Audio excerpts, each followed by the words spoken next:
Chapter 1 Birth. The cosmos is not eternal, even the vast universe shall, one day, encounter its demise and conclusion. Above a cerulean planet, sparse starlight gradually coalesced into the form of a woman. From the perspective of human aesthetics, she epitomized beauty, embodying the essence of perfection. Yet her countenance was marred by sorrow, for the time of this universe was drawing to a close. Hundreds of billions of years, an expanse nearly eternal in the eyes of humanity, may merely equate to a few centuries for this universe. She murmured to herself, "This universe is evolving too swiftly. The pace of creation cannot keep up without a destruction. There remains but one solution: to infuse this world with greater vitality." As she spoke, flecks of light gathered in her hands, slowly transforming into the likeness of a human infant. With a cold expression, she uttered, "You shall be born devoid of emotion, existing solely to grow stronger, to revive this world until you become another being akin to myself." Excuse me, but isn't this approach rather excessive for a child? The enigmatic woman was taken aback, her focus on the nascent life form faltering, but a multitude of starlights swirled around her, poised for an attack. Given her strength, no one in this realm could harm her, yet she remained vigilant. For even while distracted by the creation of a duplicate, she could not have failed to perceive an approaching presence, unless that being possessed power equal to her own. She turned towards the source of the voice, which belonged to a humanoid entity. It was described as humanoid merely because it resembled one. It appeared as though an entire cosmos had been sculpted into the shape of a person. Upon its head rested a hat formed of stars, and a cloak emanating starlight draped over its shoulders, while its body seemed to contain an entire universe within. The wariness on the woman's face dissipated, replaced by fear and astonishment, as the surrounding starlight faded. She realized that engaging with this being would likely lead her to an untimely demise. Striving to maintain her composure, she regarded the figure before her, believing that adopting an air of respect might afford her some measure of safety.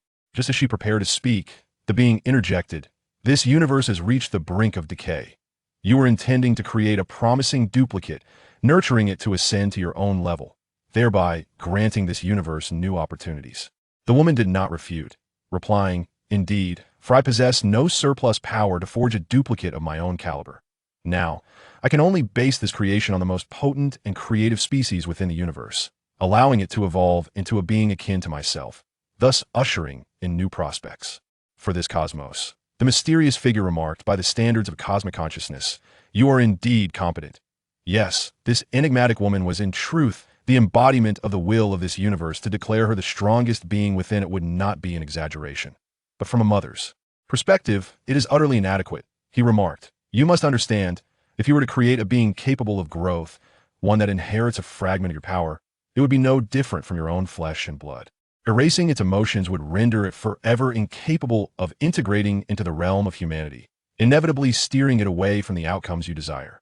The cosmic will responded calmly, "Yet I must prioritize the survival of the greater universe. The emergence of human emotions would lead to unpredictable developments. I must intervene with a focus on stable progression. Given your strength, you would likely not wish to meddle in my affairs. Moreover, there are even higher laws that constrain our actions. Although your power allows you to traverse parallel universes, this is ultimately my domain. While I may not be able to ensure mutual destruction, I am quite confident in my ability to inflict significant damage." Observing the now composed cosmic will, the mysterious figure remained silent, raising a hand and snapping his fingers. With a sharp sound, the surrounding starlight vanished, only to return with another snap, as if nothing had transpired. However, the cosmic will trembled in shock, fully aware of what had just occurred. With two snaps, he had directly usurped her authority, transcending the constraints of law. Was he, then, above such laws? With a voice tinged with astonishment and a hint of tremor, the cosmic will exclaimed, "Do you intend to seize everything in this universe?" The mysterious figure replied, "Not at all. I have little interest in this universe. I am merely a traveler, soon to depart, and I should not interfere excessively." The cosmic laws inquired, "Then why do you involve yourself in my affairs?"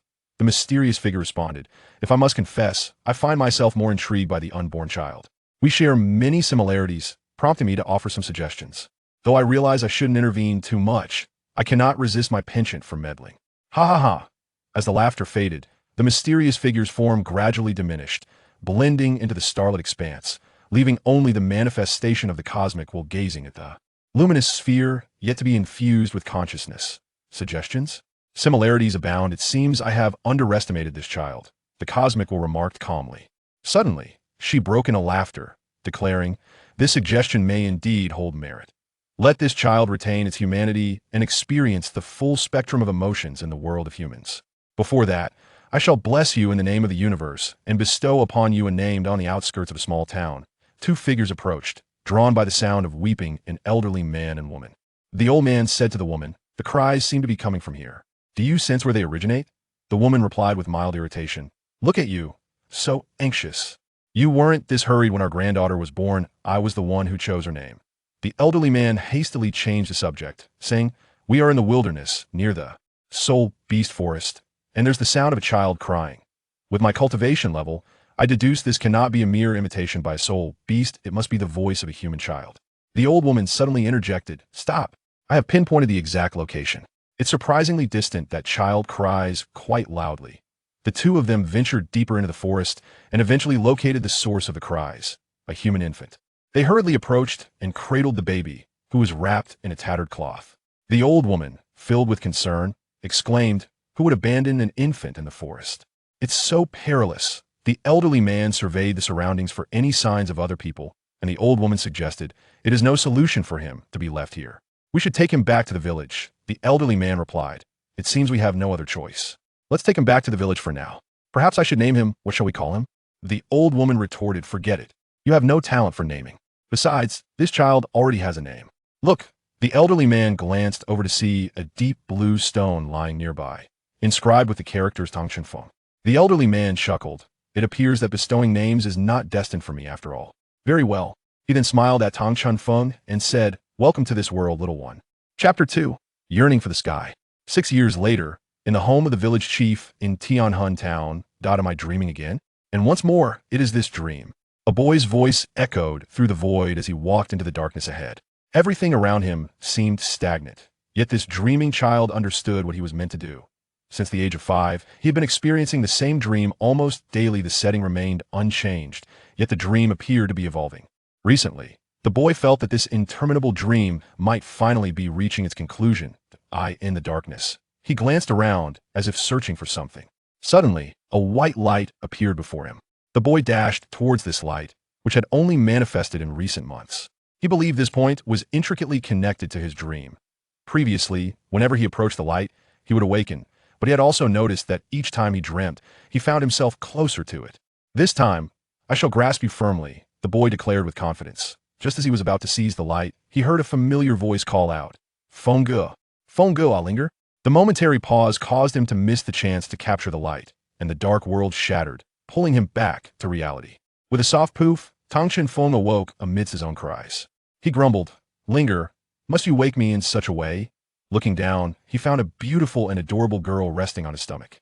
Her tousled brown-black hair indicated that she had just risen, yet her bright black eyes sparkled with excitement.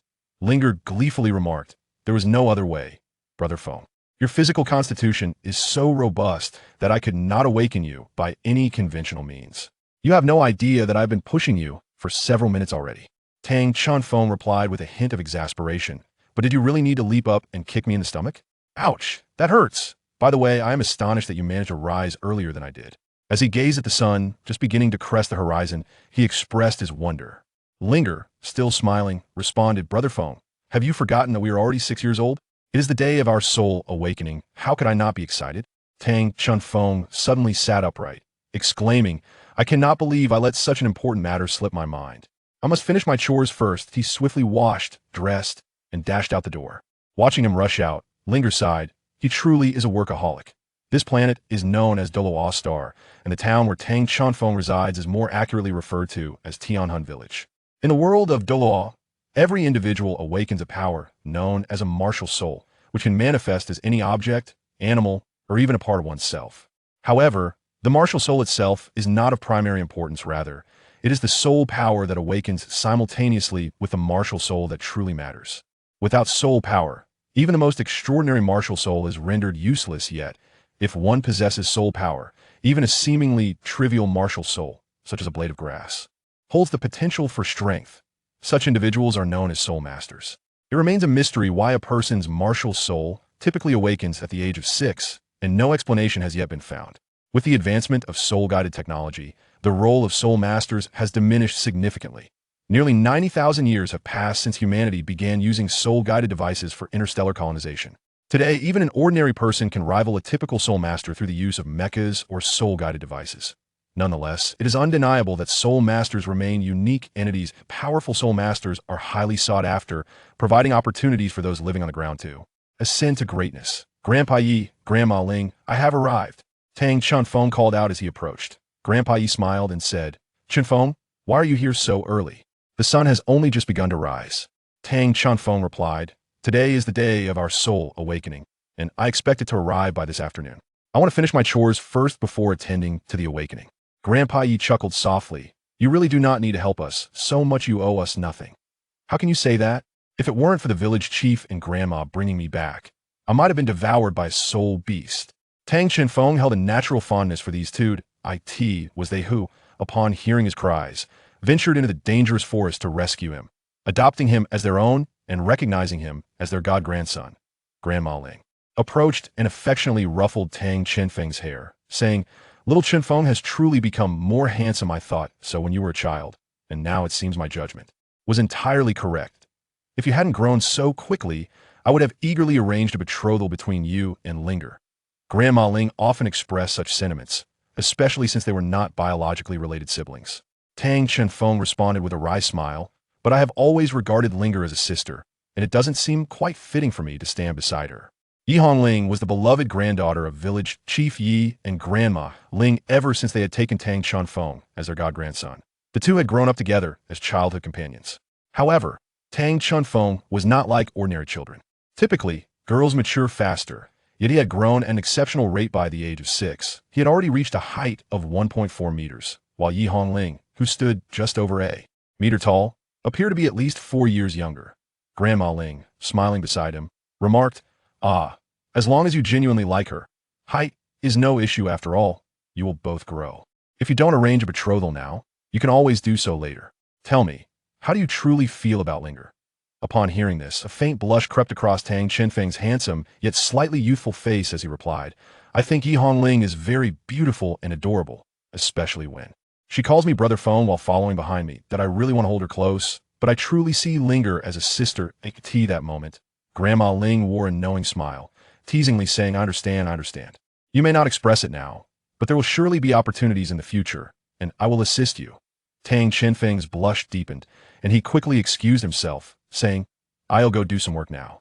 Grandma Ling, we'll talk later. With that, he hurried off to his tasks. Look at you.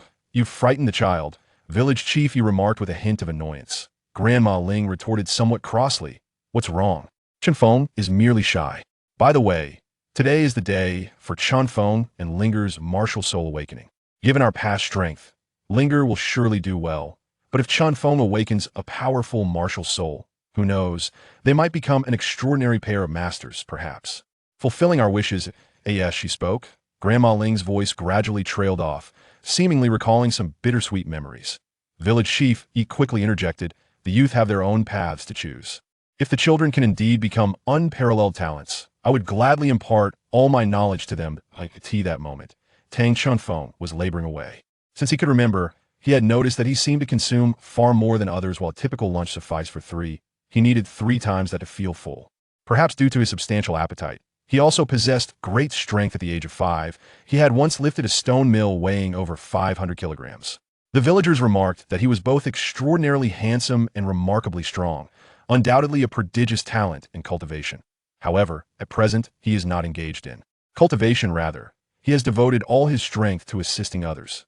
After all, possessing great strength makes physical labor considerably easier. Moreover, with the awakening ceremony taking place today, he swiftly completed his tasks in the fields. Raising his gaze to the sky, he noted that it was still well before noon. It seems that I am progressing faster than I had anticipated. Tang Chunfeng mused to himself. He then bid farewell to village chief Yi and Grandma Ling before heading directly towards the village chief's residence. On his way back, Tang Chunfeng spotted a familiar figure. Linger, what brings you here? Yi Hongling replied, I came to wait for you and even brought you some food, considering you left without having breakfast. It was only then that Tang Chunfeng remembered he had skipped breakfast, and his stomach was now voicing its discontent. Why, Yi Hongling chuckled softly and suggested, Let's find a spot on the hillside to eat. Tang Chunfeng could only respond awkwardly. All right. Seated together on the hillside, the pair maintained a quiet demeanor while eating. Suddenly, Yi Hongling paused, her pancake in hand, and turned to Tang Chunfeng, asking, Brother Feng, do you think we can live in the Sky City after we awaken our martial souls? Why do you suddenly ask this? Is it a lack of confidence in yourself? Tang Chunfeng queried, perplexed. Yi Hongling replied, perhaps to some extent. I yearn for the life in the Sky City. There must be countless wonders there that we have yet to encounter. However, I've heard that even if one awakens their soul power, they may still be denied entry if they lack the requisite qualifications. Surely, there are many more gifted individuals than us in this world. I find myself somewhat lacking in confidence, pondering whether we can truly ascend to live in the heavens. Do not be so pessimistic. If you doubt your own abilities, then opportunities will slip away. Even if it seems there may be no chance, should it come to that, I will take you to the sky to see for yourself, Tang Chunfeng declared with confidence. Yi Hongling, her face etched with skepticism, asked, Really? Brother Feng, how can you be so confident without having tried yet? Where does this assurance stem from? Well, it's quite simple, Tang Chunfeng replied. Since the outcome remains unknown, I choose to cast aside everything but confidence and believe in myself. That alone is enough. Upon hearing this, Yi Hongling laughed. Is it really that carefree? Can we truly succeed by relying solely on this spirit? Tang Chunfeng proclaimed. Then I vow to take you to the heavens, Linger. Yi Hongling's eyes sparkled with excitement as she replied, It's a promise. You must take me with you. The two children shared a joyous laugh on the hillside, encapsulating the simplicity and sincerity of childhood vows. Chapter 3. The standards for ascending to the sky. Time swiftly passed to the afternoon, and the awakened masters from the Federation had arrived. Many approached to greet them, bringing forth the children ready to awaken their martial souls. The Federation's awakeners remained silent, merely nodding at the village chief, who reciprocated the gesture. The chief, being a soul master himself, understood well what was to unfold. He adeptly guided a total of 7 children, including Tang Chunfeng and Yi Hongling, towards the awakening chamber in the village. After a brief walk, they arrived at the opulent awakening chamber. The 7 children marveled at its splendor, noting its stark contrast to their usual surroundings.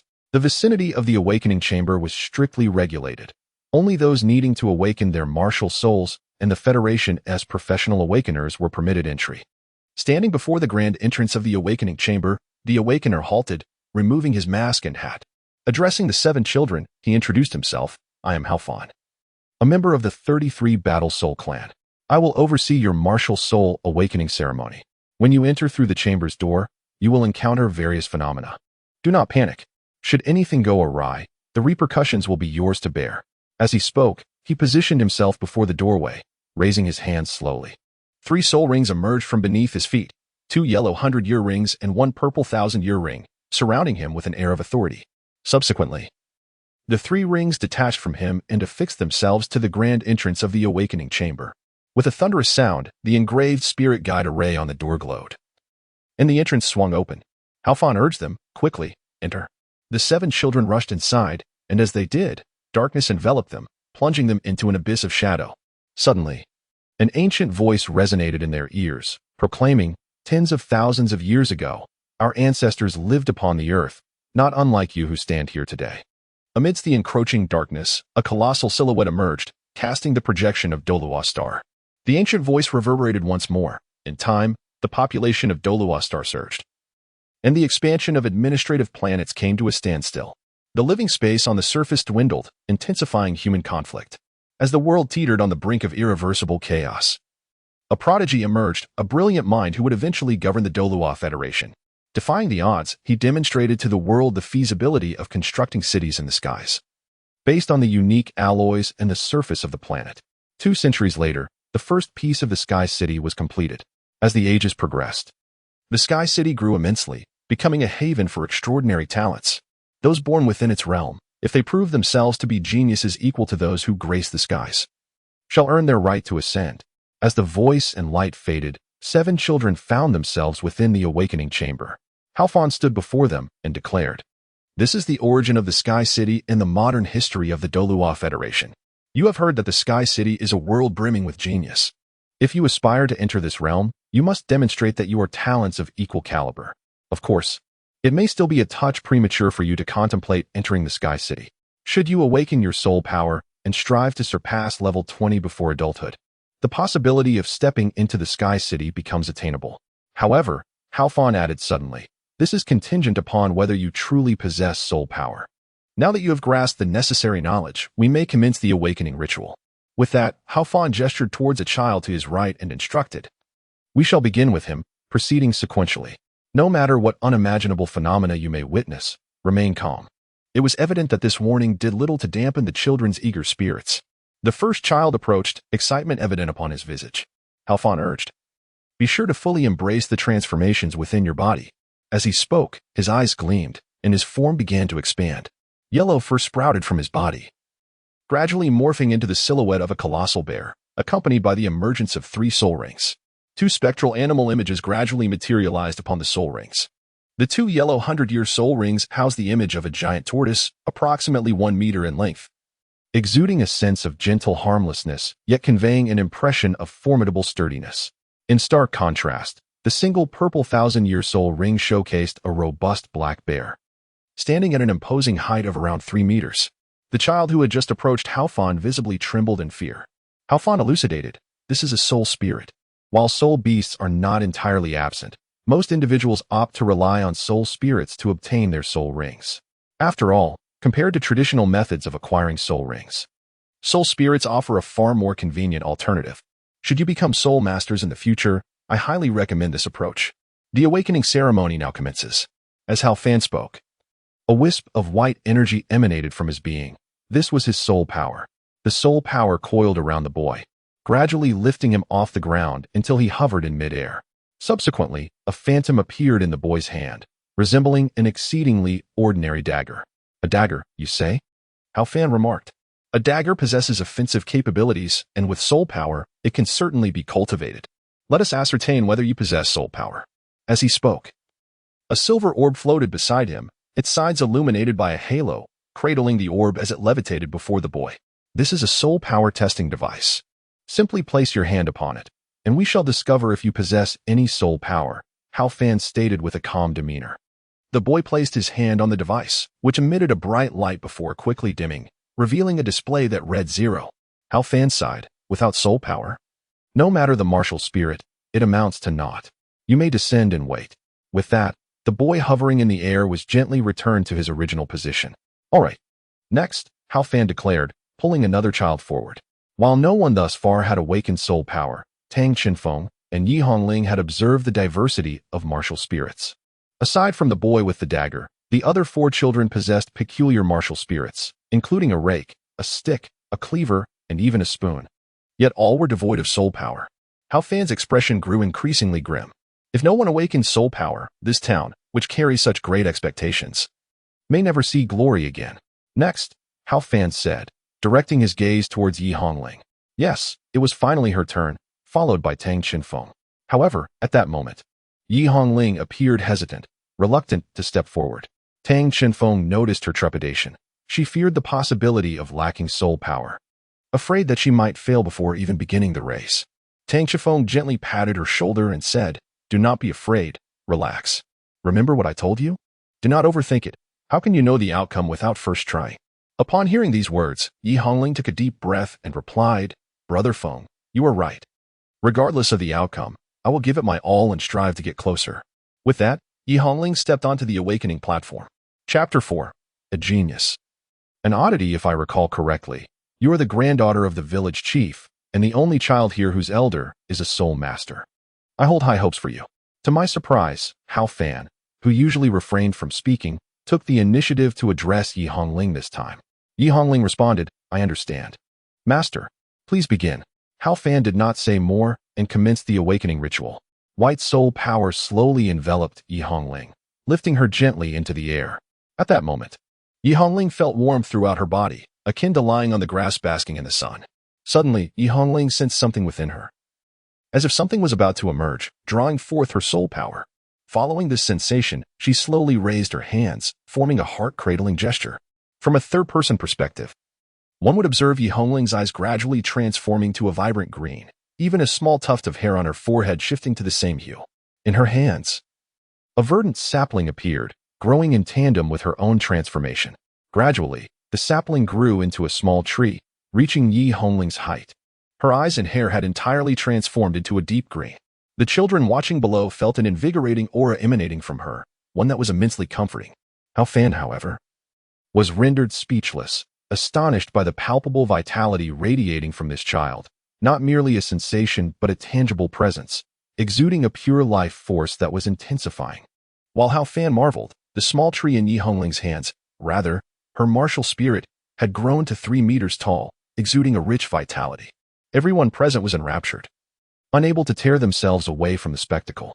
Eventually, it was Hao Fan who regained his composure first, instructing Yi Hongling to retract her martial spirit.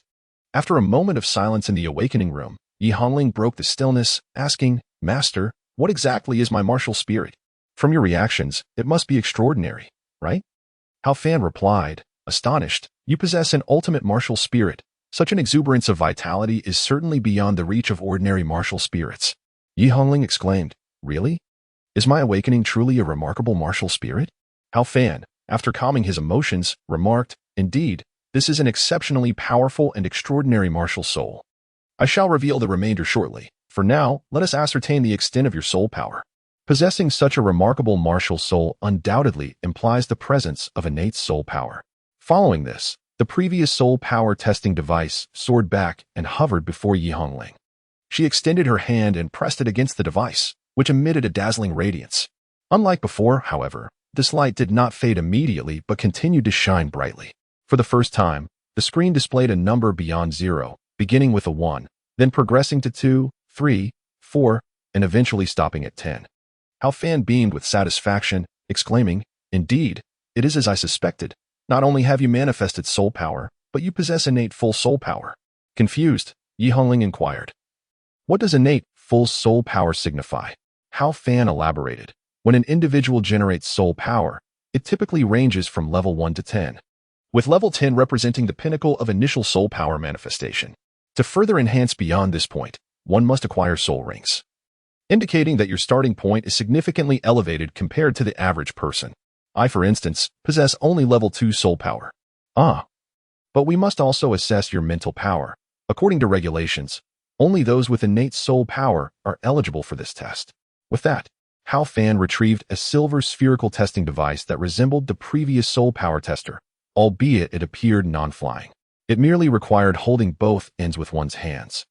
Hao Fan's interest in Yi Hongling was palpable, as even his tone became markedly gentler. Following his instructions, Yi Hongling cradled the device, and the screen displayed ascending numbers, not incrementing by 1 but rather in multiples of 50, 50, 100, 150. To Hao Fan's astonishment, the sequence slowed down after reaching 450, yet it continued to rise, finally halting at 491. At this moment, Hao Fan was left utterly speechless, exclaiming, "With a mental power of 491, are you nearing the spiritual sea realm?"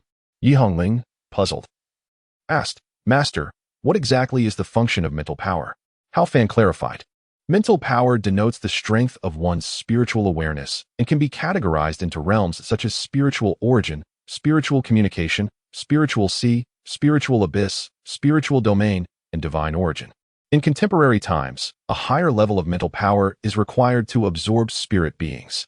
Typically, when one first manifests soul power, they merely enter the spiritual origin realm. Even I have just surpassed 300 mental power, yet you have already crossed 490, approaching the spiritual sea realm, coupled with your martial soul, which, if my memory serves me correctly, is the tree of life, a support and healing type martial soul. Do not be deceived by its auxiliary nature. The tree of life ranks among the finest within its category. It embodies the essence of vitality and represents an extraordinary martial soul. Furthermore, with your innate full soul power and mental power nearing the spiritual sea realm, you are undoubtedly a rare talent destined for greatness." After listening to Hao Fan's words, Yi Hongling found herself overwhelmed with excitement, struggling to contain her emotions. Once the most insecure among them, she was now being told that she was a rare talent, which stirred her heart with joy. "All right, you may go now. Once the last person completes their martial soul awakening, you can leave," she said, before Hao Fan escorted her back to the group of 7. As Yi Hongling descended, the 5 individuals around her cast envious glances in her direction. Only Tang Shenfeng approached her, gently patting her shoulder with a smile, saying, "I told you so. Believe in yourself. You can certainly do it. You are now a genius." Yi Hongling replied, "Thank you, Brother Feng, for instilling so much confidence in me. You will be next. Make sure to give it your all." With a beaming smile, Tang Shenfeng gave her a thumbs up and slowly ascended the awakening platform. As he stepped onto the platform, Hao Fan spoke first. "Given how you encouraged her, your relationship must be quite special, right? I truly admire individuals who uplift others." Having just discovered Yi Hongling's exceptional talent, Hao Fan was in high spirits. And witnessing Tang Shenfeng's encouragement of her had significantly increased his fondness for him. Tang Shenfeng replied, "Linger is like my sister, although there is no blood relation between them. Having been raised under the same roof by village chief Yi, they are akin to half-siblings." Upon hearing Tang Shenfeng's explanation, Hao Fan felt a twinge of curiosity. While he had suspected their relationship was extraordinary, he had not anticipated such intimacy. However, a fleeting sense of disappointment washed over him. If they were indeed siblings, it was conceivable that Tang Shenfeng might possess extraordinary talent as an elder brother. Yet, if they lacked any blood ties, that notion would be uncertain. Never mind, Hao Fan thought. If geniuses were so easily found, they would cease to be labeled as such. Besides, he should only be 6 years old. Yet he appeared to be around 1.40 meters tall. Based on Hao Fan's experience, children who differ from their peers often have a significant likelihood of awakening innate soul power during their martial soul awakening. With these thoughts, Hao Fan smiled and said, "All right. Let us proceed with your martial soul awakening. I hope you will shine as brightly as your sister." With that, he began the awakening ritual. As before, white soul power enveloped Tang Shenfeng's body, gradually lifting him into the air, allowing him to experience the pull of soul power and attempt to awaken the corresponding strength within him. Initially, Tang Shenfeng felt a warm and pleasant sensation coursing through his body, but it soon transformed into a burning heat, followed by a piercing pain that was quite unbearable. Suddenly, he experienced an indescribable agony in his mind, causing him to cry out involuntarily. Floating in midair, Tang Shenfeng clutched his head tightly, letting out a heart-wrenching scream. Seeing this, Hao Fan became anxious, as a typical martial soul awakening should not be accompanied by such torment. If anything were to go wrong with the child, it would create significant trouble for him. At that moment, Tang Shenfeng's body began to undergo a transformation. Every muscle in his body swelled dramatically, and his height, initially 1.40 meters, increased to approximately 1.60 meters. Golden light emanated from his eyes, and his once struggling body gradually settled into calmness, as if he had fallen asleep. Observing this, Hao Fan sighed with relief, thankful that the situation had not spiraled into something dire. Indeed, at that moment, Tang Shenfeng finally regained his composure in a realm of darkness. He rubbed his head while murmuring, "It hurts so much." As he gathered his thoughts, he pondered his current location. Surrounded by impenetrable darkness, he could see nothing. Confused, he wondered why he had suddenly arrived in this pitch-black place when he had been in the midst of his martial soul awakening. All he could recall was an excruciating headache that had suddenly struck him, and after a brief period of pain, he found himself here.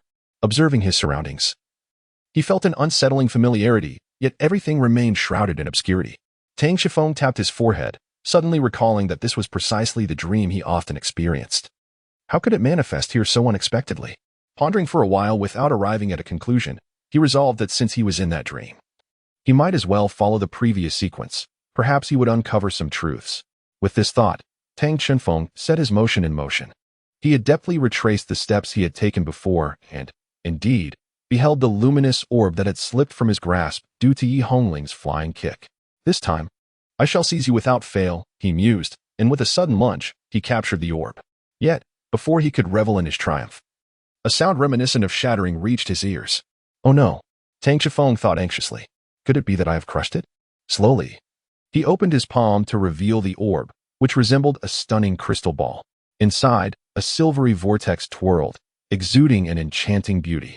However, the crystal was now marred with cracks, which seemed to multiply ominously, threatening to shatter entirely. A wave of panic surged within him. He feared what might transpire next, or whether he had erred in some way. In that moment, the crystal orb began to swell, expanding from the size of 2 thumbnails to that of his palm, and with a loud bang, it exploded.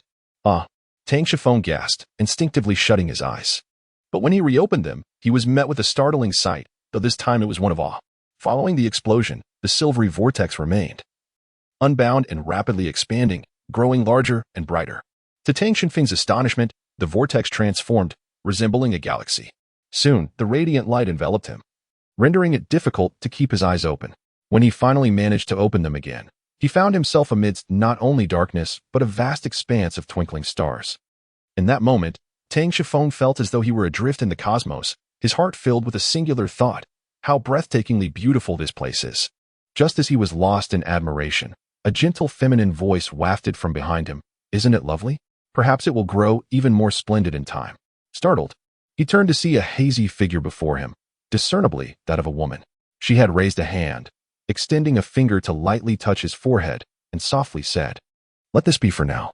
When you awaken, remember to keep the matters of this place a secret." In the awakening chamber, over 20 minutes had elapsed since Tang Chenfeng began his martial soul awakening.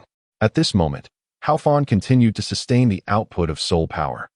Having gained a rudimentary understanding of Tang Chenfeng's condition, it appeared that he had succumbed to unconsciousness due to an unsuccessful awakening, a situation that had occurred before with others.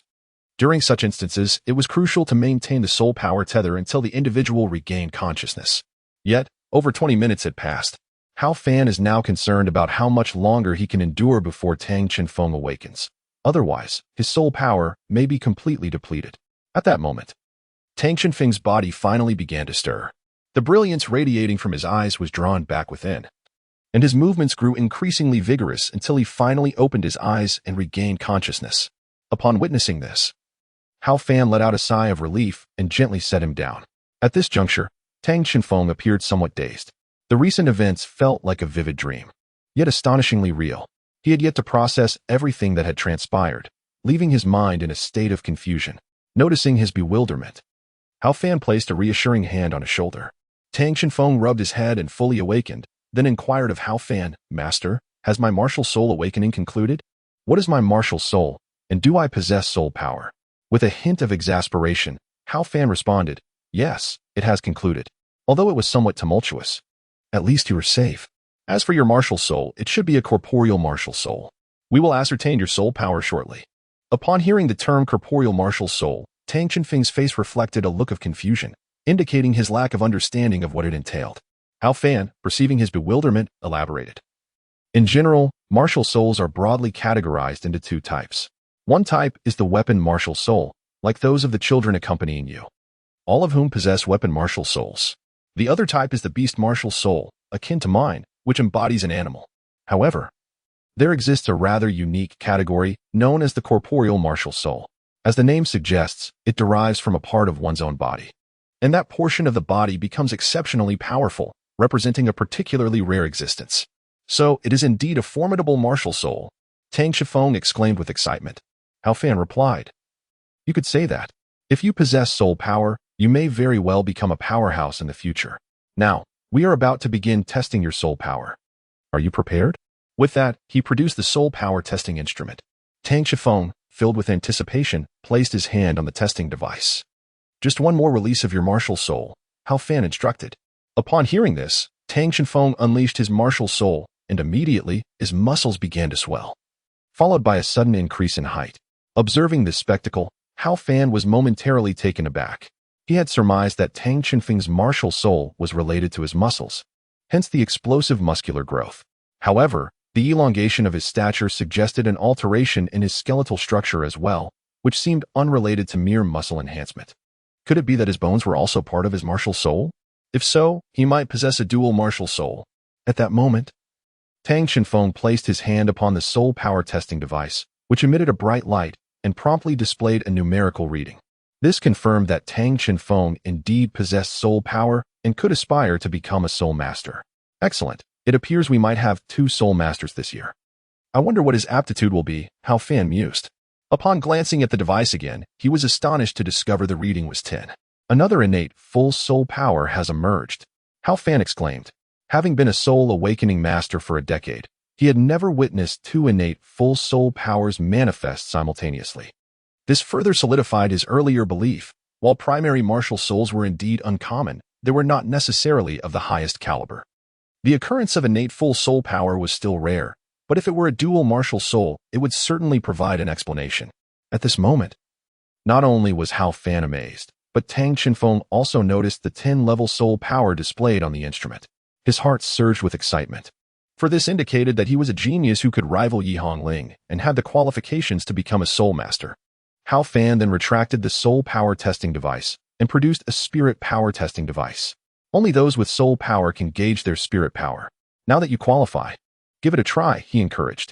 Spirit power was of paramount importance to a soul master, as possessing a sufficiently high level of spirit power allowed one to harness a considerable number of soul spirits to enhance their soul rings and elevate to greater heights. Tang Shifeng was ready to undergo the spirit power test. However, the moment he placed his hand on the device, it erupted with a blinding light, and the numbers on the screen began to escalate at an astonishing rate. Previously, Yi Hongling's spirit power had only increased by increments of 100.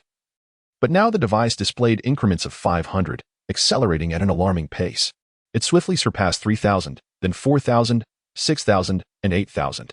Finally, when the number reached 9,999, the device suddenly emitted a plume of smoke, accompanied by the crackling sound of electricity and a minor explosion. Ultimately, 3 components burst forth from the device, rendering it utterly inoperative.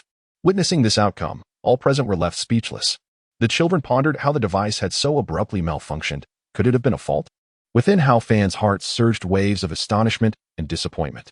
The disappointment stemmed from the malfunction of the testing device. For a small mental power tester is not an inexpensive item.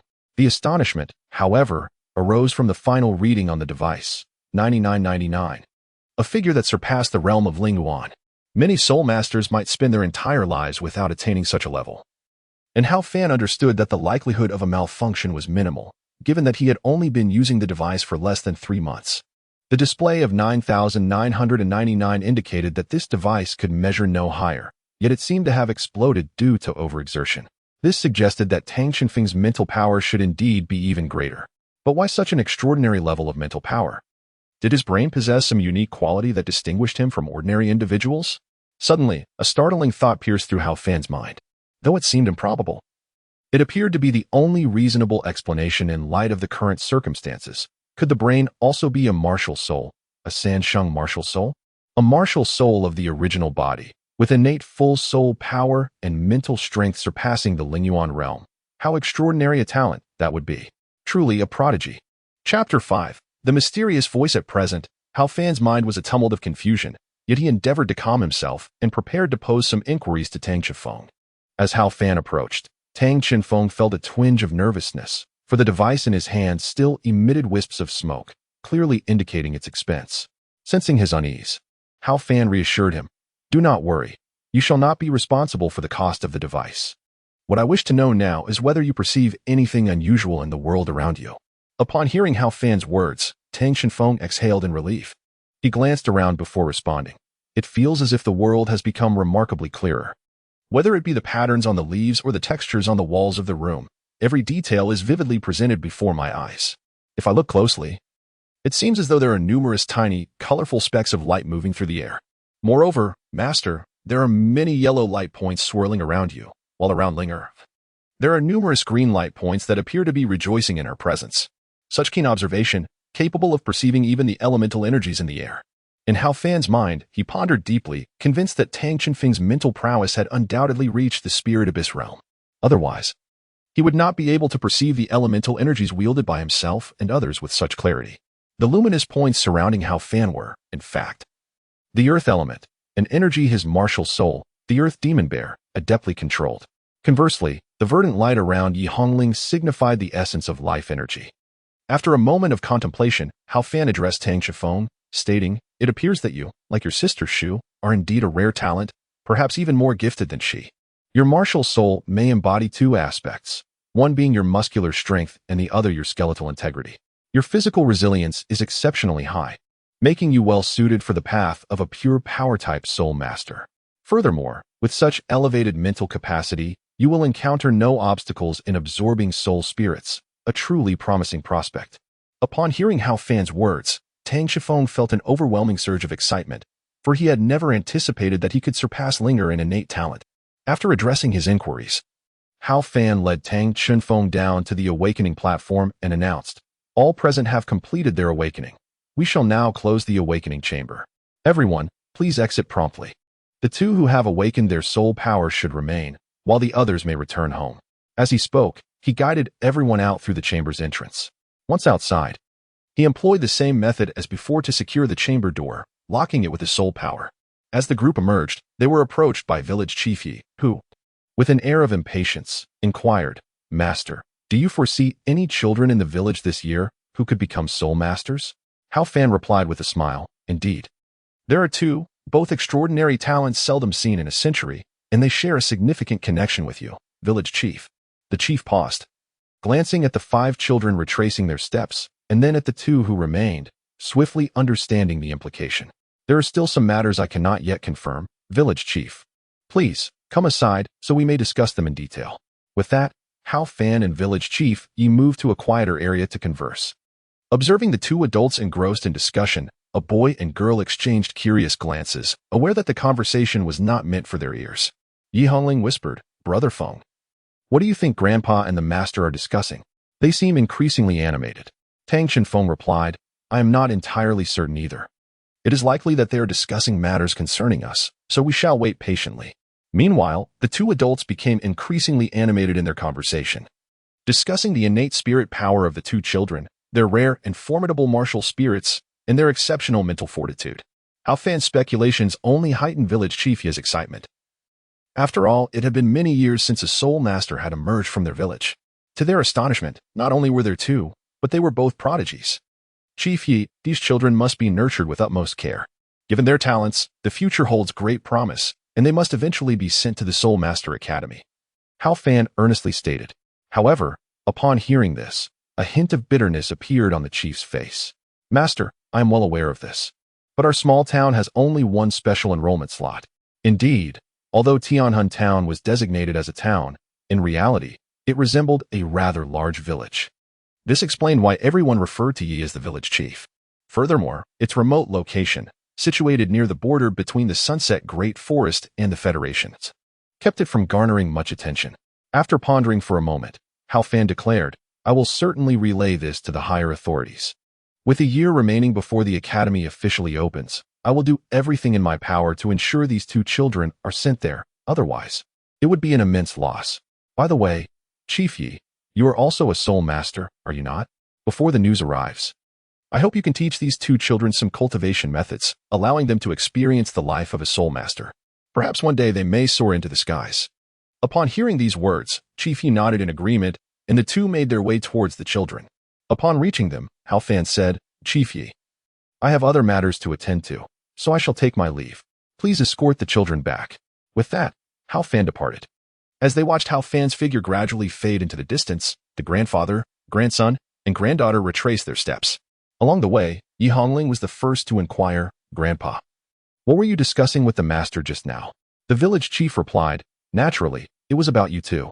Tomorrow, I will take you both to experience the life of soul cultivation, albeit using the methods I employed in my youth, which are quite arduous." Hearing the word arduous, Yi Hongling's expression immediately fell, though she refrained from voicing her concerns, knowing that the training of a soul master must indeed be extraordinary. "By the way, Grandpa, are you a powerful soul master?" This question came from Tang Shifeng.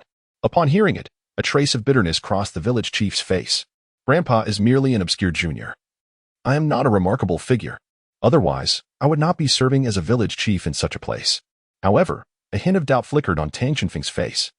"Is that so? Grandpa, after my martial spirit awakened, I could perceive many things, such as those glowing points of elemental energy. You possess them as well, and it feels as though your strength surpasses even that of the master by several folds." Upon hearing this, a look of surprise appeared on Chief Ye's face before he quickly responded, "That is merely because my martial spirit is rather unique, possessing some peculiar abilities." Upon the conclusion of the village chief's words, the radiance that once illuminated Tang Chenfeng's gaze towards Chief Yi swiftly faded. Tang Chenfeng pondered.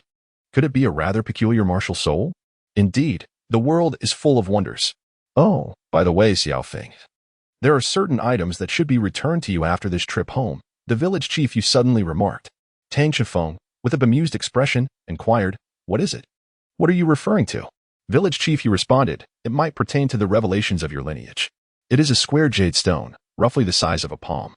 When your grandmother and I found you, we placed it upon you. Your name is engraved upon it. Subsequently, your grandmother and I decided to keep it safe, intending to return it to you when you matured." However, it seems appropriate to present it to you now. Moreover, I suspect that the material may not actually be jade. Though I cannot precisely identify its substance, it certainly feels extraordinary, unlike anything an ordinary person could possess. Upon hearing this, Tang Shenfeng was taken aback, as he had no recollection of such an object. Suddenly, a voice echoed in his mind, reminiscent of the previous luminescent shadow, urging him to retrieve what rightfully belonged to him. Once again, he felt a sense of wariness towards this voice and vision. Tang Shenfeng found himself caught in a conflict of wanting to speak yet hesitating. He yearned to inquire about the origins of this phenomenon, fearing it could affect him adversely. Despite the voice's owner seemingly having no malicious intent, his instincts warned him that articulating his concerns might invite misfortune. Thus, he resolved to remain silent, contemplating a solution later. As he walked back with village chief Yi Hongling was the most exuberant among the trio, skipping joyfully along the path. Occasionally, village chief Yi would glance back at his granddaughter, who had brought him much delight, wearing a beaming smile of contentment. In contrast, Tang Shenfeng was deeply intrigued by the jade stone mentioned by the chief, as it was related to his origins. Yet, the mysterious voice lingered in his thoughts, demanding his attention. "Brother Feng, what are you pondering? You seem a bit off." Yi Hongling's voice snapped Tang Shenfeng from his reverie. "Oh, it's nothing. Just a bit preoccupied. That jade stone mentioned by Grandpa, you must be connected to my parents," he replied. "I truly wish to learn what they were like, what they looked like, and why they left me in the sunset forest." As he spoke, a shadow of melancholy enveloped his gaze. "Wait, Brother Feng, don't delve further." Yi Hongling's voice suddenly rose, startling Tang Shenfeng. "What is the matter?" he asked. Yi Hongling declared, "Today marks our awakening of martial spirits, and we have succeeded and been acknowledged. It should be a day of joy. I do not wish to see you downcast. I believe your parents had their reasons for leaving you there. After all, no parent truly forsakes their child. Besides, you have me, Grandpa Yi, and Grandma Ling by your side. We are family, and that will never change, right? So, I hope you won't be saddened. You will inevitably find them in time." With that, Yi Hongling approached, extending her arm in a gesture of a high five, and Tang Shenfeng mirrored her actions, eager to reciprocate the cheerful gesture. Soon after, the two of them realized that it was impossible to accomplish the task while standing. "Alas, Feng, it seems you have grown taller once again." Well, even when I jump, I cannot reach your hand. Could you come down a little?" Tang Shenfeng realized that perhaps his recent height increase, from 4 meters to 1.5 meters, was attributed to his innate martial soul. He might have been too exhilarated earlier to notice the change. Consequently, even though Yi Hongling was just over a meter tall, she could not reach his palm even when she jumped. Therefore, Tang Shenfeng had to crouch down a bit to complete the high-five gesture. However, he sensed that his height was being overshadowed. Yi Hongling, now pouting, appeared anything but fierce. Instead, she exuded an endearing charm. Gazing at this adorable younger sister, all of Tang Shenfeng's melancholy dissipated, leaving only warmth and familial affection. Yi village chief, observing the radiant smiles on their faces, thought to himself that these two children would surely make excellent partners in the future. Chapter 6. The Precious Pearl and the Final Supper. After a while, the trio finally returned to their doorstep, where Grandma Ling had been waiting. "Ah, you have finally returned. I've been waiting for quite some time. You three were the last to arrive," she exclaimed. Yi village chief responded, "Oh, do not rush. I have plenty of good news to share. Come, let us talk." He led Grandma Ling aside and recounted all the events that had transpired, her expression becoming increasingly animated with each detail. "Ha ha ha, my two little treasures, prepare yourselves. As a reward, tonight you shall feast to your heart's content," she declared with a joyous smile before bustling into the kitchen. Yi village chief turned to the retreating figure of Grandma Ling, chuckling. "It seems I shall also indulge in a delightful meal with you tonight. By the way, Xiaofeng, come with me. I will take you to the room to retrieve that piece of jade. Linger, you should join us as well." The three of them then proceeded into the house together. Yi village chief's home was not particularly large. The living areas were mainly concentrated on the first floor, while the second floor was said to have been painstakingly crafted by Yi village chief and Grandma Ling for meditation purposes. Upon entering, they found themselves in the living room, which also served as the kitchen, where Grandma Ling was energetically stirring at the stove, not wanting to disturb her. The trio passed through the kitchen and opened the door across the way, entering the corridor. To the left were Yi village chief and Grandma Ling's bedroom, while to the right were Tang Shenfeng and Yi Hongling's quarters, with the bathroom at the end. Yi village chief opened the bedroom door and ushered the other two inside. The room was sparsely decorated, containing merely a large bed, a wardrobe, a set of tables and chairs, and 2 boxes for miscellaneous items. Observing the modest bedroom, Yi village chief reflected, I recall my youth, filled with the spirit of adventure, yet I ended up living here for several decades. Truly, a hero is not recognized in their own time. You must not follow in my footsteps. Listening to the words of village chief Yi, Tang Xinfeng felt that the chief's past was likely far more fascinating and poignant than he had imagined. After speaking, village chief Yi opened one of the boxes and rummaged through it, finally retrieving a wooden box, cradling it delicately in both hands. He presented the box to Tang Xinfeng, urging him to open it and examine its contents. As Tang Xinfeng unlatched the box under their watchful gaze, a dazzling light erupted from within, blinding Yi Hongling and the chief. While Tang Xinfeng appeared utterly unaffected, his eyes fixed intently on the luminous square jade stone inside. Under his scrutiny, the stone began to shrink, gradually transforming into a circular form. When the brilliance subsided and their vision was restored, both Yi Hongling and her grandfather could not help but exclaim in disbelief. Yi Hongling was the first to speak. Grandpa, didn't you say it was a square jade stone? This looks distinctly like a deep blue gem. I am unsure. I distinctly recall it being a square jade stone, yet it has suddenly transformed, replied the perplexed village chief Yi. Indeed, there was no longer any trace of jade in the box. What lay within was clearly a blue pearl, slightly larger than a thumbnail, shimmering with faint, multicolored glimmers that suggested considerable value. Wow, what a beautiful gem. It would make a stunning pendant or badge, Yi Hongling remarked, captivated by its allure. Unable to tear her gaze away from the gem. Noticing her fascination, Tang Xinfeng took the gem and offered it to her, saying, Linger, do you like it? I can give it to you. At this, Yi Hongling was taken aback, then shook her head, replying, Brother Feng, this is your treasure. I cannot accept it. Village chief Yi chimed in, Xiao Feng, some things should not be given away lightly. This pearl was left to you by your parents and appears to be anything but ordinary. It is best kept in your possession. Understood. I will cherish it. Tang Xinfeng assured them. Just then, a tantalizing aroma wafted from the kitchen, signaling that it was time to dine. The trio made their way to the kitchen, where the delightful scent enveloped them. To the astonishment of the 2 children, tonight's dinner was particularly lavish. A stark contrast to their usual fare of a single dish accompanied by soup. This evening's spread resembled a grand feast, featuring stewed meat, roasted fish, and various vegetable soups. Merely gazing upon the spread stirred a deep hunger within Tang Xinfeng, who felt an unprecedented appetite take hold of him. Goodness, with all this food, my dear wife, we four won't be able to finish it all. Gazing at the bountiful spread before him, the village chief felt a mix of anticipation and heartache. The quantity of food was sufficient to sustain them for 2 days, yet he feared wastage if it remained uneaten. Granny Ling, wielding a spatula in one hand and a bowl of soup in the other, proclaimed, Today marks a momentous occasion for our granddaughters. We must indulge in something delightful. If there is any left over, I shall ensure it finds its way into your mouth. Upon hearing this, the village chief dutifully took his seat, refraining from uttering another word. Tang Xinfeng and Yi Hongling also settled down, commencing their feast. Barely 10 minutes into dinner, the village chief realized his concerns were unfounded. Tang Xinfeng indeed exemplified the phrase to devour like a wolf, yet it pertained solely to his appetite. Within that brief span, he had nearly wiped the table clean, his speed leaving the other 3 struggling to keep pace. Brother Feng, do slow down.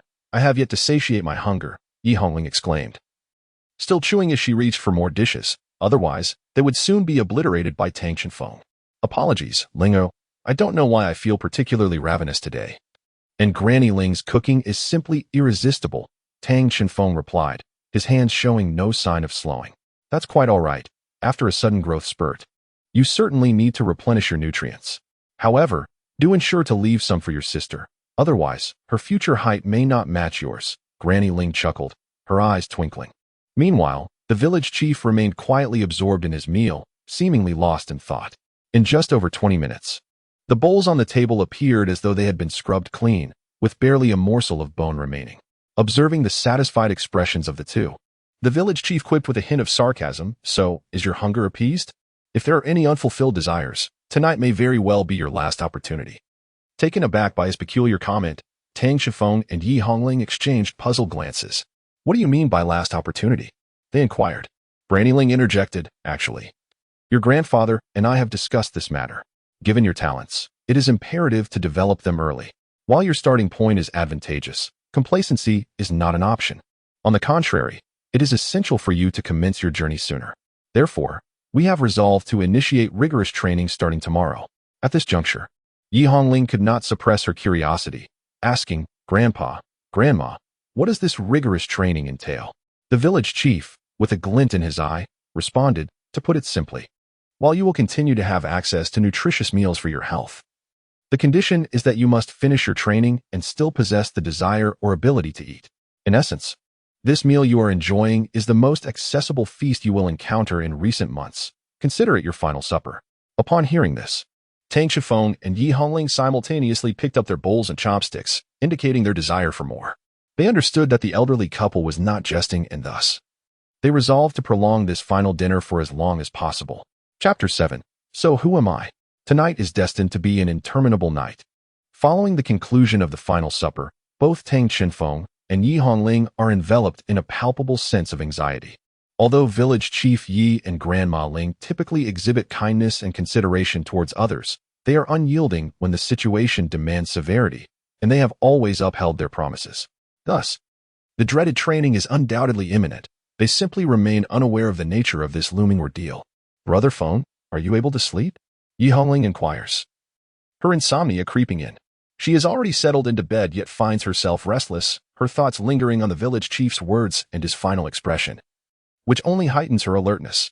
Indeed, I too sense a lack of sleepiness, Tang Shifeng replies, seated at the edge of his bed, gazing at the starlight stone in his hand, a name he has bestowed upon the gem, as he perceives an infinite cosmos within it.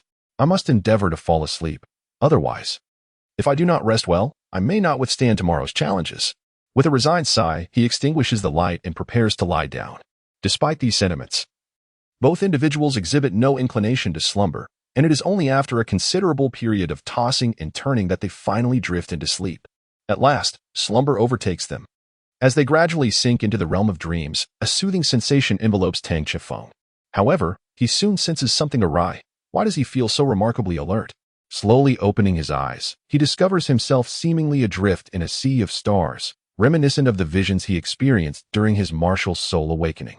Your current mental state appears commendable, and each part of your being aligns well with my expectations. A sudden female voice pierces the tranquility, alerting Tang Shifeng. This voice is familiar. Turning to his side, he encounters the enigmatic figure from before, now appearing more vivid and alluring than previously. Who are you? Where is this place? How did I arrive here? What is our connection? Why can only I hear your voice? Tang Shifeng, though astonished, articulates his myriad questions, sensing that the other harbors no malice towards him. In response to his barrage of inquiries, the luminescent figure rests her chin on her hand, pondering for a moment. Crossing her arms, she adopts a slightly vexed tone. I shall answer your questions in due course, but it is not merely about you. I possess a name as well. Feeling an inexplicable sense of innate apprehension at her tone, Tang Shifeng hesitantly asks, May I inquire about your name? The figure descends to his front, settling cross-legged before him, and calmly responds, My name is Bai Xing. This realm is your sea of consciousness. You may enter at any time, for I exist directly within your spiritual domain. Only you can perceive my presence, as I am a fragment of divine consciousness left by your mother. Upon hearing Bai Xing's response, Tang Shifeng began to grasp the essence of his predicament. He realized that he was within the depths of his own spiritual ocean, since she was present. Only he could perceive her, and she was, in fact, his mother. After slightly organizing his thoughts, Tang Shifeng uncovered many concepts he could not yet comprehend, such as the nature of consciousness and the spiritual ocean itself. However, the most staggering revelation was Bai Xing's declaration that she was his mother. You are truly the remnant of my mother? Tang Shifeng stuttered, his words tumbling over one another. Even the starlight within the spiritual ocean began to flicker. As the weight of her statement struck him profoundly, Bai Xing simply sat there, watching him with an inscrutable expression. After a considerable pause, Tang Shifeng finally regained his composure. Where is she now? Why did she leave me in the sunset great forest? Was it because I caused some trouble? His voice trembled, and despite having never shed tears throughout his life, he could no longer hold back. Consumed by an overwhelming desire to understand his own identity and the questions that had long haunted him. At this moment, Bai Xing rose and approached him. gently caressing his face with her hands. Her own visage bore a tender smile interwoven with a hint of helplessness, enveloping Tang Chenfeng in a warmth that could only be described as a mother's love. I'm sorry, Chenfeng. Although I am but a fragment, I am also a part of your mother. My true self resides in a distant realm, one that you cannot reach or even envision at this moment. Keeping me by your side is the only way I can accompany you, yet my love for you remains unwavering. No mother can ever forsake her child. Upon hearing these words, Tang Chenfeng felt a significant alleviation of the anguish within his heart. He sensed sincerity in Bai Xing's utterances and came to understand that his mother truly loved him. Wiping away the tears from the corners of his eyes, he asked, "Then why must I remain here? Cannot I stay by your side?" In response, Bai Xing could only shake her head with resignation and said, "The reason you are here is that you carry a mission, one that can only be fulfilled by becoming sufficiently strong. I can bestow upon you extraordinary talents and boundless potential. Yet I cannot, nor do I have the means to, directly grant you power. You must strive to grow strong on your own. Only then may we truly meet again in the future." Tang Chenfeng, perplexed, inquired, "What manner of mission is it? Must I complete it to see you?" "Your mission pertains to the future of the world, yet I cannot disclose its nature directly. The reasons seem to be shrouded in secrecy. When you soar beyond the earth and traverse the skies to reach the origin of the galaxy, you shall comprehend the essence of your mission. Upon its completion, we shall meet again. Until then, I will endeavor to teach you how to harness and enhance your powers," Bai Xing replied. "Indeed, I believe I understand. Please, instruct me," Tang Chenfeng responded, having regained his former confidence, his eyes shimmering with an unprecedented brightness, as he seemed to have discovered his purpose. Bai Xing smiled, pleased. Maintaining confidence is crucial for cultivation. Your training differs significantly from that of ordinary individuals. Perhaps you have yet to notice, but you already possess a soul ring of your own. What? I have a soul ring? Wasn't it said that one must absorb a soul spirit to obtain one? Tang Chenfeng exclaimed in astonishment. You are a unique entity, far more exceptional than anyone else in this world. Each time you ascend 10 levels to reach the next stage, you shall directly acquire a soul ring. However, after reaching level 20, advancement will become exceedingly arduous, as you will require an immense reservoir of energy to sustain your subsequent soul power. Conventional cultivation will prove challenging for you, Bai Xing explained with a hint of resignation. Chapter 8. Truly different if that is the case. Does it not imply that my future advancements will be limited? Tang Chenfeng lamented. Earlier, I assured myself of infinite potential. Yet now I am confronted with the daunting reality that progress may be as arduous as climbing to the heavens. Who can endure such a contradiction? Indeed, if you rely solely on your own cultivation, it is likely that you will find it nearly impossible to surpass level 30 in this lifetime. Tang Chenfeng, rendered speechless, remarked, Does that mean I am doomed? Bai Xing, with a calm demeanor, replied, I have long since prepared a solution for you. As she spoke, she gently raised her right hand, revealing a shimmering gemstone. Is that starlight? Tang Chenfeng questioned, perplexed. Indeed, she affirmed. This is the solution I offer you, the sole gift I leave behind. It is an extraordinarily precious energy stone of my own creation. When your soul power awakens, it will also awaken. Providing you with the necessary energy, the power contained within is sufficient to elevate you to level 100. Despite encountering numerous unfamiliar terms, Tang Chenfeng found himself inexplicably able to comprehend them, as if a stream of processed knowledge flowed seamlessly into his mind. However, she continued, to achieve a breakthrough, you require a catalyst to propel you across the threshold. Otherwise, you shall remain stagnant indefinitely. Ah, a catalyst? What kind of catalyst is necessary? He inquired. Bai Xing, resting her chin on her hand, pondered, I cannot say. It depends solely on your fate.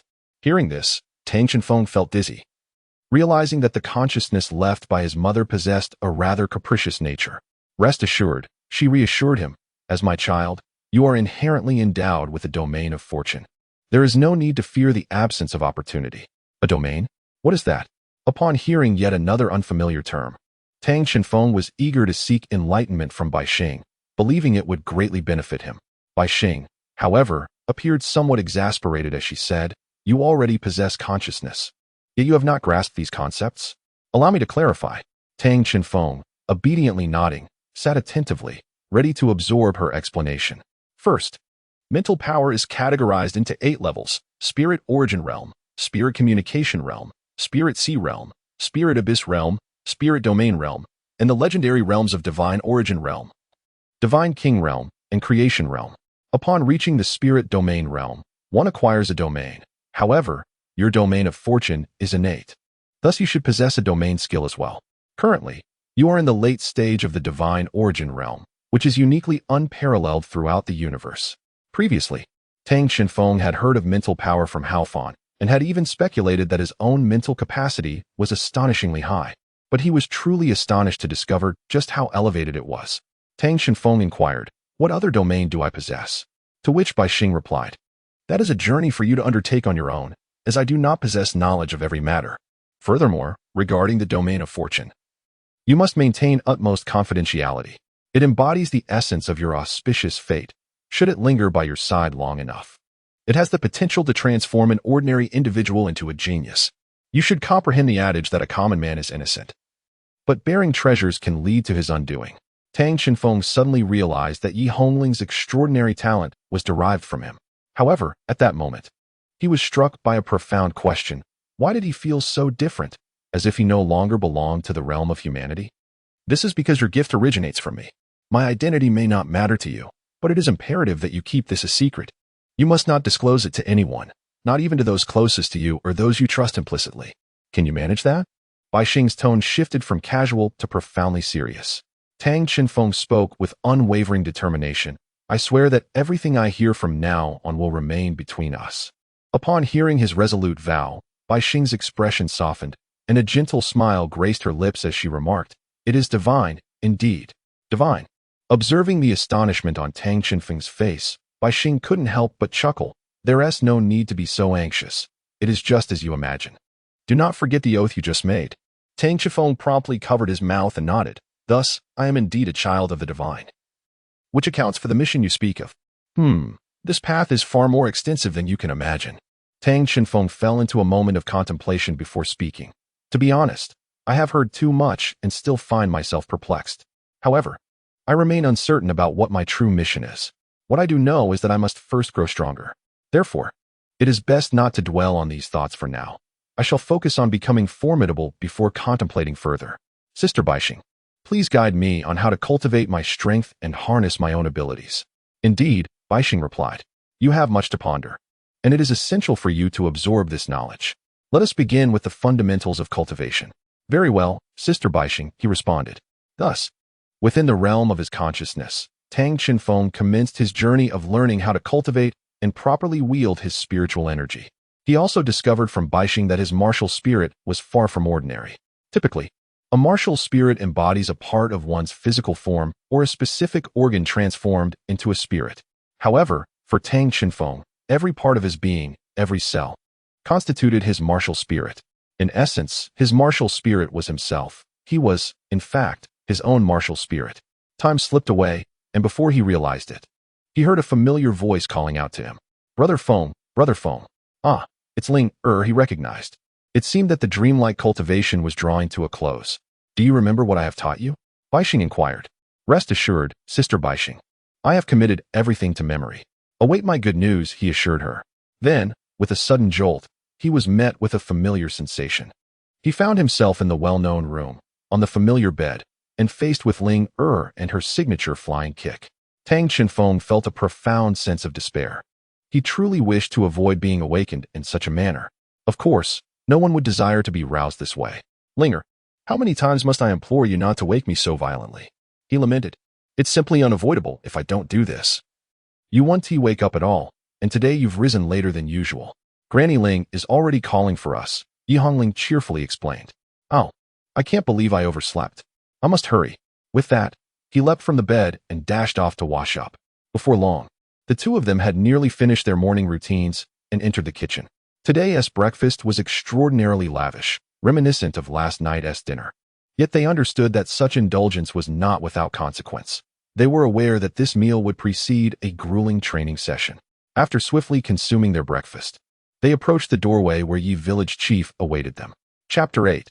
The commencement of training. As they emerged from the house, their eyes immediately fell upon Yi Village Chief.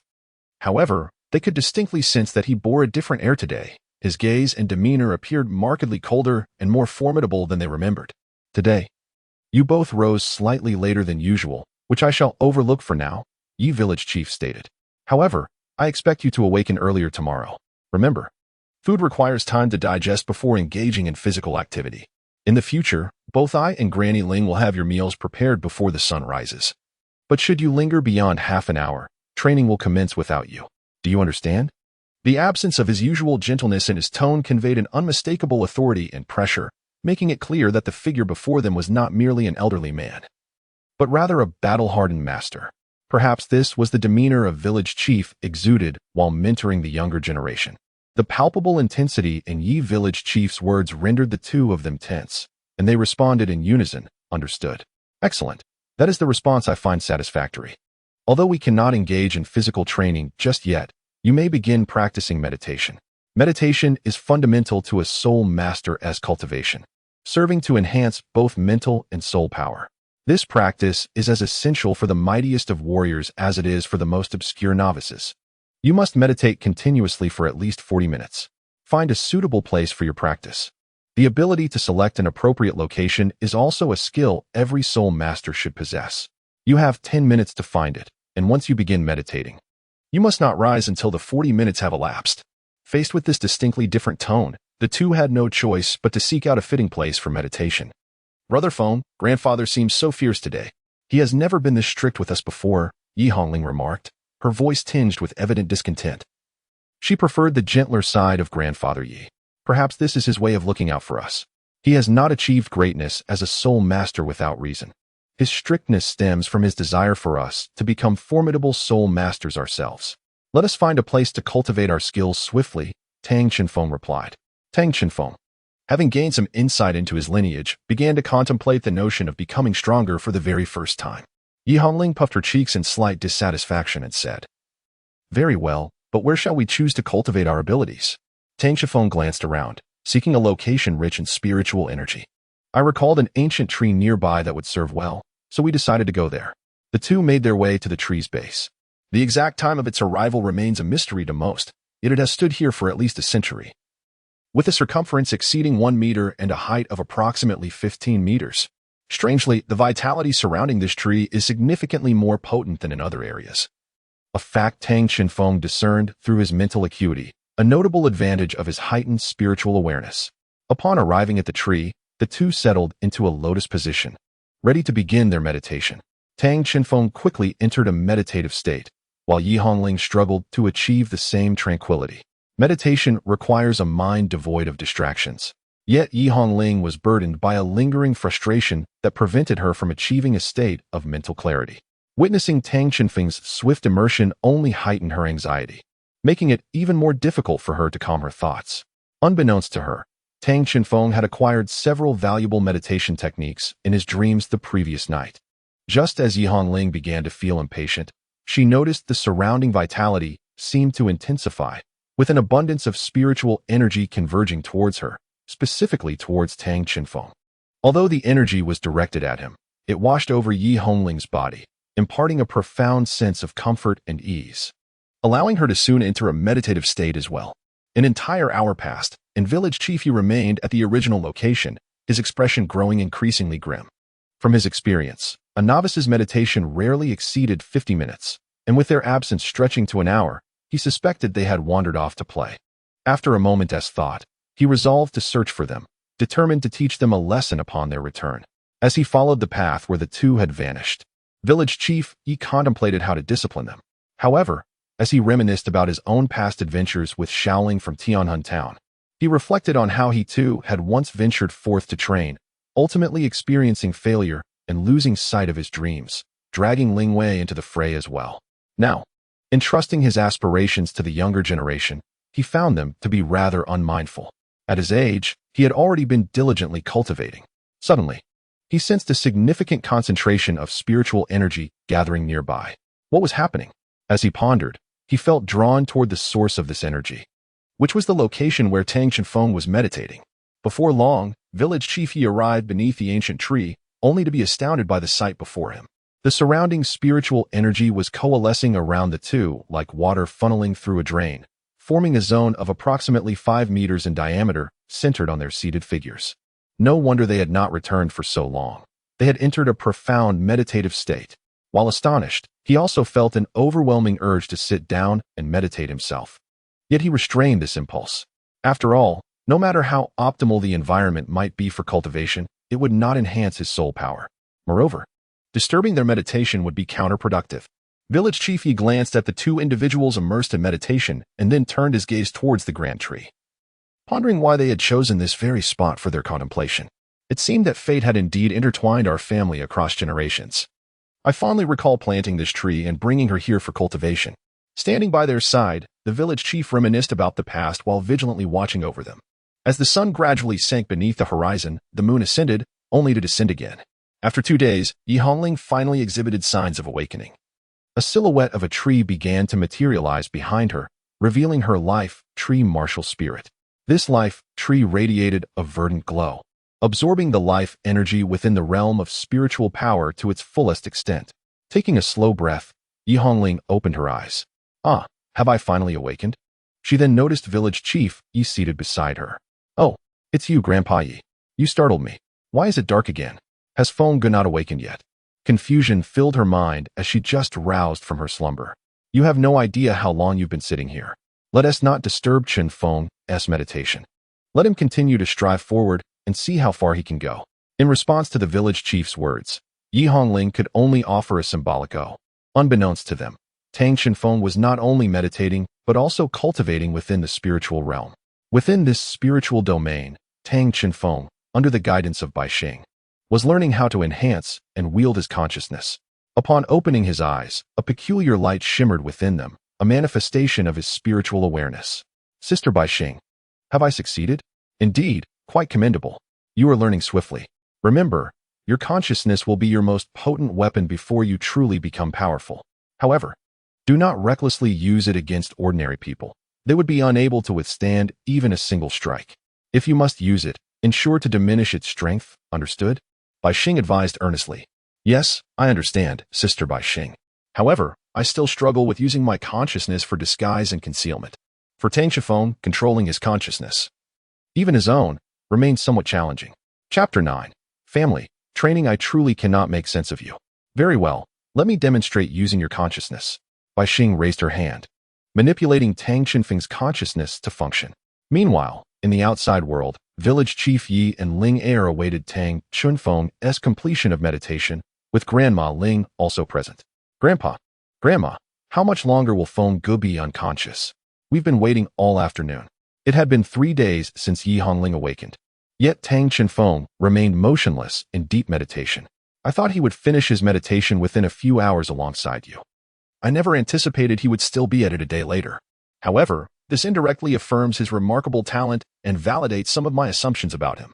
The speculation of the village chief naturally pertains to the previously mentioned aspect of the 3 lives martial soul, which excels in mental prowess. Typically, the higher one's mental acuity. The longer the period of meditation, indeed, the current predicament of Tang Chenfeng aligns with this notion. Patience is in order, as the duration should not exceed 3 days. However, it is evident that Tang Chenfeng has been meditating for an excessively long time, to the point of appearing gaunt. Grandma Ling is particularly concerned about his physical condition, given that he has been in a meditative state for 5 consecutive days. In sum, all 3 individuals are deeply invested in Tang Chenfeng's well-being. At that moment, a vigorous fluctuation of spiritual energy surged around them, as the spiritual essence in the air began to compress wildly towards Tang Chenfeng. The trio was filled with elation, believing that his meditation was finally drawing to a close. Yet, the next scene nearly shattered the worldviews of the 2 elders. A silver, solidified silhouette materialized behind Tang Chenfeng, resembling him but appearing significantly more robust. To their astonishment, a black soul ring emerged beneath him. The elders' eyes widened in disbelief, for a black soul ring signifies a millennium of cultivation. Meanwhile, within Tang Chenfeng's mental realm, he gasped in astonishment. Wait, why is it a black millennium soul ring? This is far too conspicuous. The exclamation came from Tang Chenfeng, who had just been encouraged by Bai Xing to better attune himself to his spiritual perception.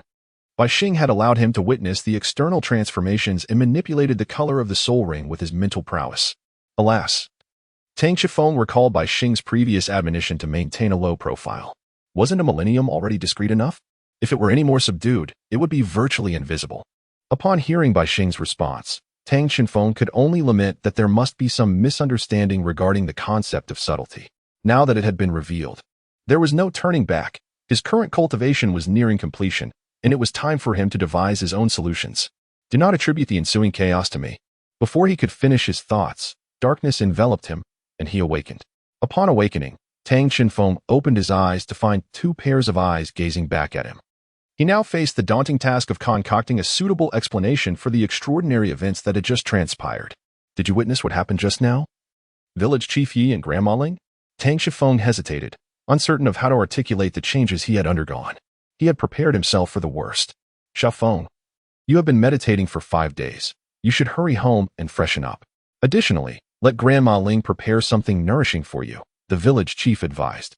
To Tang Xinfeng's surprise, the anticipated probing questions did not arise. Village Chief Yi continued to express his concern with a gentle smile, much as he always had.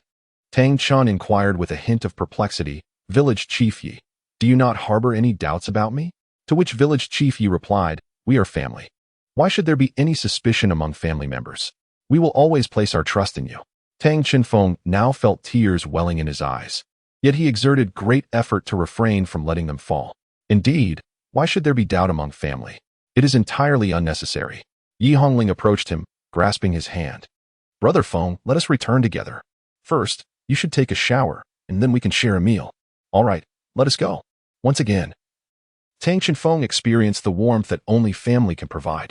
Upon returning home, the first thing Tang Xinfeng wished to do was take a bath. After 5 days of meditation, the grime upon him had nearly formed a crust. As he soaked in the bathroom, he suddenly heard the voice of Bai Xing. After searching around, he discovered that the sound emanated from the starlight. Bai Xing remarked, it seems you have quite a wonderful family. Ah, Sister Bai Xing. So you can converse with me while I am awake, he replied, for previously, Bai Xing could only communicate with him within his mental realm. Bai Xing explained, to speak directly with you requires the starlight. My voice is externalized, thus I would never do so, especially in the presence of others. I see. Tang Xinfeng continued. I truly wish for my family to meet you, but you likely would not consent. Actually, I would very much like to meet them, but as you said, I cannot do so. It would be perilous for you. This time, I emerged solely to convey that your family is indeed remarkable, even better than I had imagined. You must strive diligently from now on. With that, her voice faded away. Tang Xinfeng held the starry brilliance in his hand, contemplating how he could possibly fail to exert himself, given the abundance of hope bestowed upon him. He then donned a fresh change of clothes and made his way to the kitchen. Upon arriving, he discovered that, apart from himself, the other three had already gathered. Tang Xinfeng found a seat and settled down. The aroma of the dishes prepared by Granny Ling was as rich as ever. Under the influence of this enticing fragrance, he and Yi Hongling commenced an enthusiastic assault on the meal, swiftly rendering the plates as spotless as if they had just been washed, devoid of any remnants of food. Ahem, Village Chief Yi cleared his throat and addressed the two. Are you both sufficiently satiated? Tomorrow, you must be well prepared. They both replied in unison, rest assured, no problem. Thus, another tranquil night passed, and before the sun had risen, the two rose early. After finishing breakfast, they made their way to the doorstep, where Village Chief Yi awaited them, just as before. Indeed, it appears you have not forgotten my previous words. Based on your recent performance, I have decided to amend the original plan. Xiaofeng, step forward. Tang Xinfeng complied, stepping out. Xiaofeng, although I am unsure of how your field of living beings manifested, this ability is immensely beneficial for your cultivation. Can you still summon it? Tang Xinfeng responded, indeed. It can still be utilized. Last night, he had specifically inquired about the origin of the spirit domain from Bai Xing. Bai Xing explained that this ability emanates from the starlight, which acts like a funnel, gathering the surrounding spiritual energy and concentrating it near Tang Xinfeng, thereby forming a domain-like skill to assist in his cultivation. Upon hearing Tang Xinfeng's response, Village Chief Yi remarked, that is excellent. My plan is for you to engage in more physical training in the mornings and in the afternoons. You shall meditate and cultivate using this ability. Do you understand? The two replied in unison, understood. Village Chief Yi continued, all right. Begin by running a lap around the village and return as swiftly as possible, without restrictions on the use of martial souls or soul power. Tang Xinfeng and Yi Hongling dashed out without uttering a word. The land area of Tianhun town is quite modest, only slightly larger than an ordinary rural community, and a complete lap measures approximately 10 kilometers. with the assistance of their physical conditioning as soul masters and their respective martial spirits. The two completed the circuit in about 20 minutes. Tang Shifeng broke only a slight sweat, while Yi Hongling was merely a bit breathless. Overall, they did not feel fatigued. Just as they believed the challenge was manageable, Village Chief Yi approached and inquired about their experience. The pair promptly assured him that they encountered no difficulties. At that moment, Village Chief Yi suddenly jabbed their shoulders sharply, eliciting cries of pain from both. However, their discomfort quickly faded as they realized their soul power had been sealed. The village chief remarked that their previous performance was satisfactory, thus they should undertake another lap, albeit with their soul power restrained. Tang Shifeng expressed his confusion. Why does Village Chief Yi want to restrict soul power? Isn't a soul master simply someone who wields soul power? Village Chief Yi replied. Before a soul master truly attains greatness, their soul power is limited. If it runs out and the enemy can still attack, physical prowess becomes paramount. Even if one cannot fight, at the very least, they should be able to flee. Yi Hongling inquired. Then, grandfather, as an auxiliary soul master who typically does not confront enemies directly, should I still undergo such training? Village Chief Yi replied sternly, of course. Moreover, auxiliary soul masters are often more susceptible to being targeted. Such training is essential to enhance the efficacy of one's cultivation, and it must be undertaken regardless. Perhaps recalling his own past, Village Chief Yi grew increasingly animated as he spoke. The two youngsters realized they could not escape this rigorous regimen and promptly set off again. Chapter 10. An increasing number of preparations, however, due to the recent restriction of their soul power, the two were noticeably slower than before. Taking approximately 30 minutes to complete their run, they felt quite fatigued, especially Yi Hongling, who, without the enhancement of her soul power, collapsed after just one lap. Now sitting on the ground, gasping for breath, her face flushed. I can't go on. If I run any further, I'll surely collapse. Is that so? I actually feel quite fine, Tang Shifeng replied, unfazed by Yi Hongling's complaints. After all, his innate martial soul naturally bolstered his physical capabilities. Yet, his smile soon faded when Village Chief Yi declared, Oh, is that so? Well then, little Feng, you shall continue running until you can no longer stand. I will be right beside you, so don't even think about slacking off. What? From that day forth, Tang Shifeng learned the invaluable lesson of never boasting carelessly. Under the watchful eye of Village Chief Yi, he ran an additional 6 laps before finally stopping, his condition mirroring Yi Hongling's moments earlier. As though he might wheeze at any moment. Fortunately, the morning's training had concluded. Based on their current performance, Village Chief Yi devised a new training regimen, stipulating that regardless of how much exercise Yi Hongling undertook, Tang Shifeng was required to complete 5 times that amount. Upon hearing this, Tang Shifeng's face turned pale. At least they could now enjoy a delightful lunch, though having just completed 5 kilometers and 25 kilometers left their stomachs feeling somewhat uneasy, resulting in a lighter meal than usual. Village Chief Yi reassured them that they would eventually acclimate. In the afternoon, their tasks became significantly easier, consisting of meditation and cultivation. Initially, Tang Shifeng had asked Village Chief Yi what would happen if they fell into deep meditation again. Village Chief Yi, somewhat exasperated, replied, If everyone could effortlessly enter deep meditation, there would likely be no geniuses left in this world. The two tried it, and indeed, while they could enter prolonged meditation, achieving the depths they had previously attained proved to be a challenge, as it was difficult to replicate those earlier experiences. In the realm of spiritual cultivation, the progress of the two individuals has been remarkably swift. Tang Shifeng has already reached the 12th level, while Yi Hongling, although still at the 10th level without a soul ring, can feel her internal soul power becoming increasingly robust. Their daily routine primarily consists of physical training in the morning and meditation in the afternoon. The morning training soon incorporated several new activities beyond mere running. And as their physical condition improved, Yi Hongling was able to accomplish more. However, for Tang Shifeng, who had to endure 5 times the exercise, it was a most arduous endeavor. While she could persevere, he often collapsed from exhaustion, yet he undeniably made progress in his cultivation. This lifestyle continued for about a month. This morning, they were once again running laps. Prior to that, Yi Hongling had completed 50 push-ups, 50 pull-ups, 50 sit-ups, and 50 squats, of course. Tang Shifeng had to do 5 times that amount. Presently, she could run approximately 10 laps without any soul power, necessitating that he run 50. However, they might have to conclude early today, as they encountered a familiar face on the track, Hao Fan. the federal professional soul awakening master who had assisted them in awakening their martial souls. Upon seeing him, their immediate reaction was to greet him and inquire, "Master, what brings you here today?" Hao Fan responded with a warm smile, as he had come specifically regarding their matters. "Yi Hongling and Tang Chenfeng, I am here to speak with your grandfather. Is he at home?" "Yes, he is at home. Allow us to escort you there." Thus, they led Hao Fan back. Upon reaching their doorstep, village chief Yi immediately recognized them. "Ah, isn't this the master? What a pleasant surprise to see you at our home today." Hao Fan looked at Tang Chenfeng and Yi Hongling, replying, "It has been a while, village chief. I am here to discuss the matters concerning these two children." He continued, "I have already reported on their situation to the higher authorities, and based on your current performance, it has been decided that both can attend the Soul Master Academy together." "Really? That is wonderful news.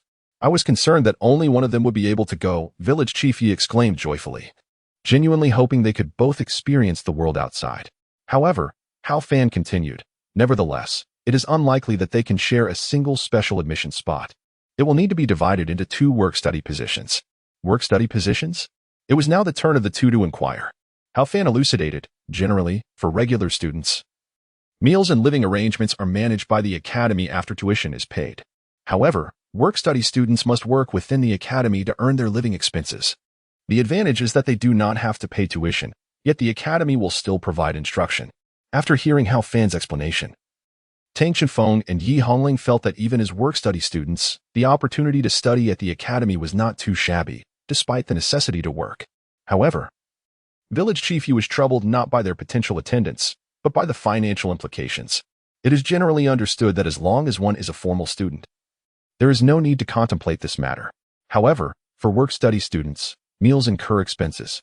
And considering that these two individuals could consume a quantity of food meant for 6 months in just 1 month, even if they were to take on all the labor tasks at the academy, it would likely still be insufficient.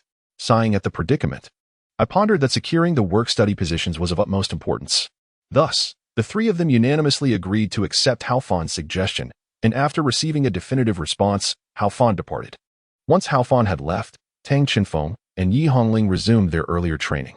Meanwhile, village chief Yi contemplated the necessity of economizing wherever possible, realizing that at least one of the two should acquire additional skills. As another day drew to a close and the night deepened, the two children had already drifted off to sleep, while the other two engaged in discussions about future plans. "Are you certain? This could be quite perilous. Rest assured, you will accompany them.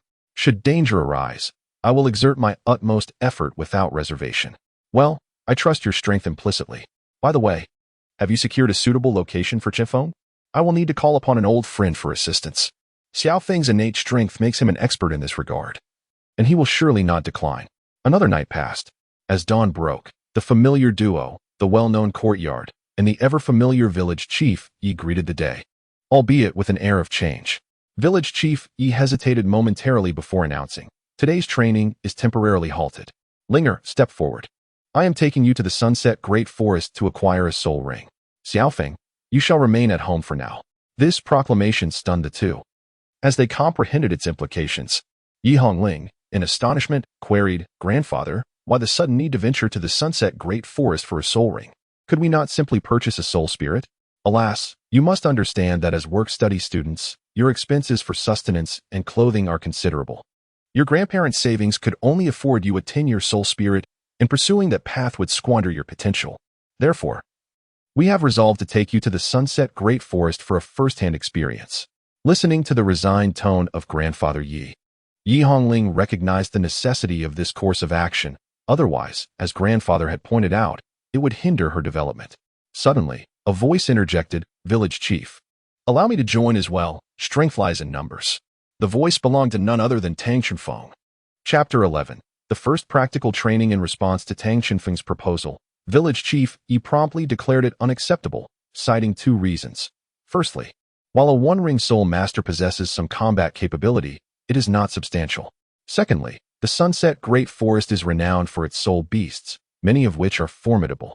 The presence of an additional one-ring soul master would be of little consequence in such circumstances. To obtain the soul ring, Yi Hongling's combat prowess was inherently inadequate and required careful safeguarding. However, should another individual enter the fray, it would become exceedingly difficult to protect both parties simultaneously. Thus, having one less person would allow for greater concentration.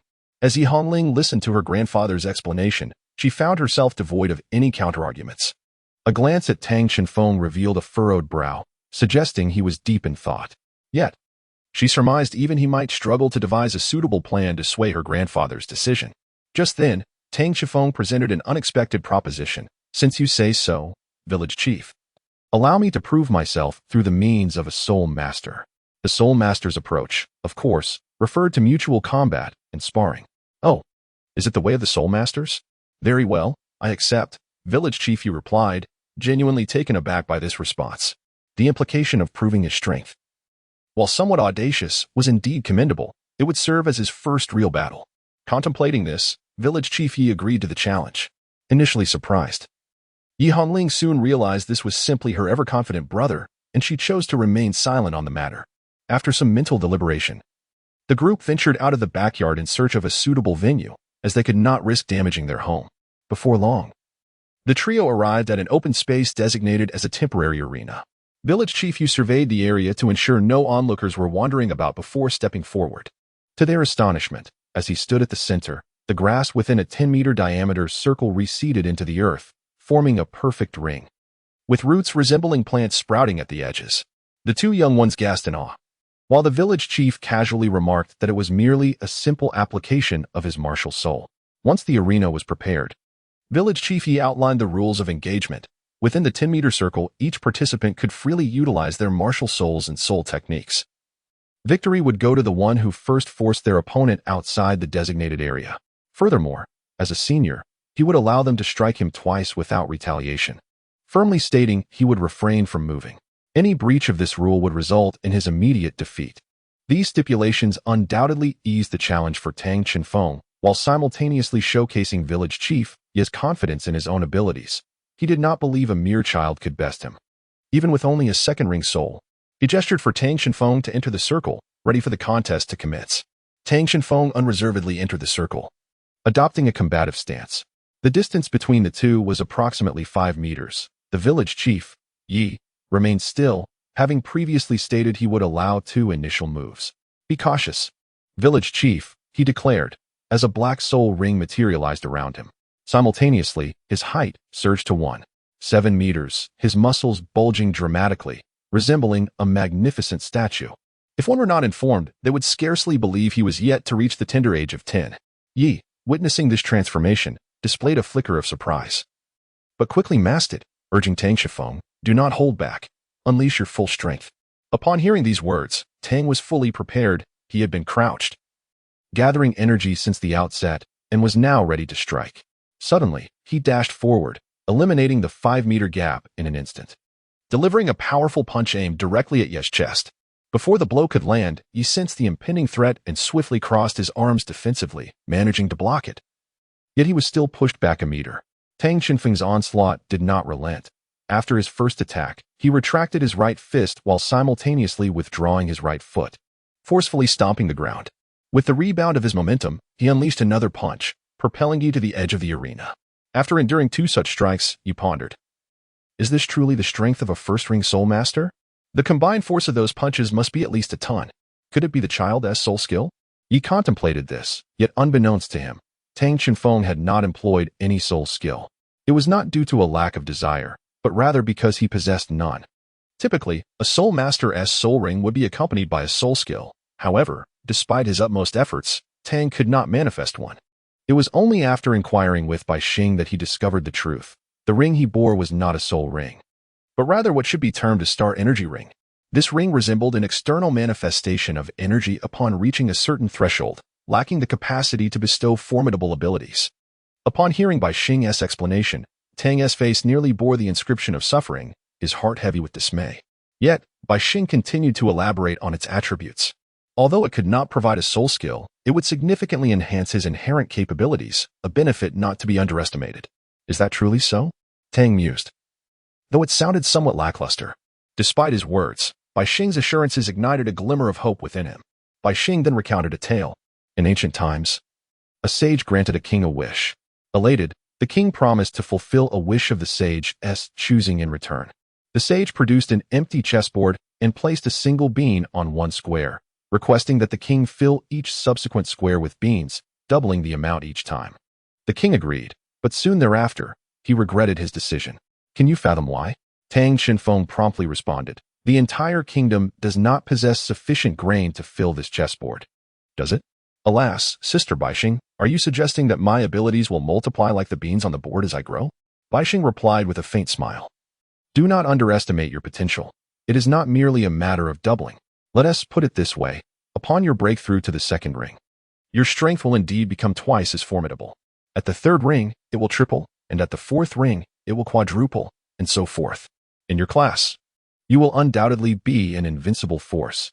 Returning to the present, after enduring 2 of Tang Xinfeng's punches, village chief Yi was finally poised to retaliate. His second soul ring illuminated as 3 massive tree roots surged from the ground toward Tang Xinfeng, a manifestation of his second soul skill, the wood spirit puncture array. Tang Xinfeng, however, forcefully propelled himself backward with a leap, creating distance. It was imperative to exploit the advantage of his mobility while the village chief remained constrained, as maintaining distance would be beneficial to him. Tang Xinfeng leaped twice, creating a distance of 6 meters. However, as he steadied himself, an image suddenly flashed in his mind, numerous vines sprouting beneath him, attempting to ensnare him. Without a moment's hesitation, he instinctively jumped to the right. In the next instant, countless vines erupted from the ground, executing a constricting motion. This was the first soul skill of Elder Yi, the wood vine entanglement. Xinfeng pondered that had he not leaped away, he would have been firmly ensnared. Although he was uncertain about the nature of the attack, he recognized it as advantageous for himself. Elder Yi, on the other hand, was astonished that his first soul skill had been discerned. How had he perceived it? Was it through mental prowess? The battle continued as Elder Yi relentlessly employed his first and second soul skills, the wood vine entanglement and the thrust array. With each gesture, the attacks surged towards Xinfeng. Yet he evaded them with an uncanny foresight, skillfully dodging left and right as he approached Elder Yi.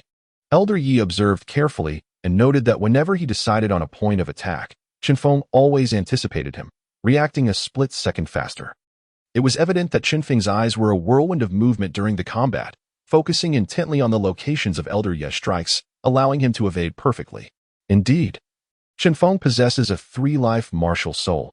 He must rely on his ocular abilities for observation, Elder Yi concluded. In truth, while Xinfeng did rely on his vision, the primary factor was his mental domain skill.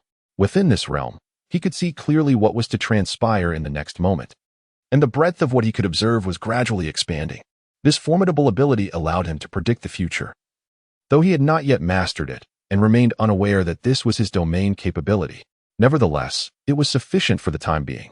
Elder Yi conceived a strategy. If Xinfeng could evade, then he would create an inescapable situation. Consequently, 2-century-old spirit rings radiated brilliance, signaling a preparation for a full-force strike. Simultaneously, Xinfeng noticed that the images in his mind began to lengthen, evolving into fragments filled with countless vines and thrust rushing towards him, an apparent inevitability. However, at that moment, Xinfeng devised a brilliant idea. Without hesitation, he leaped into the air. The vines and thrusts pursued him closely, yet due to his predictive leap, they failed to connect. With a powerful push off the solid thrust beneath his feet, he transformed them into a launching pad, aiming directly at Elder Yi. Like a cannonball, he soared towards the Elder, who quickly positioned the thrust array to defend against the impending assault. With a resounding crash, Xinfeng's fist shattered the thrust array. And although he did strike Elder Yi, the force had been wholly absorbed by the previous defense. Elder Yi exhaled in relief, thinking to himself that he was not yet defeated by a mere child. However, just as he prepared to counterattack, he suddenly felt a jolt in his mind, causing him to stagger and step out of the circle. This signified Xinfeng's victory. Chapter 12. Journey to the Great Forest. Wow, Brother Feng, you are incredible. You truly won. Yi Hongling, brimming with excitement, has now leaped onto Tang Xinfeng. It's rather overwhelming, Tang Xinfeng weakly remarked.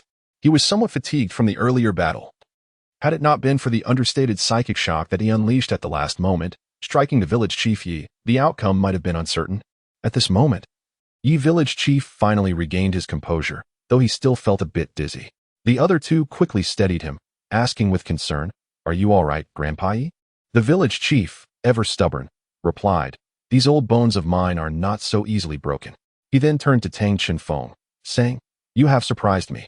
Your psychic attributes were well concealed." After a brief pause, he suggested, "Let us rest a while before setting off." Indeed, Yi village chief continued, "If we are to have another person join us, we must prepare a few more things. Come with me. I will take you to a place." With that, he headed towards the house, and the two followed closely behind. Arriving at the west side of the house, they found it cluttered with various items, appearing quite disordered. Just as the two were puzzled about the purpose of this place, Yi village chief swept aside the debris, revealing a trapdoor beneath. He opened it to unveil a basement and beckoned, "Come down. I wish to show you the treasures your grandmother and I collected in our youth." He descended the stairs, and the two promptly followed him into the basement, which was approximately 1 meter above ground and covered an area of about 8 square meters, containing 4 boxes on the floor. Yi village chief opened one of the boxes and retrieved 2 exquisite bracelets, gleaming in silver and intricately engraved with complex solar rays, exuding an air of opulence. Turning to the two, he declared, "These were the bracelets I used to propose to your grandmother. They are soul-guided storage devices, each with about 1 cubic meter of space. I now entrust them to your care." Both were taken aback, hastily declining. Such items should not be taken lightly. Yi village chief responded, "I have said it was in the past. Since arriving here, we have not used them. Rather than allowing them to gather dust, it is better that you make use of them." They exchanged glances before taking the soul-guided bracelets. Just by gazing at them, Tang Chenfeng could sense their extraordinary value. The material of the bracelets was indiscernible, yet it seemed to be a form of silver. The matrix was both decorative and the essence of the soul. Yi Hongling's eyes sparkled with delight at the sight of the bracelets, as she had a fondness for beautiful things. "Wait a moment," she interjected, "Grandpa? Shouldn't a proposal involve a ring? Why give a bracelet?" To Yi Hongling's question, Yi village chief surprisingly became animated. "Ah, that is because your grandmother preferred bracelets over rings. In her youth, she was quite beautiful and had many suitors, but in the end, only 2 of us remained. We both proposed to her. One presented a ring while I offered a bracelet. Ultimately, she chose me, and the other suitor graciously withdrew, conceding his place to me." The expression on Yi village chief's face hinted at a cherished and unforgettable memory. Upon hearing this, Tang Chenfeng remarked, "Should we not take it, considering its significance? Such treasures must be passed down through generations. As you age, it will naturally be entrusted to you, serving as our shared hope. Alas, it is time to prepare our belongings. We shall simply store them in the bracelet when the moment arrives. By the way, who is the other person you mentioned, Grandpa? Do not worry. You will see them often in the future," he chuckled. After some preparations and familiarizing themselves with the bracelet's usage, the trio took a sufficient supply of food, water, and emergency items, resting through the afternoon. Once they had bid farewell to Grandma Ling, they were finally ready to embark on their journey. The location of Tianhun town was quite remote. A journey westward for several kilometers would lead them to the outskirts of the Sunset Great Forest. Upon reaching the forest's perimeter, Tang Chenfeng and Yi Hongling noticed that the forest was somewhat different from their expectations. In their minds, a forest should be a tranquil and sparsely populated realm. However, beneath the wall, there were numerous people. In addition to the constantly arriving spirit-guided vehicles and pedestrians like themselves, many had arrived before them. As they surveyed the scene, they observed various temporary stalls and simple pathways, with vendors calling out about an array of weapons and protective gear. The air was filled with chatter, largely concerning team hunts for spirit beasts or discussions about the effectiveness of their hunting and protective equipment. In this technologically advanced world, spirit masters could acquire spirit rings by purchasing spirits from the spirit transmission tower.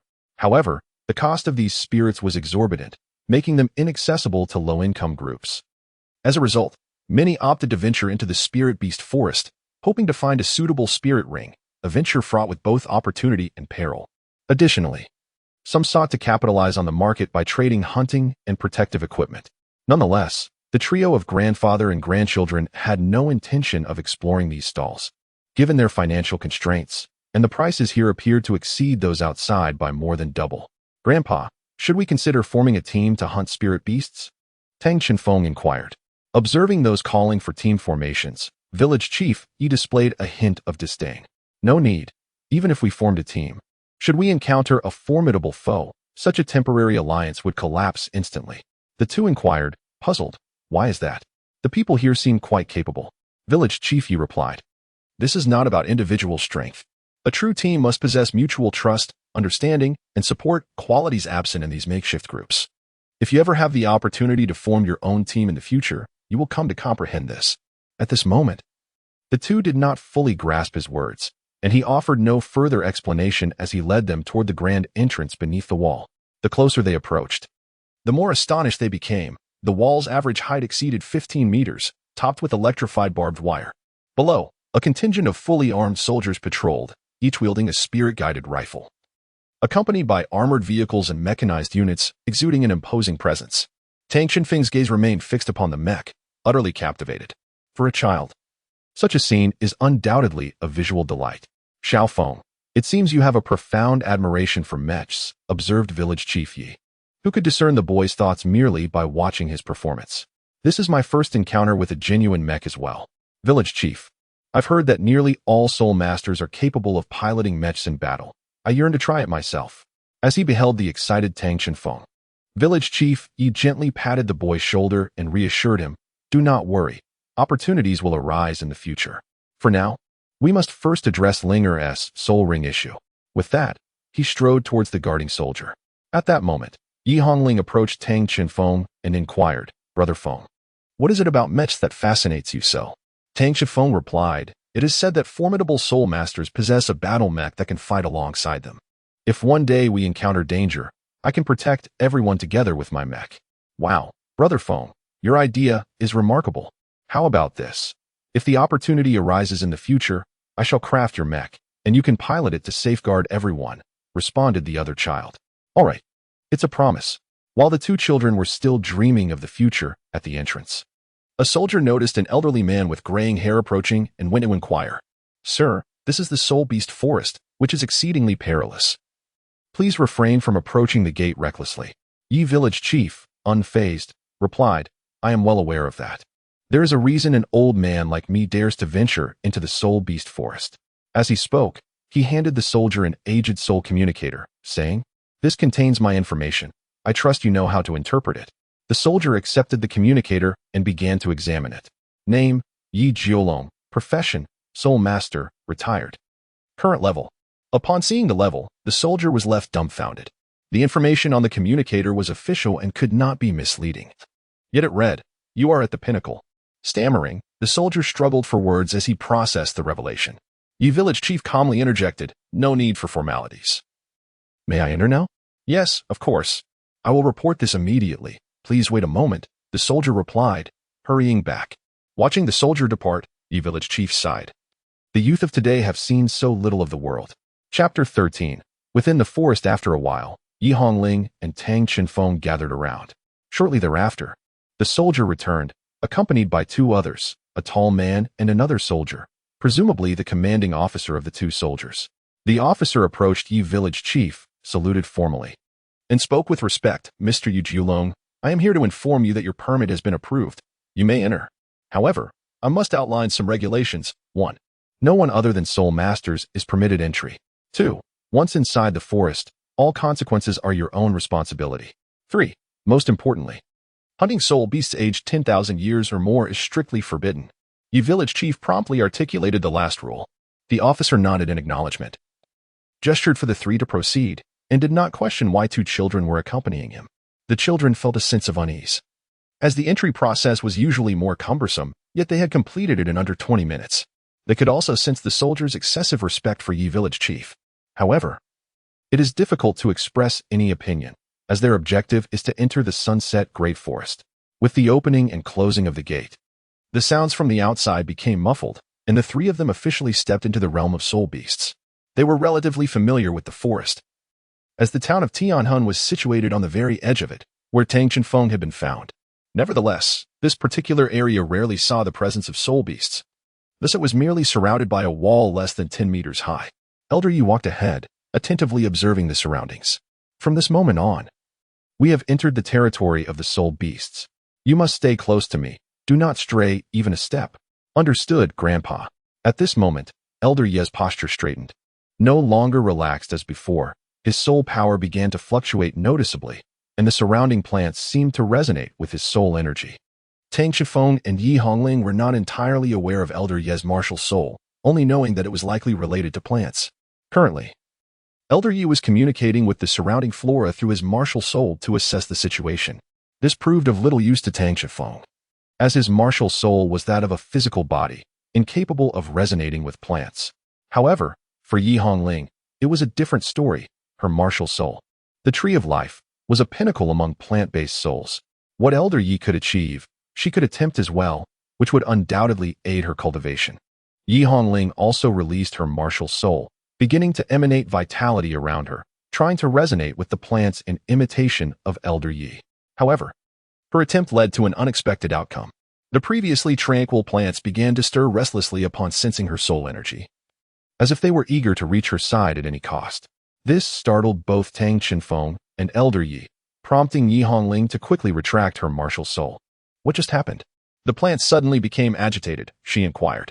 Grandpa, I have no idea what occurred. I merely released my martial soul, she replied. Village chief, I assure you I witnessed everything. Linga truly did just release her martial soul. The commotion abruptly severed Elder Yi's connection with the surrounding environment. Just as the two assumed they would face a scolding, Elder Yi expressed his surprise, stating, I could sense a strong emotional fluctuation from the surrounding plants. Predominantly excitement and joy. This indicates they are quite fond of you, and it suggests you possess a unique affinity for nature. Could you perhaps articulate this in simpler terms? Grandpa? Yi Hongling interjected. Elder Yi recognized his haste and took a moment to calmly explain. What I mean is that you have a special ability to connect with nature and vitality. In the future, you can cultivate in tandem with nature, making your efforts far more efficient. Yi Hongling exclaimed with joy, so that's how it is. That's wonderful. Yet, the village chief Yi did not express to Yi Hongling that her talent had surpassed his expectations and imagination. Not only hers, but also Tang Qinfeng's. Deep within the sunset forest stood a magnificent tree, towering at nearly 1,000 meters, which seemed to sense something as its trunk began to tremble slightly. Surrounding it were numerous soul beasts, among which a blue-golden humanoid figure appeared to be conversing with the tree. Could it truly be? The tree ancestor had not anticipated that the next inheritor of the heart of life would be a human. The branches of the great tree swayed gently, seemingly in response. The figure replied, You are correct. Regardless of who the inheritor is, now that they have been chosen, we cannot alter fate. I shall find a way to bring her here.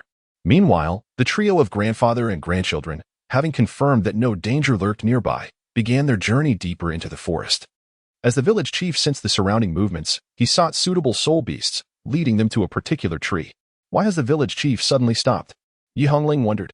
The village chief scrutinized the tree, concluding, This tree spirit's cultivation is barely 90 years. It shall serve as a backup option. Alas, this is a soul beast? I could hardly tell. Yi Hongling exclaimed in surprise. Before a plant-type soul beast develops intelligence, it bears a striking resemblance to ordinary flora, yet with careful observation, one can discern certain peculiarities. For now, it holds no utility for you, he explained. By the way, Grandpa, this soul beast doesn't seem particularly suitable for Linger. Why choose it? Tang Qinfeng inquired. The village chief responded with a hint of resignation. Finding a soul beast that perfectly matches an individual is a rare endeavor. It often hinges on luck. Moreover, Linger's martial soul is unique, necessitating a soul beast with a life affinity attribute, which is exceedingly rare. If we cannot find one, we may have to settle for alternatives and consider a path toward control and support. Upon hearing this, Yi Hongling's expression turned grim. Is it really that difficult? Grandpa, how long will we be searching? Let us search for 2 days. We have ample time, the village chief reassured them. The trio continued their exploration through the forest, encountering primarily 10-year soul beasts, with an occasional 100-year beast, yet neither side displayed any inclination for conflict. Despite their encounters, due to Yi Hongling's unique martial soul, they found either mismatched attributes or insufficient compatibility. As dusk approached, they settled in a relatively flat area, retrieving materials from their bracelets to set up a tent and kindle a campfire, bringing forth the provisions they had prepared. Seated by the flickering flames, Yi Hongling gazed into the fire with a sense of melancholy, reflecting on the fruitless day spent searching for a suitable soul beast. Tang Qinfeng consoled. Did not Grandpa Yi once say that the soul ring is a matter of fortune? Perhaps our luck will change tomorrow. Xiaofeng was right. Linger, do not be overly anxious. Opportunities always exist. We merely need to seek them out. Village Chief He also stood by, offering comfort, but suddenly he sensed something and became alert. Something is approaching. Xiaofeng, Linger, prepare yourselves. Upon hearing the chief's warning, the two immediately activated their martial souls, scanning their surroundings with vigilance. It was already night, and among the surrounding thickets, several green lights were gradually drawing near. It seemed to be wood wolves. Village chief, Yi murmured, yet he displayed no hint of panic. You two stay here and do not move. At that moment, a blue gleam flickered in Tang Chenfeng's eyes as he employed his mental energy to observe. In the darkness, even the objects concealed therein appeared distinctly visible to him. There were 5 wolf-like soul beasts in total, each measuring approximately 1.5 meters in length. Their bodies enveloped in a wooden exoskeleton, while leaves substituted for fur, emitting a green luminescence from their eyes. This amalgamation of tree and wolf is precisely why they were dubbed wood wolves. Initially, for wood wolves were foraging when they fortuitously encountered the 3 resting individuals. Now encircling them, closing in to within about 5 meters. Village chief, you snorted softly. It seems the newcomers harbor ill intent. However, they are merely a pack of 10-year-old wood wolves. He raised his hands, and the yellow 100-year soul ring shone brightly. Subsequently, he clenched his fists, causing countless vines to erupt from the ground, ensnaring the wood wolves. By the time the 4 wood wolves sensed the danger, it was too late. Even if they wished to retaliate, the emerging vines had already bound them tightly, rendering them immobile. The second soul ring on village chief Ye's body illuminated as well, and the wood spirit piercing array erupted like a barrage of swords from the earth, turning the 4 wood wolves into mere fragments of wooden remains. Wait, there should be one more. Linger, be cautious behind you. Chapter 14. Crisis approaches. As the village chief, Yi, surveyed the surroundings, he noticed that the 5th wooden wolf had somehow circled behind Yi Hongling, poised to launch an attack.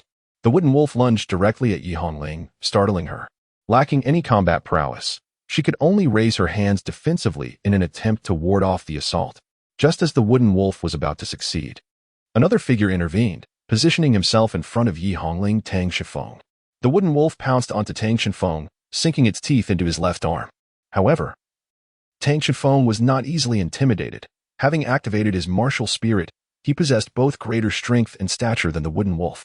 With swift determination, he seized the wolf by the neck, disregarding the creature's relentless gnawing on his arm. He forcefully pulled the wolf down, resulting in 2 deep gashes on his arm. Yet he paid no heed to the pain as he lifted the wolf and slammed it onto the ground. Following this, he delivered 2 powerful punches to the wolf's head, causing visible cracks to appear on its exoskeleton and blood to seep from its mouth and nose, a testament to the sheer force of his blows. With a mournful howl, the wooden wolf collapsed, motionless. After dispatching the creature, a sharp pain surged from the wounds on Tang Chenfeng's arm, blood trickling down. Brother Feng, are you all right? Yi Hongling rushed forward, covering his injured arm and channeling her life force into him. To her astonishment, the previously gushing wound began healing at a visibly rapid pace. Because you are here, he replied, smiling as if he felt no pain. Your presence empowers me to fight unreservedly. Look, the wound is healing already. Yi Hongling felt a slight flush on her cheeks, then, with a hint of guilt, remarked, even though you say that, if I could use my soul skills, perhaps you wouldn't have been injured. The village chief, standing nearby, interjected, there is no need for such thoughts, Linger. Injuries are inevitable in battle. But it is precisely because of your presence that we dare confront danger without fear of wounds. Though your performance was commendable, both you and Xiaofeng must continue to grow. At that moment, 5 wooden wolves nearby began to emanate faint wisps of white light, which gradually coalesced into rings, transforming into ethereal white soul rings suspended in the air.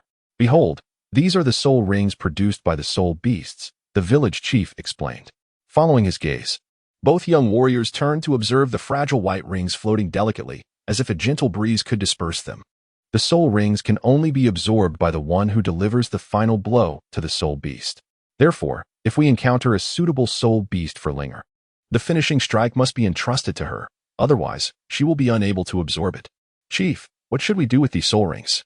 Tang Chenfeng gazed at the soul rings and inquired of the village chief. Village chief Yi, with a hint of reluctance, replied, though it is somewhat regrettable, these soul beasts possess too low an age, and none were slain by Linger, thus she cannot absorb them. Moreover, for the time being, neither you nor I require soul rings. We can only allow them to dissipate slowly. Indeed, that is truly a pity, Tang Chenfeng lamented, sharing in the sentiment of loss. At that moment, Yi Hongling hesitantly asked, Grandfather, Must we necessarily slay the soul beasts? I feel I may be unable to do so. Is there perhaps a more peaceful method? The village chief pondered for a moment and replied, well, there is a possibility. If a soul beast willingly offers itself or desires to become your spirit, it is feasible. There are legends of mighty soul beasts capable of bestowing their powers upon humans in the form of inherited soul rings. He then gently stroked Yi Hongling's head, continuing. However, such beings are naturally beyond our reach. Furthermore, the relationship between humans and soul beasts has deteriorated significantly, making such sacrifices increasingly improbable. Our best course of action is to avoid conflict with soul beasts whenever possible, and if we must engage, we should strive to minimize their suffering as they transition to the next realm. Very well, Yi Hongling responded with a hint of despondency. During the exchange between the grandfather and granddaughter, no one noticed that Tang Chenfeng had seemingly vanished. As he was now intently observing the soul rings that were on the verge of dissipating, Tang Chenfeng stood before the lifeless body of the wooden wolf. Gazing at the flickering soul ring that was on the verge of vanishing, and sighed, it was indeed a pity. How wonderful it would be if he could absorb it. As he contemplated this, he suddenly felt a warmth emanating from his pocket. He reached in and discovered it was the starshine. Initially, he intended to stow it away in his bracelet, but despite his efforts, the starshine simply refused to be contained. Thus, he left it in his pocket, where it began to emit a soft glow. Glimmers of light danced upon the starshine, and to his astonishment, the decade-old soul ring produced by the wooden wolf seemed to be drawn towards it, ultimately being absorbed. In that moment, Tang Chenfeng felt a slight surge in his strength, though minuscule. It was undeniably a gain. Could it be that the starshine possessed the ability to absorb and transform energy? Meanwhile, Elder Yi had completed his psychological counseling with Yi Hongling. Xiaofeng, stop staring. Come over and rest for a moment. Have something to eat. Oh, coming. Tang Chenfeng decided to set aside his thoughts. Sustenance was of greater urgency. The three of them hastily finished their dinner and tidied up the wooden wolf's remains. And it was already 10 o'clock at night. They agreed that Elder Yi would take the first watch, rotating every 3 hours thereafter. Thus, they spent a relatively safe night in the forest. The following morning, before the sun had fully risen and while the sky was still dimly lit, Elder Yi, having completed his 2-hour shift, sensed something amiss. Encountering soul beasts at night in the sunset forest was commonplace, as they had the previous evening. Yet, since then, nothing had transpired. Not even the shadow of a soul beast could be seen. The surrounding silence was unnerving, broken only by the whisper of the wind rustling through the leaves. Elder Yi furrowed his brow, contemplating the unsettling stillness. It was far too quiet, perhaps the calm before the storm. Although he did not believe any soul beast lurking at the forest's edge would be beyond his capacities, the safety of the two children was paramount. Xiaofeng, wake up quickly. We must leave this place at once. All right, came their lethargic replies. Both had been on watch and had just awakened, still not fully alert. However, they soon became more aware, heightened by Elder Ye's connection with the flora, which indicated that a significant creature was making its way toward them. Quickly, come closer. There's a formidable beast approaching, at least a millennium old. Elder Ye's voice betrayed an unusual urgency. The two swiftly moved closer. For facing a 1,000-year soul beast alone was a daunting prospect. Staying near Elder Yi felt far safer. In mere seconds, the colossal being arrived in their vicinity. And as it did, all three couldn't help but gasp in shock. A colossal figure leaped through the towering trees, ultimately arriving before them. The creature was a gigantic wood wolf, standing over 5 meters tall and measuring at least 13 meters in length. Its eyes shimmered with a jade-like green hue, and its wooden exterior bore the intricate patterns of a century-old tree. The green luminescence emanating from its body was a testament to the energy coursing through the wood wolf, underscoring its formidable power. This was undoubtedly the largest spirit beast the trio had encountered since entering the forest. Village Chief Yi immediately assumed a combat stance and solemnly instructed, I will hold it off. Xiaofeng, take Lingo and flee. His voice was tinged with urgency, for he realized that his earlier assessment had been erroneous. Initially, he had presumed the beast to be a millennium spirit beast based on the sensation conveyed by the ground's vegetation. However, as it had been leaping among the trees, his judgment had faltered. This creature was, in fact, a 10,000-year-old wood wolf, possibly nearing 100,000 years in age. Strangely, the ancient wood wolf did not launch a direct attack on the trio. Instead, it circled around them, observing intently. Tang Chenfeng noted a peculiar emotion in its gaze, an expression of confusion. Chapter 15. A perilous predicament at this moment. The three humans and the wolf locked eyes, each hesitant to act. Village Chief Yu was equally perplexed. Logically, such a creature, nearing 10,000 years of cultivation, should inhabit the forest's core rather than venture to the outskirts. Suddenly, the wood wolf ceased its circling and charged at the three. "Scatter!" cried Village Chief Yi in alarm. Faced with such a powerful spirit beast, Tang Qinfeng and Yi Hongling had no choice but to evade. The chief unleashed his first and second spirit rings, summoning a barrier of entwined giant wood vines that rose before them like a towering wall. However, it was evident that this barrier would not withstand the beast's might, as it was swiftly shattered upon impact. Nevertheless, it afforded them a crucial moment to evade. The wood wolf's charge missed its target, but it quickly pivoted, setting its sights on Tang Qifeng and Yi Hongling. "What?" Village Chief Yi gasped. In his view, an ancient wood wolf of this caliber would surely disdain attacking mere children. Yet it was indeed barreling toward them. At the same time, the two youths were filled with shock. Gritting his teeth, Tang Qinfeng urged, "Linger, go. I will hold it off." With that, his first spirit ring materialized around him, and his martial spirit activated, causing his muscles to swell as if to burst through his clothing. He unleashed a powerful right punch, fully aware that he might not withstand even a single blow from the creature.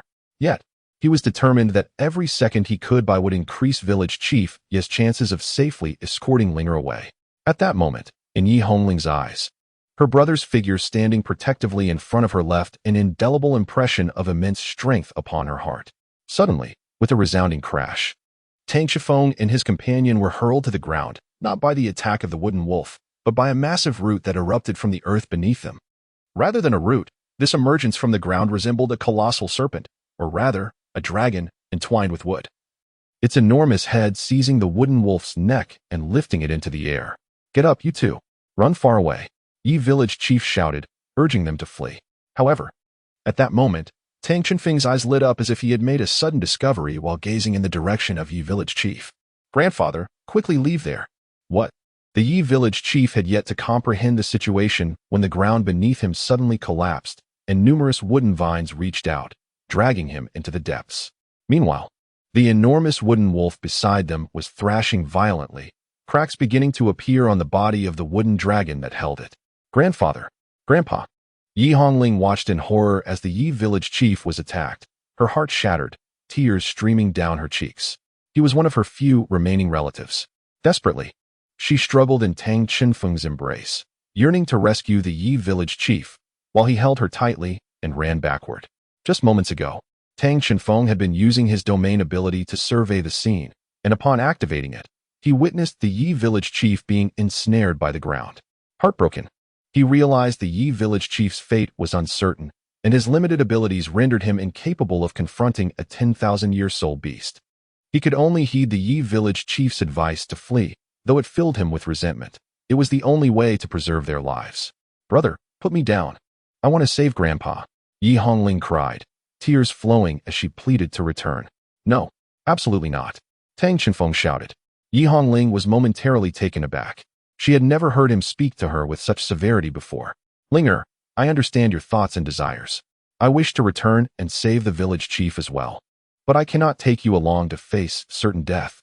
As he ran, tears streamed down his face uncontrollably. However, soon they could hear the sound of their pursuers approach. The wooden wolf had broken free. "Damn it!"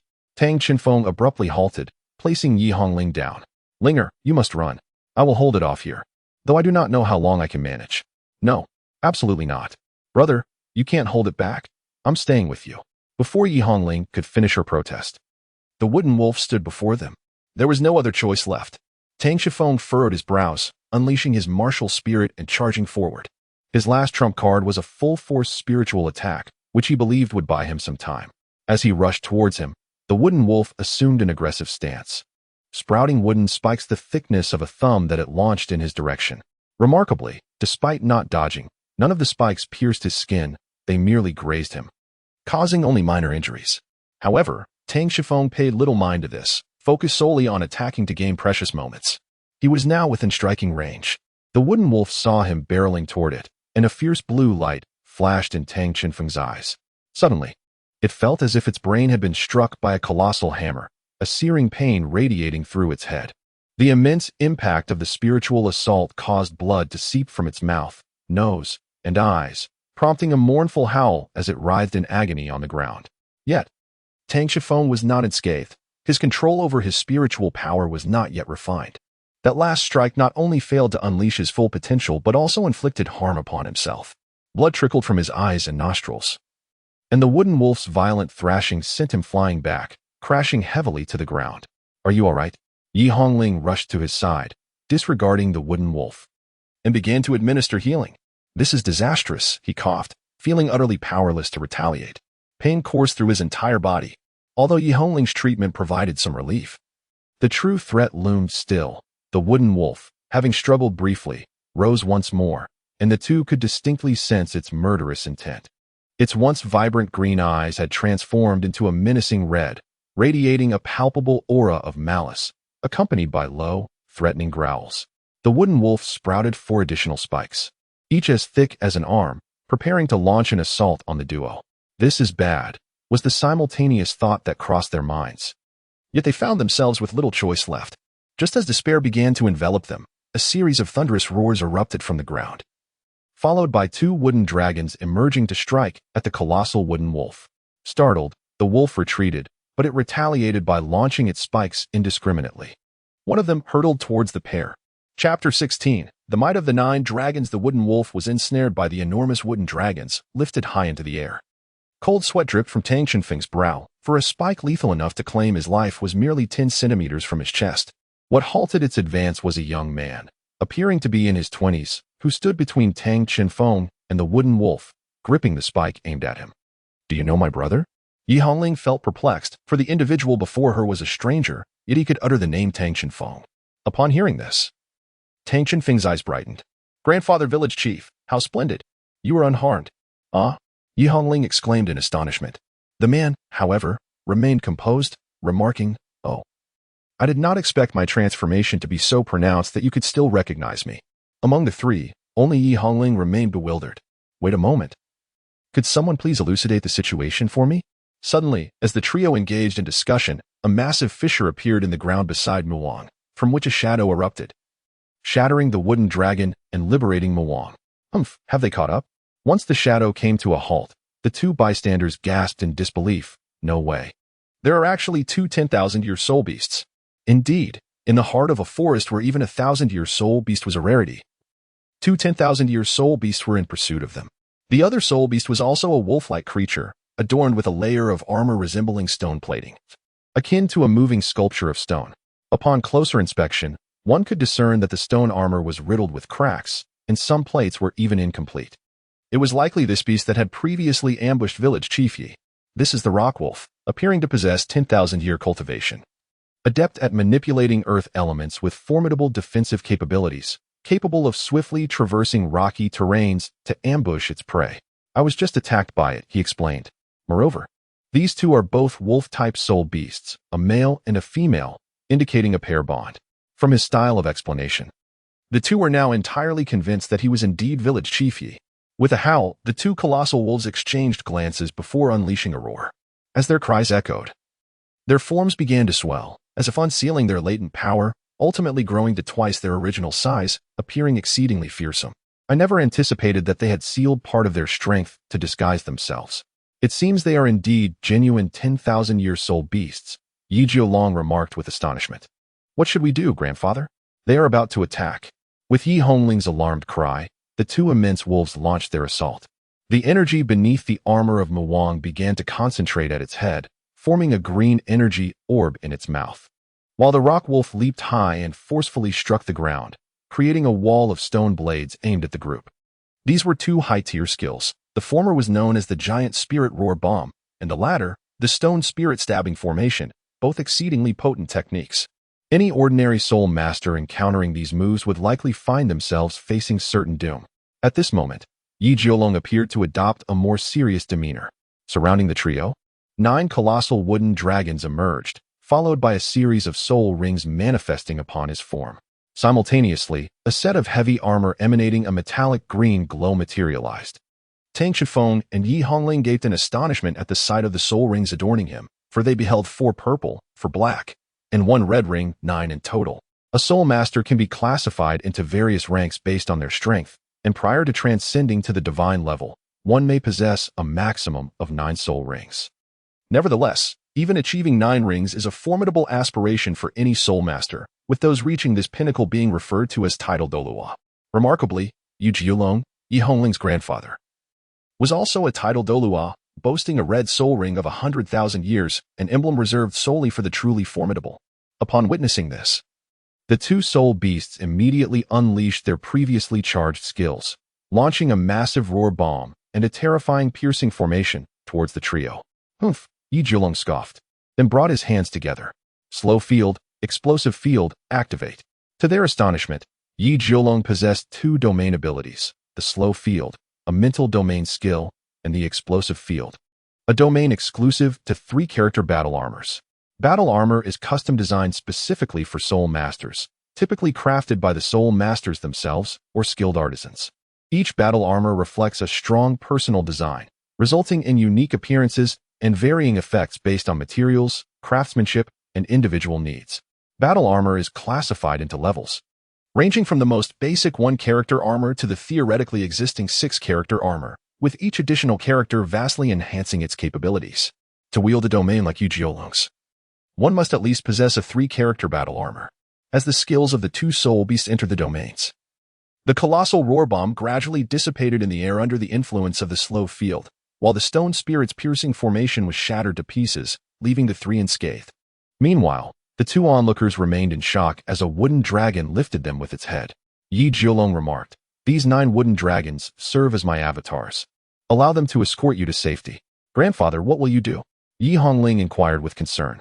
"Do not worry, although I may not necessarily prevail in battle. Should I choose to flee, my adversaries will be unable to impede me. Your safety is paramount." No sooner had he spoken than the wooden dragon whisked the 2 away to a secure location. Yi Jiulong gazed at the receding figures of his grandchildren before turning his attention back to the 2 colossal wolves before him. "Very well, it is time to conclude this. It has been far too long since I last tasted battle." A faint smile graced his face, one that embodied the unique confidence of a true warrior. The battle was imminent. As the 2 wolves let out a roar and then split their forces, the rock wolf charged towards Yi Jiulong, while the wood wolf seemed intent on circumventing him to pursue the 2. "If you wish to chase them, you must first contend with me." Yi Jiulong took a step back, raising his hands as the 8 wooden dragons on the field soared into the air, following his movements. 3 of the wooden dragons intercepted the assault of the rock wolf, while 2 others launched themselves towards the wooden wolf. Like aerial acrobats, the 2 wooden dragons opened their jaws, aiming to bite the wooden wolf, which had no choice but to turn and retaliate, unable to pursue the other 2 individuals. Seizing this opportunity, the rock wolf leapt over the obstructing wooden dragon, attacking Yi Jiulong. With a thunderous crash, another wooden dragon emerged from the ground, and with a swift turn, its tail lashed out like a whip, sending the rock wolf flying. As the standoff between 1 man and 2 wolves persisted, several blue golden leaves suddenly drifted down from the sky, seemingly targeting the 2 colossal wolves. The moment the wolves made contact with the leaves, they appeared momentarily bewildered, displaying expressions of disappointment akin to those of humans, and ceased their attacks. Yi Jiulong observed this peculiar occurrence with intrigue. Unexpectedly, the 2 giant wolves erupted into action. They seemed to abandon their pursuit of the other 2 individuals and instead united in a full frontal assault against Yi Jiulong. How strange, Yi Jiulong pondered. Why had their behavior shifted so rapidly? Were they being commanded by someone? What could be the reason behind it? And what was their ultimate objective? Beneath the colossal blue-golden tree in the heart of the forest, a silver giant eagle stood before the previously mentioned blue-golden humanoid figure. Alas, the earth and wood spirits appear to have bungled the situation. "Silver Feather, you are more reliable. Go, bring back the inheritor." The eagle seemed to respond to the voice, letting out a powerful cry before taking flight towards Tang Chenfeng and Yi Hongling. Chapter 17. The abduction of Yi Hongling in contrast to the battling village chief. The 2 individuals riding on the wooden dragon remained quite safe. The wooden dragon glided swiftly across the ground as if flying at low altitude, carrying them towards the exit. "Brother, do you think Grandpa will be all right?" "Facing 2 such formidable spirit beasts, it's quite dangerous," one of them expressed, concern etched on their face. Despite knowing of their grandfather's extraordinary strength, Yi Hongling was still deeply worried about his safety. Tang Shifeng reached out, gently patting her head in a comforting gesture. "Do not worry, Since village chief Yi is a titled Douluo, it is unlikely that anyone could impede his escape if he chooses to flee. He is merely buying us time for our own escape, and he will catch up with us shortly. As he spoke, the wooden dragon beneath them emitted a faint dragon's roar, seemingly affirming Tang Chenfeng's words. Yes, brother, you are right. We should hasten to the entrance and seek assistance. Just as everything appeared to be progressing favorably, a sudden flash of blue light flickered in Tang Chenfeng's eyes. Get down. He swiftly embraced Yi Hongling and lowered themselves to the ground. In that instant, a series of piercing sounds sliced through the air, accompanied by the whistling of silver feathers that flew past their previous position like flying daggers, embedding themselves directly into the wooden dragon's body, causing it to convulse in distress. When they looked up, a colossal shadow swept over them, revealing a massive eagle with a wingspan of at least 8 meters. Its feathers shimmered with a bright silver hue, glistening under the sun, and emitted a sound akin to metal scraping against metal. It was evident that the previous assault had originated from this magnificent creature. Meanwhile, Yu Jiolong, entangled in battle with 2 enormous wolves, exclaimed in shock, a silver-feathered falcon. How could it appear over there? In truth, each wooden dragon that Yu Jiolong summoned served as a mere extension of himself, possessing independent combat capabilities while sharing sensory experiences. Thus, whatever the wooden dragons observed, Yi Jiolong could perceive as well. However, upon witnessing the silver-feathered falcon, he was overcome with alarm. Yi Jiolong had summoned a wooden dragon solely to ensure the safety of the 2 children.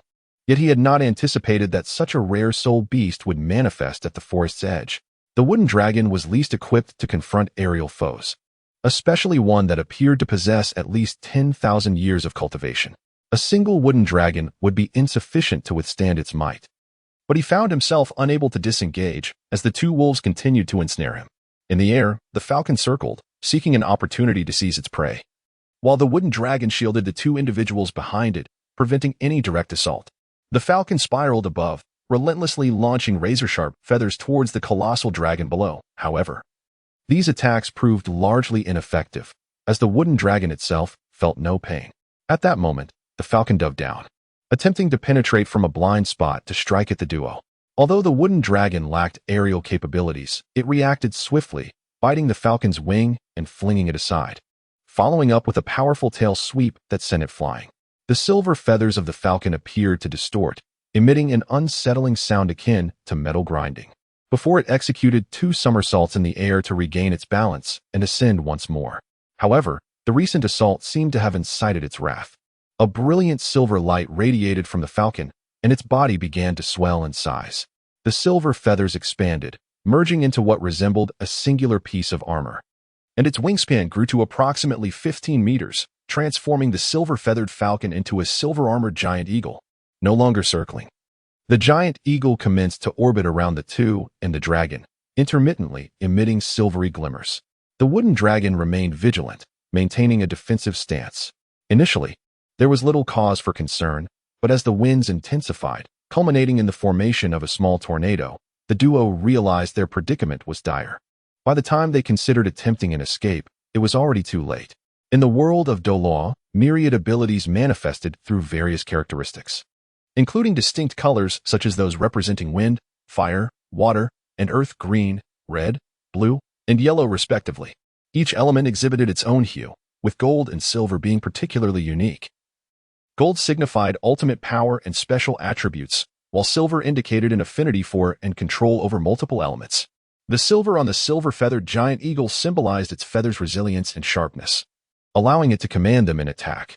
Yet, it was evident that this silver-armored giant eagle possessed not only the previously displayed control over the gold element, but also a distinctive mastery over other elements, particularly that of wind. This realization dawned simultaneously in the minds of Tang Chenfeng and Yi Jiolong, albeit through different means, Yi Jiolong relying on experience, while Tang Chenfeng utilized keen observation. He noted that with each orbit of the silver-armored giant eagle, the wind elements accumulated and intensified, forming a powerful tornado that closed in upon them. It felt as though the very center was destined to be crushed. Soon, the tornado enveloped them entirely, sweeping up leaves and debris, rendering visibility impossible.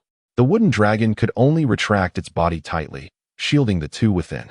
Amid the deafening roar of the wind, the faint sound of slicing air could be discerned, and the glimmering silver light within the tempest served as a harbinger of the peril that awaited should they attempt to break free. Even worse, the metallic fragments swirling in the fierce wind were swiftly slicing through the wooden dragon's body, leaving it riddled with countless wounds. Dread filled Yi Jiulong as he pondered their dire situation. If these two children were to perish here, he could never forgive himself. He sensed that the eagle he faced was far more formidable than the two wolves before him. Although he could protect himself against the two 10,000-year soul beasts, he was powerless to assist the children and could not exercise precise control over the distant wooden dragon. If he commanded the dragon to move, it would inevitably expose a gaping vulnerability. The fierce wind carrying metal shards would inevitably inflict grievous injuries, potentially leading to the children's demise. Suddenly, a silver-armored giant eagle appeared in Yi Jiulong's shared vision, followed by the ominous sound of wood cracking. "This is bad," he exclaimed, and the shared vision began to sway precariously. As the view stabilized, all that remained visible was the dragon body, now bereft of its head, and the giant eagle soaring past. Inside, the two individuals were oblivious to the chaos outside. The deafening roar of the wind drowned out all other sounds, preventing them from perceiving the peril unfolding beyond. Yi Hongling, already terrified, clung tightly to Tang Chenfeng, sobbing, "Brother, I'm so scared. Don't cry, don't be afraid. I'm right here," Tang Chenfeng reassured her, though his own heart raced with anxiety. He made a concerted effort to mask his fear, gently stroking Yi Hongling's head in an attempt to comfort her, knowing that succumbing to fear would only exacerbate their plight. Yet, an unsettling crackle pierced the air, and as they turned to investigate, they saw cracks appearing on the wooden dragon's body. Since the giant eagle had severed the dragon's head, it had relentlessly begun its assault on the dragon's form. The state of the dragon could only be described as shattered, and it was now on the verge of being breached. The emergence of these fissures signaled the grave danger the duo faced. One particular crack widened ominously, as if something were preparing to burst forth from behind it. In that moment, Tang Chenfeng released Yi Hongling and assumed a battle stance, determined to at least impede the impending threat. However, just as Tang Chenfeng braced himself for sacrifice, he seemed to catch sight of something, abruptly turning to reach for Yi Hongling with his right hand. Simultaneously, a resounding crack and a piercing scream erupted. A massive silver claw shattered the defenses above and seized Yi Hongling. "No!" Tang Chenfeng's desperate cry did nothing to halt the grasping claw. Almost instantly, the giant eagle took flight, not looking back, and the windstorm dissipated. Tang Chenfeng followed suit, leaping out to witness the horrific scene, the dismembered wooden dragon and the retreating silver-armored giant eagle. At this moment, Tang Chenfeng was consumed by two emotions, despair and fury. His eyes were reddened, his fists clenched tightly. With his martial soul activated and soul power surging, he dashed fervently towards the direction in which the silver-armored giant eagle had departed. In his heart, there resided but a singular thought, even if it meant sacrificing his life. He was determined to bring Yi Hongling back. Chapter 18. The bearer of life's legacy Tang Chenfeng sprinted towards the direction in which the silver-armored giant eagle had departed. He understood that being captured by such a formidable creature would likely spell doom, yet he felt compelled to pursue even the faintest glimmer of hope. The silver-armored giant eagle was headed back towards their previous location, but veered away from where Elder Yi was situated, soaring into the heart of the forest. Tang Chenfeng exerted himself to keep pace, feeling as though he had never run this fast before. However, no matter how swift his legs were, they could not rival the power of wings. Though he discerned a general direction, the creature soon vanished from sight. Meanwhile, changes were unfolding on Yi Jiulong's side. His entire aura transformed from a gentle calm to a heavy, oppressive malice. Even the previously frenzied attacks of the wooden and rock wolves were stilled by his overwhelming presence. He observed everything that had transpired with Tang Chenfeng through their sensory sharing, and when Yi Hongling was abducted, it felt as if his heart skipped a beat. As Tang Chenfeng dashed off in pursuit, he yearned to shout a warning: "Do not chase, it is perilous." The forest was fraught with danger, particularly for the two children, where any misstep could prove fatal. Thus, he was consumed with worry and anger. The seventh spirit ring illuminated, a black ring swirling around him, as dragon-like scales gradually adorned his body, his eyes transforming into resolute orbs. His hair turned a vibrant shade of leaf green, and two dragon horns erupted from his head. With the manifestation of his martial spirit, he exuded an imposing majesty. "Do not mistake me for a mere caterpillar," Yi Jiulong declared fiercely. The dual domains activated, expanding to encompass an area twice as vast as before, ensnaring the two colossal wolves within. They attempted to flee, Yet their bodies felt as if they were pinned beneath a mountain, unable to move under the immense pressure of the explosive domain. Cracks began to form in their tough exoskeletal armor, while Yu Jiolong approached, his expression as dark as a storm cloud, seemingly capable of dripping with intensity. As he advanced toward the two wolves, the air was thick with tension. Tang Shenfeng gazed at the rising clouds of dust and the resounding explosion in the distance, perplexed. Why did it suddenly explode? At this moment, he was approximately 2 kilometers away from the village, and it was evident that the fate of the two wooden wolves and the rock wolf would not be favorable. However, he could not dwell on that now. His focus was directed towards the core area, racing towards the towering tree that reached a height of 1,000 meters. Meanwhile, the silver-armored giant eagle, leveraging its mastery of wind elements and its own advantages, had returned to the heart of the forest and landed gracefully upon the colossal blue-gold tree. The figure that had previously vanished reappeared, acknowledging, "Well done, Silver Feather. Despite some complications, you have successfully brought back the inheritor. You may now rest." Although the man's face betrayed little emotion, it was evident that his spirits were high. In response to the man's nod, the silver-armored giant eagle released its grip, gently setting Yi Hongling down before reverting to its original size and taking flight. Unbeknownst to them, Yi Hongling had fainted from fright, now lying peacefully on the ground, her cherubic face still reflecting an expression of excessive fear, evoking a sense of sympathy. The man approached Yi Hongling, lightly touching her head. Has she fainted from sheer terror? Humans are indeed fragile, he mused, perplexed as to why it had to be humans. Suddenly, in the stillness of the air, the branches of the great tree began to stir of their own accord. 2 blue-gold leaves drifted down, one landing on Yi Hongling's right arm and the other on her forehead, emanating a soft glow and a rich essence of life. Observing this scene, the man rose to his feet, pondering, perhaps this is fate. With a sigh of contemplation, he moved aside to await what was to come. At this moment, though Yi Hongling lay unconscious, her consciousness within the sea of spirit remained remarkably lucid. Her memories were suspended at the moment of her capture, and upon regaining awareness, she found herself in this unfamiliar place. Yi Hongling's current state mirrored that of Tang Shenfeng during his profound meditative experiences, existing within her own sea of spirit.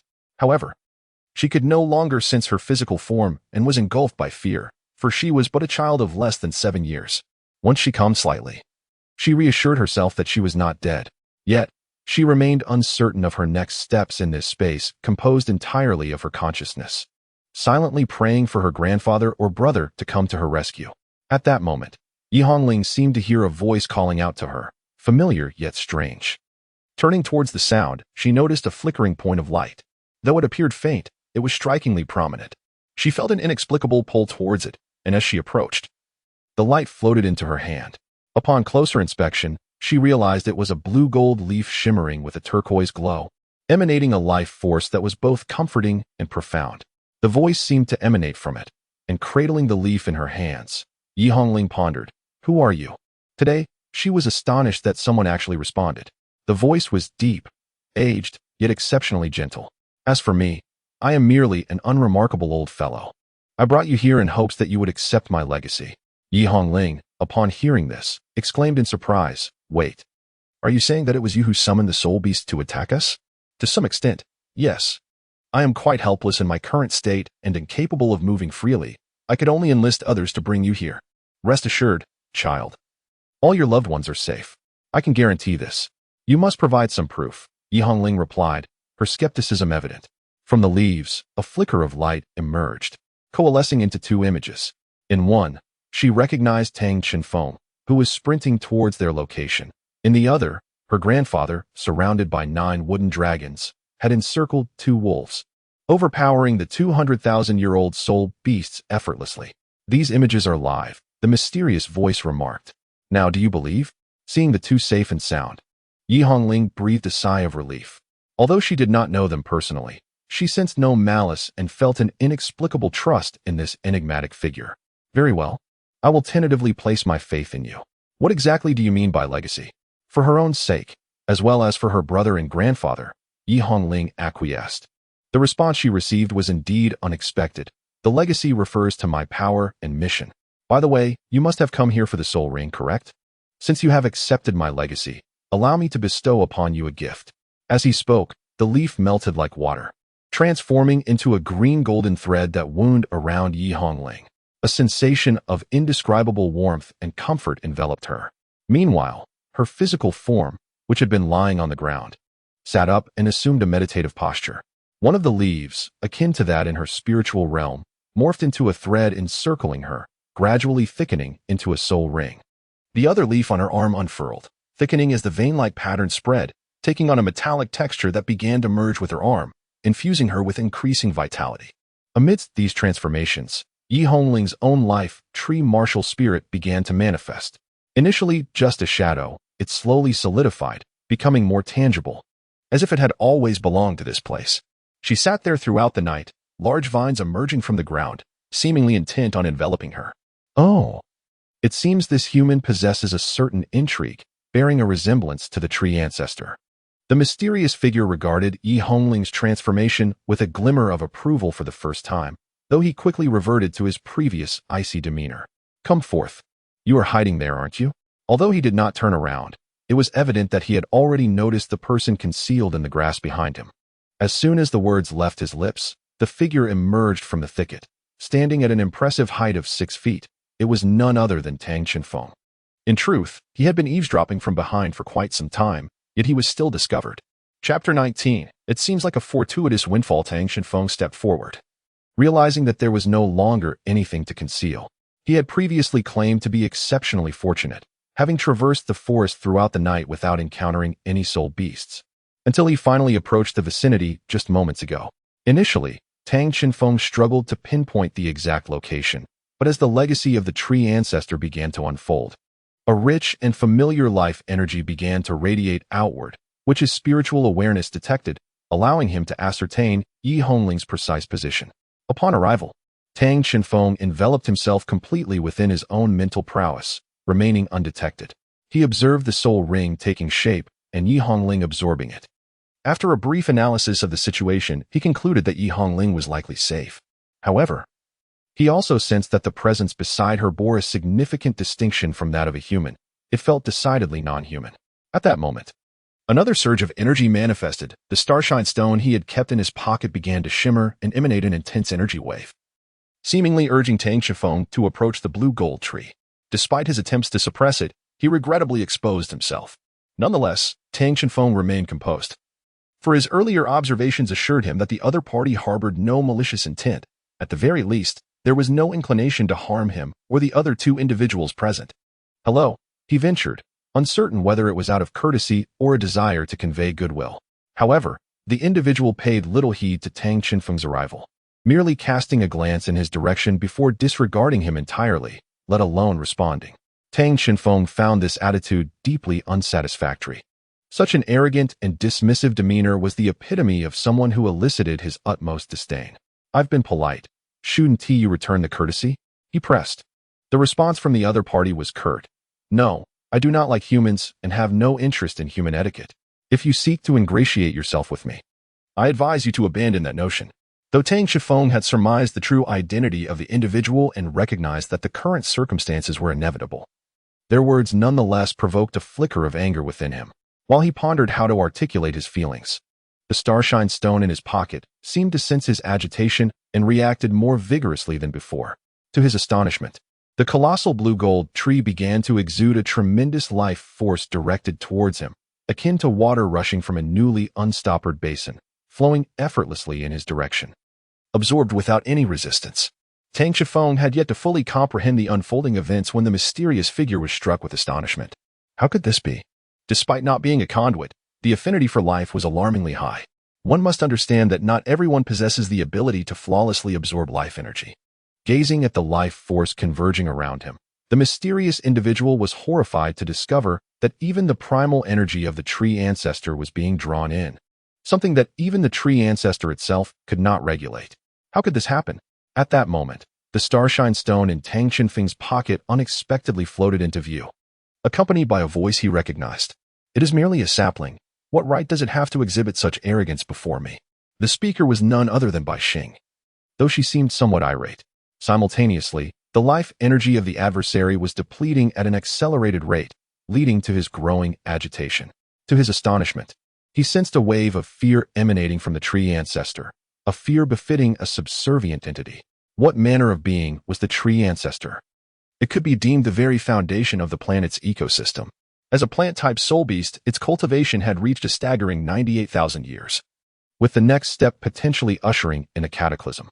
Thus, it sought a successor, at the very least to ensure the continuation of the heart of life, preventing its own annihilation along with that of its lineage.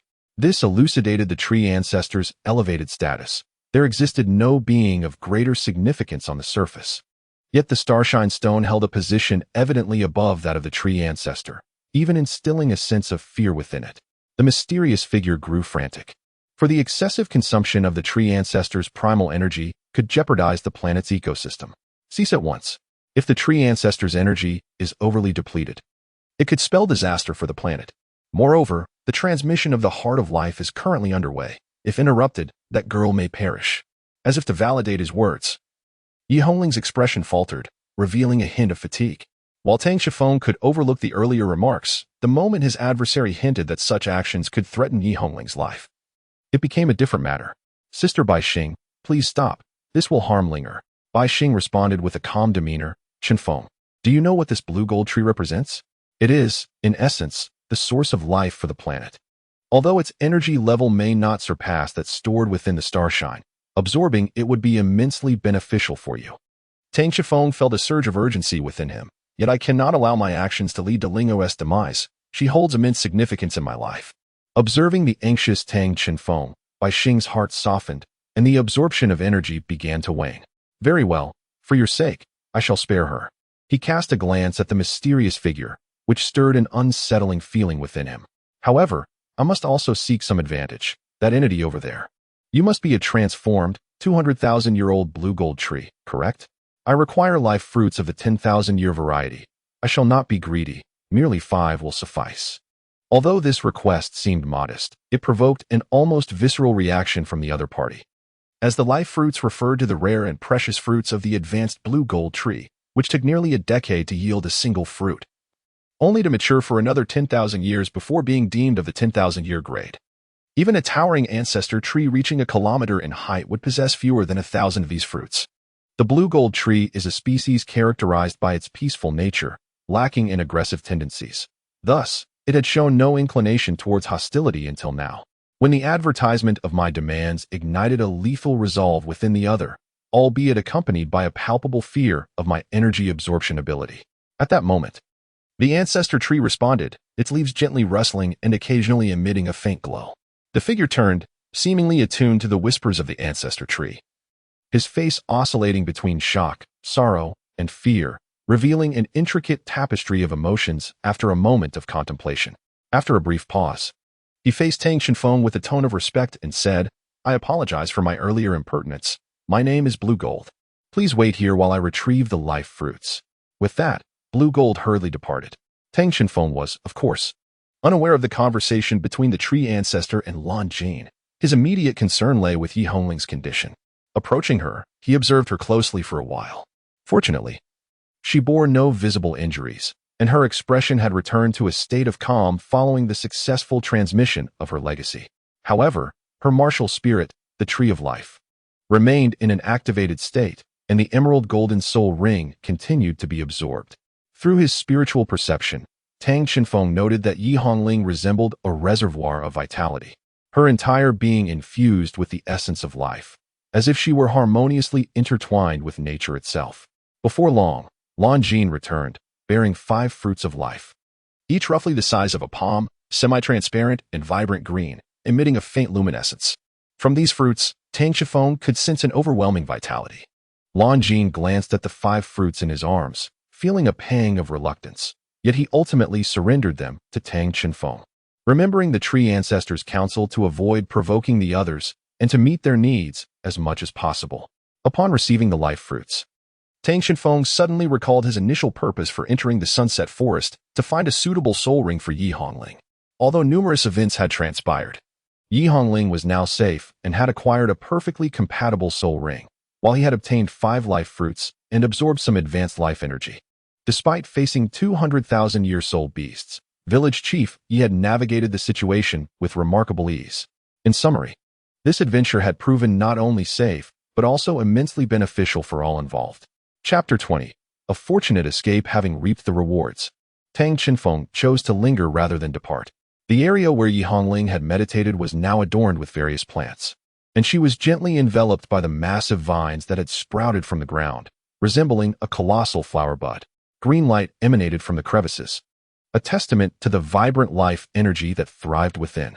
Tang Chenfeng chose to sit beside the flower bud, meditating to absorb the life energy that emanated from it, provided it did not interfere with Yi Hongling's inheritance. Lan Jin stood quietly by, observing them without uttering a word. Suddenly, a flurry of hurried footsteps echoed from a distance, the sound unsteady yet rapidly approaching. "What is that?" Tang Chenfeng remarked with vigilance. Just as he spoke, two massive figures leaped from the thicket beside him, startling him. Upon closer inspection, he realized it was the two wooden wolves and the rock wolf that had previously attacked them. However, they now appeared utterly disheveled. Indeed, one could describe them as ragged. The rock wolf's entire rocky armor had vanished, exposing its underlying form, which bore numerous wounds deep enough to reveal bone. Its flesh a gruesome sight. The wooden wolf fared even worse. In addition to the injuries similar to those of the rock wolf, it had lost a leg, and half of its face was missing, as if blasted away by some energy attack. Seeing the two wolves, Lan Jin sighed. "You two are truly more trouble than you're worth.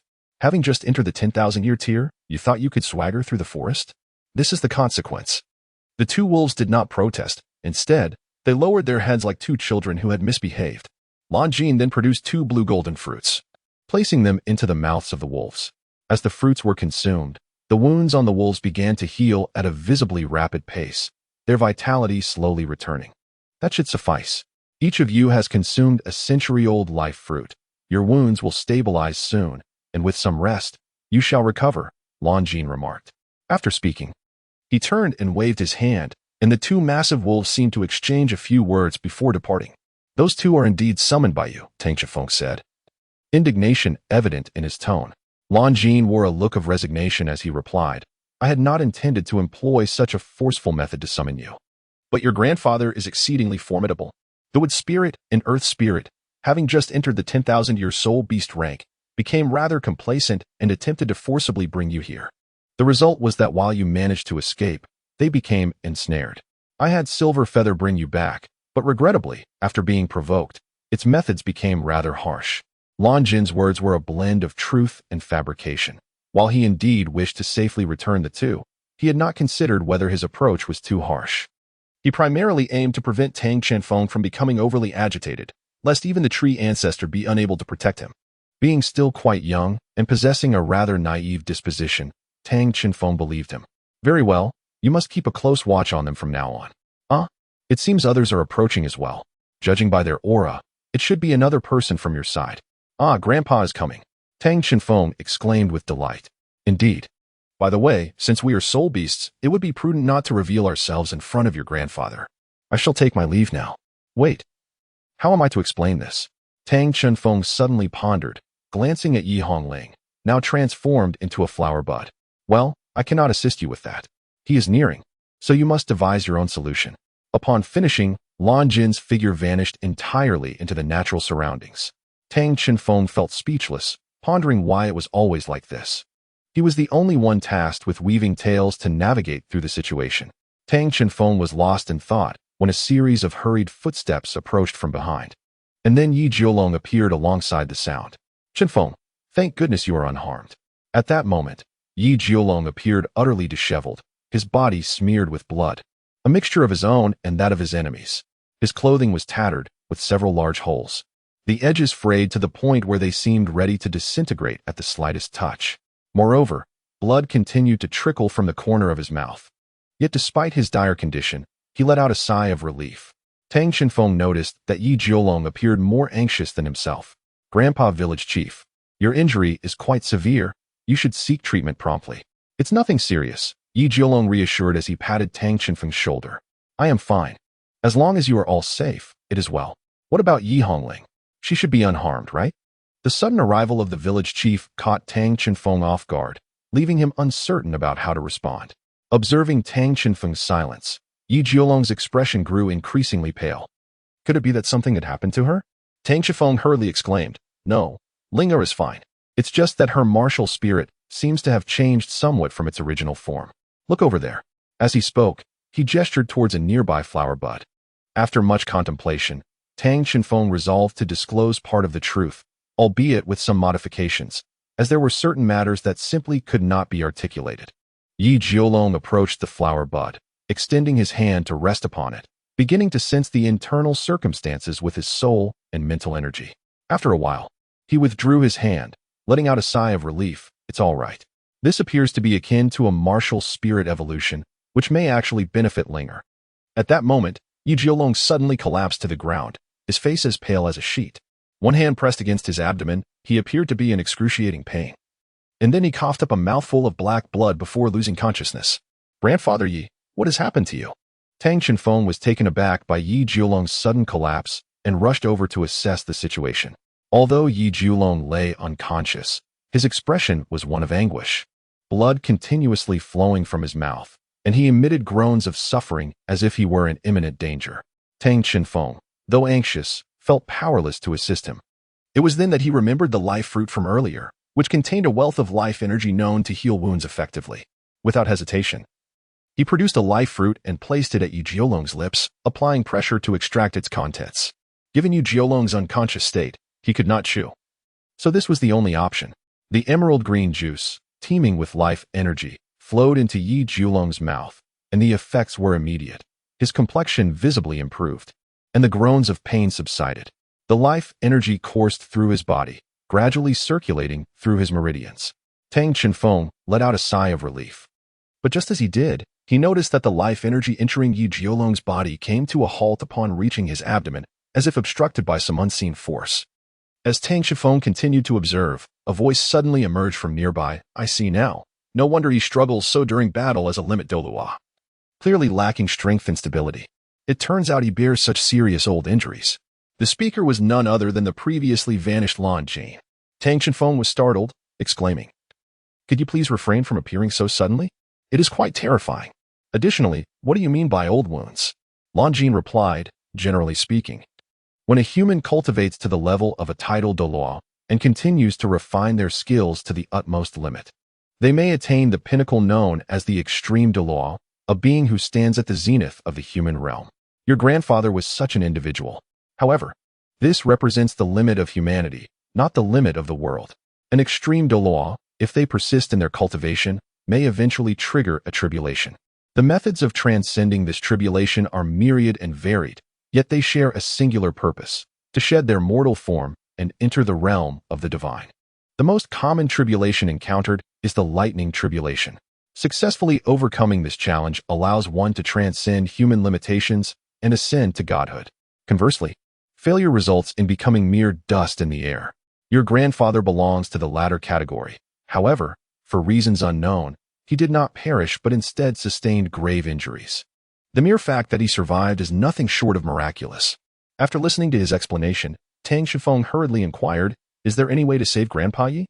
Lan Jin expressed her inability to assist, as she had never encountered a being who had survived a failed tribulation. Noticing her reaction, Tang Chenfeng understood that she was equally helpless, yet he found himself at a loss as to how to save him. Just as despair began to envelop him, a radiant light emerged, accompanied by a familiar voice, that of Bai Xing. "I have a method to save him," she declared. Upon hearing Bai Xing's assertion that there was a way to rescue his grandfather, Tang Chenfeng grasped at this lifeline and eagerly asked, "What is the method?" Bai Xing explained, "Your grandfather's old injuries were inflicted during the tribulation when he was struck by lightning, which resulted in his meridians being scorched and blocked. We need someone to channel their spiritual energy into his body, directly entering the meridians to expel the obstruction and subsequently clear them. However, I must caution you, the person undertaking this task must possess formidable mental strength to control the flow of their spiritual energy. Otherwise, a moment's negligence could destroy his meridians and cost him his life." Upon hearing Bai Xing's words, Lan Jin immediately declared, "I cannot do it. I am quite weak in terms of mental strength and cannot achieve perfect control, so it is out of my reach. Moreover, the strongest mental power present should belong to you." She turned her gaze towards Tang Chenfeng, who suddenly experienced a flash of insight. "Indeed, my mental strength is already at a divine level. Controlling it should pose no problem. Yet, I must admit, I am not adept at utilizing my consciousness. Can I truly manage this?" Bai Xing interjected, But aside from you, there is no one else capable of doing this. If you do not act in 30 minutes, your grandfather will succumb to the life energy within the fruit of life, causing his meridians to rupture and resulting in a catastrophic demise. She deliberately elongated the final word. Demise. Understanding the gravity of the situation, Tang Chenfeng realized he had no choice but to face this challenge head-on. Tang Chenfeng unfastened his garment and placed his hands upon Yi Jiolong's chest and abdomen, gradually infusing his soul power into him, allowing it to seep into the meridians. With his mental prowess, he meticulously guided the soul power through the channels, advancing towards the obstructions within. At that moment, Tang Chenfeng exercised utmost caution. A momentary lapse could indeed prove fatal. He had reached the limits of his mental control thus far. Before long, his soul power arrived at the injured section of the meridian, where he distinctly sensed his own energy being impeded. The task at hand was to envelop the impurities with his soul power and gradually expel them from the meridians and ultimately from Yi Jiolong's body. After an extended period of effort, Tang Chenfeng successfully encapsulated the impurities with his soul power and began the arduous process of extracting them. With both mental and soul energies working in unison, he slowly guided the impurities out of the meridians and through the flesh, leading them outward. Initially, a layer of dark stains appeared on Yi Jiolong's chest and abdomen, but as time passed, this blemish thickened considerably, eventually transforming into a black, hardened shell resembling a dark scab, emitting a foul, burnt odor. However, alongside this manifestation, Yi Jiolong's facial expression softened, devoid of the previous agony. As he lay peacefully on the ground, appearing as if he had simply drifted into slumber, Tang Chenfeng finally exhaled a sigh of relief, realizing that Grandpa Yi was safe, at least for now, alleviating his concerns for himself and the other two.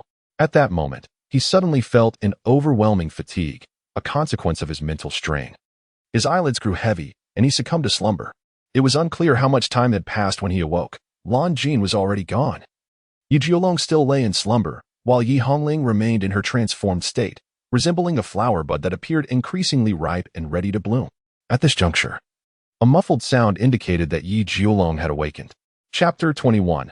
An unknown past. After a period of recovery, Yi Jiolong finally emerged from his coma. Grandfather, you have finally awakened. How do you feel? Ah, Chenfeng, Yi Jiolong replied, sitting up from the ground, one hand resting on his chest. Yet, he could no longer feel the pain that had plagued him, for his old injuries had been healed. I can't believe I'm still alive. And I feel remarkably well. It has been ages since I've experienced such comfort. Did you give me something, Tang Feng? I feel a vibrant life coursing through me. Yes, Grandpa, your health is now restored. I accidentally discovered that you had severe injuries, so I gave you this. As he spoke, Tang Chenfeng produced a life fruit from his belongings and offered it to Yi Jiolong. Upon seeing the life fruit, a glimmer of light danced in Yi Jiolong's eyes as he cradled it in his hands, examining it closely. This is a Longjin fruit, and a millennium-old one at that. Where did you find it, Chenfeng? So, they are called Longjin fruits, Tang Chenfeng replied. To Yi Jiolong's inquiry, he answered, I picked it up from beneath a tree. In a certain sense, he indeed had found the Longjin fruits. Yi Jiolong's expression was one of perplexity, pondering when such a precious millennium-old Longjin fruit could be so casually found on the ground. Ordinarily, if a millennium-old Longjin fruit were to fall, it would incite a frenzy among nearby soul beasts, not merely appear in his possession. However, he felt no need to question Tang Chenfeng. Despite the boy's stature exceeding that of his peers, in Yi Jiolong's eyes, he was still merely a 6-year-old child, thus devoid of any suspicion. Never mind. Keep it safe. It will benefit your future endeavors, Yi Jiolong instructed, placing the Longjin fruit back into Tang Chenfeng's hands. In his view, the well-being of the two children far outweighed the significance of the Longjin fruit. Receiving the fruit, Tang Chenfeng began to bombard Yi Jiolong with a multitude of questions. Grandpa, are you truly a titled Douluo? Isn't a titled Douluo as status quite high? Why do you choose to remain the village chief of Tianhun Town? And does Grandma Ling know your true identity? Could it be that Grandma is also an extraordinarily powerful soul master? Facing a series of questions from Tang Chenfeng, Yi Jiolong pondered for a moment. It's not that there's nothing to share, but Chenfeng, you must promise me that this matter must not be spoken of lightly to others. All right, I assure you I won't breathe a word. Good, my dear grandson, I trust you. Let me think. Indeed, I am a titled Douluo, and among the strongest of them all, known as the Limit Douluo, a being who stands at the pinnacle of humanity. Not only I, but Ling Wei, your grandmother, was once at this peak alongside me. In our youth, we were quite renowned in the realm of soul masters. And we even resided in the Sky City for a time. Those days are etched in my memory, never forgotten. Listening to Yi Jiolong's tale, Tang Chifeng gradually became excited. After all, the feeling of having such an extraordinary powerhouse nearby is a rare experience. However, that life is no longer attainable for me. As he spoke, a sorrowful glimmer appeared in Yi Jiolong's eyes, seemingly lost in reminiscence. Even Tang Chifeng could sense the melancholic aura emanating from him. Chifeng, weren't you curious why I chose to be the village chief in Tianhun town? It's a long story. Do you wish to hear it? At this moment, the nature of the story began to shift, yet Tang Chifeng chose to continue listening, eager to learn more about his grandfather's past. He nodded, urging him to continue. A bittersweet smile crossed Yu Jiolong's face before he began. To understand this, we must journey back to a time long ago. I too was born in Tianhun town. On a fateful day a century ago, it was the day of martial soul awakening.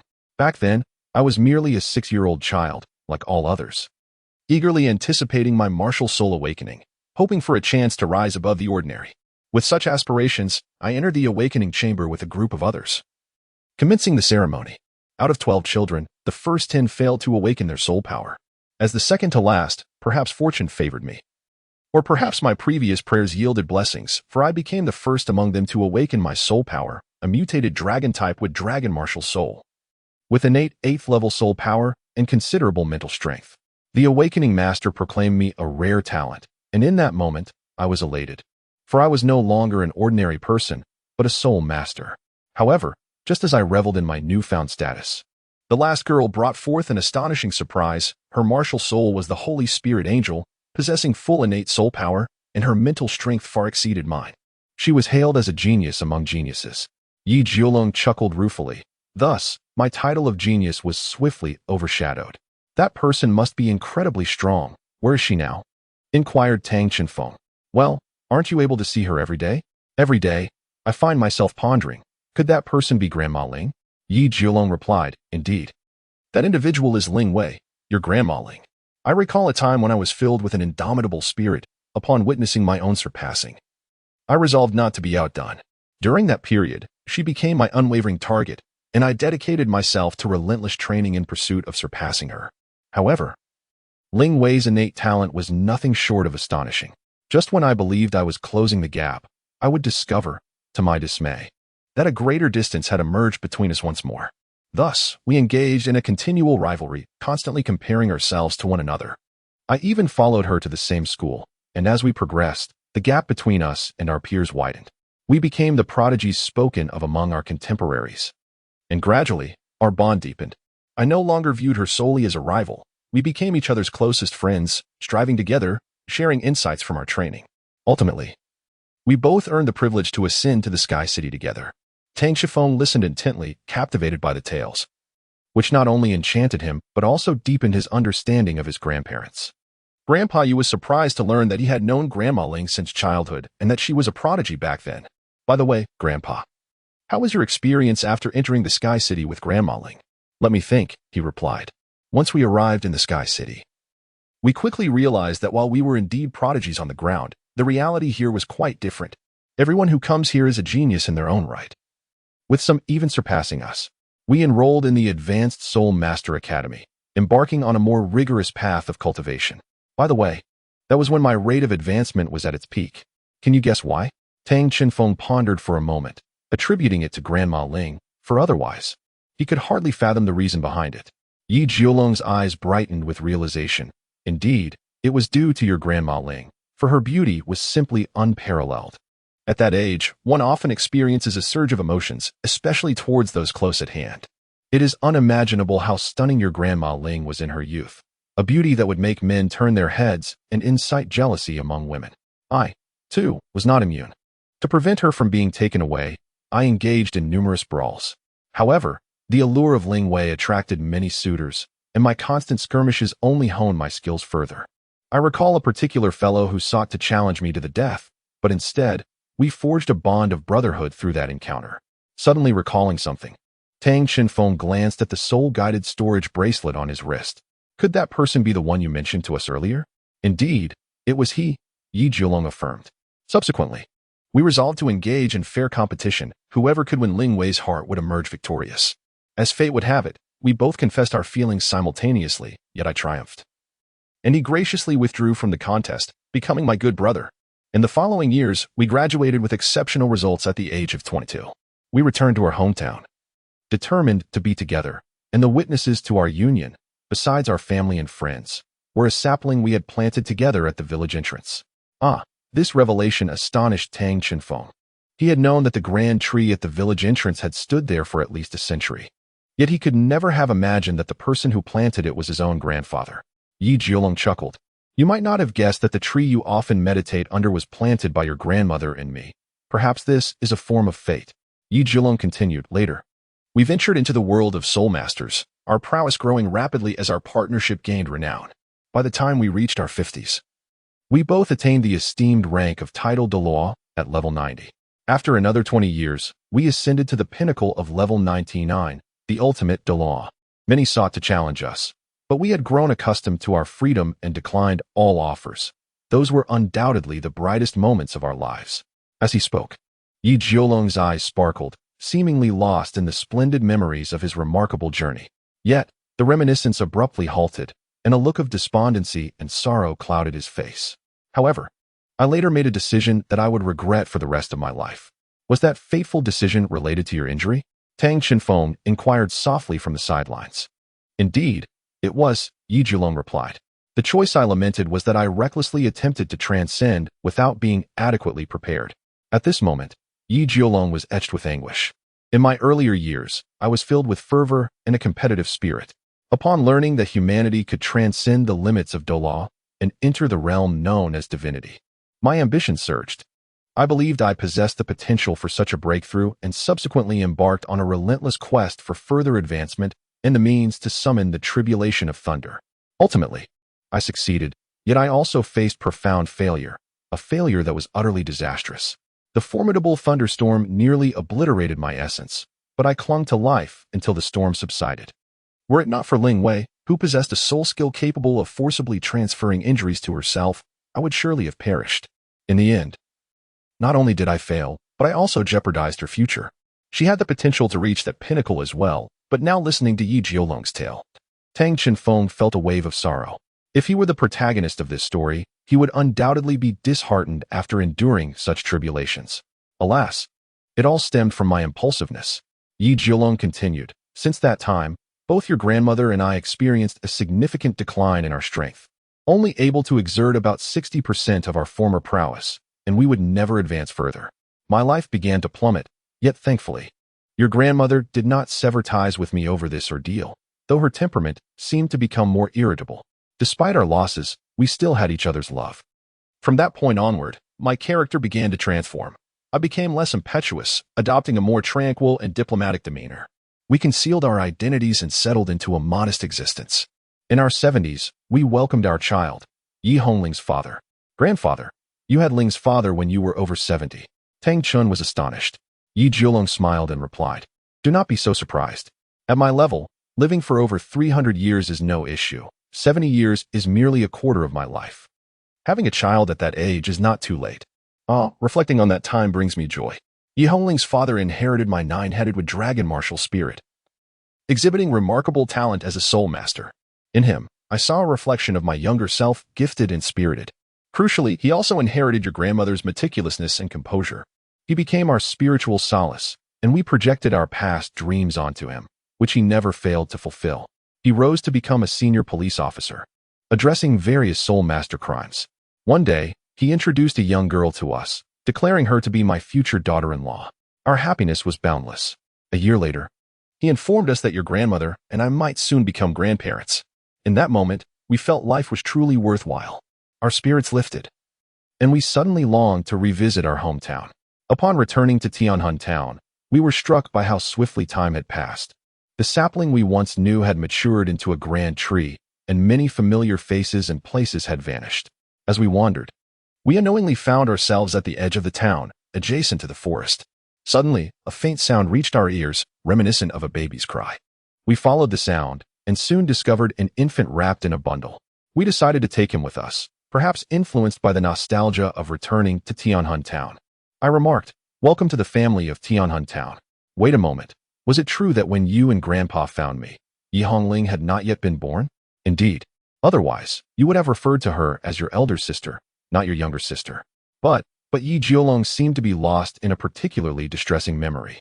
However, fate has been exceedingly unfair to me. His voice trembled slightly. Do you recall that I mentioned Yi Hongling's father was a police officer? He had many enemies. But it was only when your grandmother and I were bringing you back that we learned of the harrowing events that transpired just days prior. He and Yi Hongling's mother were ambushed by a multitude of malevolent soul masters. After a fierce battle, he bravely sacrificed himself, and due to severe injuries, Yi Hongling's mother gave birth prematurely. By the time we arrived at the hospital, she had succumbed to her injuries and the complications of childbirth. Although Yi Hongling survived, the doctors informed us that, as a premature infant, her chances of survival were slim. We clung to a flicker of hope, but it seemed the heavens were mocking us. Merely 3 days later, we could distinctly sense her life force dwindling, so faint that everyone believed she could not endure another day. That day, your grandmother wept in my arms for an entire day and night. It was the first time I felt such an overwhelming sense of helplessness. I realized that not only had I aged, but my heart had grown weary as well. Everything around me tormented me, enveloping me in profound suffering. At this point, tears had already streaked down Yi Jiolong's face. Tang Chenfeng listened, feeling an overwhelming sorrow. He had not anticipated that Grandpa Yi and Grandma Ling harbored such a hidden past, and upon hearing this, he too could sense a profound despair. However, was Linger not doing well now? Was she not thriving in her current existence? Yi Jiolong took a moment to compose himself and said, in truth, I am not entirely certain about this matter, yet I can assure you it is undeniably connected to you. After bringing you back that day, we placed you on Yi Hongling's bed. Your health was robust, so we did not intervene further. At that time, we had resigned ourselves to the fate that we could not allow our granddaughter to depart this world alone. We resolved to remain by her side until her final moments. Yet, upon our arrival, we were astonished to find you, a newborn who should have been swaddled, instead outside, holding Yi Hongling's tiny hand. Due to the immense sorrow we had experienced, I remain oblivious to the events that transpired during that interval. However, we soon realized that Yi Hongling's life force had surged, appearing no longer frail but akin to a healthy infant. The doctor, equally bewildered, confirmed that Yi Hongling could indeed continue living. Our hearts brimmed with joy, rekindling a flicker of hope. Although the reasons eluded us, we were certain that it was your presence that had enabled Yi Hongling to survive. Thus, I took you in, and we became a family. Ultimately, to safeguard against the malevolent spirits that might threaten our family, we assumed new identities as ordinary soul masters, returning to Tianhun Town to lead a tranquil life. As for the position of village chief, the villagers, recognizing us as soul masters, elected us without hesitation. And I certainly did not decline. Thus, we enjoyed a peaceful existence for 6 years. To be honest, my only wish was for you to lead a life akin to that of ordinary people. However, upon the awakening of your martial souls, it became evident that your extraordinary talents could not be neglected. This led to the current circumstances, and thus concludes my tale. Tang Chenfeng felt a profound sense of unease in his heart. He yearned to comfort his grandfather, but found himself at a loss for words. Yi Jiolong seemed to see through his inner turmoil and remarked, in truth, all of this is already behind us. What holds greater significance now is our focus on the future. Chenfeng, I have faith that you will also reach such heights. Yet I implore you to refrain from acting impulsively. I would not wish for our tragedy to befall you. Tang Chenfeng resolutely stated, I understand. At that moment, the bud enveloping Yi Hongling began to react. Chapter 22. A new life about to begin. The bud surrounding Yi Hongling radiated brilliance as its petals began to unfurl gradually. At this time, Yi Hongling was seated within the flower's core, and as the petals slowly expanded, both she and her grandfather suddenly noticed that perhaps due to the rapid surge of energy, Yi Hongling's garments had vanished. Ahem, Yi Jiolong cleared his throat, and upon this subtle cue, Tang Chenfeng promptly turned away, refraining from looking further. Instead, he retrieved a spare set of clothing from his bracelet and handed it to Yi Jiolong before hastening away. Watching Tang Chenfeng depart, Yi Jiolong allowed a faint smile to grace his lips. He then levitated the garments using his soul power and began to dress Yi Hongling. In no time at all, she was clad anew. After exchanging a brief greeting, Tang Chenfeng returned, reassured that all was well. Upon his return, Tang Qinfeng scrutinized Yi Hongling closely and discerned that she had undergone a transformation. Her physique appeared more elongated than before, and her previous attire now seemed somewhat short. Her skin had become increasingly fair and smooth, while her hair had shifted from a pastel purple to a deep emerald hue. The dark green strands had an almost black appearance at first glance, yet interspersed were strands of azure, embellishing her locks beautifully. However, the most striking change was in her demeanor. Her aura seemed to blend seamlessly with her surroundings, exuding an ethereal elegance. In Tang Qinfeng's words, Yi Hongling was, indeed, extraordinarily beautiful. Yet, she remained in deep meditation, her posture undisturbed, still in a state of repose. At that moment, Yi Jiolong observed the transformed Yi Hongling and seemed to have a sudden recollection. "Qinfeng, do you still have that ancient blue gold fruit? Please grant your grandfather another." "Well, I have a couple left. What do you need them for, Grandpa?" Tang Qinfeng inquired, somewhat puzzled, yet he produced the blue gold fruits for his grandfather. In truth, he possessed 4 of them, but chose to retain 1 or 2, for he understood their potential to safeguard against future perils. Yi Jiolong eagerly accepted the blue gold fruit, saying, "Though I am unsure of its efficacy, if successful, it may just bring you an unexpected surprise." The grandfather and grandson settled down to await Yi Hongling's awakening, as small interludes unfolded in their midst. "Grandpa, speaking of your past status, you must have accumulated considerable wealth. Shouldn't we be quite affluent?" Confronted with Tang Qinfeng's inquiry, Yi Jiolong awkwardly replied, "Although the position of the title Douluo typically entails some financial reserves, we have not relied on any external forces in the past, so our resources are somewhat limited. However, after the myriad events that transpired, we donated all our funds to the hospital I previously mentioned before returning home. Thus, apart from a few meaningful collectibles left from our adventures, we are indeed penniless." As the afternoon waned, the moon hung high in the sky, signaling the arrival of midnight. Among the two, Tang Qinfeng's eyelids began to flutter with fatigue, while Yi Jiolong remained focused, betraying no signs of drowsiness. At that moment, a transformation occurred around Yi Hongling. The petals that had enveloped her began to converge towards her form. Unlike before, they did not completely encase her but adhered closely, gradually merging with her body. Once this fusion was complete, a circle of green gold soul rings emerged around her. Yi Jiolong stood by, utterly astonished, for having been a soul master for over a century. He had never witnessed such a phenomenon as the green gold soul rings. In contrast, Tang Qinfeng maintained a calm demeanor, as his own soul rings were also of an unusual hue. As the green gold soul rings gradually melded into Yi Hongling's being, she awoke. Brother and grandfather." Upon seeing Yi Jiolong, her eyes brimmed with tears, cascading down her cheeks. She then leaped into his embrace, exclaiming, "Grandfather, how wonderful! You and brother are both safe. I saw you were gravely injured." Yi Jiolong gently squatted down, wrapping his arms around her. "It's all right, Linger. We are all fine now." After a while, everyone's emotions stabilized. Yi Jiolong inquired about the events that transpired after Yi Hongling's arrival, and she recounted everything in detail to those present. "So, this immense blue gold tree acknowledged your talent and bestowed part of its power upon you. This notion is indeed hard to believe. It should exist only in theory. Yet here stands a living testament before Yi Jiolong." After a moment of contemplation, he conducted a meticulous examination of Yi Hongling, and the results indicated that she was in good health. Aside from her rapidly increasing soul power, everything else about her appeared normal. Yi Jiolong's heart finally eased. Regardless, it was a relief that she was unharmed. "By the way, Lingo, what is your first soul skill?" "I would like to confirm. My soul skill? Let me give it a try."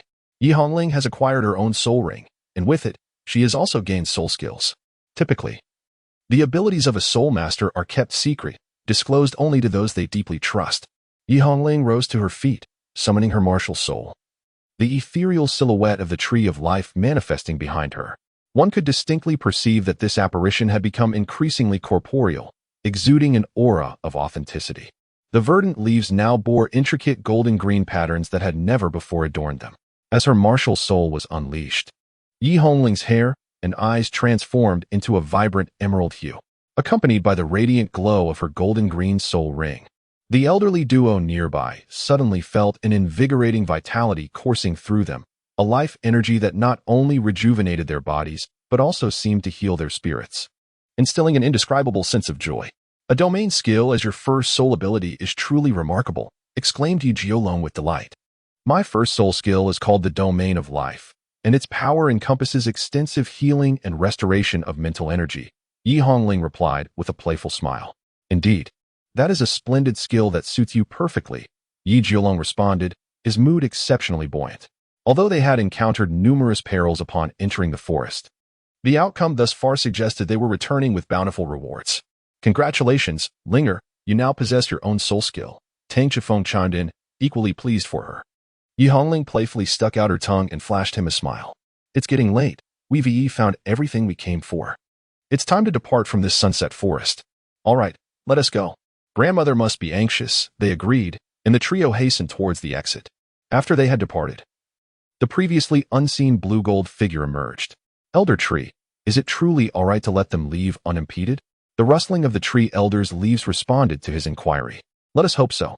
I wonder when we shall return to our original homeland. At the exit of the walled area, the trio had successfully emerged, traversing the path from the forest core with remarkable ease, encountering no souls along the way. After confirming their identities with the guards at the exit and verifying through their soul-guided communicator, they exited smoothly and began their journey homeward. The atmosphere among the trio was filled with joy, and along the way, Yi Jiulong elaborated on the entire healing process to Tang Chifeng, who could surmise his grandfather's intentions. As they hurried along, the trio finally returned to Tianhun town as evening approached, the sun nearly setting. We're finally home, grandfather. Let us hurry back. I'm really missing the meals prepared by grandmother, Yi Hongling urged, tugging at Yi Jiulong's sleeve as they headed toward their abode.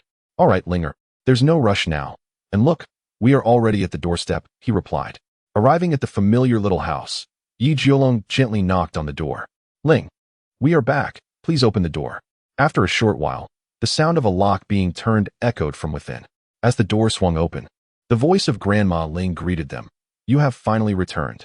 Do you have any idea how much I have missed you these past few days?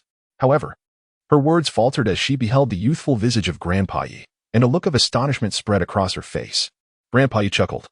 We encountered a few minor issues along the way, and I must maintain my current state for the time being. With that, he suddenly took Grandma Ling's hand, still in a daze, and led her inside, adding, Children, mealtime will be postponed a bit longer. Please wait for us in your own world for a moment. And with that, they vanished from sight. Yi Hongling, puzzled, inquired, Brother, what are Grandpa and Grandma up to? I am so hungry right now. Tang Chifeng affectionately patted her head and remarked, Perhaps she wishes to surprise us. Before that, let us return to our room for a brief respite. The journey had indeed been exhausting. Although they intended to rest, the two inadvertently slipped into a meditative state, a testament to their long-standing practice. Meanwhile, in a separate room, Yi Jiulong was endeavoring to replicate the actions previously undertaken by Tang Chifeng. After a while the siblings remained engrossed in meditation, a series of knocks accompanied by a melodious voice interrupted their tranquility. Children, wake up. It's time for dinner. Upon hearing the voice, Tang Chifeng rose to open the door, only to be halted by Yi Hongling, who exclaimed, Wait, brother. That voice seems unfamiliar, yet oddly familiar. Noticing Yi Hongling's cautious demeanor, Tang Chifeng could not help but chuckle inwardly. Do not worry, the person outside is quite well known to us. With that, he opened the door. Standing outside was a woman of striking beauty, somewhat unfamiliar yet intriguing to both of them. Wow, Grandma, you were so beautiful in your youth. Tang Chifeng's exclamation left Yi Hongling bewildered. Indeed, standing before him was Ling Wei, fully revitalized after consuming the blue gold fruit. Yi Hongling gasped, Grandma, is that you? You've regained your youth. Yes, isn't it a delightful surprise? Young Ling, or rather, Ling Wei, bore a striking resemblance to a grown-up Yi Hongling, possessing at least 70% of her features, albeit with a more mature demeanor. The addition of her dark-rimmed glasses lent her an air of a teacher or scholar. The two hurried to the kitchen, where a delectable feast awaited them on the table, and there sat Grandpa Yi, looking as youthful as in his prime, beckoning the siblings to join him for dinner. Tang Chifeng and Yi Hongling naturally did not refuse, and as they sat at the dining table, they began to eat heartily. Ever since they became soul masters, their appetites had been steadily increasing. However, as they continued to feast, an unsettling feeling began to wash over them. Since the moment they started eating, Grandpa Yi and Grandma Ling had not touched their chopsticks, merely smiling as they observed the two. This scene felt oddly familiar, evoking some rather unpleasant memories for the duo. Soon enough, their suspicions were confirmed. After dinner, Yi Jiolong announced a significant change. Through this experience, I have come to understand your current shortcomings, and thus, the upcoming training will undergo substantial modifications. Mornings will be dedicated to physical training, afternoons to practical combat. Evenings will alternate between teaching you about soul masters and soul beasts, and we will meditate at night. We will make slight adjustments. But we will commence this immediately the day after tomorrow, so prepare yourselves mentally. Gazing at the smiling couple, Tang Shifeng and Yi Hongling exclaimed in unison, "What? No way." Chapter 23. Heightened Soul Master Academy. Today is deemed a momentous day for many, as all Soul Master Academies across the continent commence a new semester. New Soul Masters will enter the academies to acquire essential knowledge and lay a solid foundation for their futures, striving to become exceptional Soul Masters. This morning, a Soul Guide train was en route to a bustling metropolis. The carriage was filled with people, among whom 4 individuals stood out remarkably. They were a young couple, seated opposite a strikingly handsome young man who stood at least 1.7 meters tall. Next to him, by the window, sat a sweet and charming little girl, creating an appearance akin to that of parents accompanying their children, with an older brother guiding his younger sister. Wow, is this Haidin City? The big city is truly different. Isn't that right, brother? Indeed, Tianhun Town cannot compare to this at all. The beautiful woman seated opposite them chided gently, "All right, Ling Chifeng. You two need to quiet down a bit, otherwise you might disturb others." In contrast to her, the boisterous man beside her added, "Come on, Ling Wei. Let them have their moment of surprise. Our reaction was quite similar when we first saw the city. Please, this is basic etiquette. One cannot be loud on a train." The quartet was none other than Yi Jiolong and his companions, who had come to the city to enroll Tang Qinfeng and Yi Hongling, while also taking the opportunity to visit old friends. Haidin City, nestled by the sea, is a first-tier city equipped with comprehensive urban functions and Soul Master facilities, boasting a beautiful natural environment ideal for habitation and abundant marine resources due to its coastal location. In the city, home to over 10 million residents, one of its most distinctive features is its status as one of the few places that grants access to the fabled Sky City. Consequently, it serves as a hub for Soul Masters, with at least 100,000 novice Soul Masters arriving each year, all hoping to earn the coveted opportunity to journey to the Sky City. For Tang Qinfeng and Yi Hongling, their arrival here signifies an end to their arduous struggles. Since the onset of their new life, they have endured rigorous training daily, encompassing various extreme sports. Each practical exercise has left them battered and bruised, draining their energy completely. If one were to ponder the greatest benefit they have gained, it would undoubtedly be the rapid enhancement of their soul power. Presently, Tang Qifeng stands at level 16, while Yi Hongling is at level 14. The relentless cycle of waking at dawn and retiring late is finally coming to an end, stirring a profound sense of relief within them. A train announcement interrupts their reverie. Approaching Haitian Station, passengers wishing to disembark, please prepare to alight. The sound of the train snaps them back to reality. The 4 companions rise from their seats, ready to exit. Upon disembarking, they follow the crowd to the nearby Soul Guide vehicle station, where they locate the transport bound for Haitian Academy and board it. Throughout the journey, Tang Qifeng and Yi Hongling gaze out at the scenery, overwhelmed by the vibrancy of the city. Before long, they arrive at their destination, Haitian Academy. Haitian Academy is a large institution, catering to both junior and intermediate Soul Masters, divided into 9 semesters. Successful graduation from this academy can lead to entry into esteemed advanced Soul Master colleges. However, most individuals who come here aspire to the Sky City. Those who meet specific criteria before graduation are granted access to the Sky City, where they may also secure a place in an advanced Soul Master Academy. The institution consists of 6 semesters, and while enrollment requires tuition, it also accommodates talented Soul Masters from impoverished backgrounds who cannot pay fees. These students, known as working study students, must self-sustain their living expenses during their tenure at the academy. Additionally, Tianhun Town boasts a special enrollment quota due to the presence of 2 titled Douluo, allowing 1 exceptional candidate to be admitted without the usual criteria. However, since both Tang Qinfeng and Yi Hongling exhibit remarkable talent, this special admission slot has been divided into 2 working study positions. As they stand at the entrance of the academy, Yi Jiolong remarks, "The place has changed significantly. When we first came here as working study students, it wasn't nearly as grand." Just then, an individual steps out from the academy, a man appearing to be in his 60s, with a full head of short white hair and a tall, imposing stature. His rugged face exudes strength, and his muscular physique radiates power. His voice is deep and resonant.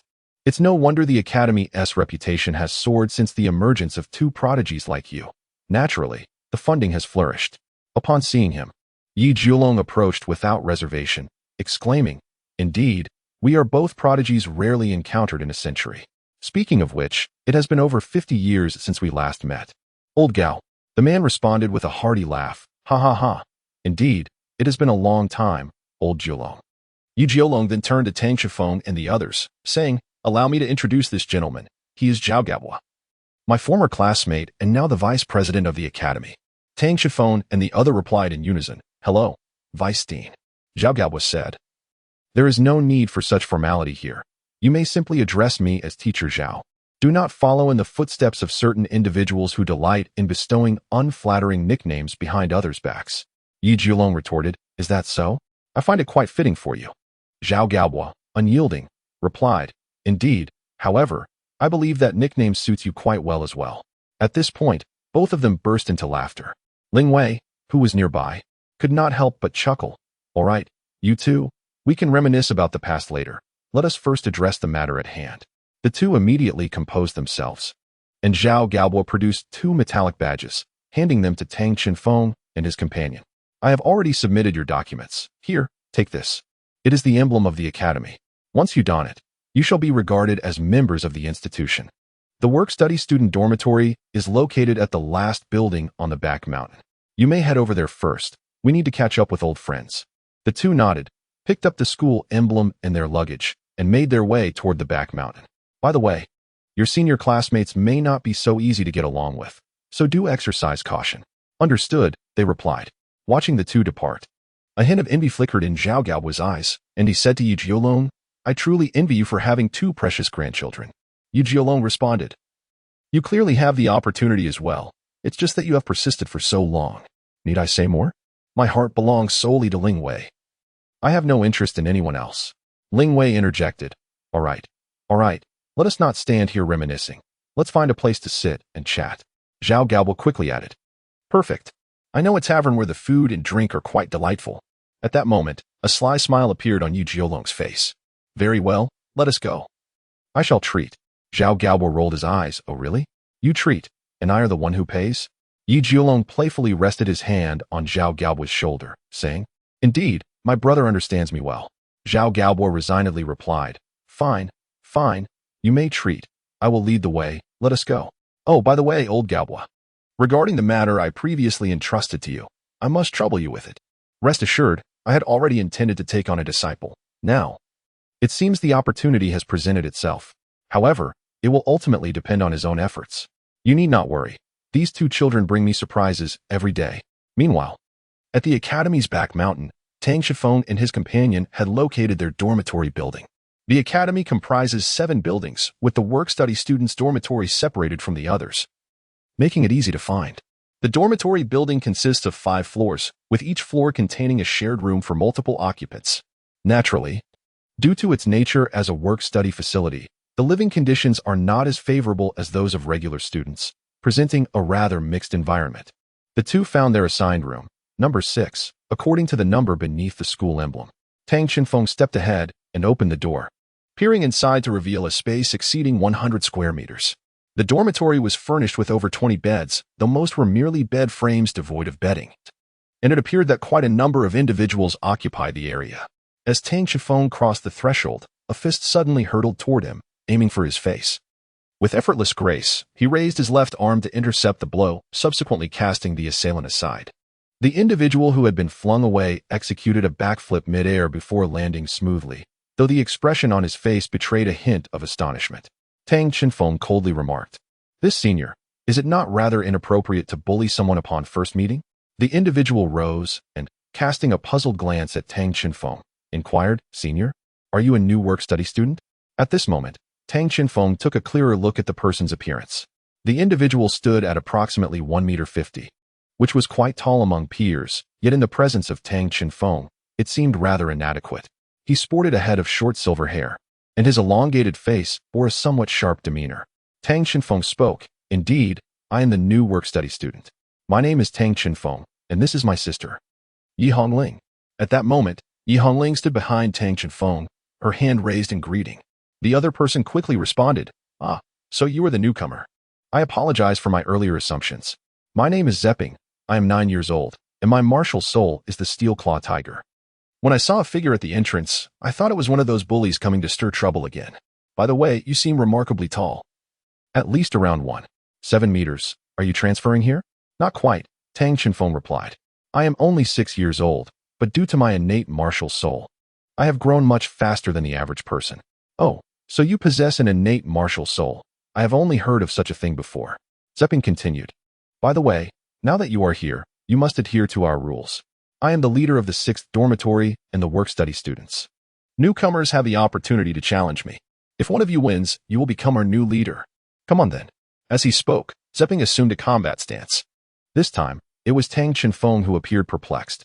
"Wait a moment. Why do we have to fight?" Zepping explained. "The academy permits students to engage in combat for the sake of interaction, but we work-study students are often bullied by ordinary students. Our practice is intended to foster unity among the work-study students. Therefore, if you wish to join our group, you must face me in a duel." Tang Chenfeng smiled faintly, placing his luggage on the bed beside him, and then stood opposite Zepping, saying, "Very well, I shall engage you in a contest." Beside them, Yi Hongling remarked, "Brother, do be cautious, and remember to account for my share as well. Rest assured, I shall proceed with care." As he spoke, Tang Chenfeng manifested his martial spirit. His physique rapidly elevating, muscles expanding explosively. The once loose attire now strained against his form, transforming him into a towering figure of nearly 2 meters. This spectacle astonished everyone present, for the transformation brought about by his innate martial spirit was indeed breathtaking. Zepping, too, was taken aback, but quickly composed himself. He reasoned that if he were to unleash his martial spirit, he would undergo a similar transformation, potentially matching his opponent's strength. After all, neither of them had yet acquired a soul ring, so the disparity in their abilities should be minimal.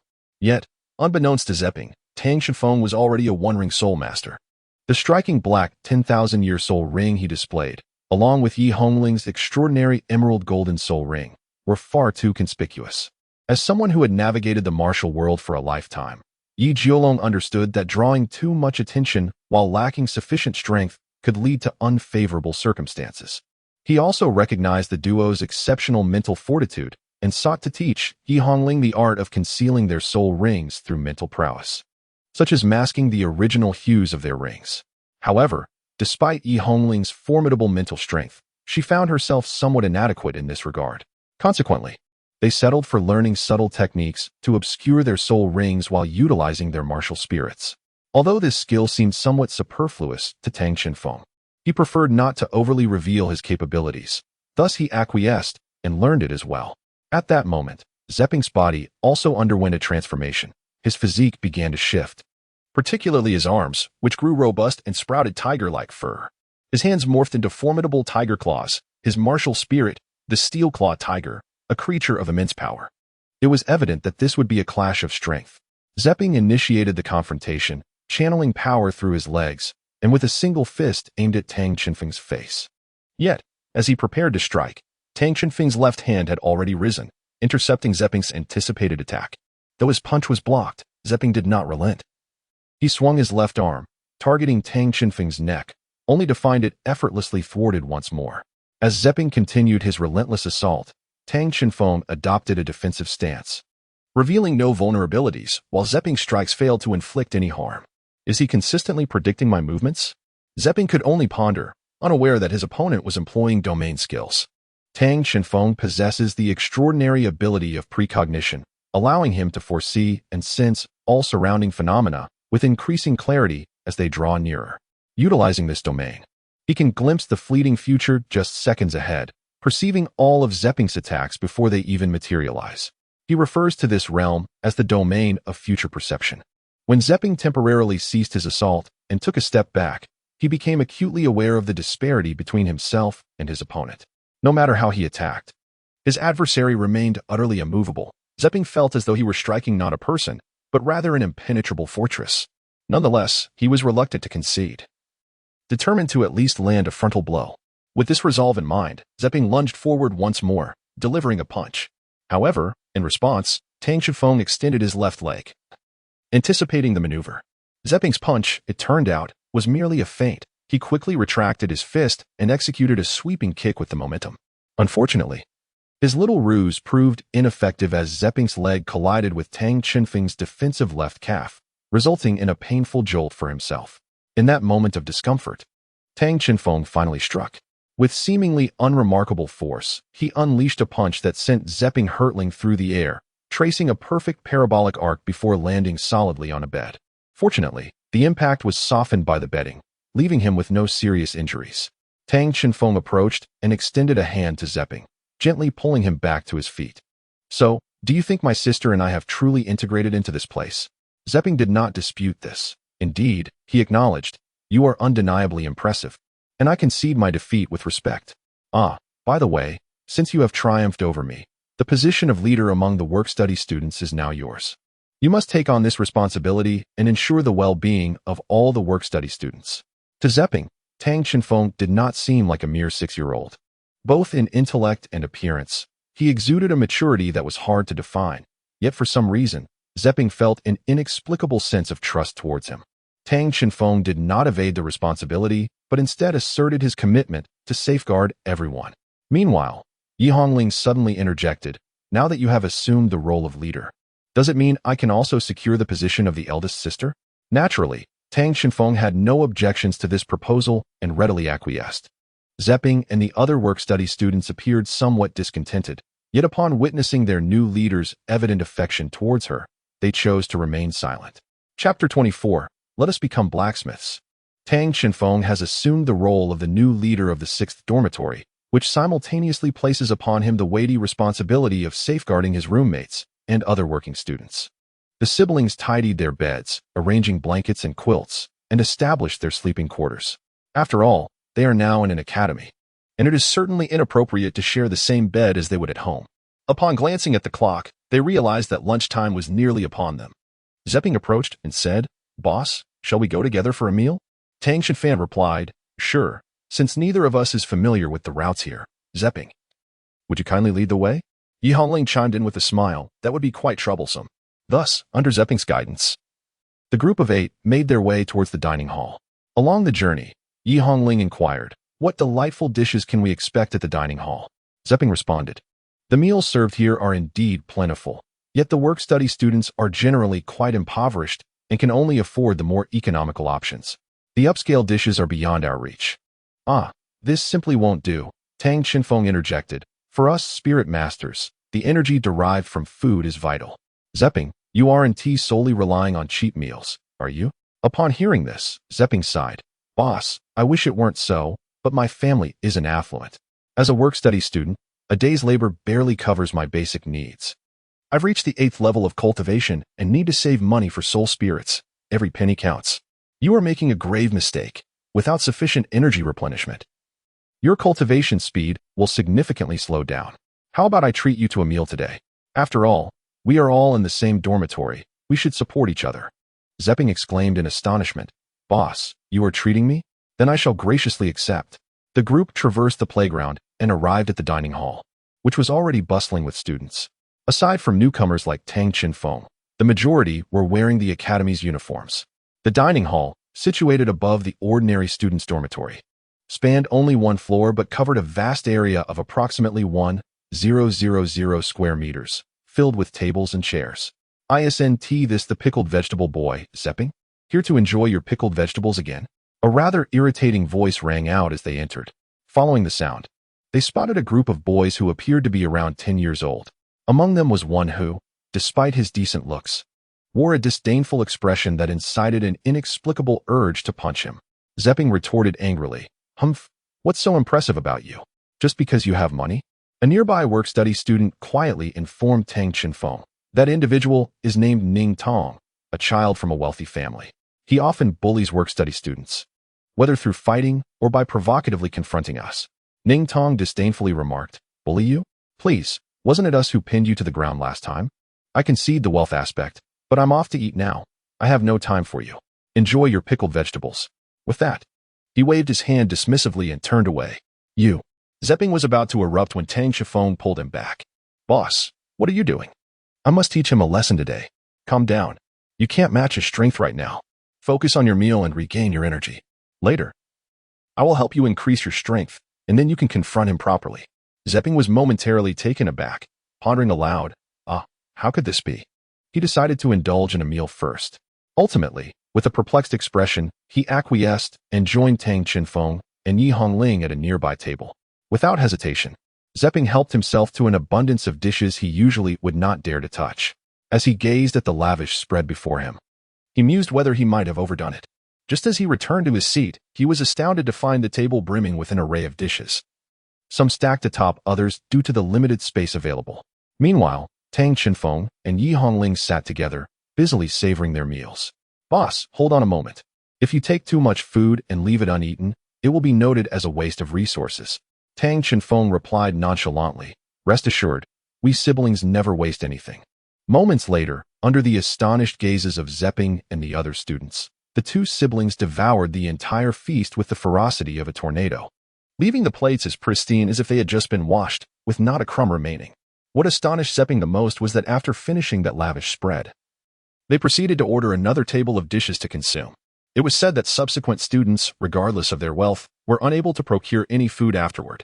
After a while, the trio exited the dining hall. Unable to contain his curiosity, Zepping inquired, Boss, do you eat like this at home as well? Not at all. We have considerably reined it in compared to our home, replied the elder sibling. Zepping remarked, it must have been quite a feat for your family to raise you both. By the way, what is your living allowance? That meal alone, combined with mine, has already cost over 200 Federation coins, which would require 4 days of labor to earn. Tang Chinfeng awkwardly remarked, in truth, we don't possess much money, after calculations. We can only last for 2 more days at most. Just 2 days? Then boss, you are still treating me to meals without reservation, Zhe Ping exclaimed in astonishment. You need not worry about that. My brother and I have other means to generate income, so there is no cause for excessive concern, Yi Hongling declared with confidence. As the first day did not require attendance in class, the trio returned to their dormitory. At that moment, the custom-tailored school uniforms from the academy had arrived and were placed on their beds. The two individuals swiftly changed into them. The uniforms fit snugly and were remarkably lightweight, resembling athletic attire, thus allowing for ease of movement. Just as they finished changing, Zhe Ping rushed over. Boss, what was the method you mentioned to help me enhance my strength? Well, according to my speculation, your progress should have been more accelerated. However, the energy intake you typically receive is rather limited, which has caused your advancement to be somewhat sluggish. Moreover, you primarily rely on meditation for cultivation, completely depending on the transformation of your martial soul for physical training, correct? Indeed, for us soul masters, physical training holds little significance, Zhe Ping affirmed. You are mistaken, Tang Chinfeng countered. For us, physical training is not useless. Rather, it is insufficient. The training volume suitable for ordinary individuals is inadequate for us. We require a regimen tailored to our needs. Additionally, I have noticed that Zhe Ping, your combat experience is severely lacking. Your fighting lacks any semblance of technique.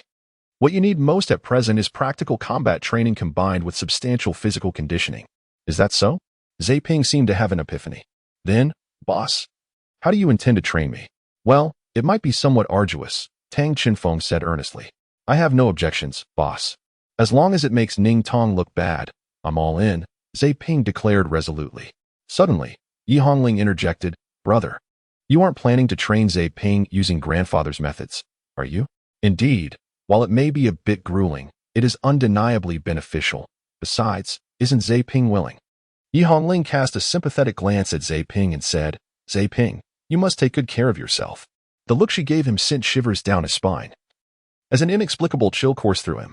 By the way, Zhe Ping, do you know where Director Zhao's office is? Oh, boss, are you referring to the vice principal?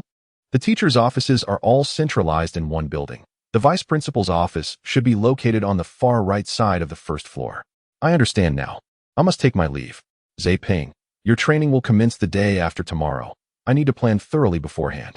Speaking of which, boss, what do you need to see Director Zhao for? As far as I know, she rarely engages in conversation with others. Well, I am seeking the director to find work and earn some money. Otherwise, my sibling and I might starve. Having spoken, Tang Chinfeng opened the door and stepped outside. Meanwhile, In a room within the administrative building of the academy, a robust figure sat in a chair, eyes closed in contemplation. This individual was none other than Zhao Gaobo, the vice president of the academy, whom Tang Qinfeng had encountered previously. After parting ways with Yi Jiolong and Ling Wei following their meal, he had returned and was now awaiting someone. Let me see, where is the vice president's office? At this moment, Tang Qinfeng had arrived at the administrative building and was searching for Zhao Gaobo's office. He made his way to the far right corner of the first floor, where he discovered a modest door. The plaque beside it bore the inscription, Vice President's Office. Confirming his destination, Tang Qinfeng was poised to knock, but before he could raise his hand, a voice emerged from within, bidding him to enter. Tang Qinfeng was momentarily taken aback, but soon opened the door. After closing it, he turned to Zhao Gaobo and asked, Teacher Zhao, how did you know I would come at this hour? Sitting in the chair, Zhao Gaobo opened his eyes and replied, I can sense your arrival with my spiritual energy. While my abilities may not quite match your grandfather's, they are certainly not lacking. Tang Qinfeng's eyes brightened as he inquired, Teacher Zhao, are you also a Soul Douluo level master? Zhao Gaobo did not respond to the question directly. Instead, he remarked, the answer is known to you. He then shifted the conversation back to the main topic, addressing Tang Qinfeng. I understand your situation quite well. Yi Jiolong has already briefed me. It appears that you and your sibling possess quite the talent for depleting your household's provisions with merely your words. Upon hearing Zhao Gaobo's teasing, Tang Qinfeng felt a flush of embarrassment. I cannot help it. Ever since my martial soul awakened, I have been perpetually famished and utterly unable to resist, he confessed. Zhao Gaobo chuckled in response. That is indeed a positive sign, indicating that you are absorbing energy at an impressive rate. However, for your wallet, it poses a significant dilemma, especially for someone in your position as a working student. Tang Qinfeng did not keep them in suspense and directly asked, So, Teacher Zhao, do you have a solution? Zhao Gaobo replied, Of course I have a solution, but it requires considerable talent, effort, time, and patience. I shall set a test for you to determine whether you can meet these conditions. Otherwise, I cannot assist you. Do you agree? Without hesitation, Tang Qinfeng readily assented, casting aside any trepidation regarding the challenges ahead. Regardless of the nature of the trial, he believed in the necessity of striving to attempt it. That was his way of thinking. Upon hearing Tang Qinfeng's resolute affirmation, Zhao Gaobo nodded in satisfaction, then rose and walked toward the bookshelf on his left. Speaking as he moved, since you have agreed, do not give up easily. As he reached the bookshelf, he appeared to be searching for something. Zhao Gaobo first retrieved a book from the second shelf. Then, a sound resembling the activation of mechanisms echoed from behind the wall. I heard from your grandfather that you have a keen interest in mechas and battle armor. Do you know what the prerequisite for mastering them is? He continued, extracting another book from the penultimate shelf and placing the previous book back in its place, followed by another series of mechanical sounds emanating from the wall. Tang Qinfeng contemplated for a moment, concluding that the prerequisite must be to possess an exceptionally skilled soul master. Only through an ample reserve of soul power and mental strength can one truly harness their potential. Zhao Gaobo rose to his feet and remarked, You are correct in part, yet not entirely so. If your intention is merely to manipulate them, then your assertion holds true. However, if you aspire to reach the pinnacle of existence, that alone is far from sufficient. Tang Qinfeng was taken aback. What more could possibly be lacking? Zhao Gaobo replied, there is indeed much to discuss. Do you know that most of the mechas and battle armors crafted by the top soul masters are predominantly made with their own hands? This involvement is what we refer to as the soul master's secondary profession, which encompasses 4 primary roles: design, manufacture, maintenance, and the foundational creation of these armors. As he spoke, he placed the book he was holding into an empty slot on the second tier. With the book's insertion, the sounds of mechanisms became increasingly pronounced. Click, click. As the noise intensified, the walls of the office began to recede, gradually revealing an entrance to a concealed chamber. Zhao Gaobo's voice grew noticeably more animated. The foundation among these 4 roles is forging, which refers to the blacksmithing profession. My intention is to teach you how to become an exceptional blacksmith. A blacksmith, you mean? Tang Qinfeng inquired. To some extent, yes, but it is not comparable to the work of an ordinary blacksmith, Zhao Gaobo continued. I understand you have many questions. I shall address each of them in turn. First, let me ask you, what materials are used in the creation of battle armor and mechas? Tang Qinfeng pondered briefly. In his recollections, he could recall only one set of battle armor, that belonging to Yi Jiolong. It must be composed of a rare metal. as mechas typically utilize more commonplace materials, while battle armor is likely crafted from a distinctly special metallic substance. After hearing Tang Qinfeng's response, Zhao Jiaober nodded slightly and remarked, "Your answer is not entirely correct, yet it is reasonably close to the truth. Indeed, both mechas and battle armor are constructed from rare metals. However, the differences between them are not as pronounced as one might think. The materials employed can be entirely identical, with the primary distinction lying in their quality. Enhancing this quality depends significantly on the skill of the blacksmith. My previous assertion that blacksmiths form the foundation of the four major professions stems from the fact that they supply the essential raw materials. Without their expertise, the creation of battle armor and mechas would be an arduous endeavor. Until now, Tang Qinfeng had only a superficial understanding of battle armor. Yet it appeared that the gates to a new world had swung open before him. Zhao Jiaober interjected, "So, what do you think? Are you interested?" Tang Qinfeng responded, "I wish to give it a try, to endeavor to become an exceptional blacksmith." Zhao Gaobo chuckled, "I have been awaiting your words. Come inside, for I have yet another trial in store for you." With that, he stepped into the hidden chamber.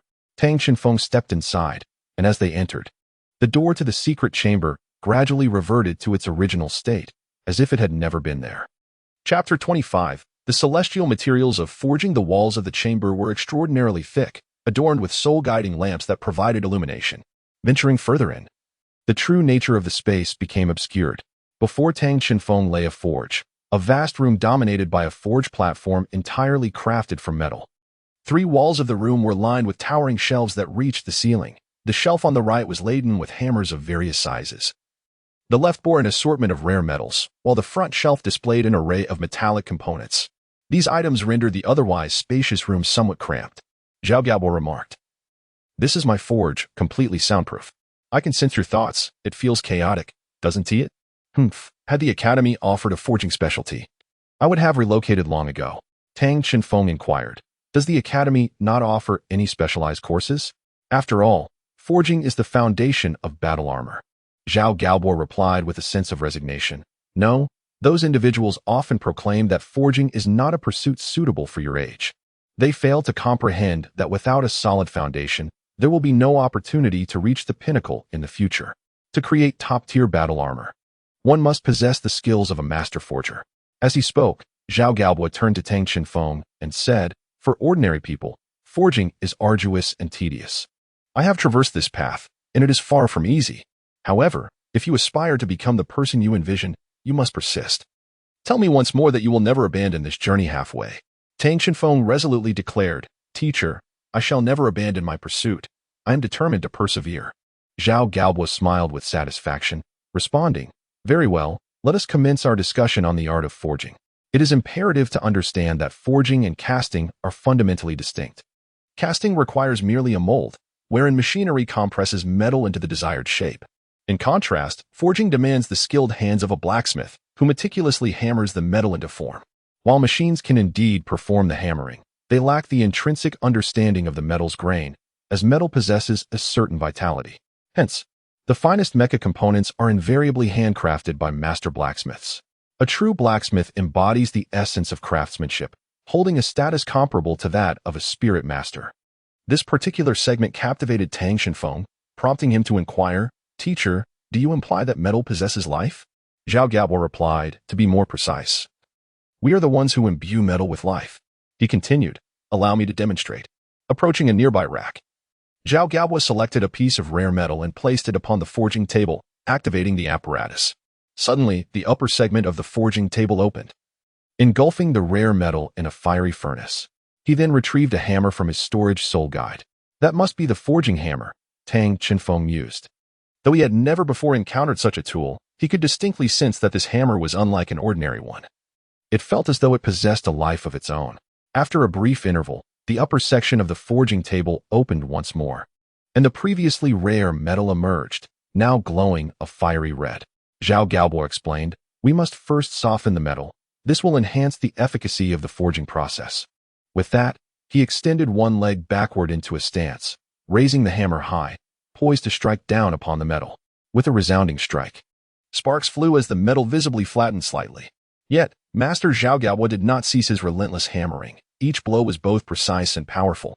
He seemed to have entered a state of transcendence, his focus solely on the act of forging before him. Gradually, the volume of the metal diminished under his skilled hands. As the final blow landed, the forging concluded. The metal, having undergone transformation, had shrunk and its luster intensified, indicating a reduction in impurities and an increase in purity.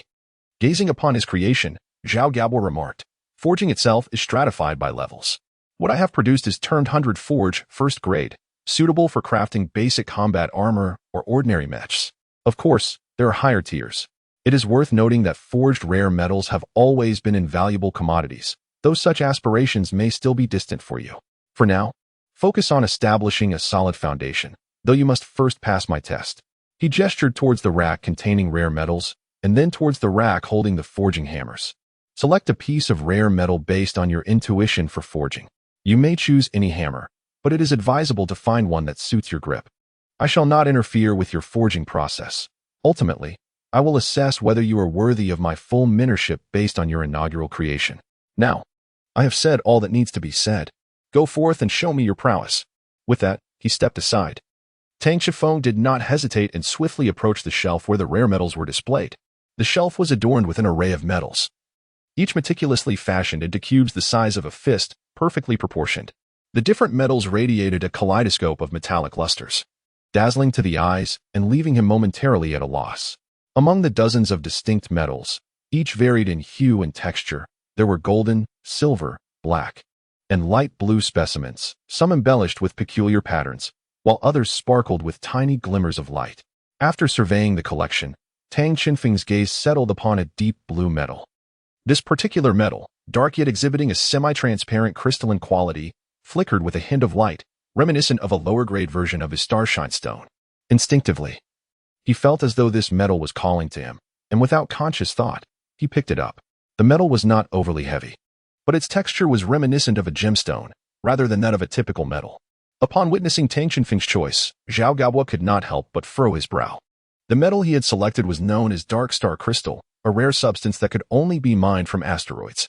Its composition was exceptionally hard, presenting minimal resistance to spiritual energy transmission, making it an advanced material suitable for crafting core components.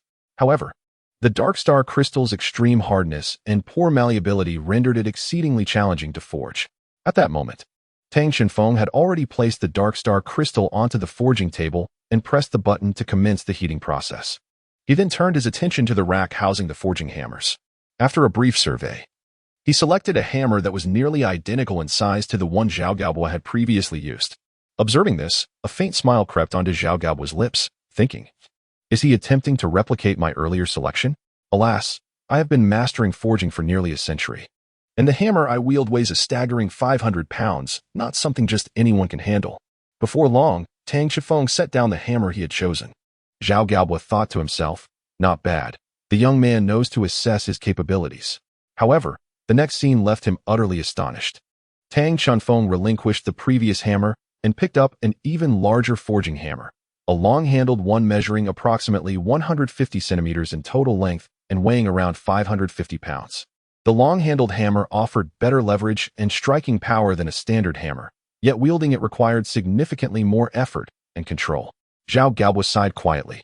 From the current circumstances, it seemed that every choice Tang Qinfeng made was the most challenging one. Yet, he had previously declared that he would not interfere with his decisions. Very well. I shall observe his progress, Zhao Gaobo mused. Forging demands unwavering focus. I shall not linger here. Once you complete your creation, do remember to call for me, and ensure you put forth your utmost effort. With that, Zhao Gaobo closed the secret chamber door behind him and exited. Now, within the forge, only Tang Qinfeng remained. He stood before the anvil, grasping the forging hammer, patiently awaiting the moment to commence. After a brief interval, the aperture above the anvil opened, and the crimson-hot dark star crystal gradually ascended. At this juncture, Tang Qifeng emulated the stance of his mentor, Zhao Gaobo, widening his stance while channeling his strength through his arms, waist, and legs. Instead of raising the hammer overhead, he held the handle with one hand and gripped its midsection with the other, bringing it down with great force. In the instant of contact between the hammer and the metal, sparks erupted, and as the hammer rebounded with momentum, Tang Qinfeng skillfully lifted it once more, striking again. With each resounding blow, his pace quickened, and his rhythm grew increasingly steady. The reason he had chosen this long-handled forging hammer was that the previous one felt somewhat light. Lacking a suitable grip, this long-handled hammer was perfectly balanced for him. The forging continued, and throughout the process, Tang Chenfeng remained attuned to the transformations of the dark star crystal, which gradually diminished in size and purity. At one point, it seemed to emit a brilliant flash of light. During the forging, he sensed that the metal before him was undergoing a subtle evolution, as if life itself were being infused into it, and he felt a nascent awareness beginning to emerge within the metal. Suddenly, with a resounding crash, a brilliant golden light erupted from the metal being forged, startling Tang Chenfeng, who was deeply focused. This phenomenon was beyond his comprehension. Just as he hesitated, a familiar voice emerged from his pocket. "Do not stop. Continue. This is a splendid opportunity for you to grasp the essence of creation." The voice was slightly hurried. "Sister Bai Xing?" he inquired. "Continue. You are, in essence, bestowing consciousness and vitality upon this metal. This process should significantly aid your future growth." Although he did not fully grasp the implications, it seemed prudent to persist. The forging resumed, and as he struck the hammer down once more, Tang Chenfeng distinctly sensed a difference. This forging was markedly more laborious than before. The metal now conveyed a feeling of sentience, as if a sensation traveled from the hammer to his hand, subtly expressing discomfort with the previous strike. Realizing this, Tang Chenfeng summoned his soul power, channeling it into the forging hammer while activating his consciousness to observe the intricate details of the metal. The forging progressed, however. The infusion of soul power and the exertion of his consciousness began to drain his energy. Yet, he did not relent. The hammer continued to swing rhythmically in his grasp. He was fully immersed in the sensations conveyed by the metal with each strike of the hammer, allowing him to determine the next blow's point of impact and force. Gradually, a faint halo began to emerge around the dark star crystal, intensifying with each of Tang Chenfeng's strikes. The feedback from the metal grew increasingly potent, and a slight humming resonated from it, as if something was on the cusp of awakening. His soul power and mental strength were being fervently depleted. Yet Tang Chenfeng felt he had reached an unprecedented state of excellence, as if every facet of his being was undergoing a comprehensive enhancement, providing him with a newfound comprehension of the art of forging. At last, with another swing of the hammer and a flurry of sparks, the dark star crystal erupted once more in brilliance. Unlike the previous golden glow, this time it radiated a resplendence akin to the vast expanse of the starry sky. The forged dark star crystal had transformed. If it once resembled a semi-transparent black crystal, it now appeared as a lustrous, translucent deep blue gem. Its dazzling light reminiscent of countless stars ensconced within, captivating in its perfection. However, Tang Chenfeng began to waver, unprepared for the exhausting toll of the forging process. Although he had forcibly transcended his limits, he anticipated that the subsequent experience would be much more manageable. This should suffice, he mused, recalling teacher Zhao's words about providing feedback. He then opened the door to the secret chamber in search of Zhao Gaobo. Meanwhile, in the office, Zhao Gaobo sat anxiously in his chair, his mood decidedly somber. Time had stretched on far too long. The duration of the forging had been excessive, even for the more challenging third grade of 1,000 forgings. He pondered the implications of this delay. Previously, he had promised Yi Jiolong that he would teach Tang Chenfeng the craft of a forger if he could pass the test. Yet, judging by the current circumstances, he feared that the young man lacked the requisite talent. From his choices of metal and forging hammer to the time he had spent forging, everything indicated a troubling reality, even if he barely passed the test. His future progress seemed grim. Well, Zhao Gaobo thought, I have lived long enough without a disciple. If he can manage to scrape by, I might as well accept him as my apprentice. Just then, the mechanism of the door creaked open, and a somewhat fatigued voice emerged. Teacher Zhao, I have completed the forging. Seeing Tang Chenfeng on the verge of fainting startled Zhao Gaobo, who hurried to support him and asked, What happened? Why do you appear so weak? I apologize, Teacher Zhao. The difficulty of the forging exceeded my expectations, but I have finished. Please take a look. Observing the feeble Tang Chenfeng, Zhao Gaobo felt a pang of sympathy. While initial challenges are common, such exhaustion seemed excessive. It could only signify that he was truly ill-suited for the path of forging. Let us at least examine his creation before he departs. Zhao Gaobo pondered these thoughts within himself. Thus, with Zhao Gaobo's assistance, the two entered the hidden chamber once more. They arrived at the forge, where the dark star crystal remained, now reduced in size by more than half compared to when it was first obtained. emanating a faint glow and suffused with a vibrant essence of life. Teacher Zhao, I have strived to the best of my abilities. I wonder if I have passed your test? Zhao Gaobo remained silent, seemingly entranced, repeatedly rubbing his eyes and muttering incredulously, "This is impossible. How can this be?" After a considerable pause, he finally regained his composure, placing his hands firmly on Tang Chenfeng's shoulders and inquiring, "Chenfeng, tell me honestly, did you create this on your own? No one else was involved, correct?" Although somewhat perplexed, Tang Chenfeng replied, "Yes, I made it myself. Is there a problem?" Suddenly, Zhao Gaobo burst into laughter, exclaiming, "I have truly stumbled upon a treasure. Chenfeng, do you realize you are a genius? A prodigy in the art of forging." The unexpected praise left Tang Chenfeng somewhat bewildered. Zhao Gaobo reveled in his excitement for a while before gradually calming down. "Oh dear, I was overly exhilarated just now. Chenfeng, you are a one-in-a-million talent, you know? Completing spiritual forging at the age of 6. When I was 6, I didn't even know what forging was. I was still a novice." He laughed heartily once more, which only deepened Tang Chenfeng's confusion. "Teacher Zhao, could you please clarify a bit? I'm struggling to process this information." Zhao Gaobo promptly began to explain. "I previously mentioned that forging is stratified. Metal forging is categorized into 100 forging, 1000 forging, spiritual forging, soul forging, and the highest tier, heavenly forging. There are also finer divisions. For instance, 100 and 1000 forging can be further classified from 3rd tier to 1st tier. Generally, novice forgers start from the most basic levels and strive to advance to 100 forging.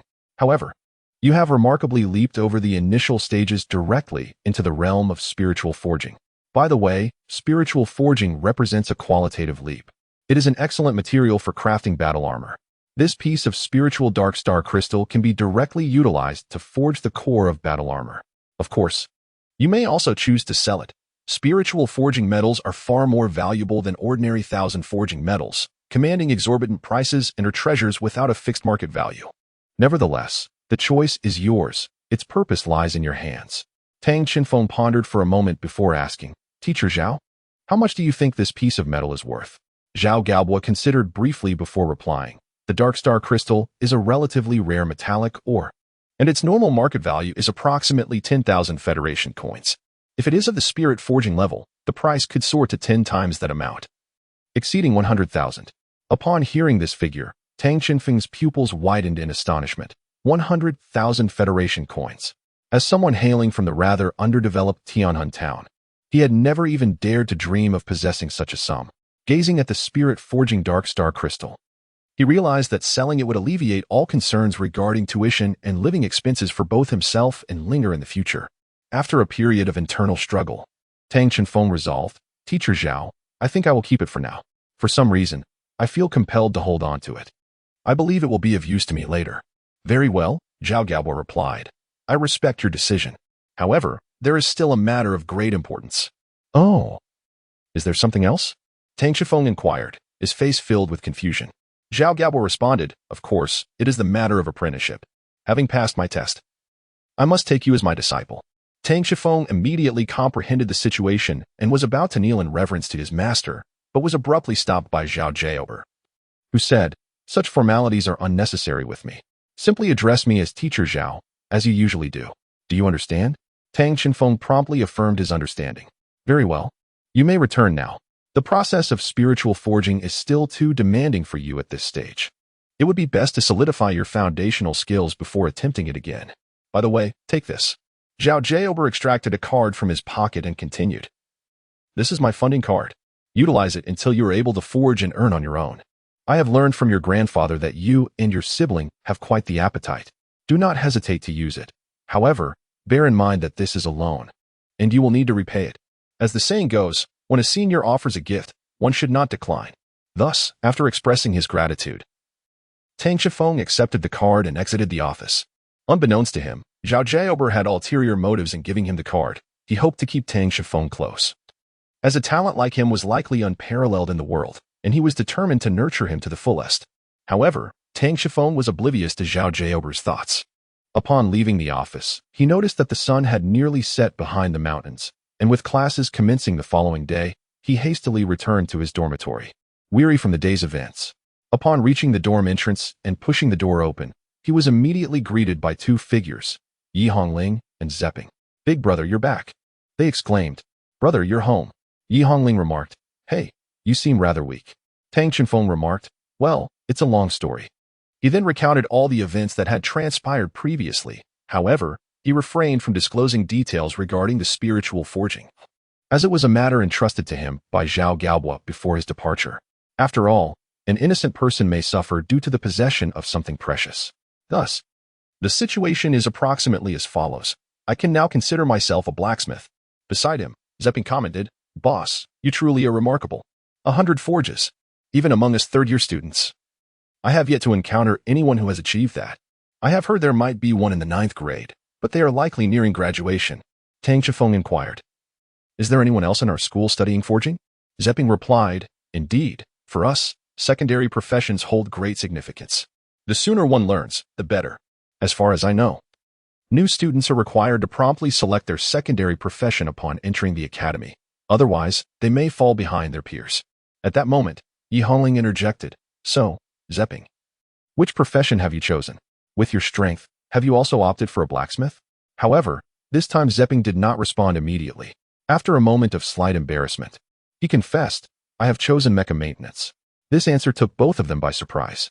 Zepping continued, "I had no other choice. I tried everything else. My design skills are lacking as I cannot create proper design drafts due to my clumsy hands. In terms of manufacturing, I struggle to steady the carving knife to produce a soul-guiding matrix. I attempted forging as well, but the instructors teaching forging in the academy are few and very strict. After my trial, they informed me that my talent for forging is quite inadequate. Ultimately, I had to settle for a profession I could manage, maintenance." After hearing this, Tang Chenfeng patted Zepping on the shoulder and reassured him, "It's all right. As long as you've put in the effort, that's what matters. The most important thing is to avoid regrets. If need be, I'll have you repair my mecha in the future." Zepping chuckled, "Really, but I must clarify that my maintenance skills are not exceptional.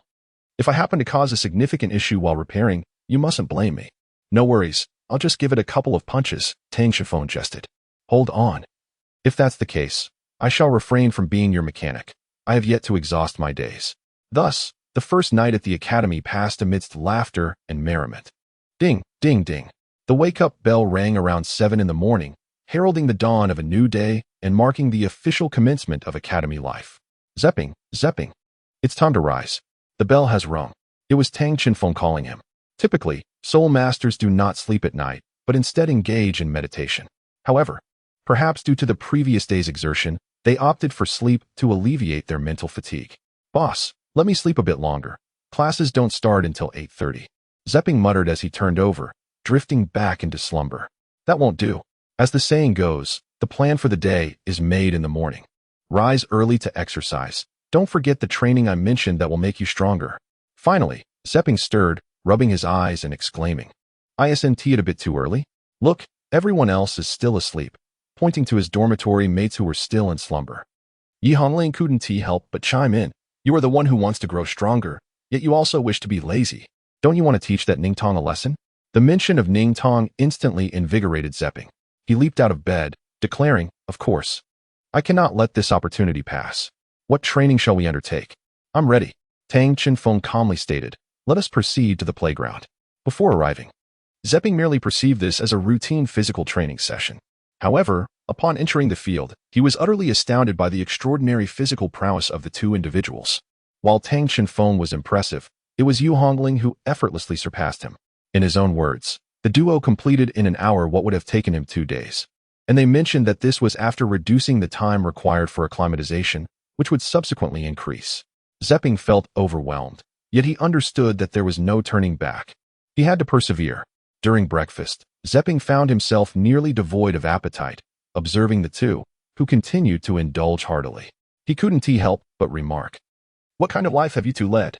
Upon entering the teaching building, the academy's regulations dictated that each student would be assigned to a class. Fortunately for the siblings, they found themselves in the same class, while Zepping, being a third-year student, naturally would not appear here. The classroom was filled with students, as Heishinshan was a magnet for soul masters, attracting many from various regions. The class boasted over 30 individuals. An air of excitement permeated the room, with everyone eager to learn about one another. The topic of greatest interest was undoubtedly the unique martial spirits possessed by each student. Each individual showcased their martial spirit, each distinct and remarkable, leaving everyone in awe. Shortly, the classroom door swung open, signaling the arrival of the teacher, prompting everyone to return to their seats. A female teacher entered, greeting, "Hello everyone, I am your homeroom teacher, Teacher Minghua. For the next 3 years, I will guide you in the fundamental knowledge of Soul Masters. Now, please take a moment to introduce yourselves, sharing your name, martial spirit, and current soul power level." With 30 students in the class, the introductions progressed swiftly. Among the majority, no one boasted a soul power level exceeding 6, as it was unlikely for anyone to push themselves to train vigorously immediately after awakening their soul power. Thus, when Yu Hongling announced her soul power level of 14, both her classmates and the teacher were taken aback, for surpassing 10 soul power levels held significant implications. However, Teacher Minghua quickly regained her composure, and the introductions continued. Notably, when it was Tang Qinfeng's turn, Teacher Minghua mistakenly assumed he was an upperclassman due to his height. And it took some time to clarify. When he declared his soul power level to be 16, the entire classroom was once again left in astonishment. Thankfully, the teacher, being well-versed, soon calmed the class and resumed the lesson. The curriculum at the Soul Master Academy primarily focused on Soul Master knowledge, but it also included cultural studies such as history, advice on vocational choices, understanding the biological forms of soul beasts, and classifications of mechas, among other subjects. Among the myriad subjects that captivated Tang Qifeng, history held a particular allure. According to the course content, Douluo star is not the only inhabited planet. Numerous administrative planets also host many human immigrants. Additionally, the classification of mechas piqued his interest. From this, Tang Qifeng learned that the essence of the battle armor is a scaled-down version of a mecha, meticulously crafted for soul masters. Yet its power is inextricably linked to the skill of its creator. Beyond mechas, there are also fighter jets and spacecraft. The necessity to comprehend spacecraft arises from the teacher's explanation that for advanced soul masters, the training available on their home planet is limited, prompting some to venture into space in search of opportunities for advancement. Furthermore, space exploration endeavors are highly sought after, and it is likely that everyone will encounter them to some degree in the future. Classes at the academy are scheduled for the morning, while the afternoons are largely left to personal allocation. As afternoon approached, the two sought out Zepping for the specialized training they had promised him. Initially, he approached the training with earnestness, but as time passed, Zepping gradually grasped the true nature of this specialized training, leaving him utterly exhausted by the end of the day. Later, as Tang Qinfeng prepared to visit Teacher Zhao's forging room, Yi Hongling accompanied him, expressing her desire to learn something as well. Upon arriving at Teacher Zhao's office, Tang Qinfeng discovered that Zhao was indeed preparing to seek him out. "Qinfeng, you have finally arrived. I was just about to look for you," Zhao Gaobo remarked. "Teacher Zhao, is there something you wish to discuss with me?" Tang Qifeng inquired. Zhao Gaobo replied, "I believe we need to delve deeper into the matter of your previous forging." After an extensive explanation, Tang Qinfeng learned that following his departure, Teacher Zhao intended to process the spirit-forged dark star crystal he had created. However, upon attempting to work on it, he discovered that this rare metal possessed an exceptionally strong exclusivity. Any attempt at processing it resulted in violent reactions. To proceed recklessly could lead to the ruin of this precious material. This only indicated one thing. Tang Qinfeng's forging had imbued the metal with a resilient soul. Devoted yet narrow-minded, only recognizing further processing by its creator or an individual with a special connection to it. Tang Qinfeng inquired, "Teacher, what should we do now?" Zhao Gaobo pondered for a moment before responding, "Though it may seem premature for you to learn now, this task appears to be destined for you. Qinfeng, would you like to study mecha manufacturing with me? Isn't this a bit too casual, teacher?" "I still need to learn forging," Tang Qinfeng replied. Zhao Gaobo sighed generally. Secondary professions require specialization. Unless one possesses exceptional talent, it is all too easy to find oneself overwhelmed and fatigued later on. However, Zhao Gaobo continued, "If you can only process the metals you forge, you must learn to inscribe soul guide matrices. Otherwise, possessing the metal without anyone capable of working with it is futile. Moreover, I cannot guarantee that your forging talent will transform into a resource for your cultivation." While the master and disciple engaged in their fervent discussion, Yi Hongling, nearby, found herself unable to comprehend their conversation. Thus, she wandered about the forging room, soon captivated by an unfinished design blueprint, a matrix design. Meanwhile, the duo reached a conclusion. Tang Shifeng agreed to undertake the dual study of forging and mecha manufacturing, provided it did not excessively interfere with his cultivation. Zhao Gaobo reassured him, "Do not worry too much. With your aptitude for learning, you will succeed swiftly. In my opinion, you are a fine material that simply requires careful refinement." Tang Shifeng remarked, "In truth, I am not overly concerned about the difficulties inherent in mastering mecha fabrication. My primary apprehension lies in the pace of my own cultivation." This was followed by a period of observation of the forging practice and the process of mecha creation. During this time, Zhao Gaobo discerned that Tang Qinfeng possessed an extraordinary talent for forging.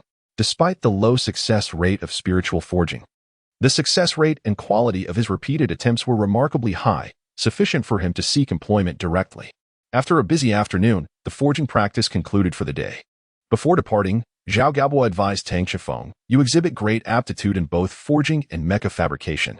You must persist in your efforts over the coming days. At the end of this month, I shall take you to register at the Forging Association. For now, you may return." Thus, Tang Qinfeng departed with the somewhat listless Yi Hongling. Yi Hongling mused, feeling an odd sense of having forgotten something. In the forging studio, Zhao Gaobo was rummaging for something. "Strange, where is my soul guide matrix design? Here it is. Thankfully, I hadn't finished it yet. I was truly worried it might be lost. Whose drawing is this? Although the lines are somewhat crooked, the matrix schematic is nearly perfect." Zhao Gaobo pondered, realizing that apart from himself and Tang Qifeng, there seemed to be no one else in the forging room. Could it be? He thought to himself. Then murmured, "Old Jiulong, I must admit, I am growing increasingly envious of you." Chapter 27. The impossible spiritual forging time flew swiftly, and Tang Qifeng had already spent a month at the academy.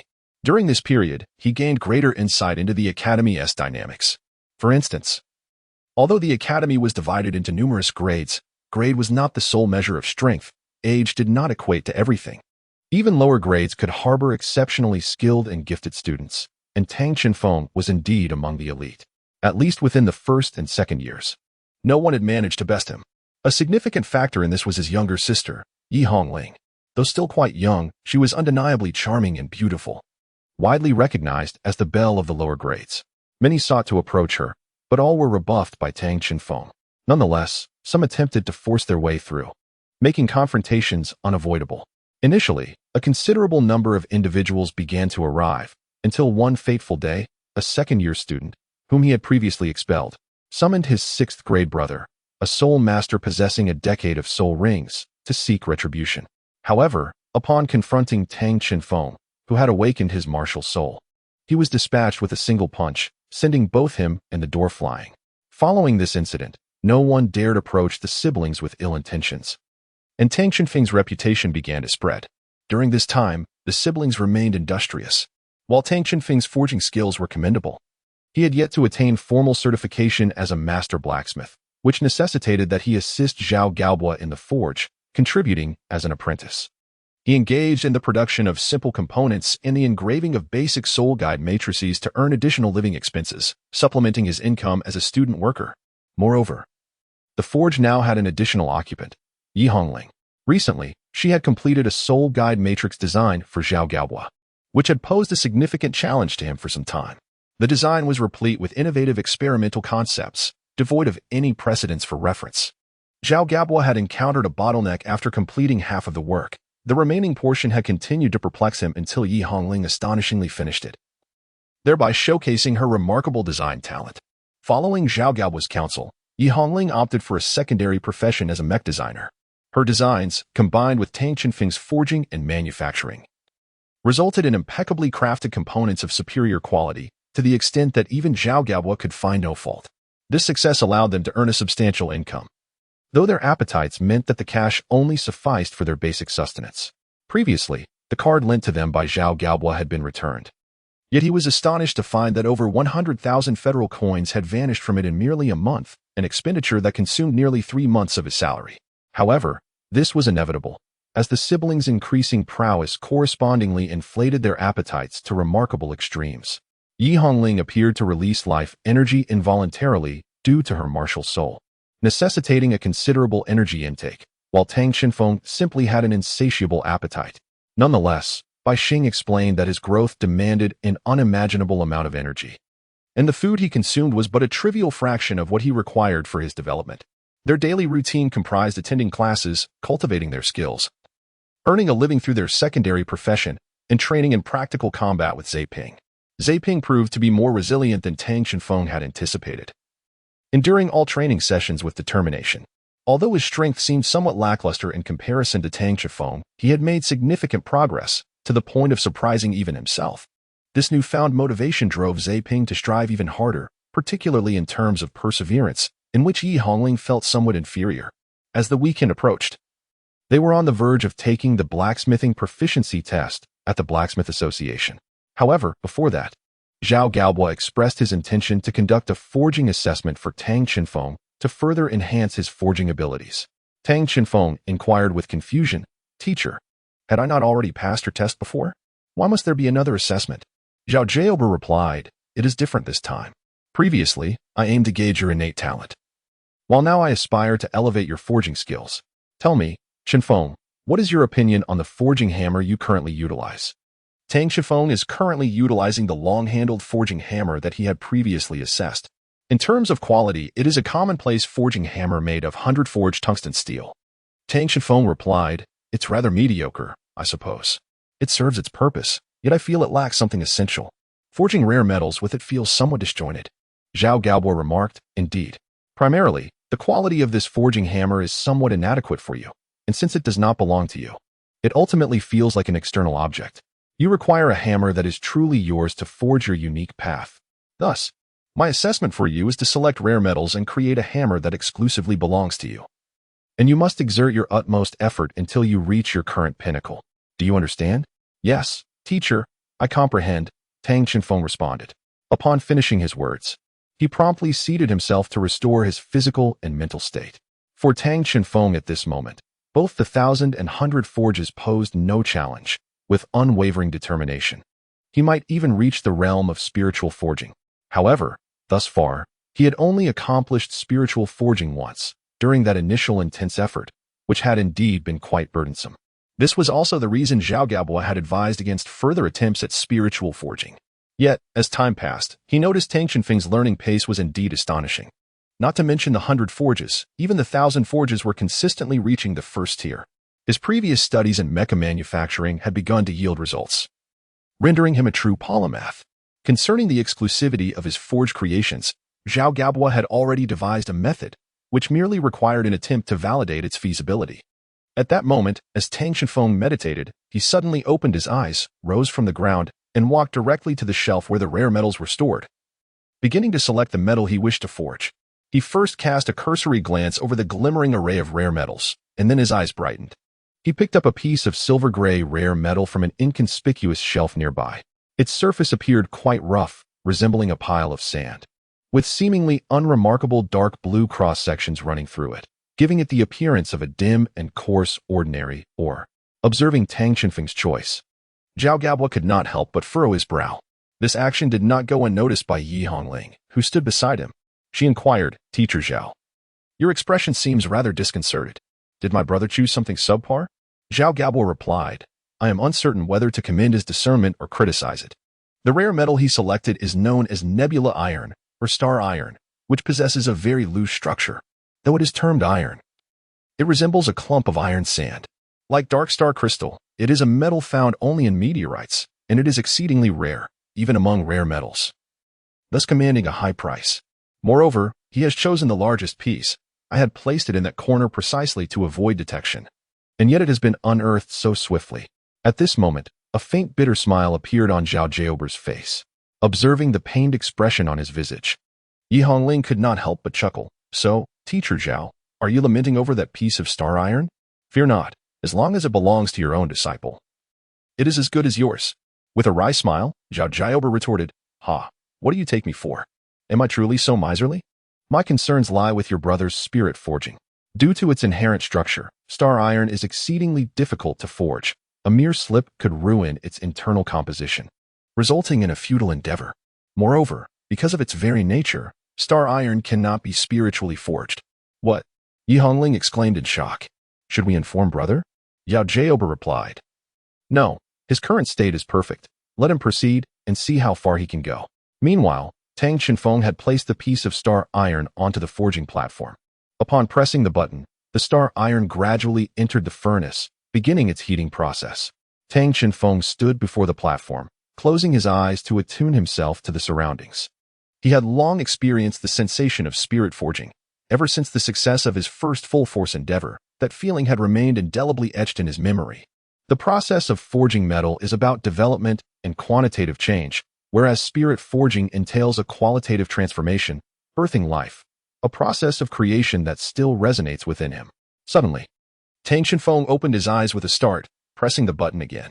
The glowing star iron rose slowly from the furnace, while the previously wielded 100-forging tungsten hammer fell into his hands. He gripped the hammer firmly, his right hand clasping the upper portion of the handle, his left hand encircling the lower section, stepping back with his right foot into a bow stance, his body half-turned. The two onlookers then witnessed Tang Chenfeng swing the forging hammer with vigor. Power surged from his calves, transmitting through his waist, traveling to his back, and finally reaching his arms, culminating in a powerful swing of the hammer. The forging hammer descended with an explosive sound. Indeed, it struck down. Boom. A resounding roar echoed throughout the forging chamber, causing the two spectators to instinctively cover their ears. In their hearts, they shared a singular thought. Was Tang Chenfeng about to demolish the forging platform? Unbeknownst to them, a glimmer of consciousness illuminated Tang Chenfeng's eyes. Boom, boom. Two more thunderous sounds resonated as Tang Chenfeng began to rotate in place, hammer in hand. Boom, boom, boom. The clamor intensified, faster and more forceful than before, as the metal danced frenetically beneath his hammer. Witnessing Tang Chenfeng's hammer technique, Zhao Jiaober's eyes widened in astonishment, murmuring, "Why does this resemble the chaotic gale hammer technique? Where did he learn this?" Beside him, Yi Hongling inquired curiously, "Teacher Zhao, what is this chaotic gale hammer technique you speak of?" Zhao Gaobo replied, "That is a unique hammer technique developed by a particular sect, which can be employed for both the forging of metals and combat. A master of this technique can unleash a series of 81 strikes in succession. When utilized for forging, it completely eradicates impurities within the metal, shaping it into one's desired form. In combat, each strike becomes progressively more powerful. Upon completing the final blow of the 81 strikes, the impact is assuredly earth-shattering. This technique is known as the chaotic wind hammer method, originating from a legendary sect called Haotian sect. Had I not witnessed a divine craftsman hailing from Haotian sect in action, I might have dismissed it as nothing more than a fable. Yet, what intrigues me now is the striking similarity between your brother's hammer technique and the chaotic wind hammer method of Haotian sect. Is Tang Chenfeng truly employing the chaotic hammering technique? Certainly not, at least not the one passed down from the Haotian sect, but rather a method he has ingeniously developed through his own insights. During his earlier forging endeavors, Tang Chenfeng discovered that each strike against the metal produced a certain degree of rebound force. By harnessing this energy, he not only made the forging process more labor-efficient, but also enhanced the quality of the metal being forged. Thus, he began utilizing this technique, which bears a resemblance to the chaotic hammering method of the Haotian sect, merely a fortuitous coincidence. Boom, boom, boom, boom, boom. At this moment, Tang Chenfeng's body had begun to spin at high speed. With each rotation, the hammer in his hand struck with increasing force. Yet, this seemingly crude method of hammering enabled him to continually adjust the angle of the star iron, each adjustment executed with remarkable precision. The volume of the star iron was visibly diminishing at a rapid pace. With another powerful strike, a solid beam of white light shot skyward. The brilliance emanating from the star iron soared like a rocket, reaching a height of 3 feet. After the 36th strike, the star iron had undergone 1,000 transformations, achieving the first-grade realm. Zhao Gaobo's expression remained unchanged. After witnessing such inconceivable events frequently, he had become desensitized. Nevertheless, his heart was still astonished. How old was Tang Chenfeng? Merely 6 years of age. He was just stronger than the average child, yet he had already attained the first-grade forging skill. If he were a formal blacksmith, he would be classified as a level 4 blacksmith, a profession capable of providing for a modest family on its own. How many blacksmiths in this world remain stagnant at this level for their entire lives? Yet Tang Chenfeng accomplished it effortlessly, and he was already poised to advance further. Tang Chenfeng's eyes had taken on an extraordinary brightness, the light within them seemingly on the verge of spilling forth. Simultaneously, his physique swelled, transforming him into a towering figure of nearly 6.5 feet. From this vantage point, His silhouette exuded an aura reminiscent of a master. Grasping the forging hammer, he chose not to strike immediately. Instead, he placed it gently above the Qian Dui Xingqian iron, quietly attuning himself to its essence. Spirit forging is a process wherein one's martial soul serves as the foundation for establishing a bridge with the metal, bestowing upon it a semblance of life. Qian Dui imparts spirituality, while spirit forging endows existence. This marks a qualitative transformation. The likelihood of success remains uncertain. At this moment, Tang Qinfeng engaged in a dialogue with the metal, coaxing forth its spiritual essence and inherent vitality. Chapter 28. The success of spirit forging and teacher Zhao's path. The leap from spirit forging to Qian Dui represents a profound metamorphosis, a chasm of difference between the two. Achieving a single instance of spirit forging elevates one to the rank of a level 5 blacksmith, a status that far surpasses all other auxiliary professions at the same level, a true pillar of strength. I recall that it took me 3 years to reach the realm of spirit forging, yet he accomplished it on his first attempt. Now, it would not be an exaggeration to regard him as a level 5 blacksmith. The only question is whether he can replicate this success once more, remarked Zhao Gaobo, visibly excited at the side. As Yi Hongling observed Tang Qinfeng's silhouette, memories of the past flooded her mind. Her brother had always borne great hardships while she seemed perpetually sheltered, whether in the sunset great forest or within the academy. It was always her grandfather and brother who safeguarded her. Yet, such was the reality. After all, she was merely a healing-type soul master, possessing little combat prowess. Now, at the academy, she could study mecha design, enabling her to assist her brother by crafting mechas and battle armors. Perhaps, with such innovations, she could contribute more significantly. Yi Hongling silently vowed to herself that she would diligently study mecha design, aspiring to create the finest mechas and battle armors for both her brother and herself. She could no longer remain in a position where she relied on others for protection. She was determined to become the strongest support for everyone. A resolute seed had been planted in the girl's heart. At that moment, Tang Qinfeng once again assumed his stance, lifting the heavy hammer. However, rather than striking it forcefully, he gently tapped the surface, producing a series of crisp, ringing sounds. The delicate chimes echoed, and everyone's astonishment. The piece of starlight iron began to tremble. The white glow emanating from it intensified, and its once rough exterior transformed into a textured surface, pulsating as if imbued with life. This was an early manifestation of the metal's vitality, signaling the commencement of the spirit forging process. Zhao Gaobo widened his eyes in disbelief. How could this be? This was the initial sign of spirit forging, yet it was supposedly impossible for starlight iron to undergo such a transformation. The forging continued, under Tang Qinfeng's gentle strikes. The starlight iron quivered slightly while continuously shrinking on its own. The white radiance began to shift towards a platinum hue, and intricate patterns resembling pages of a book began to rotate slowly across its surface. The once rough exterior became increasingly smooth and translucent as its size diminished naturally, with the platinum glow intensifying. However, beneath this seemingly simple forging, Tang Qinfeng was drenched in sweat, fully immersed in the process. Every ounce of his soul power and his challenging to control consciousness was being exerted to its maximum. Blessed with exceptional talent, Tang Qinfeng's soul power was twice that of an ordinary individual. In terms of total soul power, it was roughly equivalent to levels 29 to 30 of an average person. Yet, even with such prowess, it was insufficient. For a successful spirit forging typically required at least level 40 or the 4th ring. Although Tang Qinfeng had succeeded previously, this instance was entirely different. If the prior attempt was merely an introduction to spirit forging, this time represented a threshold into the intermediate realm of spirit forging. What should I do? Tang Qinfeng pondered anxiously. At this moment, the star iron had already transformed into a refined spiritual metal. Tang Qinfeng had accomplished a miraculous feat unparalleled in history. Yet he felt it was still insufficient. He sensed that the star iron possessed the potential for further refinement, responding to his own aspirations for its evolution.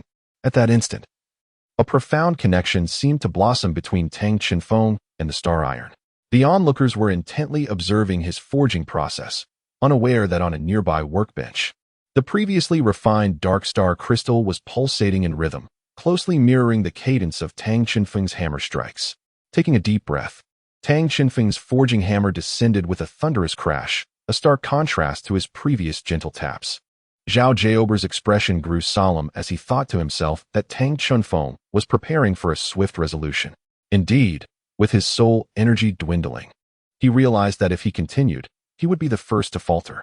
Thus, he resolved to give it his all. Boom, boom, boom. The hammer struck relentlessly, each blow resonating with a tremendous roar, surpassing even the noise generated during his chaotic hammering technique. With each successive strike, the radiance emanating from the star iron seemed to condense, gradually returning the platinum glow to the surface of the metal, flickering like flames. Meanwhile, the dark star crystal beside him shone brilliantly, trembling incessantly, seemingly inching towards Tang Chenfeng with an eager anticipation. Boom, boom. The luminescence on the star iron became increasingly solid, almost entirely enveloping the metal itself, as if it were on the verge of an explosive transformation. The light pulsed with the vitality of life, giving the impression that this was not merely a piece of metal, but the emergence of a new being. Excellent. Yi Hongling was startled by Zhao Jiaober's sudden exclamation. Zhao Jiaober, filled with excitement, remarked, "That piece of star iron must have reached its peak state. With just one more strike, it will achieve advanced spiritual refinement." At this moment, Tang Chenfeng was utterly engrossed, completely oblivious to the sounds of the outside world. Indeed, even if Zhao Gaobo had remained silent, he would have inevitably proceeded in the same manner. At this moment, Tang Chenfeng was engulfed in an overwhelming sense of fatigue, his entire body aching. And even his spirit consciousness had become unresponsive. Given his current physical condition, he could barely feel his arms, yet, merely delivering one final strike with his hammer was sufficient. Just as Tang Chenfeng summoned all his strength to bring down the last blow upon the star iron, a sudden flash of deep azure light surged from the side, darting between his forging hammer and the star iron. To the astonishment of the onlookers, Tang Chenfeng's tremendous strike collided with it, causing the light to merge into the star iron, resulting in a spectacular explosion of brilliance. A blaze of platinum light erupted skyward, soaring to a height of 6 feet, accompanied by an ethereal and resounding hum that resonated through the metal. Simultaneously, a shockwave akin to the detonation of a soul-guiding device swept forth, first wreaking havoc upon Tang Chenfeng's hammer, which shattered into fragments almost instantaneously. The shockwave, bearing the remnants of the hammer, hurtled toward Tang Chenfeng. He raised his arm in defense. Although he managed to deflect the debris, the intense force sent him flying, causing his internal organs to convulse painfully. And he coughed up blood that splattered onto the star iron. As Tang Chenfeng was propelled backward, his consciousness fading, a powerful and searing energy enveloped him. Upon focusing, he discerned that it was Zhao Gaobo, who had now unleashed his martial spirit. Clutched in his hands was a colossal red hammer entwined in flames, resembling a magnified version of a forging hammer. This weapon, known as the flame-heavy hammer, possessed properties of incineration and heating, promising to enhance the forging process exponentially, making it a weapon born for the art of smithing. The hammer was adorned with soul rings, 2 yellow, 3 purple, and 4 black, totaling 9. In the realm of soul masters, strength is an unwavering criterion. While Zhao Gaobo may not be a household name among battle soul masters, he is a prominent figure within the forging community, a level 92 title Douluo, known as the Heavy Hammer, and the president of the Haiqing Forging Association. Additionally, he is a divine craftsman, a status held by fewer than 50 individuals throughout the Douluo realm. With his exceptional abilities, he could easily secure a position in the Sky City, yet he chose to remain grounded in Haiqing. Various speculations abound regarding his decision. Some claim it is due to his alma mater, the Haiqing Soul Master Academy, which marked the beginning of his journey, prompting him to stay on as a vice president. Others suggest that despite his prowess, he would find no further development in Sky City, leading him to accept the role of association president. However, a less common theory posits that he chose to remain close to his beloved, whose identity remains shrouded in mystery. Some say she is a powerful soul master. Others claim she is a slightly lesser smith, and yet another belief is that she is merely an ordinary person. Nonetheless, these notions are mere conjecture. As no one has ever truly seen her, he appears to be a solitary figure, perpetually traversing the world alone. Yet, what no one could have anticipated was that this master craftsman descended from the city in the sky, and indeed he had someone he cherished deeply. He had been waiting all along, yet he understood he would never truly attain her love, for she had become enamored with a fellow classmate, a friend with whom he shared a bond akin to brotherhood. They had both pursued her affection, but he had conceded defeat, accepting it with grace. Yet he could not bring himself to relinquish hope. Always cheerful, he believed in the adage that fortunes shift over the years, and he would eventually achieve greatness, at which point he might have another chance. However, as they rose to prominence. He, lacking in strength, could only watch their backs recede into the distance. Consequently, he abandoned his aspiration to become a soul warrior and instead devoted himself to becoming a master blacksmith. He immersed himself in the art of forging and relentlessly trained, investing countless years of effort. Ultimately, he achieved the status of a master craftsman, standing among the elite of the continent. It was only when he resolved to make another attempt that he learned of their failed trial, their fates uncertain, yet he believed they had survived. Such extraordinary individuals surely would not be forsaken by fate. After searching for decades, he finally unearthed information leading him to a small village on the surface, where he found them, though they were no longer the vibrant figures he once knew. Upon arriving in the village named Tianhun Town and encountering the two, he could scarcely recognize them. They appeared aged, resembling ordinary elderly folk, devoid of the semblance of their former selves. Despite his usual optimism, he found it impossible to summon even a hint of cheerfulness this time. In that moment, he longed to confront his brother, questioning why he had failed to protect the woman he loved. Yet, he held his tongue, fully aware of the price his brother had paid. His cultivation diminished, and even his son and daughter-in-law had perished, leaving behind only grandchildren. These two were none other than Yi Jiolong and his wife, Ling Wei. He did not address Yi Jiolong but turned to Ling Wei, offering to take them back to the city in the sky if she wished. However, she declined, expressing her reluctance to return to that painful place, at least for now. Zhao Gaobo said nothing further, merely stating before his departure, "I will always wait for you at the old place. You are welcome to return whenever you wish." Thus, he returned to his starting point, Haitian City, became a member of the Blacksmith Association, and assumed the role of vice president of the academy, where he waited patiently for 6 years. Time flowed like a river. Those 6 years washed away his anger, but not the bonds of friendship forged in the past. He discovered that he could not sustain hatred for Yi Jiolong. In his heart, he remained his dearest brother. He found peace, realizing that perhaps his contentment lay in knowing Ling Wei was happy. Their relationship seemed to be gradually mending. Though their communication waned, it had not severed. Recently, he received a call from Yi Jiolong, who mentioned that his grandson appeared well suited for forging and hoped he might take him on as a disciple. He was not particularly eager to take on a disciple. Although he hesitated, he ultimately agreed, hoping that the couple would join him, allowing the three of them to gather together. Chapter 29. Emotions are truly incomprehensible. At that moment, he took on Tang Shifeng as his disciple largely out of respect for their past friendship and his genuine need for a worthy successor to inherit his legacy. He was a person of principles. Once he accepted a disciple, he could not easily abandon them, unless the disciple chose to give up themselves. However, he soon discovered that Tang Shifeng was indeed an extraordinary talent, particularly gifted in the art of forging. More importantly, he was a diligent genius. As each encounter revealed his consistent progress, just as Yi Jiolong had previously remarked, this boy always brought him unexpected delight. Yet, the current surprise was rather amusing and alarming. Tang Shifeng had succeeded in accomplishing what seemed impossible, successfully forging a piece of star iron. However, the force from the final strike unleashed a violent shockwave that engulfed the entire forge. Had it not been for Zhao Gaobo's timely release of his martial soul to protect Tang Shifeng and Yi Hongling, they might have suffered dire consequences. A green halo descended, and a powerful life energy surged forth as Yi Hongling activated her martial soul and first soul skill, enveloping Tang Shifeng in the realm of life. "Brother, are you all right?" Yi Hongling inquired anxiously. Tang Shifeng staggered to his feet from Zhao Gaobo's embrace and said, "Fortunately, I am all right, though my chest aches a bit and my head feels somewhat dizzy." Yi Hongling patted her chest in relief and remarked, "That's a relief, brother. I was truly worried about your well-being." Tang Shifeng, is he truly unscathed? Of course, he is not. At this moment, he feels as though his very organs are ablaze, a searing pain coursing through him. In the vast ocean of his spirit, aside from an overwhelming sense of weakness, it feels as if he is on the verge of fracturing, were it not for teacher Zhao infusing him with soul energy to alleviate some of the agony, and his desire to spare Yi Hongling from worry. He would rather succumb to unconsciousness, if only to escape the relentless torment.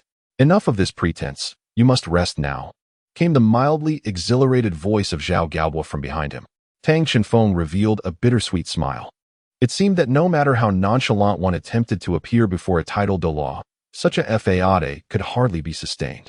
Both Tang Shifeng and Yi Hongling were not particularly astonished by the revelation of their teacher, Zhao, being a titled Douluo.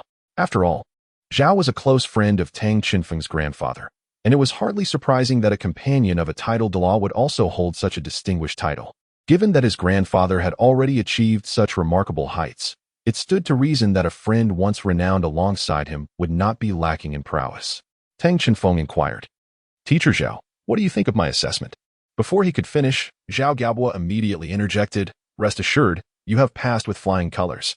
You may return to your quarters now.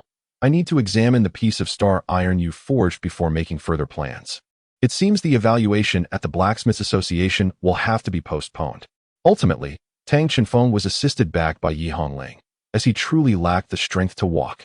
Observing the departing duo and the completed medal, Zhao Gaobo remained silent for a considerable time before slowly articulating, "A genius is indeed a genius.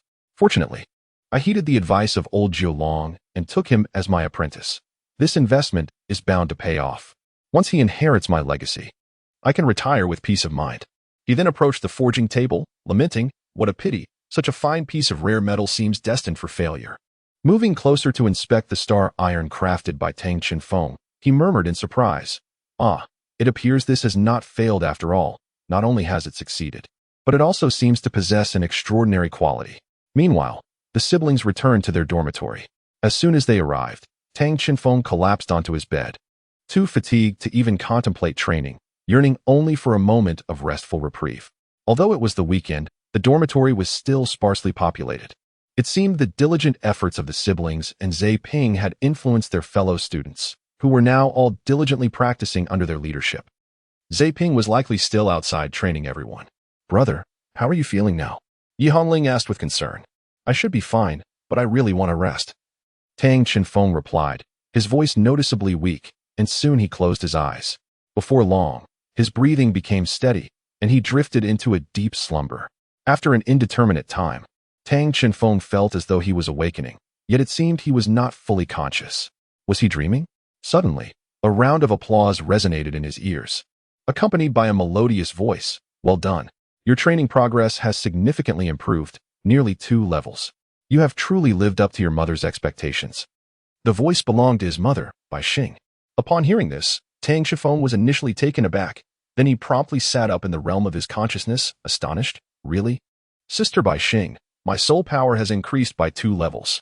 Ever since he began studying forging and design under Zhao Gaobo, his daily life had revolved around the forge, training, and physical conditioning. While he was indeed dedicated to his training, he had little time to assess his soul power level. Had it not been for Sister Bai Xing's reminder, he would have remained oblivious to such a significant increase. I recall that I was previously at level 16, and with just 2 more advancements, I would have reached level 18. Bai Xing remarked, "Indeed, you are nearing the threshold of level 20. Once you officially ascend to this level, you will enter the next significant phase."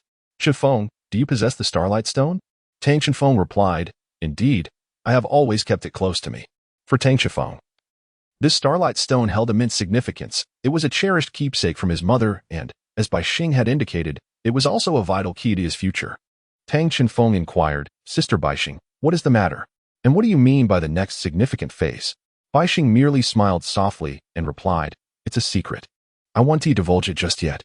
However, should you manage to break through to level 20, a delightful surprise awaits you." "What kind of surprise?"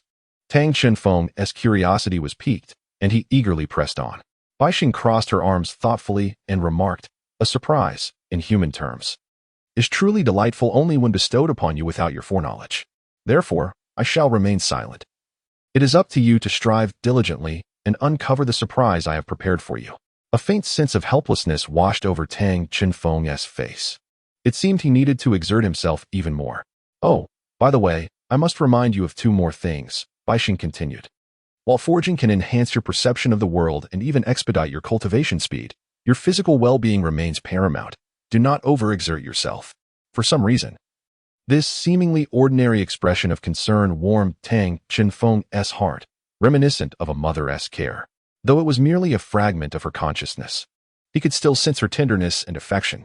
Then, Bai Xing's tone shifted, becoming unexpectedly serious. Tang Qinfeng immediately straightened his posture, feeling somewhat unaccustomed to the capricious nature of Bai Xing's emotions. Noticing his sudden tension, Bai Xing exhibited a hint of fluster herself. With a touch of exasperation, she said, "Do not be so anxious. My understanding of human emotions is still somewhat limited, leading to a certain awkwardness in my emotional responses. Bai Xing, an embodiment of the cosmic laws, inherently lacked any emotions, perhaps not entirely devoid of them, but over the eons, they had gradually faded, even to the point of complete oblivion. This fragment of consciousness, however, could awaken, allowing her to observe and learn through Tang Qinfeng's memories, with emotions being the most perplexing aspect for her. For instance, she found it baffling that one might cry when joyful, laugh in profound sorrow, or even disregard the instinct for survival in moments of rage. Then Bai Xing continued, "Until you can better manage it, refrain from using your consciousness for the time being. The 2 instances in the past month where you forcibly controlled it have significantly impacted your mental realm. It would be prudent to abstain from it for at least a year, otherwise you will bear the consequences. Do you understand?"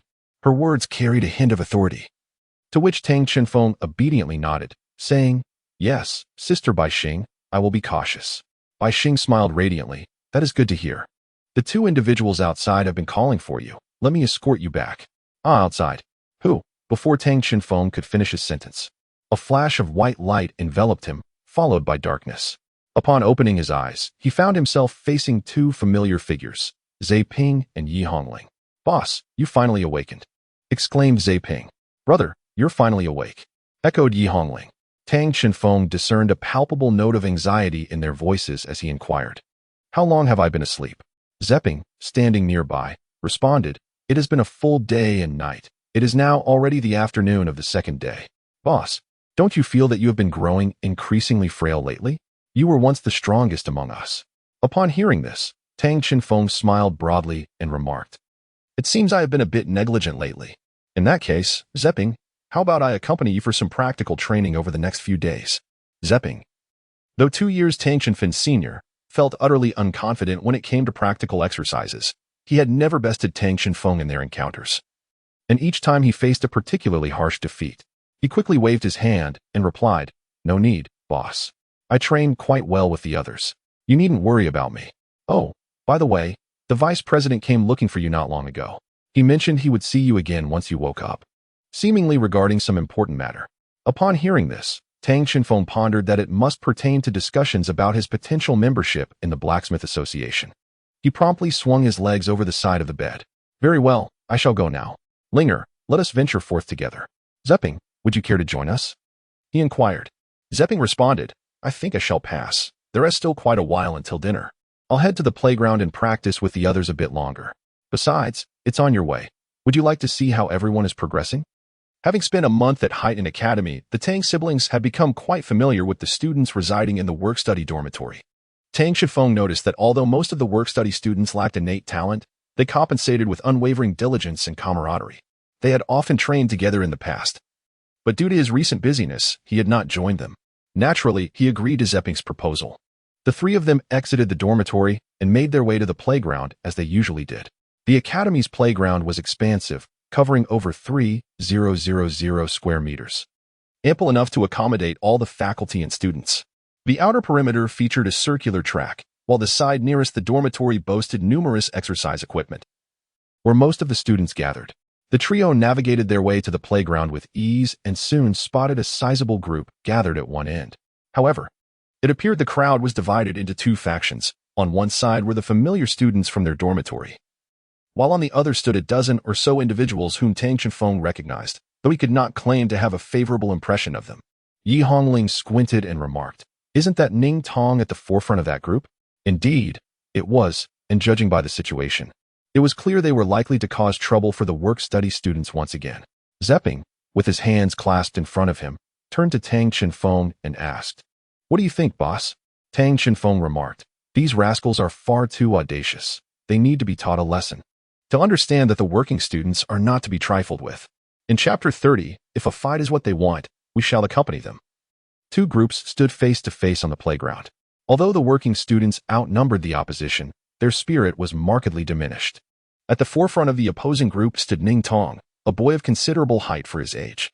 Despite being merely around 10 years old, he bore an air of maturity that suggested he was on the cusp of adolescence. Handsome by appearance, his haughty demeanor provoked an instinctive desire to confront him. He continued to exude an aggressive confidence. Zepping boldly surged into the crowd, confronting Ning Tong with a furious shout. Ning Tong, you shameless brat. What have we, the working students, done to you that compels you to bully us? Ning Tong, embodying his usual disdain, retorted, what of it? Is it wrong for me to find this pitiful bunch of paupers distasteful? You are all merely pitiful creatures who rely on menial labor to remain in the academy, utterly unworthy of being soul masters. Oh, and Zepping, I hear that a month ago, you were dethroned from your position as the leading working student by a newcomer. You must be at least 3 years younger than you. To lose to such a child is truly pathetic.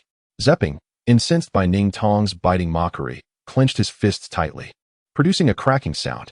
Ning Tong continued, look at your dismal self. Today, I feel generous. I'll offer you an opportunity, same old rules. Let us see if you dare to accept. At that moment, Zepping hesitated, seemingly weighed down by apprehension. Just then, a powerful hand rested on his shoulder. This is uncharacteristic of you, Zepping. If he wants to fight, we shall stand by you. This time, I will take charge, let whatever comes come. The morale among the working students began to surge. Ah, so you are the new working student, Ning Tong remarked, a hint of surprise in his voice. The newcomer appeared to be around 6 or 7 years old, yet stood nearly as tall as himself and seemed remarkably robust.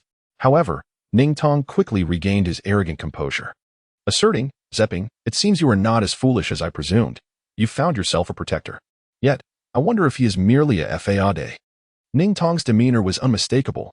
He was confident that the newcomer was merely a new working student, strong in stature but ultimately inconsequential in the face of true martial spirit. Tang Chinfeng maintained a composed demeanor as he inquired, isn't it merely a fade? Let's put it to the test. Pray, enlighten me on the rules you mentioned. Ning Tong, with arms crossed and an air of superiority, replied, allow me to reiterate. Each side shall dispatch 5 individuals to compete in succession. As long as a participant from one side emerges victorious, they may continue to engage the next opponent until one side is entirely vanquished. Though this arrangement appears equitable, it conceals a deeper strategy. Ning Tong, known for his meticulous nature, recognized that among the students, only Zepping possessed considerable strength. Conversely, his own team was comprised of formidable experts. While Zepping's prowess seemed merely a modest elevation among the lesser skilled, Ning Tong opted for a strategy of attrition. Zepping had previously suffered a significant defeat, gradually worn down until he could no longer contend, leading to a resounding loss. Thus, Ning Tong was confident that even with Zepping and his new leader combined, they would be incapable of overcoming his team. He could simply outlast them. Zepping, acutely aware of Ning Tong's intentions, was about to respond when Tang Chinfeng interjected, very well, I agree to your terms. However, he added, I have one more condition. Will you accept it? Ning Tong seemed intrigued, replying, oh, do share what it entails. Tang Chinfeng remarked, to be honest, I believe we are all classmates from the same academy. Constantly opposing one another will only sour our relationships. Therefore, I propose that if we win this match, you and your team shall serve as our subordinates. Conversely, if we lose, we shall do the same. What do you think? At that moment, the vast playground was enveloped in silence, and after a brief pause, murmurs of discussion erupted. Ning Tong laughed heartily. Ha ha ha. Very well, I accept. It will save me the trouble of dealing with each of you individually later. Zepping, anxiously interjecting from the side, cautioned, Boss, aren't you being a bit hasty? If we lose, it will truly spell our doom. Tang Chinfeng calmly remarked, Zepping, this is not like you. You ought to exude more confidence. Besides, must we inevitably face defeat? If it were someone else, Zepping would likely have resorted to violence. Yet for some inexplicable reason, he felt a surge of confidence in response to Tang Chinfeng's words. Gritting his teeth, Zepping declared, all right, boss, then I shall take the lead. With that, he stepped forward, positioning himself before the work-study student. The opposing team dispatched a tall 4th-year student named Chang Yun, and upon seeing him, Zepping felt a rush of excitement. Chang Yun was his old rival, and Zepping had yet to emerge victorious against him. Zepping boldly called out, come on, as he summoned his martial spirit. His arms swelled significantly, and metallic, glistening fur sprouted from his forearms, while razor-sharp claws extended from his fingertips, transforming his arms into formidable tiger claws. Chang Yun's white soul power illuminated, and he wielded a 2-meter-long white spear with ease. Zepping, haven't you had enough of my blows? This time, I will ensure that you spend a few days bedridden, unable to get up, he taunted. Very well, let us see who ends up bedridden in the end, Zepping retorted. Charging forward with determination, his right hand aimed directly at Chang Yun. Chongyun sidestepped, avoiding the frontal clash, and swiftly swept his spear toward Zepping's side. However, Zepping was quick to react. His soul power flickered, and he let out a fierce tiger roar, thrusting his left hand beneath his right arm to seize the spear's tip. Despite the protective barrier of his soul power, the spear's blade left 2 crimson marks upon his tiger claws. In a surprising maneuver, Zepping yanked the spear towards himself, retracting his right hand to deliver a swift strike to Chongyun's head, executing the attack seamlessly. A fleeting look of panic crossed Chongyun's face, but quickly vanished. "Don't forget, this is my martial spirit," he declared. The light cloud spear suddenly dissolved into specks of light, allowing Chongyun to evade Zepping's grasp by bending low. Instantly, he spun around, and the spear reappeared in his hands, sweeping horizontally to knock Zepping backward. Yet, Zepping seemed impervious to the pain, merely stepping back 2 paces before charging once more. Chongyun had utilized the side of the spear rather than the blade during his previous attack. Although the academy did not prohibit sparring among students, it strictly forbade any form of brutality. According to past experiences, it was commonly believed that this would be sufficient for Zepping to endure. Following this, one could seize the momentum, leveraging the advantages of the light cloud spear, which grows stronger with each inch, to wear Zepping down, as he could not possibly withstand for long. However, this time proved to be different. Zepping not only did not retreat, but boldly advanced, his spirit surging with each battle. Chongyun's rhythm was entirely disrupted. He swung the light cloud spear incessantly. Yet he found himself in continuous retreat, revealing that he was the one suffering a series of defeats. At this moment, those on Ningtong's side were taken aback, unable to comprehend how Zepping had suddenly become so formidable. In their eyes, Zepping was merely a punching bag, yet now he seemed to disregard Chongyun's assaults entirely, relentlessly pressing forward despite the onslaught. The reason for Zepping's sudden surge in strength could be attributed to the specialized training he received from Tang Chenfeng. During their training sessions, Tang Chenfeng discovered Zepping's commendable talent. He was diligent and hardworking, and though his martial soul was not lacking, his slow progress stemmed from resource limitations. Tang Chenfeng identified 2 key reasons for Zepping's previous inability to contend with Ningtong and her companions. First, there was a considerable gap in their cultivation levels. Second, Zepping's combat style was overly cautious, preventing him from fully utilizing the capabilities of his martial soul, the Steel Claw Tiger. Consequently, Tang Chenfeng devised a specialized training regimen for Zepping, mandating that he confront Tang Chenfeng's attacks head-on until he no longer feared them. Zepping, living up to expectations, accomplished this task within a month. For the current Zepping, Chongyun's assaults paled in comparison to the force of Tang Chenfeng's punches. A thunderous roar erupted from Zepping, momentarily stunning Chongyun. He then lunged fiercely towards Chongyun, who, now faced with Zepping's apparent frenzy, was utterly thrown into disarray. The light cloud spear was thrust directly at Zepping's head, yet Zepping remained unfazed, twisting his neck to evade the strike, leaving only a scar on his face as he closed the distance to Chongyun. Chongyun, a swift attacker utilizing an offensive martial soul, found himself at a severe disadvantage against a powerful assault-type martial soul user like Zepping. With a resounding thud, Zepping's clawed uppercut connected with Chongyun's chin, sending him soaring through the air. Almost immediately, Zepping executed a side flip, delivering a fierce kick to Chongyun's back, crashing him heavily to the ground. Unlike Zepping, who possessed remarkable resilience, this fall rendered Chongyun unconscious. Zepping let out an exhilarated roar towards the heavens. Despite being covered in wounds and bleeding, this did not diminish his pride in achieving his first victory. Meanwhile, the expressions on Ningtong's side grew grim. Chongyun ranked among the top 3 in strength among his peers and was a formidable combatant. Had he not already possessed a soul spirit, it was uncertain whether he could have easily triumphed over Chongyun. Then Ningtong waved her hand, instructing others to carry the unconscious Chongyun away for urgent treatment. They were merely novice soul masters, and with their limited soul power, they posed no threat to anyone's life. Tang Chenfeng remarked with satisfaction, "Senior Ningtong, we have triumphed in this round. Zepping, you performed admirably. It's time for you to rest." Zepping, covered in blood and with his clothes stained crimson, had yet to fully emerge from the euphoria of victory. "Boss, I can still." "Enough, hurry back and take a breather." At that moment, Yi Hongling suddenly appeared on the field, grasping Zepping's hand and pulling him back. His face flushed slightly, as it was the first time a girl had held his hand. The softness of the hand belonging to the boss's sister was incredibly pleasant, and it seemed to alleviate the pain from his injuries. It was not mere illusion. "Humph, you have only won 1 round. Do not celebrate too soon. Lin Tian. You will take the next match. The second player selected by Ning Tong was a fourth-year student of average height but with an exceedingly slender frame.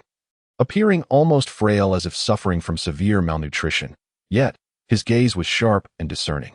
On the work-study student's side, apart from Zhe Ping and Tang Chenfeng, there was no one else capable of competing, thus it was naturally Tang Chenfeng who would take to the battlefield.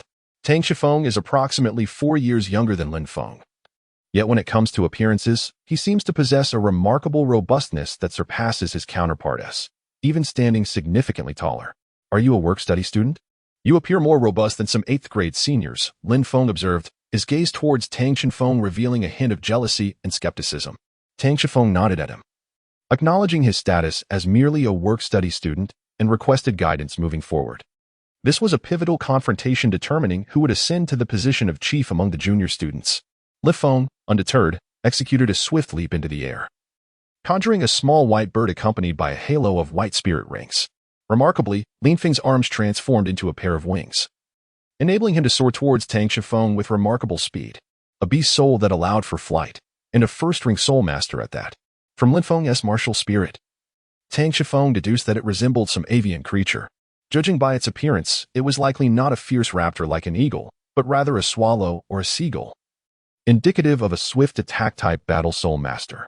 Since he was a master of agile assaults, Tang Chenfeng reasoned that there was little cause for concern.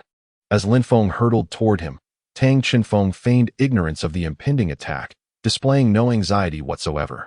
Lin Feng's speed was impressive, and with the aid of a spirit, he stood out among the 5th graders, also being a close ally of Ning Tong. His movements were exceptionally agile, and just as it seemed he would collide directly with Tang Chenfeng's face, he suddenly flared his wings and soared above, bypassing Tang Chenfeng's head and positioning himself behind him. The first spirit ring illuminated, and a metallic sheen glimmered upon Lin Feng's wings. This was his first soul skill. Steel wings. Having unleashed his soul skill with remarkable swiftness, Lin Feng appeared to have caught Tang Chenfeng unawares, who seemed unable to even muster a reflex to evade. Chapter 31. The Duo Battle. As Lin Feng took to the stage, he unleashed his soul technique, a strategy orchestrated by Ning Tong from behind the scenes. Under normal circumstances, they could effortlessly defeat Zepping, yet now he was capable of overpowering Chang Yun, who ranked 3rd among them, even addressing him as boss. One could only speculate about the extent of his strength. However, it seemed that he was momentarily caught off guard, pondering the school regulations. Lin Feng considered whether to hold back his strength to avoid inflicting serious injury upon him. While these thoughts coursed through his mind, his actions remained swift. He raised his left arm, revealing the sharp feathers at its tip, and aimed to strike at Tang Chenfeng's back. Witnessing this scene, the onlookers, comprised mostly of work-study students, felt a surge of anxiety. They were all aware of Lin Feng's prowess. He was, apart from Ning Tong, the most formidable among the junior students in terms of direct combat. Losing to him would not be surprising, but Tang Chenfeng represented the future of the work-study students. A defeat would spell disaster for their prospects. Amidst the crowd's growing trepidation, Yi Hongling maintained an air of calm, seemingly unfazed by the unfolding situation. She, above all, understood Tang Chenfeng's true capabilities. The attack posed no challenge to her brother. Just as Lin Feng's assault was about to land, Tang Chenfeng made his move. Focusing his power through his left foot, he propelled energy through his leg, transferring it to his waist and twisting his upper body. He raised his right arm, fist clenched, and launched it directly towards Lin Feng's metallic wing. The onlookers widened their eyes in disbelief as he opted for a head-on clash, a choice many deemed reckless. It was well known that, under the enhancement of soul techniques, severing a limb was a trivial task. As the tension mounted, a disconcerting sound reverberated through the air, causing the crowd to cringe. To their astonishment, Lin Feng's steel wing met Tang Chenfeng's fist head-on, yet it was Lin Feng's wing that twisted and broke. Not only that, but Tang Chenfeng's fist also connected with Lin Feng's face, sending him reeling. With a powerful thrust, Tang Chenfeng's fist propelled Lin Feng's body through the air, completing a half-circle before he was forcefully flung away. With a resounding thud, Lin Feng crashed to the ground, sliding several meters before coming to a halt in front of the 5th-grade students, unconscious and without uttering a single cry of pain. The arena fell silent. The students aligned with Ning Tong, staring in disbelief. They could scarcely comprehend the events that had transpired.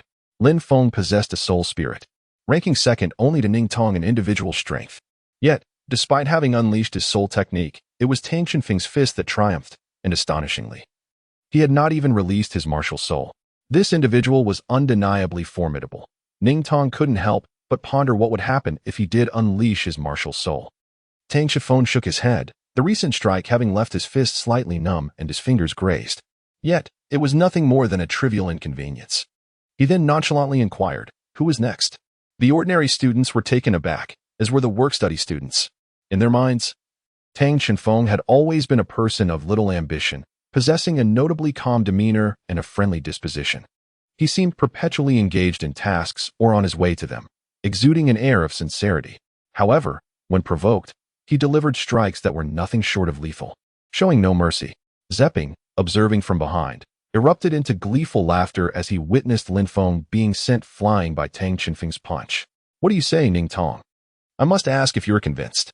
Our leader has defeated your second strongest member without even unleashing his soul power. I doubt you could best him either. Perhaps it's time to concede and acknowledge Shenfeng as your leader. With a grim expression, Ning Tong stepped forward, though he did not directly challenge Tang Shenfeng. Instead, he approached him with determination.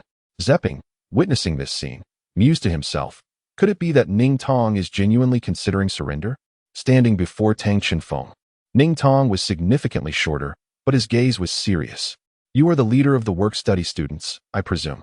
I would like to propose a condition to slightly alter the battle rules. Rest assured, neither side will gain an unfair advantage. This is merely to expedite the conclusion of this match. Ning Tong's words were startling, as he was not typically known for his reasoned discourse. Tang Shenfeng replied, sure. Go ahead and share. Ning Tong said, in terms of rules, I propose that both sides send out 5 participants to take turns. However, to be frank, you probably do not possess 5 capable fighters, do you? Perhaps we should simply determine the outcome in the 3rd match and forego the 5th match of direct combat. What do you think? All right, no problem. I agree. Before Zhe Ping could finish his words, Tang Shenfeng had already consented. Deciding the winner through a double match in the 3rd round seemed a reasonable choice from the perspective of the work-study students, who were indeed at a disadvantage compared to Ning Tong's team. However, Zhe Ping suddenly realized a pressing issue. It appeared that, apart from himself, there were no other members on the work-study team with direct combat capabilities. Furthermore, given the severity of his injuries, he feared he might hinder their performance. On the other hand, even without Chang Yun and Lin Feng, Ning Tong's side still boasted a considerable number of capable fighters. You must keep your word, Ning Tong said, her expression brightening as her scheme succeeded. As she walked back, she smiled and waved to the crowd of ordinary students, shedding the previous authoritative demeanor in favor of a friendly greeting. The crowd parted immediately, creating a clear pathway. Then, a girl emerged from the throng. Her beauty was exquisite, her figure tall and exuding an air of nobility, suggesting she was the daughter of a wealthy family. The girl approached Ning Tong and, to everyone's surprise, threw a punch at her, exclaiming, your entourage is utterly useless. They can't even handle a few work-study students. With an air of playful mockery, Ning Tong retreated a few steps in response to the seemingly light punch, wearing a smile as she said, it was unexpected, truly unexpected. The previous incidents were mere coincidences. This time, when we both take the stage, victory is assured. Meanwhile, on the work-study side, Yi Hongling inquired of Zhe Ping, who is that girl? I've never seen her before. Do you know who she is? Yet Zhe Ping appeared equally perplexed, having no recollection of this individual. At that moment, the two girls stood confidently before Tang Shenfeng. All right, let me introduce myself, Ning Tong began. I am Ning Tong, a 5th-year student, with the martial spirit of the winged tiger, and I am a level 14 first-ring battle spirit master, in the realm of spirit masters. Announcing one's martial spirit and level prior to combat is a gesture of respect towards the opponent. Correspondingly, the opponent is expected to disclose their own martial spirit and level in return, unless they hold the other in contempt or are sworn enemies. Mok Xiaoyu, 5th-year student, with the martial spirit of the phoenix flute, and I am a level 15 support-type spirit master. After a moment of contemplation, Zhe Ping felt a tightening in his chest. Mok Xiaoyu, she hails from the Mok family. Could she be from a distinguished lineage? Yi Hongling inquired, while Zhe Ping, with a grave expression, replied, indeed, the Mo family is quite a distinguished clan, yet it possesses a unique character. They venerate a soul beast known as the phoenix. Thus, every soul master within the family, upon awakening their martial soul, is invariably linked to the phoenix in some capacity. They are also exceedingly welcoming to soul masters bearing the Phoenix martial soul. The family's strength is formidable. Mo Xiaoyu's martial soul is called Feng Yi, and her soul power even surpasses that of Ning Tong, suggesting she hails from the Mo family. I hadn't anticipated that Ning Tong had such a powerful backing. Observing Zhe Ping's apprehensive demeanor, Ning Tong's voice grew audacious. Humph, Zhe Ping, did you not foresee this? I possess a trump card as well. If I were to lose, not only would we acknowledge him as our leader, I would even recognize you as my superior. In stark contrast to Ning Tong's bravado, Mo Xiaoyu remained remarkably composed, stating, "Enough of your grandstanding. Now, who is your partner? Hurry up, do not waste time." This latter remark was evidently directed at Tang Shifeng. In the face of the opponent's aggression, Tang Shifeng maintained a calm countenance, merely gesturing towards Zhe Ping as if beckoning him to take the stage. Just as Zhe Ping prepared to step forward, a force surged from his arm, effortlessly pulling him back. "All right, the injured should rest and recuperate. Leave the front to us siblings." To Zhe Ping's surprise, it was Yi Hongling, the usually reticent girl, who comfortably approached Tang Qinfeng, exhibiting a natural demeanor as though they frequently fought side by side. Ning Tong, gazing at the unfamiliar girl before him, wore a puzzled expression. He had no recollection of her, yet he was confident that she could not best his side. As he pondered, a layer of azure soul energy radiated from Ning Tong, and amidst the shimmering light, his form began to swell. His eyes transformed into a deep blue, his arms expanded violently, and claws erupted from his fingertips, resembling the steel claws of Zhe Ping's steel claw tiger. Simultaneously, a pair of white wings sprouted from his back, embodying the essence of his martial soul, the winged tiger. A circle of yellow soul rings ascended from him, accompanied by a small white winged tiger, evidently his soul spirit, 100-year soul spirit. On the other side, as the fluctuations of soul power surged, a vibrant green bird, adorned with a long, satin-like tail feather, emerged alongside a yellow 100-year soul ring around Mo Xiaoyu. In tandem, a jade-green flute materialized in her hands, embellished with a lifelike golden phoenix relief that exuded an air of opulence and nobility. The onlookers gasped in astonishment. Both individuals possessed 100-year soul spirits, something that might elude them for a lifetime, now vividly manifested before their eyes. Their opponents boasted top-tier martial souls and soul rings. How would their leader cope with such formidable adversaries? Tang Qinfeng, a first-year work-study student, possessed the body spirit of a martial soul. He was a level 18. First ring battle spirit master. Yi Hongling, also a first-year work-study student, wielded the martial soul known as the Tree of Life, and was a level 16 auxiliary spirit master. Amidst the conversation, a voice filled with astonishment emanated from Ning Tong. He had indeed heard the declarations but dared not believe them. Level 18. A first-ring battle spirit master. As he spoke, Tang Qinfeng's physique swelled dramatically, causing his previously loose student uniform to strain against his rapidly expanding muscles, as if it might tear apart at any moment. Concurrently, a circle of purple soul rings illuminated around him, pulsating rhythmically. The violet hue indicated a 1,000-year soul ring indeed. A 1,000-year soul ring. Ning Tong could not suppress a gasp of astonishment. Beside him, Mo Xiaoyu's expression also reflected surprise. The ordinary students, including the work-study students, stood transfixed, their gazes toward Tang Qinfeng shifting as if they were beholding a monster. The distinction between purple and yellow soul rings was unmistakably clear to individuals like Ning Tong and Mo Xiaoyu, who hailed from prestigious families. It represented a significant qualitative difference. While some might still question his reported soul power level of 18, the emergence of the 1,000-year soul ring left no room for doubt. Was there truly a person with a 1,000-year soul ring at the first ring? Historically, such instances had occurred, but they were reserved for the most extraordinary of talents, individuals who invariably ascended to greater realms. However, the appearance of that soul ring on Tang Qinfeng was a mere fade, easily crafted by him. The rationale behind showcasing a high-profile 1,000-year soul ring stemmed from the arrogance displayed by others, compelling Tang Qinfeng to instill a sense of humility. At that moment, Yi Hongling was about to unleash her martial soul and soul rings when she noticed the look in Tang Qinfeng's eyes, as if he were conveying a message. Instantly understanding, she retracted her intention to release her martial soul. Observing that only one person had summoned their martial soul, the ordinary students were filled with confusion, questioning whether this was an audacious attempt to take on two opponents single-handedly. Boss, miss, eliminate him. No matter how formidable his soul rings are, he is but one person. One ordinary student could not help but exclaim. Shut your mouth. Another retorted. The simultaneous voices of two individuals interrupted his discourse. Indeed, the stance of the other party suggested a desire for a singular confrontation. However, their apprehension extended beyond merely him, judging by the intelligence they had divulged. Both adversaries possessed levels surpassing his own, and one was equipped with a Millennium Spirit Ring. This indicated that, in addition to his exceptional innate talent, he was backed by a formidable force capable of providing a Millennium Spirit, a considerable investment that far exceeded the worth of mere century spirits. It was unlikely that ordinary individuals, or even modest families and sects, could afford such a price. Thus, it was evident that he was supported by a significant family faction. While having one family backing him was manageable, the relationship between the other girl and himself appeared to be quite extraordinary, with her spirit power also being notably high. The disparity among their martial spirits was considerable, suggesting she might hail from yet another prominent family, perhaps one that, like his own, was part of an alliance, and potentially stronger than his. This predicament transcended mere victory or defeat, should they incite trouble and offend the alliance of their adversaries, igniting enmity between their families. The repercussions would be beyond their capacity to bear. Chapter 32, Complete Victory. Yet, the present circumstances dictated that the arrow was drawn and must be released.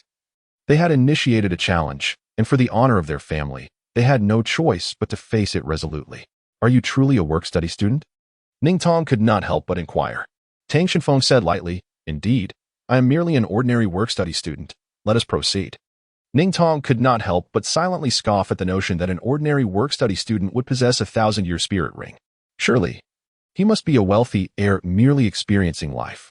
At this moment, Ning Tong had already taken precautions, deciding that he would assume the role of the primary attacking spirit master, aiming to minimize friction between the two parties and prioritize friendship over competition. With these thoughts in mind, the duel officially commenced. Ning Tong flapped his wings and surged toward Tang Shifeng. Unlike the previous agility showcased by Li Feng, Ning Tong's assault was imbued with explosive power. To Tang Shenfeng, it bore a semblance to Zepping's attacks, however, with a spirit ring now in place. Ning Tong's strength far surpassed that of Zepping. Moreover, with his flying spirit, the winged tiger, he eclipsed Zepping's steel claw tiger in quality. In response to Ning Tong's onslaught, Tang Shifeng maintained a degree of vigilance, particularly regarding Mo Xiaoyu. He had heard from Grandfather Yi that spirit masters wielding musical instruments were often the most troublesome. As he remained unaware of her spirit abilities, he pondered whether she might employ a control technique while Ning Tong was engaged in his assault. Nonetheless, he intended to confront Ning Tong's attack head-on without retreat. Adopting a stance, he clenched his right fist, bracing himself for the incoming assault without any finesse, opting instead for a straightforward clash. As Ning Tong drew closer, he realized that Tang Shenfeng's transformation upon activating his spirit was even more dramatic than his own. If he resembled a humanoid tiger, then Tang Shenfeng appeared as a small giant, towering and robust in comparison. How infuriating. Had I already succumbed to him in terms of presence? The speed of the strike was astonishing. Before Ning Tong could fully contemplate his strategy, his tiger claw collided with Tang Shenfeng's fist. With a resounding thud, the azure and white energies clashed through their arms, unleashing a powerful surge of spirit force that caused the spectators beneath to stumble unsteadily. Tang Shifeng stood motionless, while Ning Tong was sent flying, performing a somersault in midair before regaining his stability. As he steadied himself, Ning Tong glanced at his trembling arms, finally comprehending why Lin Feng had succumbed after merely taking a single punch. Normally, when he entered the state of martial spirit embodiment, he could shatter rocks with the mere strength of his claws. However, in that recent collision, he felt as though his claws had become the pulverized stone. As Tang Shenfeng's fist struck with the force of molten metal, causing a searing pain in his arms, the opponent's ferocious assault completely subdued his own strength. This is infuriating. We are utterly outmatched in power. Xiaoyu, let us employ the kite tactic. As Ning Tong spoke, his soul rings illuminated, preparing to unleash his soul skill. In an instant, Tang Shenfeng sensed an influx of wind elemental energy converging upon Ning Tong, coalescing in his hands and compressing into a sharp sensation. Allow me to demonstrate, he thought. First soul skill, Windblade. Ning Tong bellowed, as 6 wind blades sliced through the air towards Tang Shifeng. Simultaneously, Tang Shifeng surged forward in Ning Tong's direction, while Ning Tong continued to generate wind blades to assail him.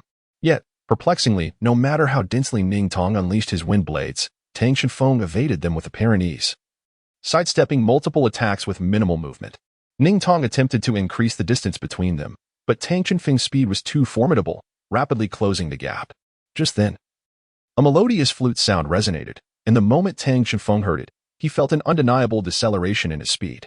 Turning to look, he saw Mo Xiaoyu raising the fingy flute, the haunting melody and ethereal notes accompanied by a verdant glow that spread around them. Though it was merely sound, it bore a viscous quality, causing Tang Chenfeng to feel as if both his speed and senses had dulled. Could that be Mo Xiaoyu's soul skill? Delay? Tang Chenfeng pondered. The most troublesome aspect of sound-based martial spirits lies in their defenselessness. Once you hear their sound, you have already fallen into their trap. At that moment, two wind blades surged from behind Tang Chenfeng. Although his speed had diminished, he still managed to react, swiftly turning to raise his hands in defense. The wind blade struck him and the surrounding area, creating explosive clouds of dust. Gasps of astonishment erupted from those nearby. A direct hit from such an attack would likely result in severe injury. Ning Tong's expression darkened. He had intended to retreat gracefully, but it appeared he had inadvertently stirred up trouble. As he gazed toward the dissipating smoke, a figure gradually emerged, causing everyone present to widen their eyes in disbelief. Emerging from the swirling dust, Tang Chenfeng patted his somewhat tattered school uniform. Upon closer inspection, faint traces of blood oozed from the torn fabric. Although the remaining injuries were merely superficial abrasions, it appears I may have underestimated you, but I shall now adopt a more serious approach.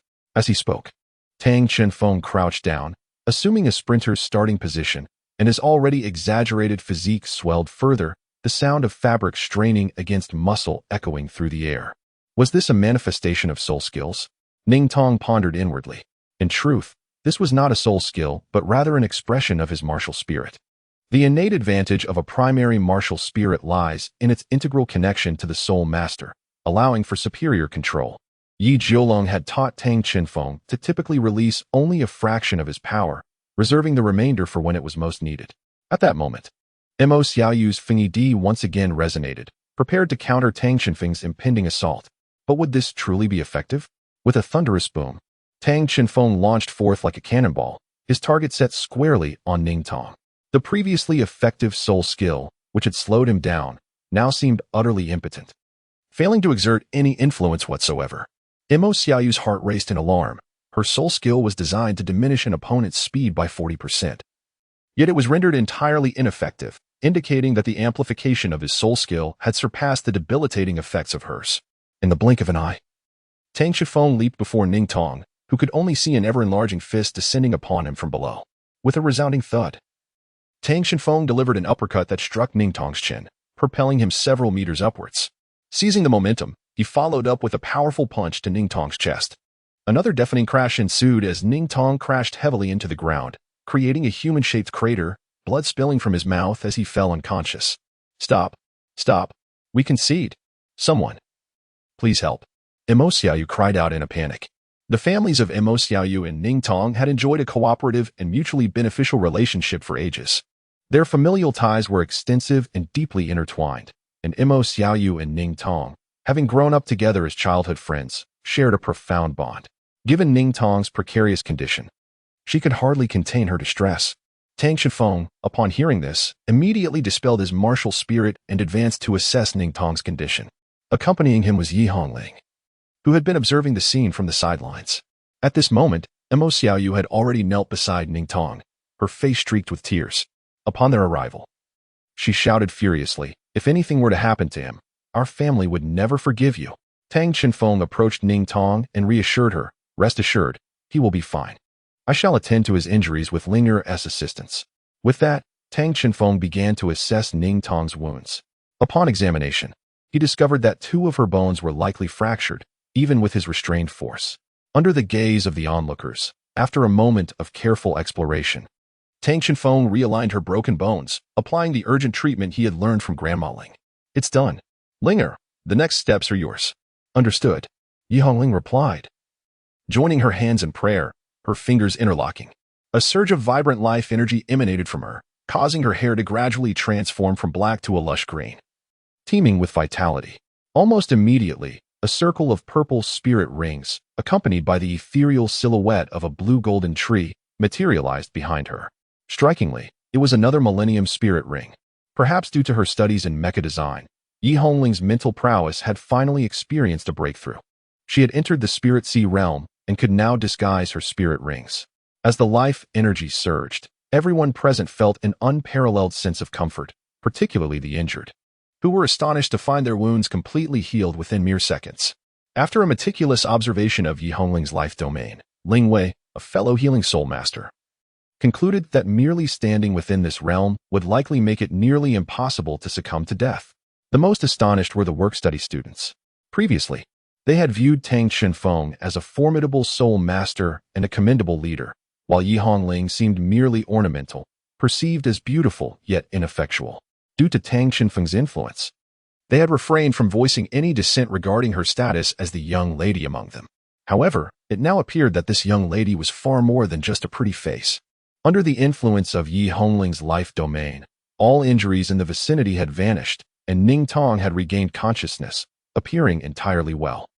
She glanced at Tang Xinfeng and then at Yi Hongling before turning to Mo Xiaoyu and saying, "It seems we cannot contest our loss too unjustly. Fool. Just take care of yourself," Mo Xiaoyu replied, her face devoid of tears, now only adorned with a faint smile. Tang Xinfeng stood aside and remarked, "There should be no issues now. Let us not forget our wager. We have matters to attend to, so we shall take our leave first." A significant amount of time had elapsed since Teacher Zhao had summoned them, and the Tang siblings dared not tarry too long, swiftly darting away. Ning Tong hastily rose and called out to Tang Xinfeng, "Wait, we still have questions to ask." However, at that moment, the pair had already vanished from earshot. Zepping, standing beside Ning Tong, commented, "Our leader is quite busy. It is not easy to seek him out. Oh, by the way, he triumphed over you two with a resounding victory in that 1-on-2 match. You must accept your defeat gracefully. Come now, let us hear you call him leader." Ning Tong, with a reluctant expression, hesitated for a moment before conceding, "Very well, I suppose I am unfortunate. Had I known, I would not have raised the stakes, leader." A sudden chuckle erupted from somewhere, and soon, laughter filled the air, leaving Ning Tong's face flushed with embarrassment. Chapter 33. A thoughtful discussion after a considerable time. The laughter gradually subsided. Zepping inquired, "Is our leader truly just a work-study student? Does he possess no other identity?" This was Ning Tong's greatest perplexity. She could not fathom why two individuals of such formidable strength would occupy the role of mere students. "Honestly, I am not quite certain myself," Zepping admitted with a hint of exasperation. He had previously been convinced that the Tang siblings were merely exceptionally gifted and remarkably diligent. But now he found himself questioning that belief. Ning Tong turned to Mo Xiaoyu. "Do you have any insights? Your analytical abilities surpass mine." Yet, even she appeared puzzled. "I am at a loss as well. I have never heard of any families or sects that inherit their abilities through their primary martial souls. As for Yi Hongling's Tree of Life, it must belong to a top-tier life attribute martial soul. The only entity I can associate it with is the Life Church. But how could their members possibly be here? No matter how one reasoned, there were always gaps in the logic. Let us leave it for our family to investigate. I believe they would be intrigued," Mo Xiaoyu suggested resignedly. Meanwhile, the siblings had arrived at the Vice Dean's office. They gently knocked on the door. "Come in." The voice of Zhao Gabor resonated from within. He was already waiting for them, though his expression appeared somewhat somber. The two immediately felt apprehensive. Could it be that they had kept Teacher Zhao waiting too long? "Teacher Zhao, we have arrived," they said cautiously. Zhao Gabor seemed to realize that his mood had affected them, and his countenance improved considerably. "Oh, do not worry. I am not upset with you for your tardiness, but rather with an old rascal. Come quickly, follow me." With that, Zhao Gabor promptly rose and headed towards the forging workshop. Tang Xinfeng and his companions remained silent and followed suit. As they traversed the corridor into the familiar forge, Zhao Gabor walked directly to the forging table where Tang Xinfeng had previously attempted to forge the star iron, saying, "Come and take a look at your creation." The siblings exchanged glances, both recalling the unexpected mishap that had occurred at the critical moment, when the metal had exploded, injuring Tang Xinfeng and ultimately leading to the failure of the forging process. Nevertheless, they approached the table to observe the situation. Their eyes widened in astonishment as they beheld a long-handled forging hammer resting upon the table. The hammer measured an impressive 160 centimeters in length, entirely crafted from a metallic substance that appeared far from ordinary. It emanated a translucent dark blue hue, and at the center of the hammer's head, a platinum core flickered, resembling a crystalline masterpiece. Yi Hongling could not contain her curiosity, asking, "Teacher Zhao, is this?" Zhao Gabor affirmed, "Indeed." This is the very metal that Qinfeng forged previously, but it has now taken the form of a forging hammer. Teacher Zhao, did you transform it into a forging hammer?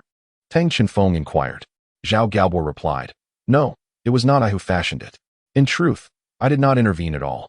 It gradually evolved on its own from a piece of spirit-forged metal into this hammer. It transformed into a forging hammer on its own, exclaimed the siblings in unison, their astonished voices echoing. Just a day prior, while Tang Qinfeng was resting in his dormitory, Zhao Gaobo had been preparing to examine whether there was any hope left for Tang Qinfeng's spirit-forged metal.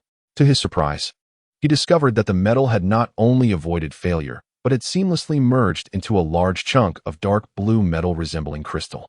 It appeared to possess a life of its own, slowly shifting and transforming. After 5 hours of Zhao Gaobo's unwavering observation, it had taken on the approximate shape of a forging hammer. This series of transformations left Zhao Gaobo utterly astonished, prompting him to send a student to the work-study dormitory to find Tang Qinfeng while simultaneously contacting Yi Jialong via soul communication. Hello, old Gaobo, what is the matter? Came a languid voice from the other end. Zhao Gaobo, brimming with excitement, exclaimed, Old Jialong, do you know? Your grandson has completed spirit forging again. And this time it's of an exceptionally high caliber, nearing the level of quasi-soul forging. He is truly gifted. I propose that you leave him here with me. Once he advances further, my position will be his. However, in response to such significant news, the voice on the other end remained remarkably calm. You wishful thinker. I am determined to cultivate Qinfeng into an outstanding soul master. While being a forger has its merits, I will not confine him to this singular path. Listening to Yi Jialong's unremarkable response to Zhao Gaobo evoked a sense of frustration akin to a warm face pressed against a cold backside. What he truly yearned for was the sound of astonishment from his old rival, a voice tinged with a hint of excitement. Jialong, while I acknowledge your hopes for them, I believe it is essential to tailor our approach to individual abilities. In my estimation, Qinfeng's innate talent for forging surpasses that of a battle spirit master. Moreover, did you not hear? We are speaking of a potential soul forge, an achievement that eludes most individuals in an entire lifetime, if not two. If one attempts to develop both strengths and weaknesses without specialization, the outcome may ultimately yield more losses than gains. Yi Jialong replied, I understand your thoughts, yet for me, surprises have become rather commonplace. Furthermore, how can you be so certain that Tang Qinfeng's aptitude in battle spirits is inferior to that in forging? Let me pose a question. If we were to duel back in our academy days, would you have bested me? A hint of dissatisfaction crept into Zhao Gaobo's voice as he retorted, What? Are you suddenly intent on ridiculing me? Just state your position. Of course, that would be impossible. At that time, you were indeed a significant level above me. As a weapon spirit master, how could I contend with you? Zhao Gaobo's tone grew increasingly irritable. Yet he can, Yi Jialong countered. In a one-on-one duel, without relying on techniques, unless I possessed the strength of a 5-ring master, I would struggle to defeat him. Tang Qinfeng, at a mere 1-ring level, can match me, a 3-ring user, evenly. With 4 rings, I could barely hold my own against him. Is this something an ordinary person can achieve? Do you still dare assert that Qinfeng's combat talent is inferior to his forging prowess? Silence emanated from the other end of the communication, indicating that Zhao Gaobo was left speechless in astonishment. To directly level the playing field across 2 realms and against a titled Douluo was indeed astonishing, even if the Douluo had deliberately suppressed his own cultivation level. Realizing that he had likely swayed his opponent, Yi Jialong decided to deny Zhao Gaobo any opportunity for retort. Old Gaobo, I have matters to attend to in my town and cannot continue this conversation, so I shall take my leave. Hey, wait a moment, Zhao Gaobo exclaimed. But before he could react, Yi Jialong had already terminated the spirit communication. Zhao Gaobo attempted to initiate another call, but, as Yi Jialong predicted, the response was merely an unanswered signal. This fellow remains as infuriating as ever. Can't we engage in a reasonable discussion? The previously fervent emotions of Zhao Gaobo were extinguished by the brief moments of the soul-guided communication, leaving him visibly dejected. Never mind the chaotic thoughts. After calming himself slightly, Zhao Gaobo remarked, To be honest, I cannot comprehend this forging hammer, Morning Peak. I can only surmise that it is crafted from an alloy I have never encountered before. Moreover, akin to your previous forging, it possesses a remarkable exclusivity. It seems that only you are capable of wielding it. I also recall that you inadvertently spat blood upon it at the end. Do you understand the implications of that? Tang Qinfeng pondered for a moment and remarked, I recall you mentioning, Teacher Zhao, that during a person's inaugural high-level forging, The craftsman incorporates their own blood to complete a ritual known as the blood sacrifice. Zhao Gaobo replied, "Indeed, the blacksmith imbues the metal with life through forging, and the blood sacrifice establishes a connection between the metal and the craftsman's bloodline, transforming the metal into an entity akin to a part of oneself. Metal infused with this bloodline connection may also exhibit a semblance of wisdom, thereby manifesting formidable special effects, commonly referred to as special effects. However, it is imperative to remember that the potency of the blood sacrifice is always most pronounced during the first instance, unless you are particularly satisfied with a subsequent forging. Refrain from haphazardly employing the blood sacrifice." "Understood," he acknowledged. "Oh, by the way, there is another matter. Your situation is rather unique. Witnessing a blood sacrifice directly performed on a quasi-soul forging for the first time is unprecedented for me, particularly with a forging hammer crafted from an unknown alloy. I am curious about what its special effect might be. Let us give it a try," he urged, raising the hammer to forge. Even within the gaze of this master craftsman, who had long ascended to the pinnacle of his craft, a glimmer of anticipation emerged. Tang Shifeng nodded, gradually extending his hand to grasp the forging hammer he had personally crafted. Chapter 34, The Soul Forging Star Hammer. As he drew nearer, Tang Shifeng increasingly sensed an intimate connection, akin to encountering a beloved individual, compelling him to grasp their hand. The moment he lifted the forging hammer from the anvil, its form began to undergo a transformation. A radiant glow emanated from the interior of the hammer, spreading from the point where Tang Shifeng held it. The areas touched by the light began to morph, spiraling patterns cascading down the handle until tapering into a sharp point at its end.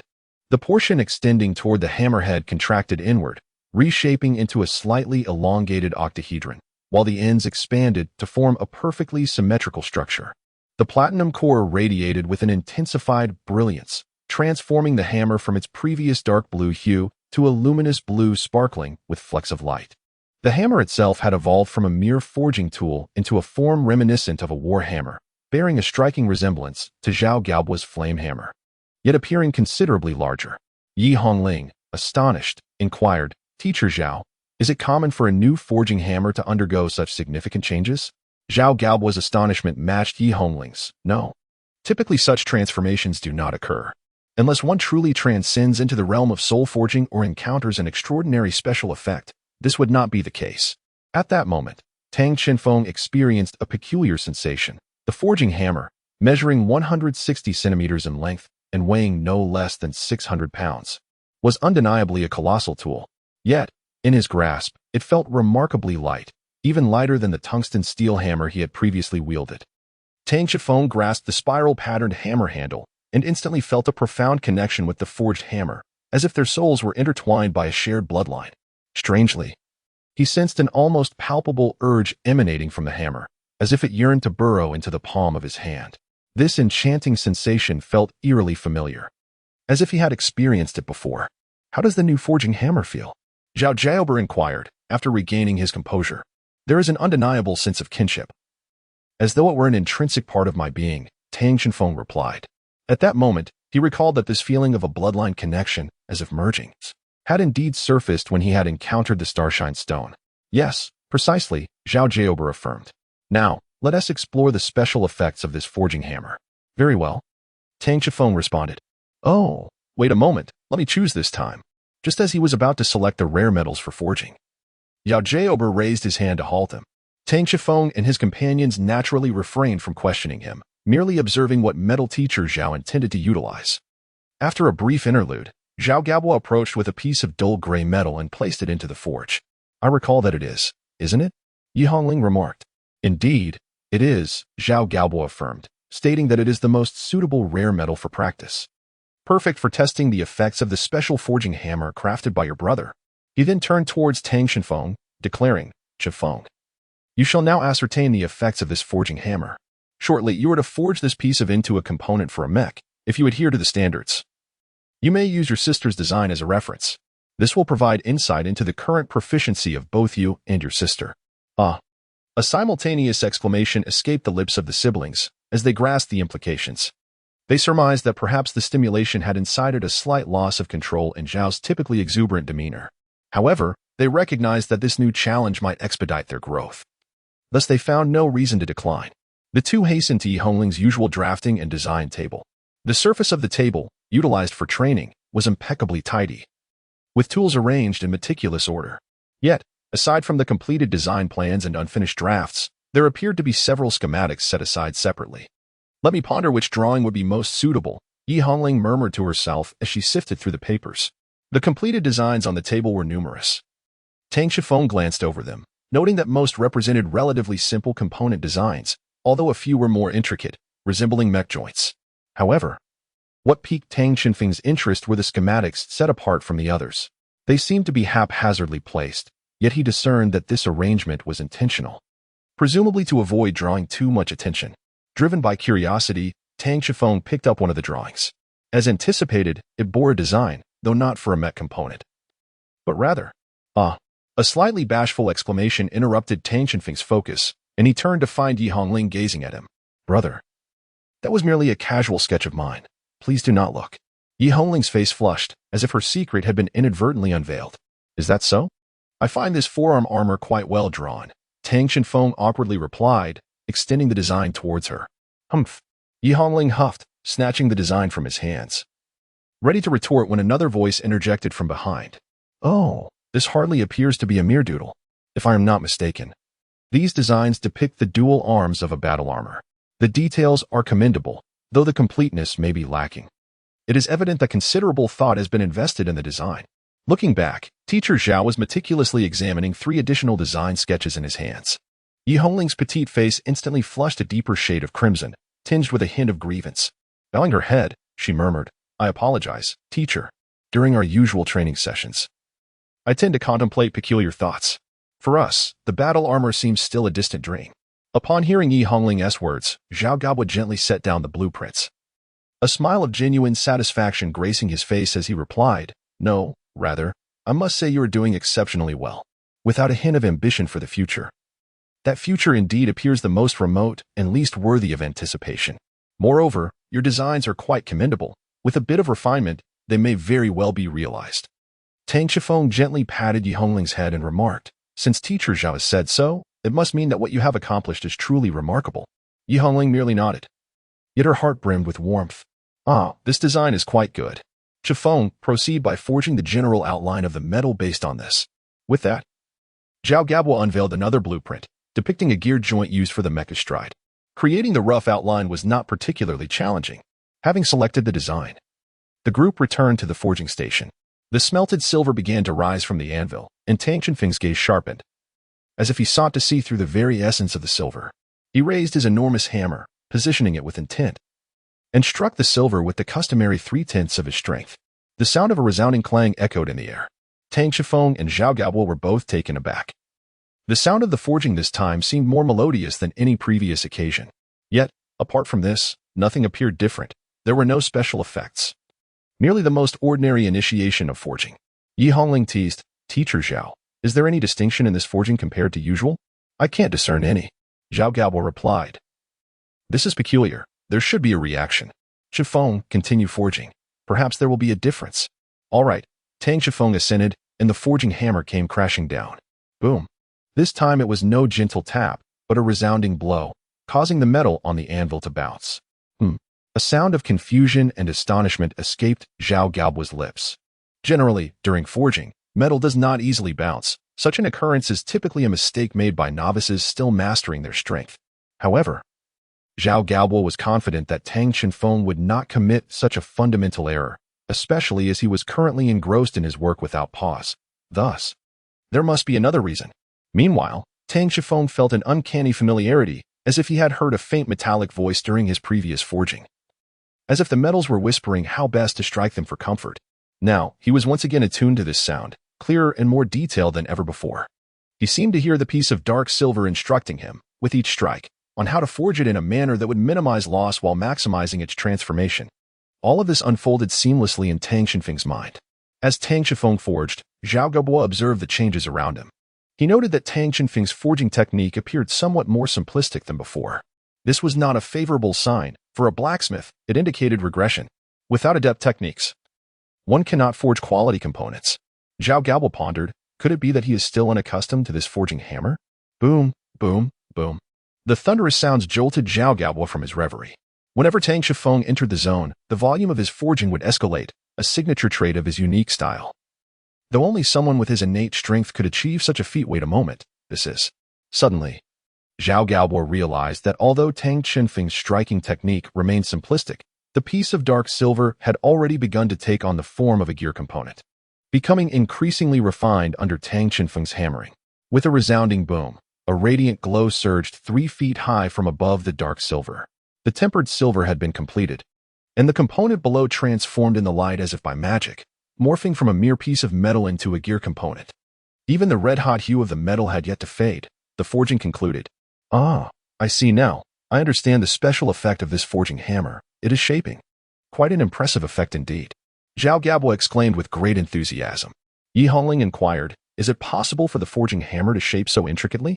Zhao Gaobo replied. This is the marvel of special effects. The shaping effect occurs when the forging hammer strikes the metal. The hammer's surface and vibration frequency alter according to the wielder's thoughts, enabling precise shaping and forging, greatly facilitating subsequent processing. To possess such a specially crafted forging hammer, the material must at least be of the level of spiritual forging. However, regrettably, at this tier, the shaping effect can only be deemed above average and has yet to attain the extraordinary level I aspire to. At that moment, Tang Shifeng held the forging hammer, deeply engrossed in a sensation. During the previous forging, he had also perceived other sounds, an ethereal and elusive sound, as if something within the hammer were conversing with him, revealing its name. It resembled a creation from the cosmos, crafted by divine hands, shaping the world with meticulous care, sharing the same name as its creator.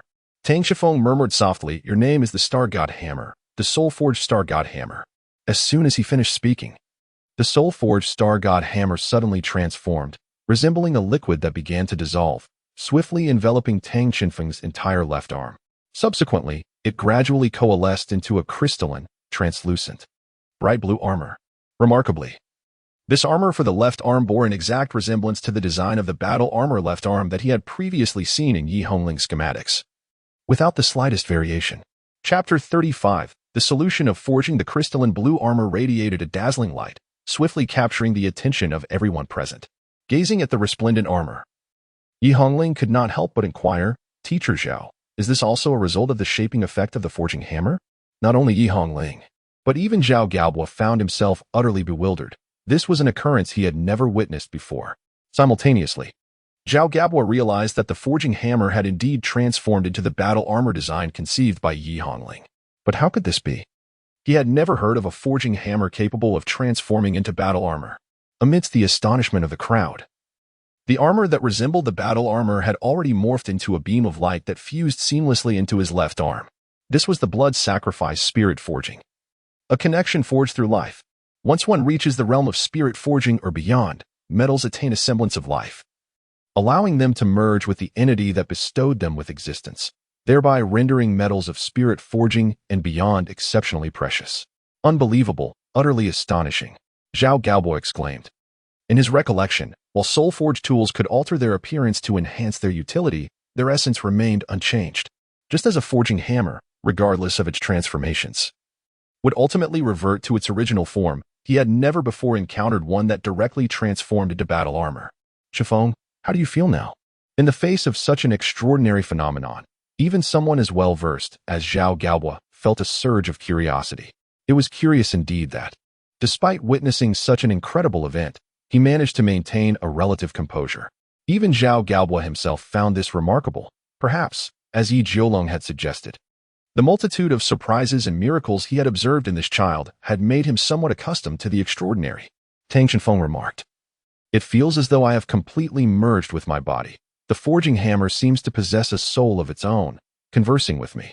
Aside from this, there is no other peculiarity, as if it were always meant to be this way. Zhao Gaobo's large hand clapped on Tang Qinfeng's shoulder. I am at a loss for words to extol your virtues. Both you and Yi Hongling stand out as the most exceptional youths I have encountered among your peers. Especially you, Qifeng. If you continue on this trajectory, a future as a master craftsman awaits you. Those who are familiar with Zhao Gaobo would be utterly astonished to hear such praise from him, for his standards are notoriously rigorous, even within elite circles. Yet, his commendation of Tang Qinfeng, and Yi Hongling speaks volumes of their remarkable talents. Ah, by the way, Shenfeng, you have reached the threshold of half-step soul forging. You are now entitled to name the metals you forge. I must mention, the alloy you have created is unprecedented. No one before you has crafted such a combination. Thus, choose a name for it with due consideration.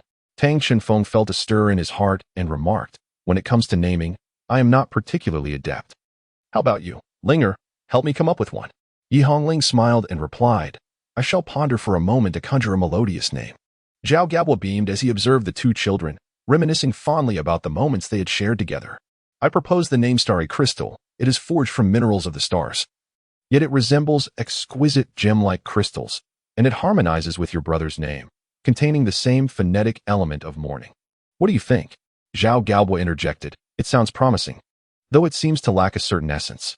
Suddenly, Tang Chinfeng suggested, how about Starry Divine Crystal? The inclusion of the word divine seemed to imbue the name with a deeper resonance. As he spoke, a brilliant azure light emanated from his left arm, and a miniaturized Star God Forge hammer materialized in his palm. Starry Divine Crystal, a splendid name indeed. Hence, your forge hammer shall be called Star God Forge Hammer, Zhao Gaobo continued. However, to be candid, I perceive that this Star God Forge hammer transcends mere ordinary objects. I can faintly sense the nascent form of a divine artifact within it. But I digress. Chifeng, next week I shall escort you to the Blacksmith's Guild to assess your forging level. You must prepare yourself diligently. Oh, truly? How wonderful! Tang Chinfeng exclaimed, his excitement palpable at the thought of the guild. This was significant, for prior to being evaluated, no matter how skilled he had become, he remained merely an apprentice and was forbidden from selling his forged creations. Achieving the status of a level 2 blacksmith would grant him the liberty to sell his work, resulting in a substantial increase in the value of metals, which would directly alleviate the siblings' sustenance concerns. Just as Tang Chifeng was lost in his daydreams, Yi Hongling's voice interrupted. Teacher, my brother's spiritual metals possess a strong exclusivity. How shall we address this? Well, for that, we must employ some rather painful methods, Zhao Gaobo replied, as he unexpectedly produced a small knife from an unknown source. He then made a small incision on his thumb, allowing droplets of blood to fall precisely onto the heated crimson gear component. With a hissing sound, the moment the blood touched the gear, it quivered as if stimulated, and those droplets were absorbed as if they were meeting a sponge. Zhao Gaobo, unperturbed, picked up the searing gear component and remarked, it seems to align with my hypothesis. By infusing the metal with one's blood to imbue it with essence, it becomes usable. Moreover, the success rate appears to be greater with individuals who share a closer bond with the blacksmith. Zhao Jiaober conceived a method whereby his own blood would serve as a medium, allowing the metal forged by Tang Chinfeng to be imbued with his essence, creating a symbiotic connection. However, the success of such an endeavor was not guaranteed. A close bond with Tang Chinfeng was imperative. Upon hearing this, Yi Hongling remarked, does this imply that if my brother were to create armor for someone else in the future, that individual must shed blood? Zhao Jiaober replied with a hint of resignation. It seems so. Nevertheless, you need not dwell on it too much. For the creation of advanced mechas or armors of a higher tier, it is nearly mandatory for the other party to offer their blood as a testament to their commitment, a practice known as blood oath. However, such considerations can wait for now. Let us return for today. I shall grant you both a paid leave as an exception. Do prepare for what lies ahead. The siblings acknowledged his words and departed from Zhao Jiaober's studio. As soon as they left, Zhao Jiaober sighed within the confines of his room, reflecting, indeed, the new generation pushes the old forward. Alas, that old Jiolong refuses to relinquish him to me. With a deep breath, Zhao Jiaober continued, no matter. I must ensure he becomes my successor. I require an heir of his caliber. Upon their return to the dormitory, the siblings discovered that the earlier tension on the playground had dissipated and the two rival factions had vanished, likely retreating to their respective quarters. They must have returned to the dorms, thought Tang Chinfeng. Upon opening the dormitory door, they found the work-study students present, each wearing expressions of exhilaration and animatedly discussing something. Oh, boss, Sister Ling, you're back, Zepping exclaimed, leaping from his bed to greet them. Zepping, you're all here. I assumed you would all be at work by now, replied Tang Chinfeng. Typically, the afternoon free activity period coincided with the work hours for the work-study students, who were only able to receive their living stipends from the academy upon completing their tasks. Zepping's mood brightened at this revelation. Rest assured, boss. We no longer have to handle the cleaning duties. Ning Tong and Mo Xiaoyu accepted their defeat. They found someone to take over all our responsibilities. And we still receive our wages, he said, a grin stretching from ear to ear. Upon hearing this, Tang Shifeng and his sister felt a quiet joy within. Henceforth, the working students would no longer need to fret over their livelihoods, allowing them to devote themselves fully to their cultivation and self-improvement. Furthermore, he could concentrate more intently on enhancing his secondary profession and soul power. At that moment, Zepping unexpectedly approached Tang Shifeng and his sister, whispering, "Are you truly working students? Like the boss and Lingjie?" Tang Shifeng, taken aback, replied, "What? Even you are asking this? Of course we are. Otherwise, what would we be doing here?" Zepping responded, "It's not that I wanted to ask. It's just that Ning Tong mentioned that you and I seem to have a good relationship and suggested I inquire. He also expressed a desire for you to bring your family to visit his home, should the opportunity arise. It seems he wishes to foster a connection." Tang Shifeng pondered internally, realizing that Ning Tong and the others likely perceived his and Yi Hongling's extraordinary abilities, assuming they were backed by a significant force. Hence their desire to cultivate a closer relationship. Tang Shifeng chuckled inwardly, pondering the formidable forces that lay behind him. If one were to speak of such powers, it would undoubtedly be Grandfather Yi and Grandmother Ling. However, despite their exceptional prowess as unparalleled masters, it was likely they would prefer to remain inconspicuous and would decline any request for public appearances. Yet the opposing party belonged to a prominent family in the vicinity, and a direct refusal could potentially stir up unforeseen complications. At that moment, Tang Shifeng suddenly realized that, in his efforts to secure benefits for the interns, he had perhaps been a tad too ostentatious.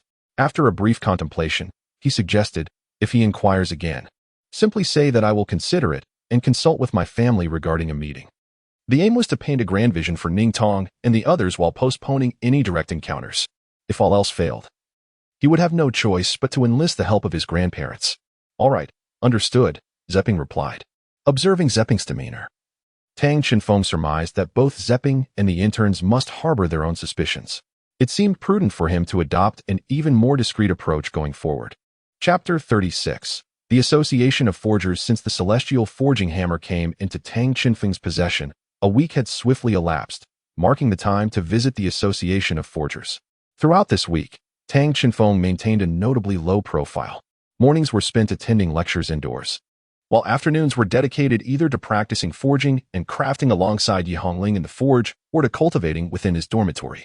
Initially, he had been concerned that Ning Tong and the others might persist in bombarding him with inquiries, but fortunately, they had not been as relentless as he had feared, providing him with a sense of relief. However, another matter weighed on his mind.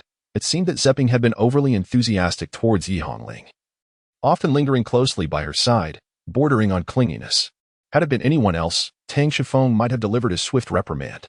Yet, he found himself unable to act against Zepping, who had previously extended considerable kindness towards him. Thus, he opted for a verbal warning, after which Zepping showed some restraint. Nevertheless, his dedication to training had noticeably intensified. Since Ning Tong and the others had taken over all the interns' responsibilities, the afternoons had become considerably less hectic, allowing him to devote that time to meditation and cultivation. According to other interns, Zepping aimed to grow stronger, hoping to prove himself capable of adequately safeguarding Yi Hongling.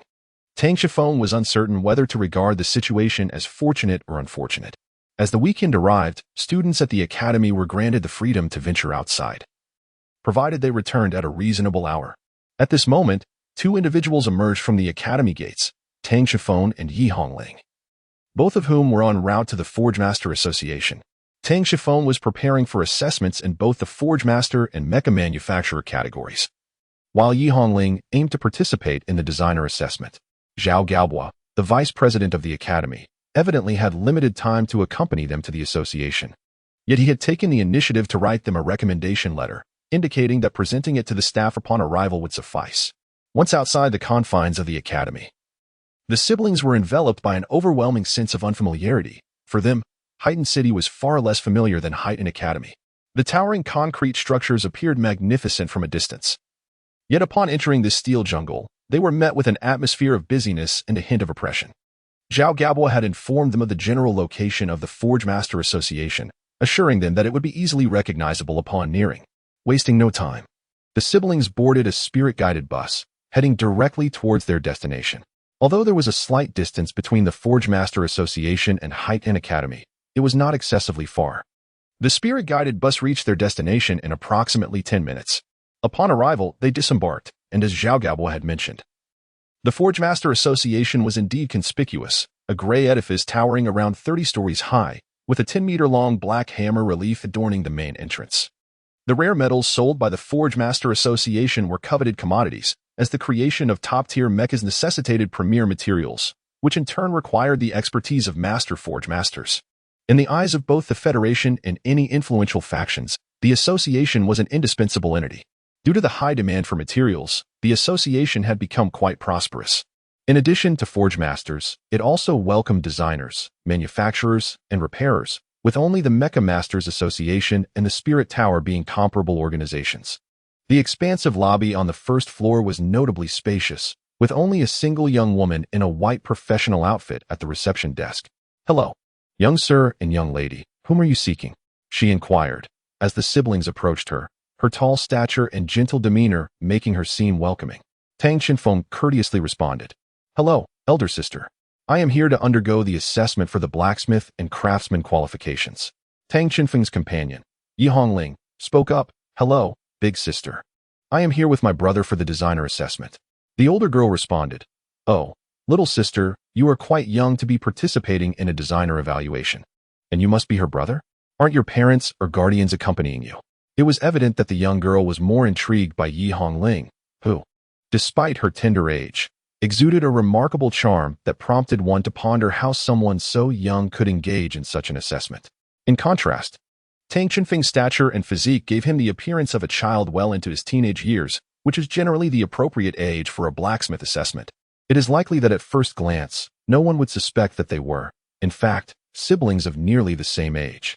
Tang Xinfeng shook his head while searching in his bosom, saying, "No, the teacher is rather occupied and has asked us to seek out someone named Dewey on our own." As he spoke, he retrieved a letter of recommendation from Zhao Gaobo that he had kept close. This letter was unlike ordinary correspondence. It was black and crafted from an unknown material, exuding a remarkable flexibility akin to that of a thin metal sheet. As Tang Xinfeng presented the recommendation letter, the young lady's expression shifted instantly. She took the envelope with both hands and said, "Please wait a moment while I contact my superior." She then returned to the front desk and dialed a number using the Soul Guide communicator. "Master Du, yes, indeed, a pair of siblings are holding a black recommendation letter. And the brother is particularly tall," she communicated through the device. Shortly after, she hung up and addressed Tang Xinfeng and his sister, "Little brother, little sister. There is no issue with the recommendation letter. Please follow me." With that, she led the siblings towards the Soul Guide elevator at the side of the hall, remaining silent throughout the journey. Upon entering the elevator, the young lady expertly pressed the button for the 16th floor. "My name is Zhou Xiaoyi. Master Du's office is on the 16th floor, and I will take you to meet him. He will personally conduct your rank assessment," she explained gently. "Thank you, sister." The siblings replied in unison. In the elevator, Zhou Xiaoyi scrutinized the brother and sister. Although dressed modestly, both possessed striking features. The sister had delicate, charming features with a playful air, evoking an ethereal presence. The brother, though still young, was notably handsome, resembling a dashing young man. Their politeness made them quite endearing. Ding! The elevator reached its destination on the 16th floor, and the doors opened. The exterior walls gleamed in silvery hues, revealing that they were entirely crafted from metal. The ceiling and floor matched in pristine white, creating an impression of cleanliness and orderliness. Outside the elevator was a spacious corridor lined with numerous doors. Zhou Xiaoyi guided them straight down the corridor to a door at the far end, where a nameplate inscribed with Duwei was displayed. She pressed the doorbell and announced, "Master Du, this is Zhou Xiaoyi. I have brought the two children." "Come in," a deep voice responded, and the door swung open. The office spanned approximately 30 square meters, with a wooden desk occupying just over a quarter of the space. Behind the desk stood a man in his 40s, slightly taller than Zhao Gaobo.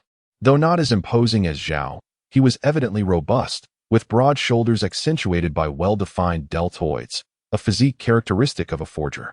At that moment, he seemed to be tinkering with tools on the desk. "Master Du," Zhou Xiaoyi greeted respectfully. Duwei acknowledged, raising his gaze. His eyes fell upon the siblings, revealing a hint of curiosity. "I understand. You may return now," he instructed Zhou Xiaoyi. "Certainly," Master Du, she replied. Zhou Xiaoyi respectfully remarked, casting a glance at the Tang siblings before departing from the office. Once Zhou Xiaoyi had left, Du Wei emerged from behind his desk and approached Tang Qinfeng directly. I have heard that you are disciples of President Zhao Gabua. As a master craftsman hailing from the Sky City, Zhao Gabua holds a significant position within the Artisan Association, serving as its president. Indeed. Greetings, Master Du, Tang Qinfeng, and Yi Hongling replied respectfully in unison. Observing their demeanor, Du Wei smiled gently and remarked, we are all part of the same family. There is no need for such formality. Du Wei's courteous words momentarily stunned Tang Qinfeng and the others, as it diverged from their expectations of the encounter. Sensing their confusion, Du Wei continued, you are individuals specially recommended by the president, whose discernment is renowned. I, as the vice president, was selected by him as well.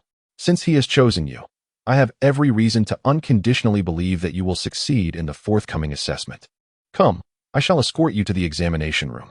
With that, Du Wei led the way out of the office, and Tang Qinfeng and the others naturally followed behind him. Exiting the corridor, Du Wei guided them back to the soul-guided elevator, descending alongside Zhou Xiaoyi, albeit pressing the button for the 5th floor. During their descent, Du Wei inquired of Tang Qinfeng, what level do you currently consider yourselves to be at? Tang Qinfeng responded, Teacher Zhao mentioned that I am likely at the level of a level 4 Forge Master and a level 3 Craftsman. Yi Hongling interjected, I believe I am at the level of a level 3 Designer.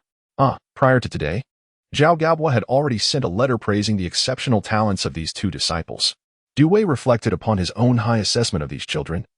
Yet it certainly did not reach the heights they claimed. Level 4. That level could sustain an entire family. To hear such assertions from two children under 10 was indeed. Well, perhaps they were merely embellishing their own abilities. Du Wei mused inwardly, determined not to reveal his astonishment. This is quite impressive. It seems you truly are the pillars of the future.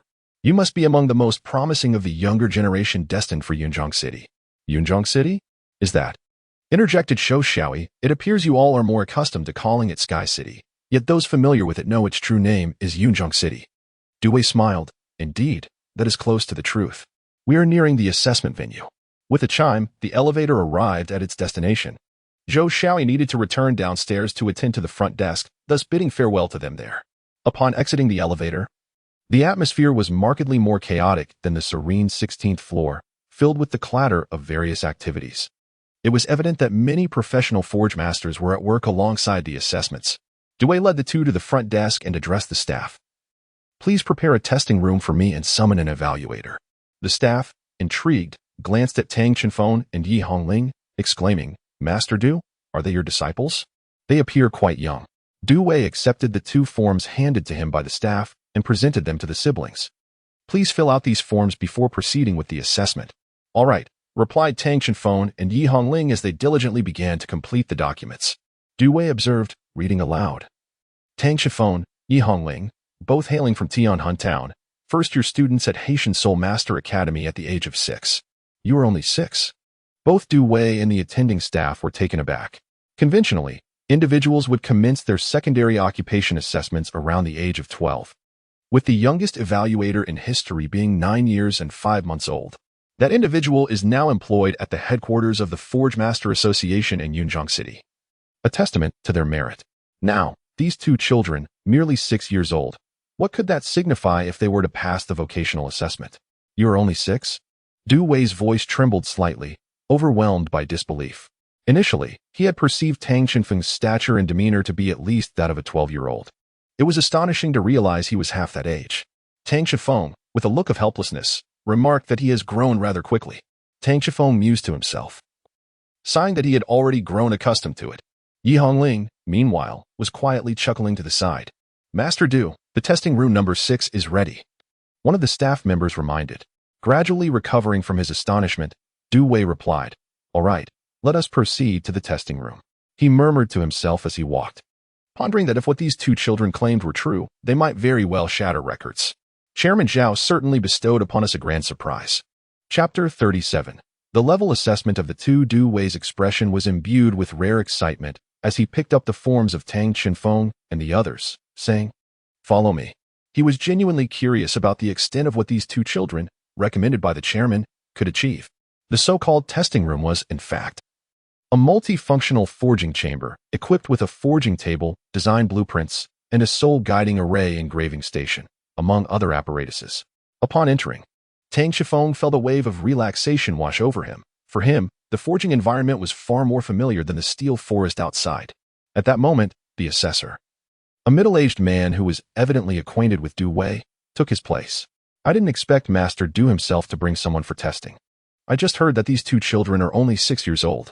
If they succeed, they could very well break the association's records, he remarked. Douluo replied, indeed. But let us first proceed with the test. The assessor nodded and addressed Tang Qinfeng and Yi Hongling, stating, you will be evaluated separately. First, the design assessment. Within 1 hour, you must design and draw a blueprint of any standard mechanical component. After my evaluation, a score exceeding 60 will qualify you as a level 1 designer. As for the forging assessment, you will select any rare metal from the site for refining. I will score based on the metal you choose and the purity achieved. Exceeding 60 will elevate you to level 1 blacksmith. The manufacturing assessment will use the design from the previous evaluation and a purified metal as raw materials for production. Scoring will follow the same standards as the other assessments. Understood, the siblings replied in unison.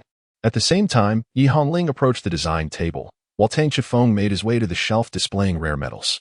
As Yi Hongling was to be evaluated first, Tang Qifeng had ample time to deliberate on his selection. The shelf held approximately 20 types of metals, each familiar to Tang Qifeng. Yet he found himself grappling with the decision of which to choose. The evaluation for the blacksmith appeared deceptively simple, requiring merely a single forging and purification process. However, Tang Qifeng understood that the actual assessment would undoubtedly encompass far more than meets the eye. And he was also faced with a manufacturing assessment looming ahead. As Tang Qifeng pondered, Yi Hongling's evaluation had already commenced. The pencil in her hand danced swiftly across the design blueprint, deftly outlining the lines and intricate details, occasionally employing tools for meticulous adjustments, never pausing for a moment.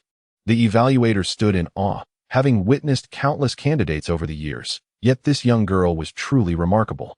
Within such a brief span, her creation had already surpassed the standards of a first-level designer, and this was still not a complete design. As Yi Hongling continued her rapid sketching, Tang Qifeng caught a glimpse of her intended creation and silently mused, must you torment your elder brother in this manner? Despite his thoughts, he ultimately resolved on the metal he would choose for the forging and purification process. With Yi Hongling having submitted her design within the stipulated hour, she had utilized only 27 minutes, not even half the allotted time. Douluo and the evaluator, although momentarily stunned, swiftly regained their composure, a testament to their core professionalism. The evaluator picked up Yi Hongling's design, scrutinizing it closely, while Douluo observed alongside him. After a prolonged examination, the evaluator set the design down and remarked, this is a core design blueprint for a mech. If the specifications on this paper are directly implemented, it could serve as the power core for a yellow-grade mech. The design is exceptionally clear and employs numerous innovative techniques for mapping the soul guide formations and engraving routes, thus exceeding the capabilities of an ordinary second-level designer. He paused momentarily, then continued, therefore, I have decided that you will receive a perfect score and attain the certification of a third-level designer. Upon hearing this, Douluo fell silent, while Yi Hongling nearly burst with excitement, and Tang Qifeng applauded her, saying, congratulations, Linger, you have done remarkably well. Yi Hongling joyfully replied, yes, brother. You must also strive in your blacksmith and manufacturing assessments. With Yi Hongling's evaluation concluded, it was now time for Tang Qifeng's assessment to begin. Marked by the commanding call to start, Tang Qifeng no longer hesitated and directly retrieved a piece of silver-gray metal from the shelf. I choose this piece of magic silver. A hint of surprise appeared on the faces of Douluo and the evaluator. Magic silver is a mid to high-grade metal. Unlike dark silver, magic silver possesses inferior malleability. Yet it far surpasses dark silver in terms of soul power conduction. Although it does not match the quality of dark star crystal, it has remained an irreplaceable material as the core of soul-guided mechas and devices, making it the most suitable foundational metal for the mecha designed by Yi Hongling. The market demand for magic silver is substantial, and its value consistently hovers at a mid to high level. However, magic silver lacks the hardness of dark silver and its malleability is rather poor, leading to a significant risk of forging failure if the craftsmanship is inadequate. This is precisely why Douluo and the evaluator were astonished. The forging platform was essentially identical to the one in Zhao Gaobo's office. Tang Shifeng placed the magic silver on the platform and activated the smelting mode, commencing the process of refining the metal. During the smelting of the magic silver, he performed slight stretching motions to adjust his state. The duration of the metal smelting also counted towards the assessment time, prompting Tang Shifeng to ensure he was in optimal condition. The temperature of the metal displayed on the forging platform gradually escalated to the forging standard, and Tang Shifeng's gaze sharpened in focus. Dewey observed everything intently. He noticed the determination and effort reflected in Tang Shifeng's eyes, which revealed his understanding and passion for forging. Contemplating this, he felt a deep admiration. President Zhao's judgment had always been astute. He recalled how President Zhao had once recognized his potential. Now, he served as the vice president of the association. Despite the passage of time, President Zhao's discerning eye remained unchanged, presenting promising talents like these young individuals. Before long, the smelting of the magic silver was complete. Tang Shifeng swiftly pressed the button on the forging platform, and the glowing red magic silver ascended above the platform. The evaluator immediately began jotting down notes in her records. As an evaluator for the Forging Masters Association, she had witnessed numerous forging assessments. From this detail displayed by Tang Shifeng, she discerned that he was not a novice devoid of practical experience. However, forging magic silver is no ordinary feat, especially for a child who has yet to truly become a master craftsman. Tang Shifeng took a deep breath once more, and the forging commenced. With a swift motion of his left hand, a resplendent armor materialized upon his left arm. The armor flowed like water, cascading down his arm and coalescing in his palm into a brilliant blue long-handled forging hammer. As the hammer emerged, both Dewey and the evaluator found themselves wide-eyed, simultaneously pondering. Could this be the spirit forging hammer? No, Dewey thought, observing its form. It might even be soul forging. But that is impossible. How could this child possess soul forging? Was it perhaps President Zhao who assisted him? Before the two could recover from their astonishment, Tang Shifeng's forging was already underway. Boom! The star god hammer descended, producing a thunderous sound. Without any preamble, the forging hammer began to strike with ferocity.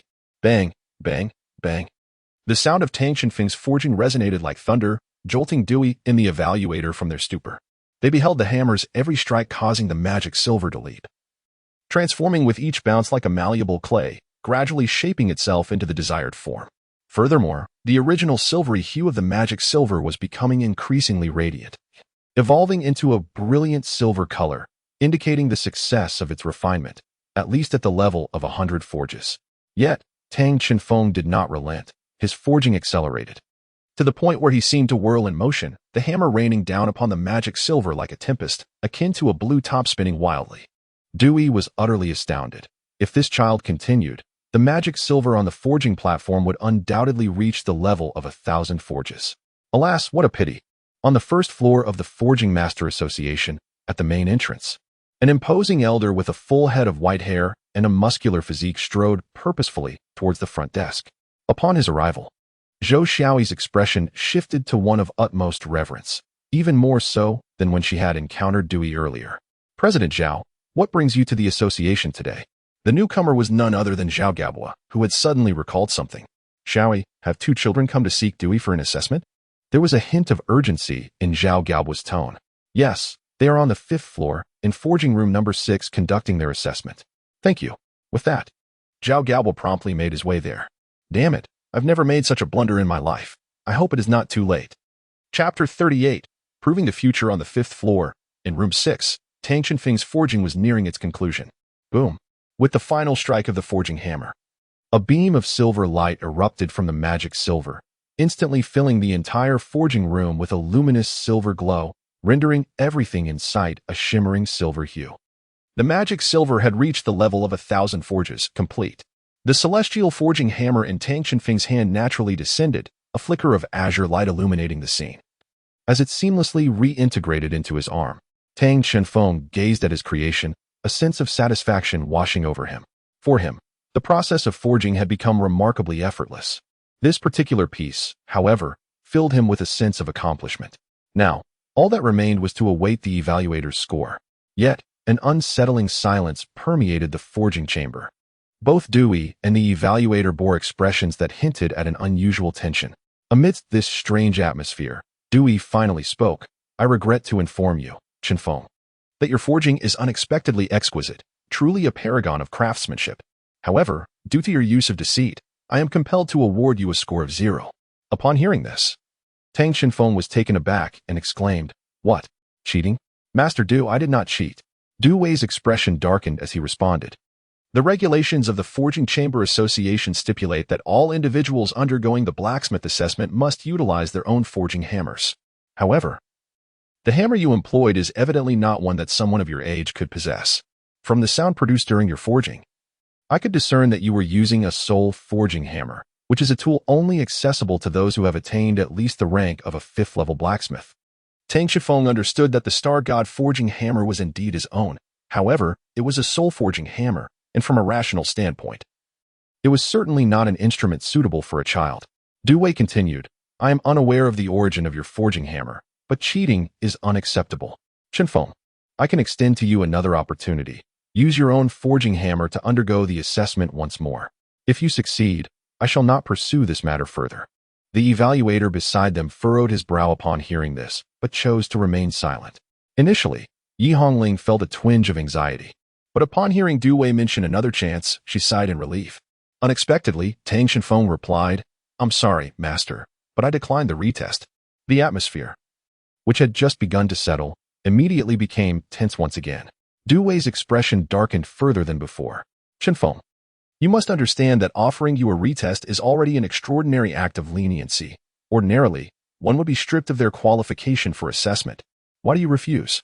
Tang Xinfeng resolutely declared, "Master Dewey, as you have stated, I would willingly accept the forfeiture of my assessment qualifications if I were to engage in dishonesty. However, I am fully aware that I have not cheated. All of the aforementioned accomplishments are the fruits of my own labor. I refuse to undermine my dedication and hard work." Tang Xifeng possesses his own convictions, for he recognizes that they are the fruits of his labor. To him, disavowing his efforts is tantamount to disavowing himself. Yet, it is evident that neither Dewey nor the evaluator present would ever believe that a child could accomplish soul forging for them. This notion is not one easily accepted in a fleeting moment, and a veil of gloom seems to shroud their faces. Dewey let out a deep sigh and remarked, "Lying is not a commendable trait, and it ought not to be employed here. Tang Xinfeng, if you persist in this, I shall have no choice but to revoke your qualification for assessment." "Brother, he is truly not lying," Yi Hongling interjected, her eyes brimming with tears. She had witnessed Tang Xinfeng's dedication to forging, and he was not merely her beloved brother. In her heart, he evoked feelings that were currently beyond articulation. Now, as Tang Xifeng faced unwarranted accusations, she felt utterly powerless, an experience that must be profoundly unsettling. Dewey observed the scene with discomfort, and just as he contemplated speaking, the evaluator gently tapped his shoulder and leaned in to whisper something in his ear. After a moment of hesitation, Dewey nodded slightly and turned to Tang Xinfeng, stating, "If you can prove that this forging hammer is indeed your creation, I will rescind your 0 score and award you the corresponding forging master insignia." With hope igniting within him, Tang Xinfeng eagerly inquired, "What must I do?" Dewey replied, "Your forging hammer is a near-soul forging artifact. If you can forge another piece of near-soul metal, it will serve as evidence of your capability, thereby passing the assessment." At this juncture, Tang Xifeng found himself in a quandary. He had previously poured every ounce of his strength into crafting the soul-forging Star God hammer, and now, his greatest advantage, his mental acuity, was temporarily inaccessible. He could hardly ascertain whether he could replicate his success. Just as the atmosphere threatened to descend into silence once more, the door to the forging chamber suddenly swung open. "There's no need to attempt again. I shall vouch for him." The robust figure and resonant voice were unmistakably familiar to the siblings. "Teacher Zhao, how wonderful that you have arrived," Yi Hongling exclaimed with excitement. "President Zhao." Dewey and the evaluator responded in unison with respect. Zhao Gaobua nodded in acknowledgement and then addressed Dewey. "Dewey, I can attest that every word spoken by Tang Xinfeng is true. Although it may be difficult for others to believe, that soul-forging hammer was indeed crafted before my eyes. Piece by piece, he nearly lost his life in the process. Such transcendence of one's limits cannot be replicated in the short term. I can guarantee this with my reputation as a master craftsman, so please do not impose further hardship upon him." In the esteemed Forge Master Association, Zhao Gaobua holds an exceptionally high position. When he speaks, it is unlikely that anyone would dare to voice a contrary opinion. Furthermore, he has pledged his own illustrious reputation as a master craftsman to vouch for it, which undeniably underscores Tang Xinfeng's significance in his eyes. Du Wei hesitated for a moment before finally responding, Since the president has personally stated this, I find myself without reason to decline. Wait a moment, Master Douluo. As Tang Chenfeng was about to speak, an overwhelming aura emanated from Zhao Gaobo, specifically directed at him, forcibly stifling his voice. Zhao Gaobo was signaling him with a glance, urging him to remain silent for the moment. Tang Chenfeng is now truly experiencing the indescribable sensation of anguish, accompanied by a bittersweet feeling of resentment and injustice. The sense of being unrecognized and misunderstood by others is indeed profoundly distressing. Tang Chenfeng yearned to prove himself. Yet he understood, as teacher Zhao had articulated, that the arduous endeavor of transcending one's limits was no longer feasible given his current state. The remnants of previous injuries still lingered within him, and even if he were to force himself to attempt it now, failure would likely be the only outcome. After enduring numerous trials and tribulations, the ultimate resolution saw Zhao Gaobo vouching for Tang Chenfeng, securing him the blacksmith-level badge, while Yi Hongling obtained her designer badge. However, as Tang Chenfeng's forging assessment relied on Zhao Gaobo's assistance, it contravened the regulations of the Blacksmith Association, leading him to receive only the basic Level 2 badge. Consequently, due to various preceding issues, the manufacturer assessment was rendered null, leaving him without any certification. Yi Hongling, on the other hand, fared better. She achieved a Level 3 designer badge and shattered records for being the youngest candidate and Level 3 designer in the association, thus reaping both fame and fortune. Tang Chenfeng had similar aspirations, but the repercussions of his rule violation extinguished his prospects. As the trio exited the association's doors, the anticipated joy was conspicuously absent, leaving only the sound of the wind whispering through the air. After a brief moment of despondency, Tang Chenfeng spoke first. I apologize, Teacher Zhao. I have disappointed you this time. Zhao Gaobo shook his head. It's not entirely your fault. I bear some responsibility as well. I have always valued your talent and hoped for your continued growth. Yet I neglected the truth that a tree that stands out in the forest is bound to be toppled by the wind. Fortunately, I can still assist you through this challenge, but in the future, that may not be the case. Chenfeng, you must learn to maintain a low profile outside the academy and minimize the attention of those around you before you embark on your next phase. Yi Hongling, you too. The two nodded in agreement. Subsequently, Tang Chenfeng produced the newly acquired blacksmith badge, gazing at it with a sense of disappointment. I had hoped to at least attain a Level 3 blacksmith badge, he mused inwardly. Suddenly, he felt a weight on his left arm and turned to find Yi Hongling had wrapped her arms around him without his notice. Brother, it's all right, in my eyes. You are the best. Because you are my brother, you are the most outstanding person to me. Looking at his beloved sister, Tang Chenfeng's desolation dissipated significantly. Yes, Linger, you are right. I promise to continue being the best person in your heart, and I shall proclaim to the world that I am worthy of this promise. Zhao Gaobo observed the two, and familiar yet somewhat distant faces and memories gradually emerged in his mind, as if the two children before him were intertwined with the figures from his recollections. Indeed, they bore an uncanny resemblance. Then let the future be your testament to the world, my children. Chapter 39. Zepping's request. The morning classes at the Haitian Advanced Soul Master Academy have come to a temporary halt, ushering in a period of leisure for the students. After the morning's academic pursuits, the majority of regular students would typically retreat to their dormitories to meditate and cultivate their skills, or simply to rest. However, the working students might find themselves preoccupied with concerns over their living expenses. Nevertheless, exceptions abound. For instance, a cohort of working students from 3 years prior appeared not to require employment, as their responsibilities were effortlessly shouldered by others. This arrangement was, after all, within permissible limits, as it was a privilege they had rightfully earned. Within the Academic Affairs Office lies a designated area specifically for working students. Upon fulfilling their respective tasks, they may claim the living stipend provided by the Academy. At present, 2 individuals have just arrived, 1 male and 1 female. The young man is notably tall, clad in a deep blue fitted uniform that exudes a sense of sharpness. His handsome features are complemented by shoulder length, dark hair, and a gentle smile graces his lips, creating an aura of approachability. Beside him stands a petite girl, her presence accentuated by her deep emerald green hair, which shines with a lustrous sheen. Although styled in a high ponytail, the ends cascade down to her waist, imparting a playful charm to her otherwise demure demeanor. Ah, it is Chenfeng and Shaoling. Have they completed their task so swiftly? The speaker is Teacher Mo, the head of the task area. Indeed, Teacher Mo. I have successfully finished the forging task I undertook previously. My design sketches are also complete and ready for submission. The duo presenting their work are none other than the Tang siblings. 3 years ago, working students could only receive their living stipends by completing specific tasks within the academy. However, following the Tang siblings' unprecedented achievements in becoming the youngest forgers and designers in history through their successful completion of the Forgers Association level assessment, the academy, which had previously shown little interest in vocational pursuits, remarkably introduced professional reward tasks for working students.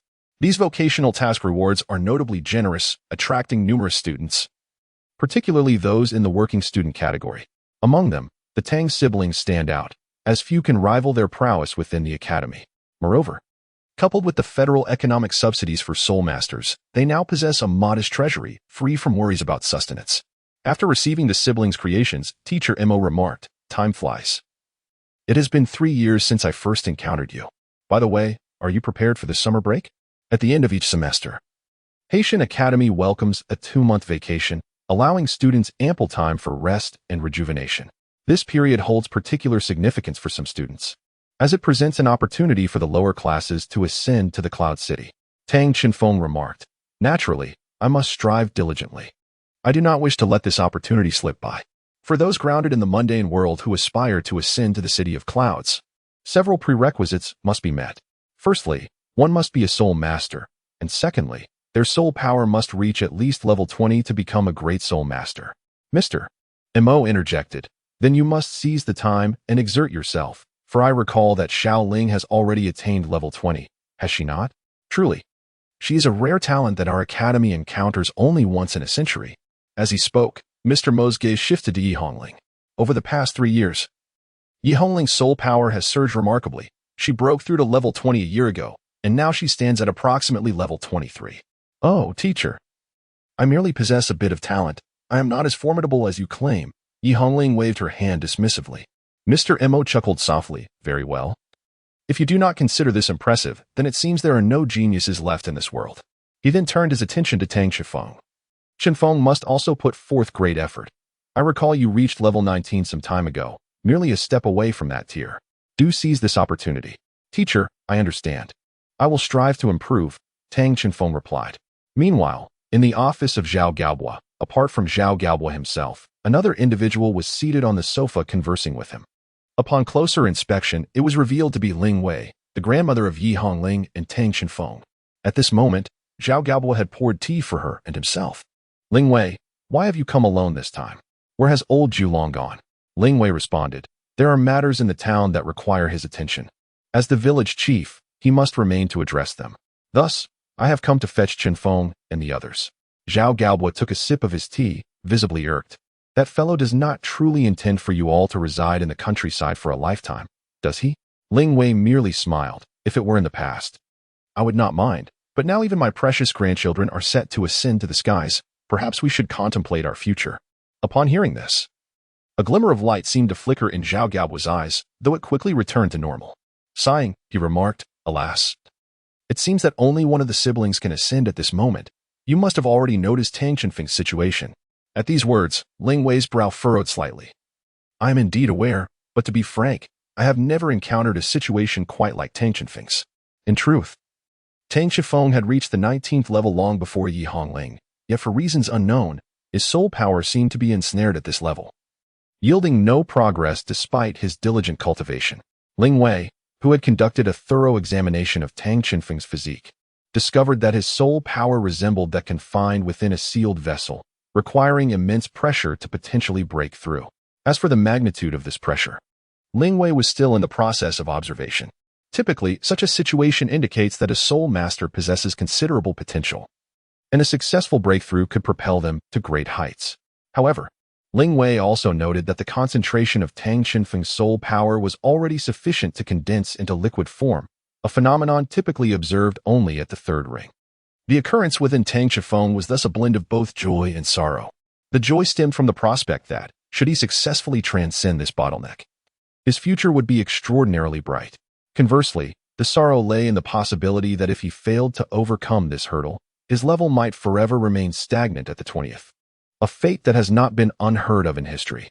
Zhao Gaobo then remarked, "The admissions for Cloud City will commence after the holiday. After you return, Devise a means to elevate his level.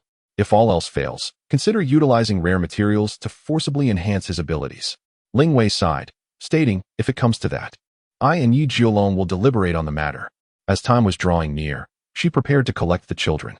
After bidding farewell to Zhao Gaobo, she turned and vanished in a flash of light. Zhao Gaobo observed the spot where Ling Wei had disappeared, reflecting, it seems her old injuries are gradually healing. If soul power is forcibly augmented, reaching such heights may forever elude him. I hope that child possesses sufficient fortune. Meanwhile, within the student dormitory, everyone was busy packing their belongings in anticipation of the upcoming holiday.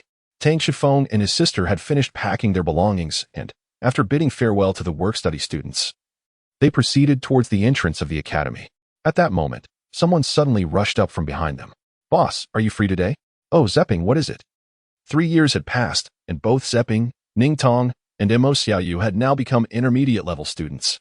Nevertheless, they continued to refer to Tang Shifeng as boss, for even together, they could not match his prowess. Gradually, no one dared to disturb Tang Shifeng, and thus, his position as the leader of the work-study students had remained unchanged for 3 years. As the trio walked along, they chatted. Boss, I would like to visit the Spirit Tower. I hope you can accompany me. Zepping's voice carried a hint of excitement. Yi Hongling interjected, Zepping, have you finally saved enough money to buy a soul spirit? Zepping exclaimed fervently, yes. I have been frugal for several years and have finally saved enough to purchase a 100-year soul spirit. Soul masters require soul rings, which can be obtained through only 2 means, either by risking one's life to hunt soul beasts in the soul beast forest or by spending money to purchase soul spirits at the Spirit Tower to acquire soul rings. The Spirit Tower specializes in researching soul spirits that can provide soul rings, and a single soul spirit can yield multiple soul rings. However, it also necessitates a corresponding level of mental strength for successful integration. Although studies have shown that artificially created soul spirits are somewhat weaker than those derived from soul beasts, the choice of the former is evidently more appealing to those who wish to avoid the peril of the soul beast forest. By the way, Zepping, why don't you just go alone? Why do you want to bring your brother along? Yi Hongling inquired. Zepping replied, becoming a formidable soul master has been my lifelong dream. In that moment, I hope my best friends can witness me take the first step towards realizing my dreams. Boss, Lingjie, you will surely agree to accompany me, right? Seeing Zepping's enthusiasm, the siblings exchanged a knowing smile. What more is there to say? We have no reason to refuse. As they continued their conversation, they arrived at the academy's entrance. The scene was bustling, filled with parents coming to pick up and drop off students. Ordinary people would likely be overwhelmed by the chaos. However, for Tang Shifeng and his sister, such concerns seemed non-existent. Tang Shifeng grasped the hands of Yi Hongling and Zhe Ping, embarking on their journey into the throng. Yet, curiously, each time Tang Shifeng advanced, a natural rift would emerge within the crowd, allowing the trio to deftly navigate through the bustling masses with merely a few deft turns. Unnoticed by those around them, despite having experienced this phenomenon numerous times, I, as the leader, still find myself compelled to inquire how he manages to weave through so effortlessly. It is evident that this is not the first occasion Tang Shifeng has guided others in such a manner. Tang Shifeng smiled and remarked, as long as your mental strength is sufficiently formidable, the gaps within the crowd are quite easily discernible. Even without my assistance, Yi Hongling could effortlessly navigate her way out. Indeed, Zepping, you ought to hone your mental prowess as well. Yi Hongling chimed in from the side.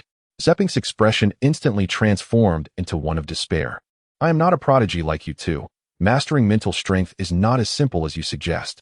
While the trio engaged in conversation, a graceful yet unassuming figure approached them.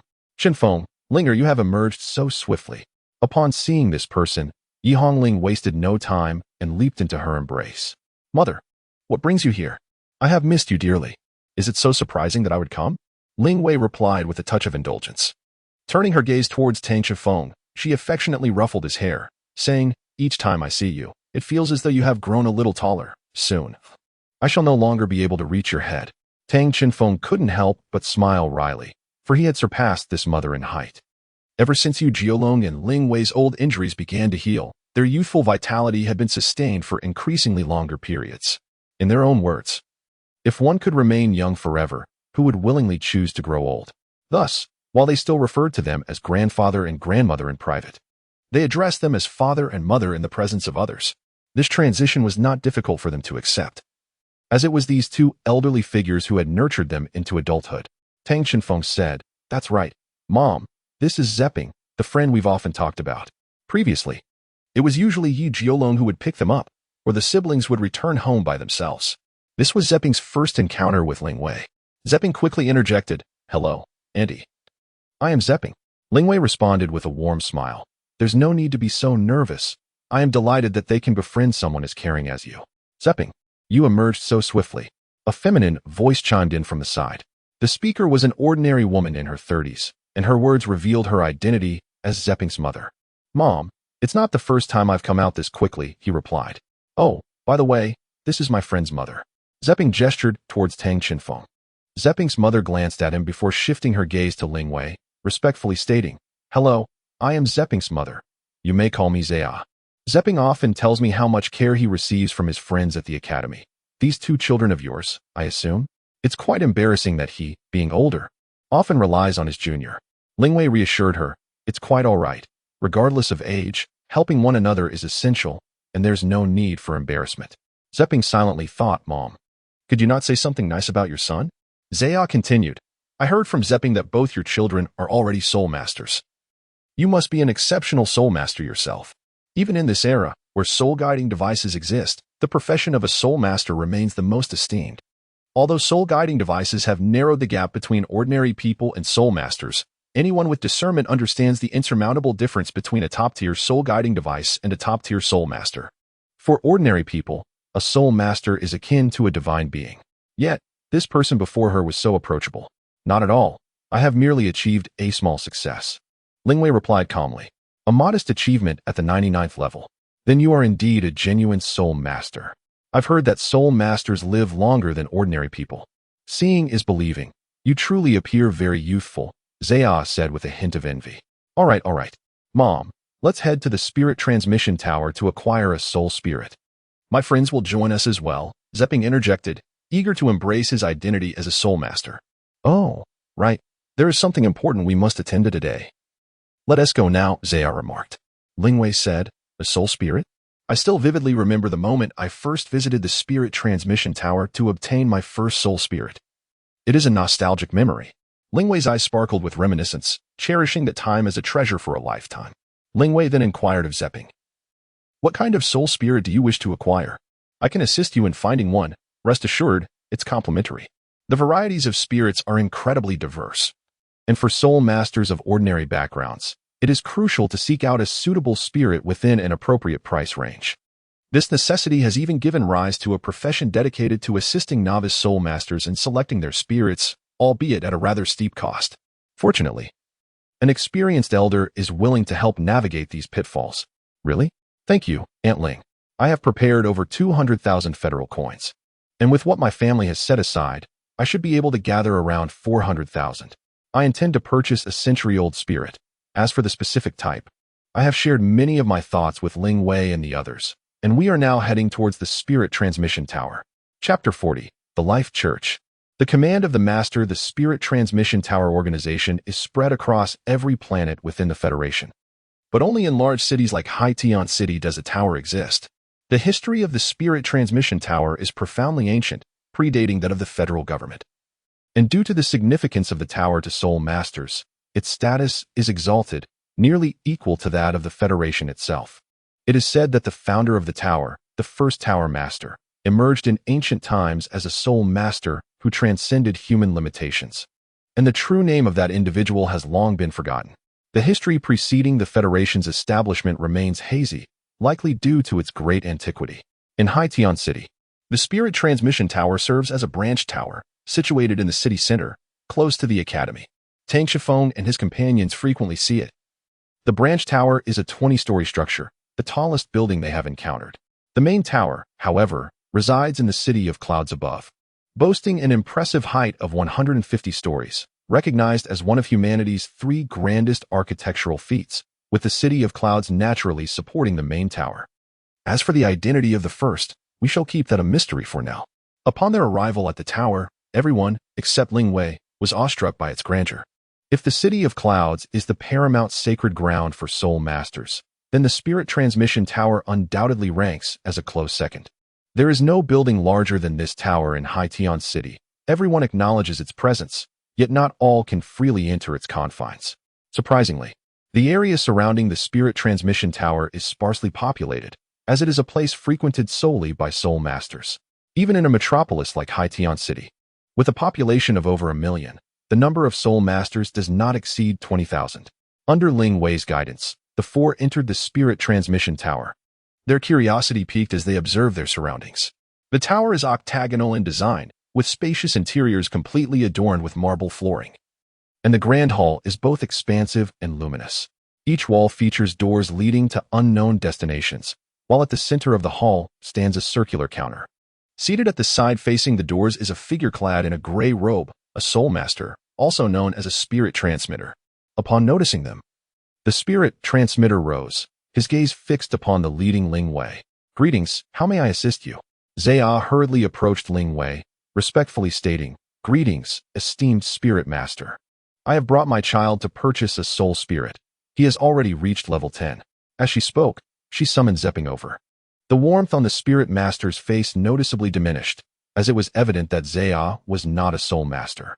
His gaze shifted back to Ling Wei, asking, "And who might you be?" Ling Wei calmly replied, "Consider me a soul spirit appraiser. We are merely here to accompany her." The spirit master's enthusiasm waned further. "Have you brought sufficient funds?" he inquired nonchalantly. Zepping interjected, "We have brought it." The spirit master continued, "What level of soul spirit do you wish to purchase?" Zepping expressed, "I would like to view the century-old soul spirits." The spirit master's eyes flickered slightly. "You wish to choose a century-old spirit? Very well, within the Haitian City branch. There are 31 options available. Each century-old soul spirit is priced at 500,000. Once payment is made, you may select. Wait a moment, esteemed spirit master. 500,000. I recall that the century-old spirits were priced at 400,000. How could it? The spirit master replied, "Recently, the higher-ups of the spirit tower have been investing resources to research and develop higher-quality soul spirits. Thus the prices have risen. This news has only just reached us and has yet to be announced. You find yourselves lacking in funds, do you not?" His tone carried a hint of regret. However, the spirit master continued, "The price of 10-year soul spirits has not increased significantly. You can choose one for just 100,000. With 400,000, you should be able to acquire one or more decent 10-year soul spirits." This revelation fell upon Zepping like a bucket of cold water, dousing the flames of his enthusiasm. Coming from an ordinary background, his family, aside from him, consisted of regular individuals with modest incomes. The 400,000 was already their utmost limit. He never expected that the first step toward his dream would be met with such an obstacle. Perhaps this was simply fate's design, he thought bitterly. "Then, I shall choose." Zepping began, but was interrupted by Ling Wei. "I have another method that may assist you in obtaining a suitable soul spirit, though it is not guaranteed to succeed." She paused, glancing at the Tang siblings. "It may also require your cooperation." "Really? There is another way?" Zepping asked, astonished. "Yes, but your involvement alone will not suffice. Chinfeng, linger, your assistance is needed. It will be quite troublesome. Are you willing?" Ling Wei inquired. The siblings responded in unison. "Of course we are willing." She then turned to Zepping. "Indeed, I am resolutely willing," Zepping affirmed. Ling Wei nodded, addressing the spirit master. "I would like to request an application for the tower challenge on their behalf." Upon hearing this phrase, the spirit master appeared visibly startled. "The tower challenge? How do you know of this?" Ling Wei continued, "Is it not permissible? Are there any additional conditions?" "Of course there are," he replied. The spirit communicator remarked, "Although I am uncertain of how you acquired this knowledge, I must apologize. There are prerequisites for charging the tower, and it is not within my authority to decide unilaterally." "I see," sighed Ling Wei. "That should suffice as the necessary condition." Subsequently, she turned her back to Tang Chinfeng and the others, retrieving an object from her pocket to show the spirit communicator. "What is this?" Upon seeing it, the spirit communicator gasped, instinctively taking a step back. He quickly seized the badge and fled. "Very well, let us wait patiently," Ling Wei stated calmly. Due to her sideways position, most were unable to discern what she had produced. However, as Tang Chinfeng, whose spirit was himself, perceived a slight glimpse, the item appeared to be a shield-shaped badge. Slightly smaller than the palm of one's hand, predominantly emerald green with golden patterns along its edges, and at its center, a design resembling the wings of a golden six-winged angel. "Let us remain in the hall for a while. Results should arrive shortly," Ling Wei suggested with composure. What was that object you just retrieved, mother? I sensed a remarkably potent life force emanating from it, Yi Hongling inquired, her curiosity piqued. Ling Wei pondered for a moment, glancing at Zai Ping and her son, before responding, that is a secret, one that must remain confidential. Ah, Yi Hongling huffed, somewhat dissatisfied. Tang Shifeng, however, held no objections. After all, everyone harbors their own little secrets. Just then, a voice resonated within the minds of the siblings. Shifeng, you must have seen it too. They exchanged startled glances with Ling Wei, who offered a calming look in return. The voice continued, I am currently transmitting this message through soul power. Only we can hear it. The item I revealed is the insignia of the Church of Life, an artifact I fortuitously obtained while adventuring in Cloud City with your grandfather. The Church of Life? The siblings were left utterly astounded. The Church of Life is a renowned organization, perhaps not as influential as the Tower of Spirits. Yet it holds an equally esteemed position. This organization comprises primarily healing spirit masters, whose core philosophy revolves around love, inclusivity, and protection. Throughout history, during numerous significant disasters, the Church of Life has been a steadfast presence, generously safeguarding all, whether in the City of Clouds or on the ground, often at the expense of their own well-being. This selflessness has elevated their image among the populace, making them synonymous with peace. Although the number of combatants within the Church is limited, many are willing to protect these angels, ensuring that the Church remains a bastion of strength. However, Tang Shifeng and the others never imagined that their grandmother would have ties to the Church of Life, especially considering that Yi Jiolong had previously stated that they had never allied with any faction or organization. Ling Wei remarked, rest assured, your grandfather is aware of this matter. Initially, it was the Church of Life that sought us out, recognizing my martial soul talent and hoping I would join their core team, even offering enticing rewards. A hint of regret tinged Ling Wei's tone. However, the condition was that only I could join, while your grandfather would not gain access to the core area. Thus, it goes without saying that we declined their invitation. Tang Shifeng and his sister stood quietly, listening to Ling Wei reminisce about her past. For them, it was an utterly captivating tale, a splendid opportunity to gain insights into the future. After their refusal, they did not resort to any coercive measures. Instead, they presented me with their position badges, stating that I could contact them anytime should I change my mind. However, I had no such intentions and kept the badge on me, not anticipating that it would prove useful here. At that moment, Tang Shifeng suddenly inquired, Grandma Ling, what rank does that badge represent?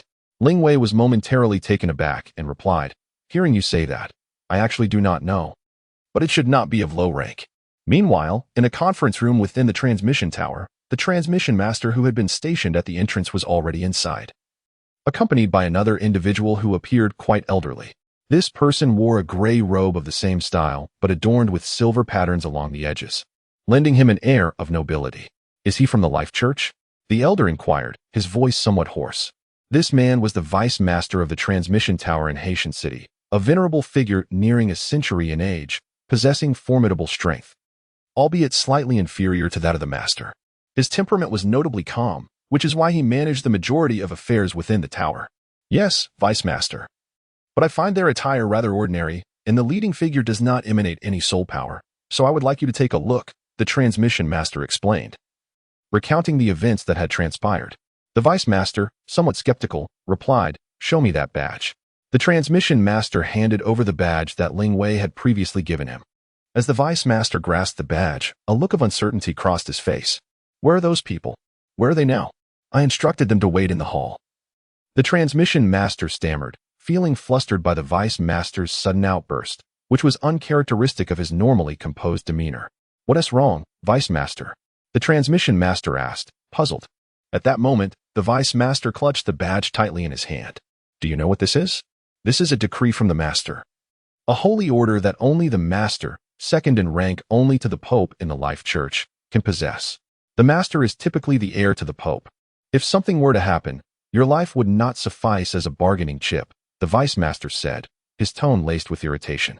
But they truly do not appear to be, the transmission master began, but was interrupted by the Vice Master. Can you discern such things?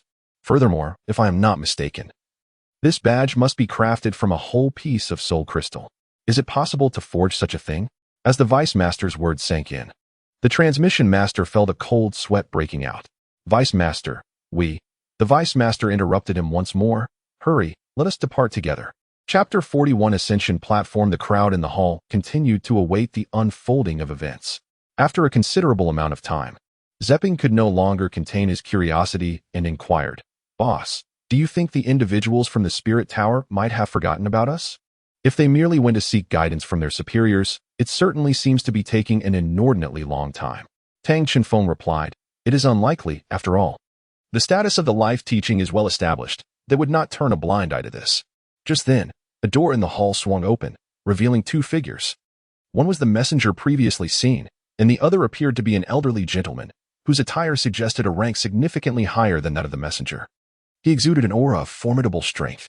As soon as the Deputy Tower Master stepped out, he caught sight of them, and his brow furrowed slightly. Although he had already received a report from the messenger, the 5 individuals before him were far more unremarkable than he had anticipated. Among them, there were only 3 soul masters, one at the second ring, one at the first ring, and one with no soul rings at all. Causing him to doubt his previous assessment, the elder approached them directly, producing the emblem of the sect and stating, Esteemed guests, I am the Deputy Tower Master of the Spirit Transmission Tower in Heishanxing City. Whose is this? The Deputy Tower Master did not introduce himself, indicating his lack of trust in the individuals before him and his perception of them as unequal. Ling Wei did not hesitate to step forward, saying, Greetings. This is my possession. She extended her hand to reclaim the sect emblem. However, at the moment she grasped the emblem, a powerful wave of soul force erupted from the Deputy Tower Master, sweeping over all present. Under the influence of this soul power, the 3 siblings instinctively unleashed their martial spirits. 1 black soul ring and 2 green golden soul rings appeared around them, barely managing to withstand the onslaught of the soul force. Zhe Ping suffered the worst. As his martial spirit had yet to gain any soul rings, he was thrown back by the force, while Zhe was rendered unconscious by the shock. The true soul rings of Tang Chenfeng and his sister manifested for but a fleeting moment, yet were effortlessly perceived by the Vice Tower Master. His initial response was one of astonishment. The black ring signified a 10,000-year soul ring, while the emerald gold soul ring was entirely unfamiliar to him. This astonishment swiftly morphed into a sense of impending crisis, not from any external adversary, but from the woman before him, from whom he had initially failed to sense any soul power. Concurrently, an immense force seized his outstretched hand with a vice-like grip. What are you doing? Ling Wei's tone was fierce and brimming with indignation. At the same time, an exceptionally potent soul power erupted from her, surging directly towards the Vice Tower Master. His hand was ensnared, unable to withdraw. The Vice Tower Master, whose martial soul was of the control type and inherently lacking in raw strength, attempted to retract his hand for defense. However, he soon realized that her force surpassed his own significantly, and worse still, his own soul power was being suppressed. How could her cultivation be so far beyond mine? The Vice Tower Master mused internally, while simultaneously releasing his martial soul and soul rings to defend himself, forcibly extricating himself from Ling Wei's grip. The configuration of the Vice Tower Master's soul rings, 2 yellow, 3 purple, and 4 black, marked him as a standard 9-ring soul Douluo, yet he found himself outmatched in power by her. Dare to harm my family, Vice Tower Master. Now we have much to discuss. Alongside her furious tone, Ling Wei's martial soul and soul rings emerged. First, 5 pairs of immaculate angelic wings unfurled from her back, radiating an astonishing vitality. Subsequently, a sword of incandescent brilliance manifested in her grasp, its life force instantly transmuting into a blazing flame, while her emerald green hair, initially a symbol of life, transformed into a resplendent crimson gold. The appearance of 4 purple, 4 black, and 1 red soul rings further augmented her imposing presence. The Vice Tower Master, visibly shaken, exclaimed, I recognize you, Spirit of Blaze Douluo, Ling Wei. Did you not vanish alongside the 9 dragons Douluo long ago? This Vice Tower Master, nearing a century in age, had witnessed the illustrious partnership of Yi Jiolong and Ling Wei during their prime, though few remembered them now. He was undoubtedly among the select few.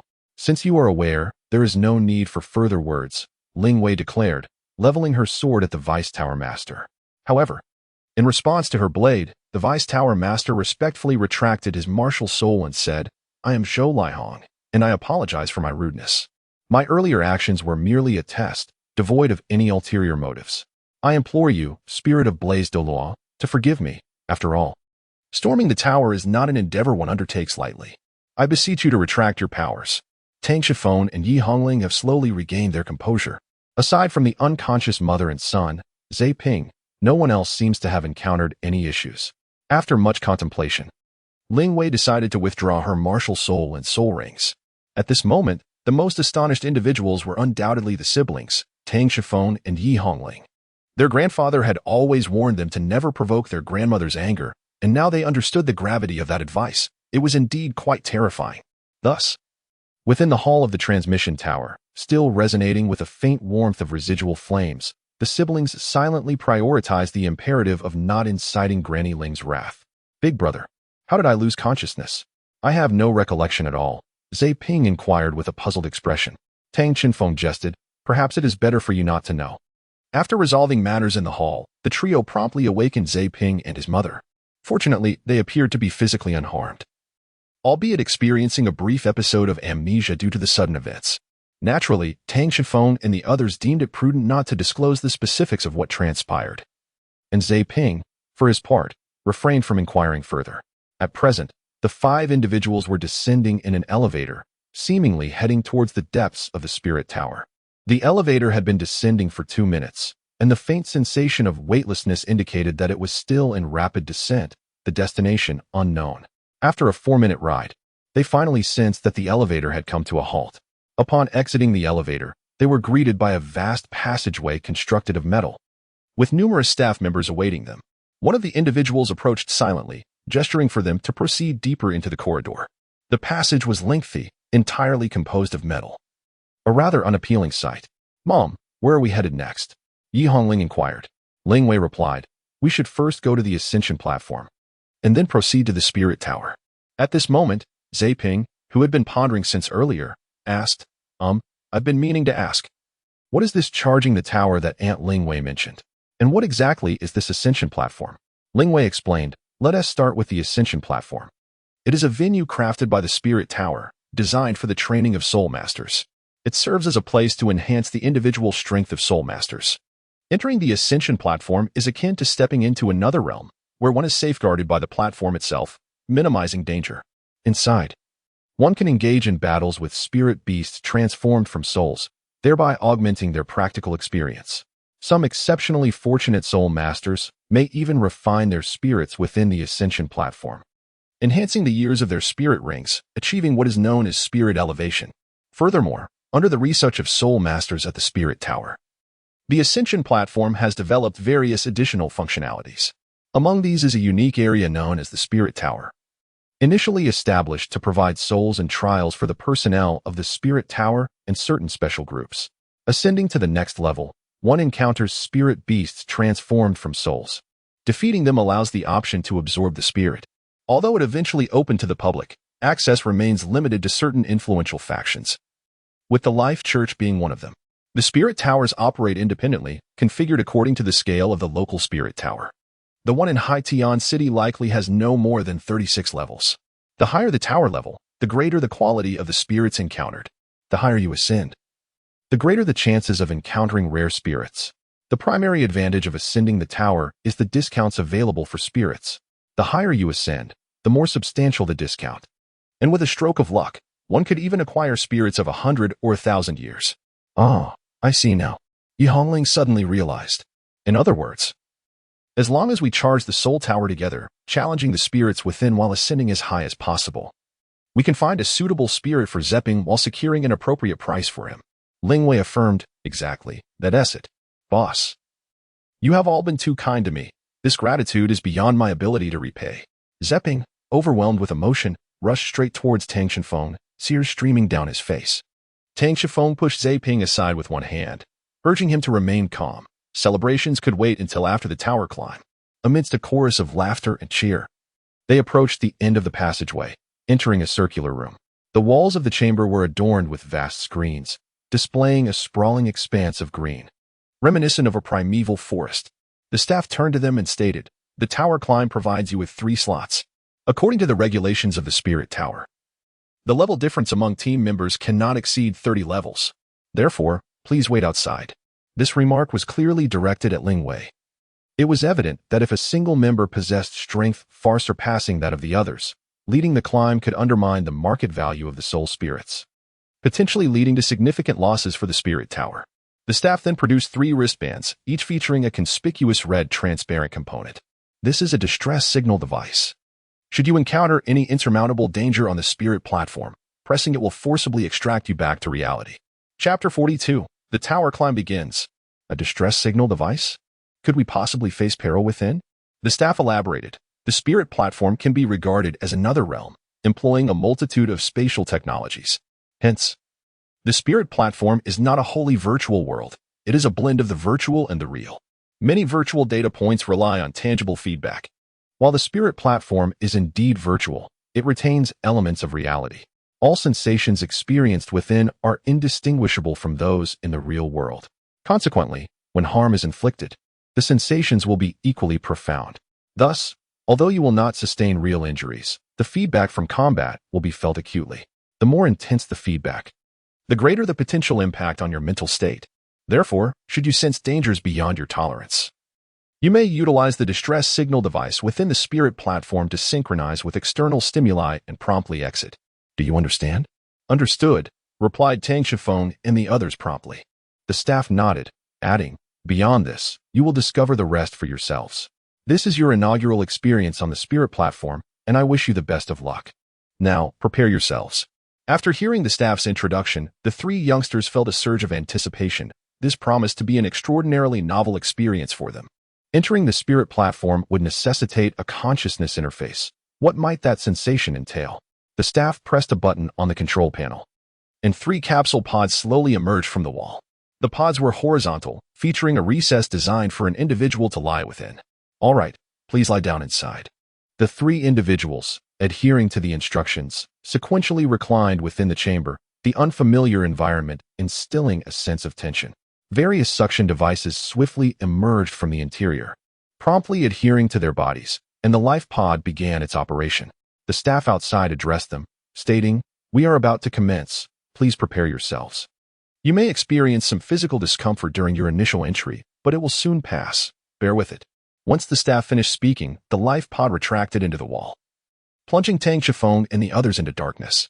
Within the confines of the life pod, Tang Shifeng felt a tingling sensation enveloping him, akin to electric currents coursing through his body, stimulating the soul energy within him to oscillate autonomously.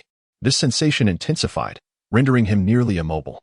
Time became a blur, and eventually, he felt a jolt as he awakened. The capsule had vanished, and the surroundings brightened.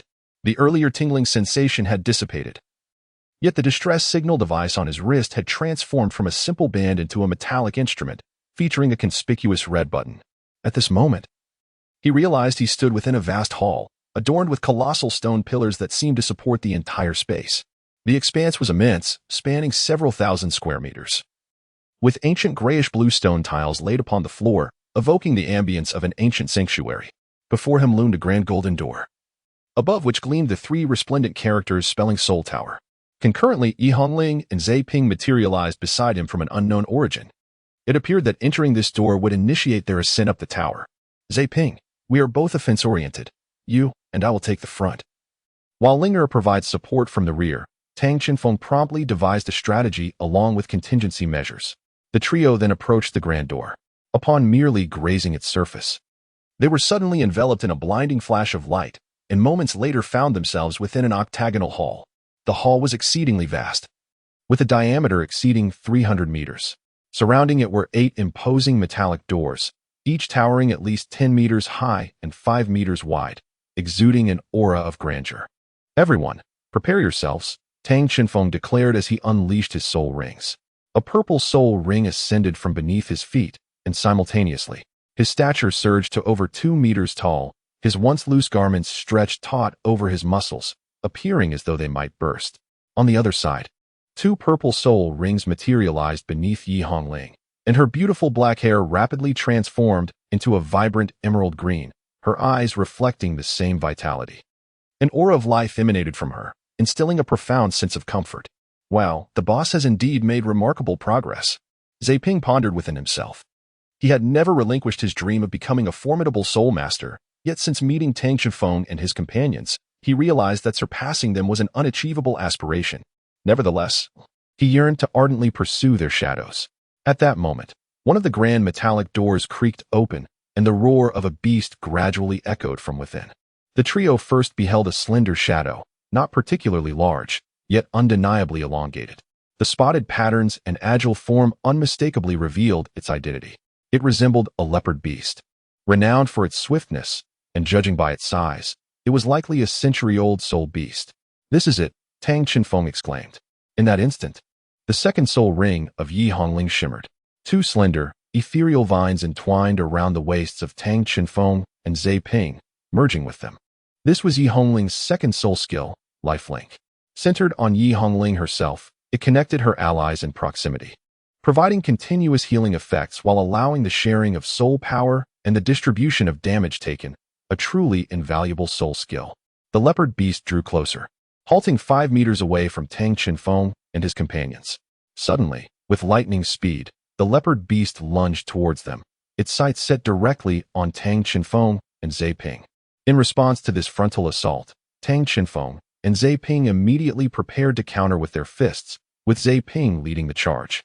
However, just as the leopard beast was about to collide with Zhe Ping, its form transformed into a streak of yellow light, vanishing before him. That flash reappeared before Yi Hongling. This was the leopard beast's innate skill, Leopard Flash, akin to a spatial ability, enabling it to perform ultra-high-speed movements within a certain range. The beast, displaying remarkable intelligence, opted to bypass Tang Chenfeng and Zhe Ping, targeting the defenseless Yi Hongling instead. Yet, would it truly succeed? As the leopard beast's claws descended upon her, Yi Hongling swiftly sidestepped. Tang Chenfeng grasped the vine that had previously wrapped around Yi Hongling, pulling her back towards him. This precaution had been devised to counter direct assaults on the team's support. Simultaneously, as Tang Chenfeng drew Yi Hongling to safety, he surged forward. The leopard beast, having utilized Leopard Flash, would soon enter a state of exhaustion, its most vulnerable moment, and the critical juncture for its demise. Like a cannonball, Tang Chenfeng charged towards the leopard beast, his right fist swinging with force, striking the beast's head. With a resounding crack, the leopard beast's body was sent hurtling backward, crashing heavily to the ground, never to rise again. First layer of the spirit tower, passage confirmed. You may choose to absorb the century-old leopard beast spirit or proceed to the next level. An electronic voice resonated from all directions, accompanied by the appearance of a golden portal before the trio. "Let us proceed directly to the next layer," Tang Chenfeng proposed. Tang Chenfeng boldly plunged into the luminous portal. The distinctive trait of the bamboo lies in its swiftness, and the soul ring it produces is likely associated with speed-related soul skills. Evidently, this is of little consequence to Zhe Ping's Steel Claw Tiger martial soul. Thus, pressing forward remains the most prudent choice. Upon entering the portal, their surroundings shifted, and in the blink of an eye, they found themselves in a hall that mirrored the previous one, identical in its octagonal structure and the 8 grand doors. The doors swung open once more, but this time, all 8 opened simultaneously. It appeared that a multitude of soul beasts was about to emerge, granting them the liberty to unleash their prowess. "We must strategize," commanded Tang Chenfeng. Yi Hongling maintained her role as the team's linchpin, connecting the 3 of them. In addition, Tang Chenfeng refrained from immediate confrontation, instead assessing the likely soul beasts that would emerge from the doors and contemplating various countermeasures. As the 8 doors fully opened, the cacophony of roars and howls from the beast horde surged forth. The trio first spotted a pair of eerie green eyes glimmering from beyond the doors, followed by a procession of wolf-like soul beasts clad in wooden exoskeletal armor. "It's the Wood Wolves," exclaimed both Tang Chenfeng and his sister in unison. The Wood Wolves were a familiar sight for Tang Chenfeng and Yi Hongling, as the Wood Wolf King they encountered in the Sunset Forest had left an indelible mark on their memories. Before long, they found themselves encircled by the pack. Among the wolves, most were 10-year soul beasts, with 3 being century-old wood wolves, totaling around 50 in number. Individually, a wood wolf posed little threat. Yet a pack should never be underestimated. "What shall we do next, boss?" Zhe Ping's voice was tinged with trepidation, for this was his first encounter with soul beasts, and he was witnessing such a scene for the very first time. "We shall confront them head-on. Target the vulnerable armor on the wood wolf's abdomen," Tang Chenfeng suggested, seemingly oblivious to Zhe Ping's alarm. Meanwhile, the throng of wood wolves began to converge from all directions, with 2 already lunging directly at Tang Chenfeng. Tang Chenfeng's physique appeared to have swelled slightly as he charged directly towards the 2 wooden wolves. Simultaneously, Yi Hongling's first soul ring illuminated. unleashing the domain of life that enveloped Tang Chenfeng within its embrace. Strangely, when the wooden wolves entered this life domain, it seemed as though they had lost their vigor. Their momentum diminished significantly. Tang Chenfeng now stood at an impressive height of at least 2 meters and 30 centimeters, his body a testament to the development of powerful muscles. Without a moment's hesitation, he raised his fists and struck the 2 wooden wolves directly in their abdomens, shattering their wooden armor and leading to their demise. Following this, as if struck by a sudden realization, he shouted to Zepping, "Zepping, I shall take care of those 3 lead wolves. You protect Ling." He then charged boldly into the midst of the wolf pack. "Understood," Zepping replied, but by the time he spoke, Tang Chenfeng had already vanished from sight, leaving only chaos among the wolves and several rushing wooden wolves in his wake. Zepping, who had not yet activated a single spirit ring, would typically find it challenging to contend with even a 10-year spirit beast. However, now connected to Yi Hongling, he effectively shared the soul power of both Tang Chenfeng and Yi Hongling, making him quite capable of handling ordinary century-old spirit beasts, though still lacking in practical combat experience. Under the oppressive influence of Yi Hongling's life domain, the wolf pack proved to be exceedingly vulnerable. Even Zepping managed to dispatch several wooden wolves through his own strength. Meanwhile, Tang Chenfeng exhibited even greater ferocity, darting in and out of the wolf pack and single-handedly eliminating 3 century-old wooden wolves. After this display of prowess, the remaining wooden wolves, tails tucked between their legs, fled back into the entrance and vanished. The announcement confirming their passage through the 2nd level of the Spirit Tower echoed in the arena. However, unlike before, Tang Chenfeng and his companions chose to rest in place, recuperating their soul power. Chapter 43, Star God Armor. Meanwhile, in the observation room of the Spirit Tower, all the screens on the walls illuminated, showcasing the battle experiences of Tang Chenfeng and his companions. Aside from the staff present, Ling Wei and Zhao were also observing their performance. "This is truly astonishing," exclaimed one of the staff members, who was analyzing the combat data. "The girl named Yi Hongling possesses an extraordinarily life attribute martial soul, and her first soul skill is actually the rare domain soul skill. The boy named Tang Chenfeng is even more remarkable. According to the analysis, despite being only a 1st ring, his total soul power rivals that of a 3rd ring soul master. And his physical strength can even be compared to that of a powerful attack type 4th ring soul master. He is truly a humanoid beast." Zhao remarked to Ling Wei, "Your child is truly exceptional. Not only does he possess great talent, but he also navigates the presence of so many spirit beasts with such ease. In comparison, Zepping can only be considered an ordinary child." Ling Wei replied, "That is not entirely fair. For an ordinary person, Zepping is already a soul master. I have always believed that one's ability to become a soul master is a testament to their extraordinary origins. Please believe that gold will always shine."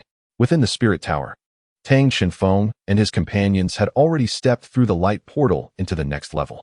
This 3rd level may present even more formidable spirit beasts, and everyone must exercise greater caution. Tang Chenfeng remarked, "Although I say this, the 3 of us have not sustained any injuries or excessive fatigue. As long as we do not encounter an extraordinarily powerful soul beast next, it should not pose a problem." Before them stood 8 doors, yet only one was ajar. As it slowly opened, a colossal figure emerged, its entire body enveloped in a hue of iron gray, adorned with a thick, keratinous layer. Approximately 4 meters in length and 2 meters in height, the most striking features were its dual horns at the front of its eyes. The iron-armored rhinoceros seemed to be a soul beast native only to the Soul Beast Prairie, known for its formidable defense and strength. A fully matured iron-armored rhinoceros even earned the moniker of a moving iron fortress. This one appeared to be around 400 years old and would likely be a formidable adversary, YH and GLing commented. The iron-armored rhinoceros had already detected their presence. In reality, it was known to be a rather docile soul beast, yet within the Soul Spirit Tower, it was evidently different. As it charged toward Tang Chenfeng and his companions, despite its massive size, the beast's speed was not to be underestimated. In merely 10 seconds, it had barreled toward them. Recognizing that a head-on confrontation was unwise, the 3 swiftly evaded, narrowly dodging the impact as the iron-armored rhinoceros crashed heavily against the wall, leaving a gaping hole in its wake. "It seems to have become stuck. Let us seize this opportunity to attack," Tang Chenfeng commanded sternly, leading Zepping forward. With a resounding clang, it was as though they had struck metal, Both Tang Shenfeng's fist and Zipin's claw only left a faint mark upon the iron-armored rhinoceros's hide. So tough.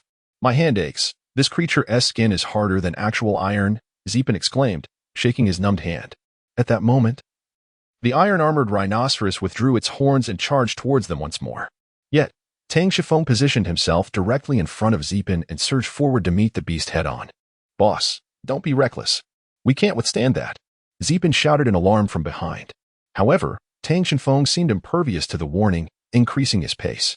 As the iron-armored rhinoceros bore down upon him, he raised his left arm, a brilliant azure light erupting from it, swiftly enveloping his limb and transforming it into what resembled a crystalline armor.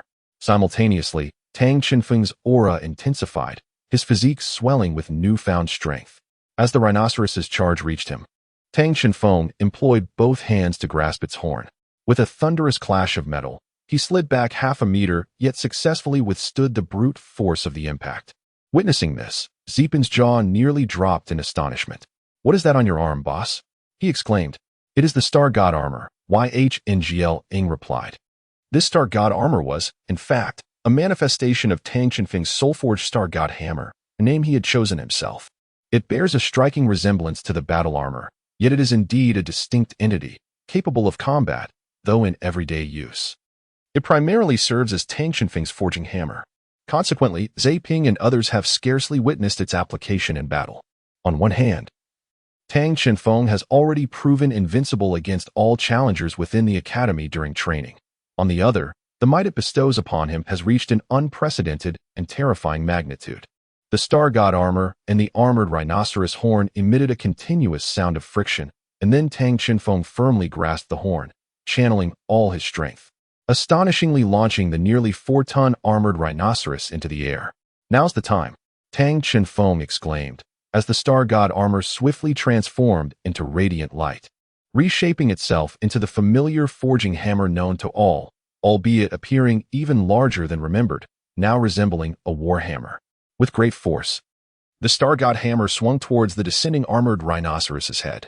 No matter how tough the creature's hide, it could not withstand the specialized warhammer forged for such purpose. Upon impact, the Star God hammer, accompanied by a sound of shattering, visibly embedded itself into the rhinoceros's skull, and with the resounding crash upon landing. The outcome of the battle was unequivocally determined. Boss, you are incredible. A soul beast with 400 years of cultivation couldn't withstand a single blow from you.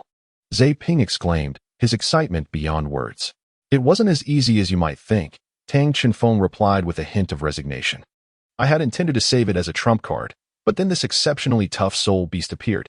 To conserve some energy, I had to use it earlier than planned. As he spoke, the forging hammer reverted back to the Star God armor, resting on his arm.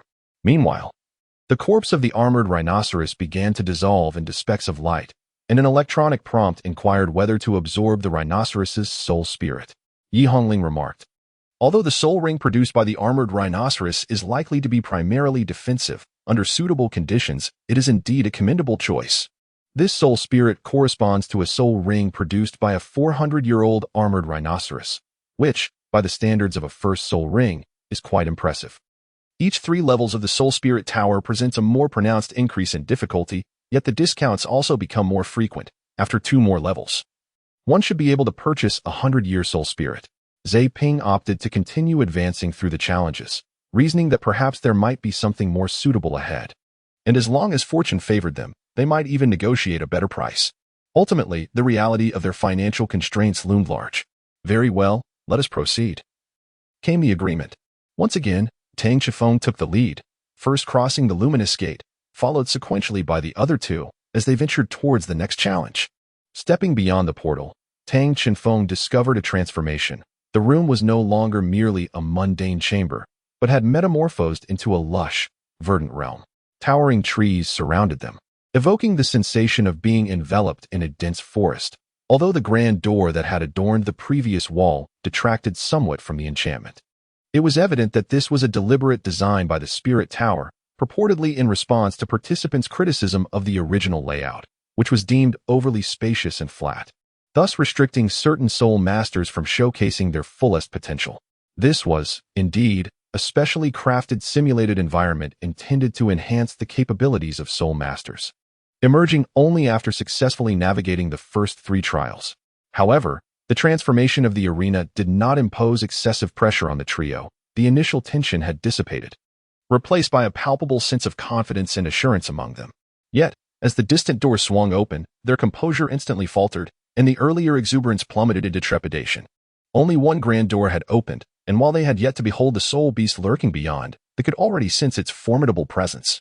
It was a weighty aura, far surpassing that of the previous armored rhinoceros, infused with an unparalleled aura of menace and ferocity. Roar, roar. Accompanying the thunderous roars of the beast was a colossal bear, its entire body cloaked in a dark golden fur. At this moment, cold sweat streamed down the brows of Tang Chenfeng and his companions, for they had recognized the origin of the soul beast before them. In the observation chamber, Ling Wei also displayed a rare expression of astonishment. Why would such a soul beast appear in this area? She inquired of the staff. The staff responded, the soul beasts within the Soul Spirit Tower not only increase in age steadily, but their types are entirely random. This merely suggests that they have encountered misfortune. Ling Wei could not help but show a troubled countenance. After all, such matters are beyond human control. However, to encounter the dark gold terror claw bear on the 4th level was indeed a stroke of ill luck. Chapter 44. The Sovereign Among Soul Beasts. The entirely dark gold fur is one of the hallmarks of the dark gold terror claw bear, which stands over 4 meters tall, with extraordinarily robust arms. Its upper body is broad and powerful, resembling a city wall. When it rises to its full height, one can observe its massive arms. The forepart adorned with its fearsome dark gold claws, each sharpened talon measuring at least 1 meter in length. This is the end. This thought resonated simultaneously in the minds of Tang Chenfeng and his companions. The dark gold terror claw bear is a solitary soul beast, renowned for both its offensive and defensive capabilities, making it one of the most formidable types among soul beasts, even earning the title of the King of Soul Beasts. In the realm of soul beasts, the dark gold terror claw bear is an absolute pinnacle of strength, second only to true dragon-class soul beasts. Indeed, should one encounter an adult dark gold terror claw bear, even a dragon might find it challenging to emerge unscathed. If the soul beast previously encountered by Tang Chenfeng and his companions were placed before this dark gold terror claw bear, it is likely that they would not withstand even a single strike. Throughout the annals of soul beast history, the dark gold terror claw bear stands atop the highest echelon. The creature before them, a dark gold terror claw bear approximately 4 meters in height, is at least a century old. Its terrifying nature lies precisely in this fact. Even a 100-year-old dark gold terror claw bear could pose a significant threat to a 10,000-year soul beast, leaving no guarantee of safe passage. Tang Chenfeng and his companions never anticipated encountering such a formidable soul beast on the 4th level of the Soul Tower. Their fortune was indeed rather unfortunate. Arriving in an unfamiliar place and encountering unfamiliar beings, they found themselves face to face with a dark golden terror claw bear, which had evidently taken notice of them and was charging at an astonishing speed. Its forelimbs swung out with a velocity akin to a golden flash, aimed directly at the trio. Had it been any other soul beast, Tang Chenfeng would have confidently believed he could stand his ground. However, facing the dark golden terror claw bear, the idea of resistance was laughable. They needed to flee without hesitation. Tang Chenfeng grasped the vine that connected the 3 of them, pulling the other 2 close and holding them tightly. With a powerful leap, he soared to the treetops, far from the ground. Without the advantage of terrain, in the vast hall they had previously occupied, it would have been impossible for them to evade the strike of the dark golden claw bear. The bear's fearsome claws sliced through the air with a shrill whistle, striking the ground with tremendous force, leaving behind 5 deep gashes in the earth. My heavens! Is this the power of the strongest soul beast? Zeiping's voice trembled with resignation. Just moments ago, he had expressed hope for their luck. Yet it was now painfully clear that fortune had not favored them. Below the tree, the dark golden claw bear, having failed to strike Tang Chenfeng and his companions, roared menacingly. Although bears are known to climb, the structure of the dark golden claw bear's claws rendered it incapable of grasping a tree trunk. Thus this species was not adept at climbing. However, the bear below once again swung its massive arm, its speed astonishing as it struck the tree before it with a force akin to a flash of dark gold. With a resounding crack, a giant tree, 2 meters wide, was cleaved in half. What terrifying claws! This thought echoed in the minds of the 3. In their desperation, the trio could only escape from the tree, weaving through the forest's foliage with the aid of Yi Hongling's vine. the only means by which they could elude the bear beneath. The dark golden claw bear was immense, yet its speed belied its size, allowing it to sprint with remarkable swiftness and nearly complete silence, matching the pace of the three as they darted among the trees. Nevertheless, they managed to maintain a certain distance from it. Just as they were contemplating whether to activate the distress signal to abandon the spirit platform, the dark golden claw bear suddenly halted and stood upright. It then raised its right paw, which instantly radiated a dazzling golden light. A sense of foreboding washed over Tang Chenfeng as the impending scene began to unfold vividly in his mind. Tang Chenfeng refrained from leaping towards the next tree, instead utilizing the trunk as a prop, exerting force through his legs to propel himself and the two companions laterally into the air. In that very instant, a colossal beam of dark golden light descended upon the location they had just vacated, cleaving through everything in its path. Indeed, it severed all.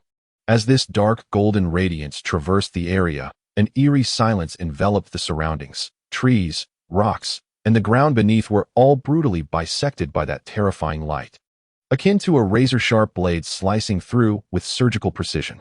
This was the renowned technique of the dark golden claw bear, the dark golden claw, a fearsome offensive capable of inflicting grievous harm even upon a dragon's formidable form. At that moment, the massive figure of the dark golden claw bear sprang into action, its astonishing leaping ability rendering it seemingly airborne, almost instantaneously closing the distance to the trio. At this moment, Tang Chenfeng and his companions found themselves suspended in midair, utterly devoid of refuge, as the fearsome claws of the dark golden terror claw bear were poised to descend upon them. They scarcely had the opportunity to activate the distress signal. Boom! Clang! With two resounding crashes, the terrifying claws struck directly upon the trio. In an instant, the figures of Zhe Ping and Yi Hongling were cleaved asunder, dissipating into luminous particles, while Tang Chenfeng was violently hurled away. The observation room erupted with gasps of astonishment, for it is well known that the injuries sustained within the spirit platform would reverberate within the psyche of the individual. Being cleaved into several pieces by the dark golden terror claw was undoubtedly an excruciating ordeal. Two of the spirit platforms had already ceased functioning due to the fatalities of the entrants ejecting from the walls. As the spirit platform opened, it was unsurprising that the two individuals within were unconscious, their faces ashen and bodies convulsing. Fortunately, Ling Wei stood nearby. This premier healing soul master of the continent was trembling slightly, not from a lack of confidence in her ability to heal them, but from the anguish of witnessing her child being brutally cleaved apart. It was at this moment that she became acutely aware of one crucial detail: why had Chenfeng not yet returned? The screen displayed a solitary figure, sprawled in a pit before the dark golden terror claw bear, struggling to rise. Just before the claws were about to descend, Tang Chenfeng summoned the Star God armor once more, which shielded him from the fatal blow. Coupled with the damage-sharing effect of Yi Hongling's life connection, he was spared from death. Yet, even so, the tremendous force still sent Tang Chenfeng flying, and faced with the dark golden terror claw. Even the soul-forged Star God armor was utterly torn apart by that singular strike, leaving his left arm with a pulverized fracture. Tang Chenfeng has always been a person of indomitable spirit. Despite bearing grave injuries, he refuses to activate the distress signal as though a profound force propels him. Igniting a fervent resolve within his heart, he is unwilling to surrender. He yearns to struggle and rise to continue the fight. At this moment, within the confines of the Life Essence platform, a cerulean gem, the Starshine Stone, emanates a wondrous array of colors, gently drifting from the pocket of Tang Chenfeng's garments, seemingly with a consciousness of its own, and slowly merging into his right palm. The dark golden claw bear, having observed the lone survivor, perceives Tang Chenfeng as an easy target, ready for the slaughter. It launches an assault towards its singular objective. Onlookers outside the arena wear expressions of acute anxiety. Why does the child not activate the distress signal? Prolonged in this state, his psyche may suffer irreparably. Is there a way to forcibly withdraw him? Ling Wei inquires anxiously from the sidelines. In response to her query, the staff can only shake their heads in resignation. On the screen, Tang Chenfeng struggles to rise once more. His left arm, incapacitated and limp, dangles at his side. The dark golden claw bear charges forth, its formidable claws aimed directly at him. Some in the observation room have shut their eyes, unwilling to witness the horrific spectacle of the child being cleaved in twain. Yet, the sound that resonates is not that of flesh being torn apart, but rather the sound of something breaking. All present are left agape in astonishment. Indeed, something has been severed, but it is not Tang Chenfeng. Rather, it is the dark golden claw bear that has been split in two. How could this be? A wave of shock envelopes the crowd. When their gazes converge upon Tang Qinfeng's clenched fist, they behold it seemingly enveloped in a blazing cerulean flame. Chapter 45. Radiance of the Universe Roar. Roar. Roar. The dark golden terror claw bear initially froze in astonishment, only to unleash a thunderous roar that echoed across the heavens. A radiant golden aura emanated from its form, as a powerful wave of sound surged forth like a tempest, engulfing all in its vicinity. For the dark golden terror claw bear, its most cherished possession was its formidable claws, which had now been interrupted by Tang Qifeng, inciting its fury to an unprecedented level. In the face of this enraged and even more terrifying creature, Tang Qifeng remained remarkably composed. Standing there, he exuded an air of unrivaled supremacy. Amidst the turbulent waves generated by the dark golden terror claw bear, Tang Qifeng raised his right hand, from which two circles of black soul rings gradually ascended, ultimately spiraling around his right arm and merging seamlessly with it. The azure flames that had previously flickered upon his right fist erupted with explosive intensity, swiftly engulfing his entire arm, casting a brilliant blue light that illuminated his surroundings in a dazzling azure glow. Should Ling Wei take a moment to observe Tang Qifeng now, she would discern a profound transformation within him, as though he had metamorphosed into an entirely different being, radiating an aura of unparalleled dominance. Tang Qifeng gazed at the dark golden terror claw bear, seemingly addressing an unseen audience with a voice only he could hear. Observe carefully, child. This is how the divine light of the universe is wielded. The dark golden terror claw bear surged forth, akin to a small mountain barreling towards Tang Qifeng. Simultaneously, another dark golden claw struck out, a 5-meter-long shadow of the claw descending from above, aimed directly at the crown of Tang Qinfeng's head. As the dark golden claw descended, Tang Qifeng merely sidestepped, executing a fluid movement that allowed him to evade the attack with remarkable grace. His footfalls were remarkably light and smooth, flowing with an almost unnatural elegance. Tang Qifeng was almost in close proximity to the dark golden claw bear, yet curiously, his movements did not appear to be an evasion from the creature. Rather, it seemed as though the dark golden claw bear was intentionally avoiding him. This entire exchange unfolded as if it were a natural progression. When the dark golden claw bear landed, it merely stirred up a cloud of dust. In that moment, a figure leaped forth from the haze, landing directly upon the robust arm of the bear, and swiftly made its way toward its head. Before the dark golden claw bear could react, Tang Qifeng unleashed a powerful punch aimed squarely at its face. With a resounding crash, the bear's visage contorted as Tang Qinfeng's fist made contact, its enormous frame crashing down to the ground, accompanied by a scattering of its teeth. As the dark golden claw bear struggled to regain its footing, it was evident that its previous ferocity had waned significantly. It even took a step back, clearly startled by this unexpected assault. It was likely the first time it had encountered a human capable of matching its strength. However, in that moment, the dark golden claw bear erupted with renewed vigor. As a king among soul beasts, it refused to accept defeat at the hands of a mere human. The dark golden claw descended once more, confident that its formidable defense coupled with its offensive capabilities would ensure its victory over any human foe. Meanwhile, Tang Qifeng had assumed his stance. The once shattered Star God armor began to visibly reassemble into the Star God hammer with remarkable speed. The flames that had previously engulfed his arm had now transferred to the hammer, amplifying its size significantly, transforming it into a formidable warhammer. Facing the dark golden claw bear, Tang Qifeng coldly proclaimed, "In the presence of my cosmic radiance, your defenses are utterly insignificant." The clash of the dark golden claw and the Star God hammer resonated like a bell. The seemingly indestructible dark golden claw shattered upon contact, disintegrating into fragments. Yet, Tang Qinfeng's Star God hammer did not falter. Reminiscent of his earlier chaotic hammer technique, he spun his body, striking once more. This time, the hammer's head collided forcefully with the bear's jaw, accompanied by the sound of splintering bones, sending the creature's massive form reeling backward. But the onslaught was far from over. Tang Qinfeng leapt once more, seemingly oblivious to his fractured left hand. With both hands gripping the warhammer, he raised the celestial weapon above his head and brought it crashing down upon the dark golden clawed bear.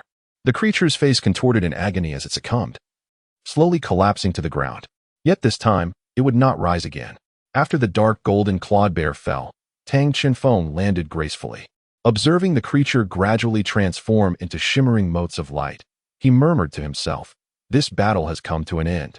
The plan must now progress to its next phase." As the dark golden clawed bear vanished, Tang Qinfeng's form too dissipated into luminous particles.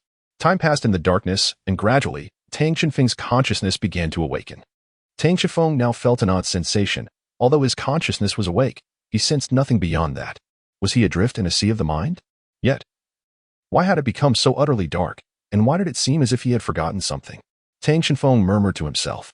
In truth, his memories were confined to the moment he struggled to rise, after which he had lost consciousness. Suddenly, amidst the darkness, a glimmer of light appeared in the distance. Drawing nearer, Tang Qinfeng felt warmth enveloping him, and the starry expanse of the mental sea began to twinkle once more. He could perceive his body again, amidst the radiance. A familiar figure emerged, one he recognized intimately, a presence he encountered in his dreams nearly every night, Sister Baixing, who had taught him to harness his energy. However, as the figure drew closer, Tang Qinfeng noticed something different about this iteration of Baixing. In his memories, she had merely been a blurred silhouette of light. But now she seemed to possess a tangible form. Observing Tang Qinfeng's astonished expression, Baixing cheerfully remarked, "What's the matter? You look as if you've seen an unparalleled beauty." Her words were clearly laced with playful teasing and self-admiration. Baixing had learned to understand the world through Tang Qinfeng's eyes, and now her manner of speaking was almost indistinguishable from that of an ordinary person, perhaps even overly cheerful. Yet, her claim of being an unmatched beauty was no exaggeration. Previously, he could only discern a vague outline of her face, but now he could see it clearly.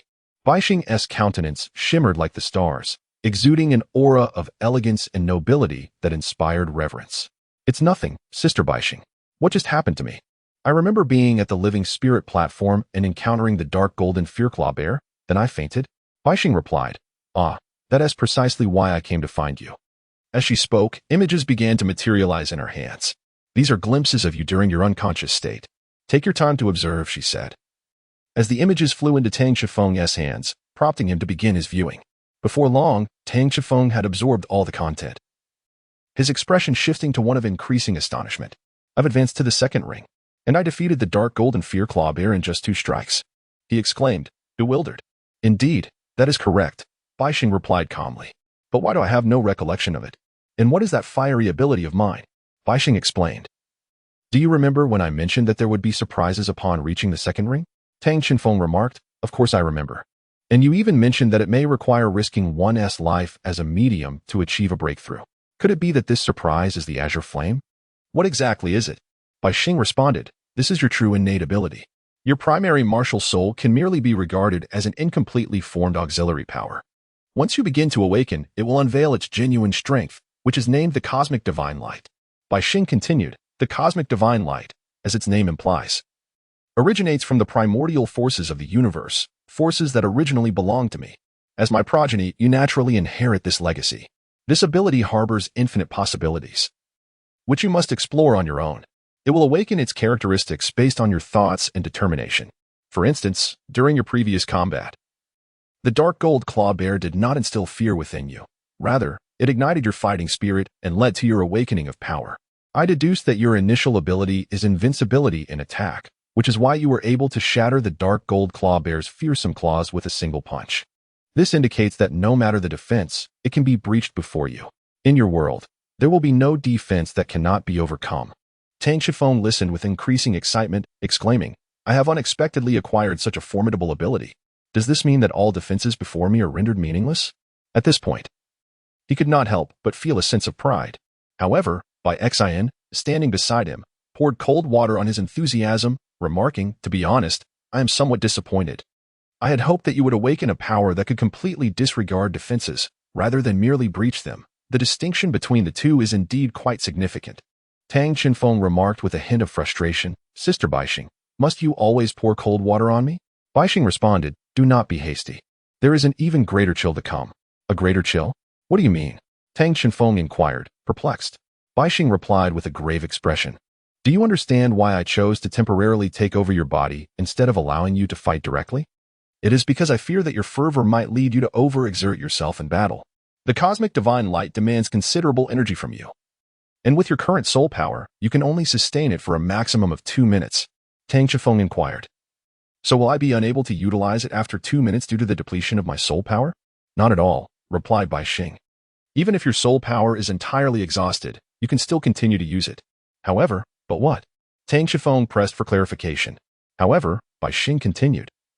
If you wish to maintain the universe's divine light after your soul power has been depleted, you must rely on consuming your own vitality to sustain its usage. While it will indeed amplify in potency at that moment, it is decidedly not worth the cost. Therefore, you must exercise caution in its subsequent applications. Tang Shifeng was taken aback. He had never contemplated that this ability could bear such grave side effects. If one day he were to become overly impassioned and excessively utilize it during battle, it might indeed cost him his life. It seems that in the future, should he choose to wield it, he must exercise utmost caution. Tang Shifeng was lost in thought when he suddenly snapped back to reality, only to find Bai Xing's south face alarmingly close to his own. Startled, he instinctively took 2 steps back. Sister Bai, what are you doing? You frightened me. Bai Xing simply chuckled and replied, Oh, it's nothing. I just feel that you and I are becoming increasingly alike. What do you mean? Tang Shifeng asked, puzzled. Bai Xing continued, We can discuss everything in due time. It seems the people outside are quite concerned about you. You should return for now. With that, Bai Xing snapped her fingers, and Tang Shifeng felt the world around him spin before plunging into darkness. Soon, he thought he heard someone calling his name. When he opened his eyes, he was greeted by several familiar faces. Wonderful, wonderful. Mother should come see. Brother has awakened. Upon seeing Tang Shifeng conscious, Yi Hongling immediately turned and dashed toward Ling Wei. Tang Shifeng surveyed his surroundings and realized he was lying in a medical room, surrounded by decorations that suggested he was still within the confines of the spirit transmission tower. Wonderful. Boss, you have finally awakened, exclaimed Zepping, the second person to come and express concern. Hold on, Shifeng. Your mental sea may have sustained damage. Do you feel anything amiss? Ling Wei approached swiftly, addressing Tang Shifeng. It had been 2 hours since Tang Shifeng had triumphed over the dark golden claw bear at the spirit platform. During this interval, the staff of the spirit transmission tower had carried him out from the spirit platform, only to discover him unconscious, prompting them to promptly transfer him to the medical room. Tang Shifeng propped himself up and indicated that he seemed to be fine. If anything, he merely felt somewhat fatigued. Boss, are you truly all right? Don't force yourself, Zepping urged, his words capturing Tang Shifeng's attention. You have undergone a significant transformation. Tang Shifeng inquired. Change? What other changes could I possibly have? Meanwhile, Yi Hongling, having seemingly produced a mirror from nowhere, remarked, Brother, I believe you ought to take a look for yourself. Tang Shifeng gazed into the mirror, and upon seeing his reflection, he was momentarily taken aback. The figure staring back at him was undeniably himself. However, every aspect of his visage, from the shape of his face to his features, appeared to have been meticulously sculpted. Compared to his former self, he had become even more handsome and exuded a newfound aura of vigor. There were other notable changes as well. His hair had transformed into a rare sky blue, and his eyes mirrored this striking hue. Ling Wei, standing nearby, remarked, You had already taken on this appearance when we retrieved you from the spirit platform. Yet, rest assured, I have conducted a thorough examination, and there are no adverse effects on your body. On the contrary, all your bodily functions have significantly strengthened. Tang Shifeng suddenly realized that Bai Xing's words were increasingly resonating with his own thoughts. Indeed, Bai Xing possessed long sky blue hair and a pair of azure eyes. And judging solely by these 2 features, they bore a striking resemblance. Right? Isn't that what I said? What is that voice? Suddenly, a familiar voice echoed in Tang Shifeng's mind, a voice that should not have appeared in this context. Bai Xing, is that you? Tang Shifeng pondered inwardly. Indeed, it is I. As your cultivation progresses, it becomes increasingly easier for us to communicate, and there are other matters to discuss upon your return. For now, focus on resolving what lies before you. Boss, what are you daydreaming about? Ah, nothing. By the way, Zepping, have you chosen the spirit you desire? At this point, a smug expression appeared on Zepping's face as he produced a small orb. Tang Shifeng recognized this object as a temporary storage device for spirits. The user could absorb the spirit contained within at will. Upon seeing the spirit inside, Tang Shifeng was further astonished. The orb contained a small bear of pure dark golden hue. The most striking feature was its robust arms and claws. Wasn't this precisely the dark golden claw bear he had previously defeated? The former Vice Tower Master provided it. And after considerable discounts, possibly as compensation, I accepted it as my spirit, Zepping said with a grin. Tang Shifeng interjected, Are you certain you wish to absorb it? The dark golden claw bear is a notoriously volatile spirit beast. Absorbing its spirit could be perilous. Zepping replied, as the saying goes, the greater the storm, the more valuable the fish. Fortune favors the bold.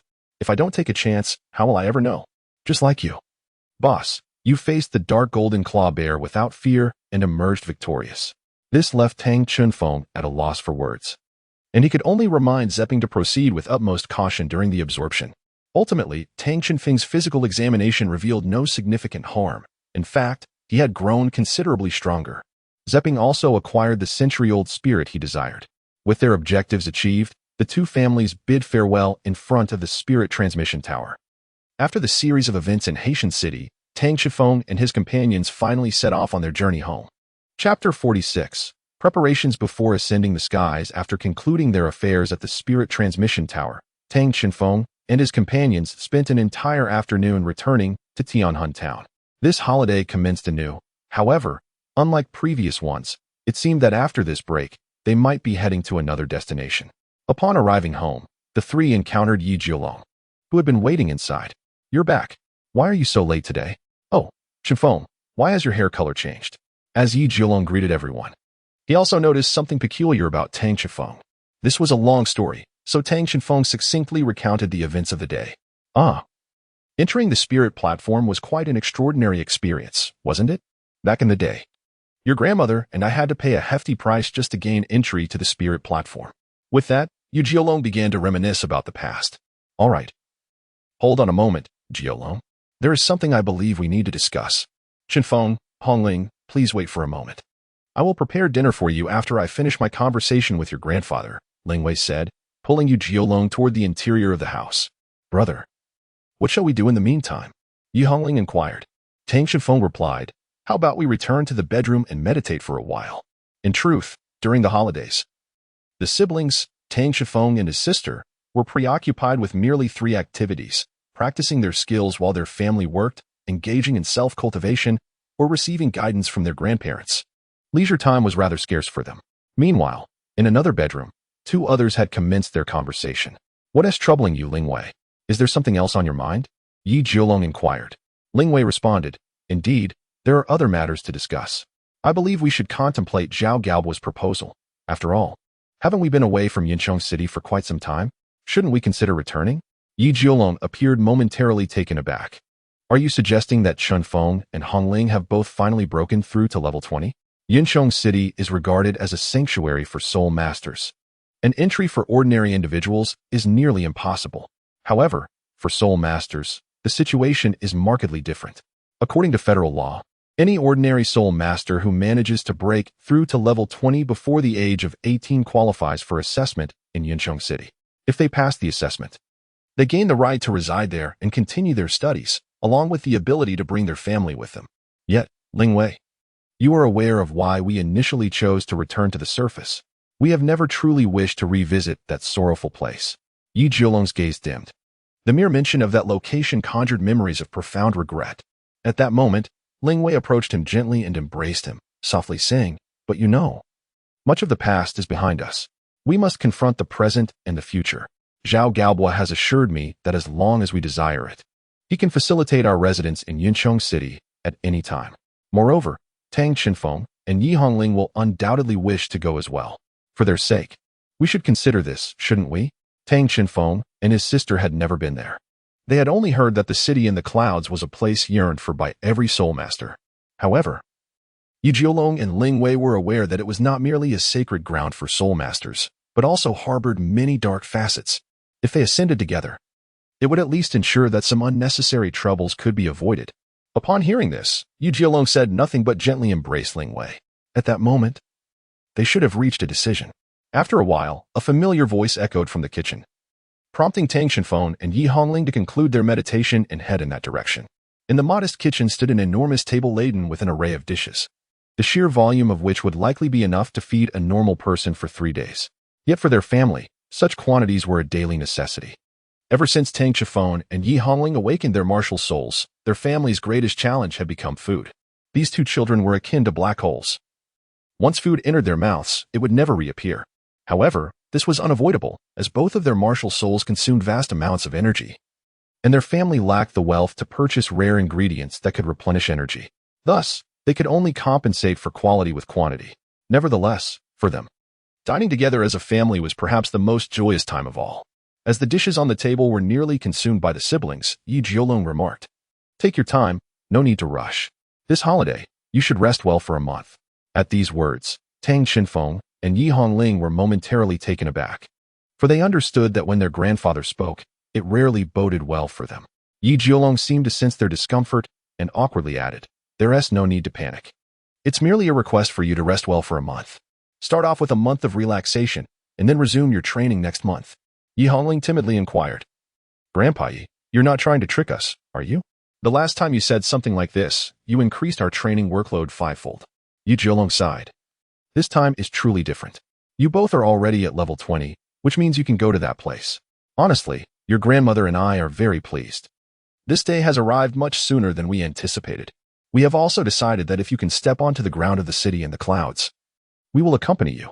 The examination date for the city in the clouds is in 2 months, right after this holiday ends.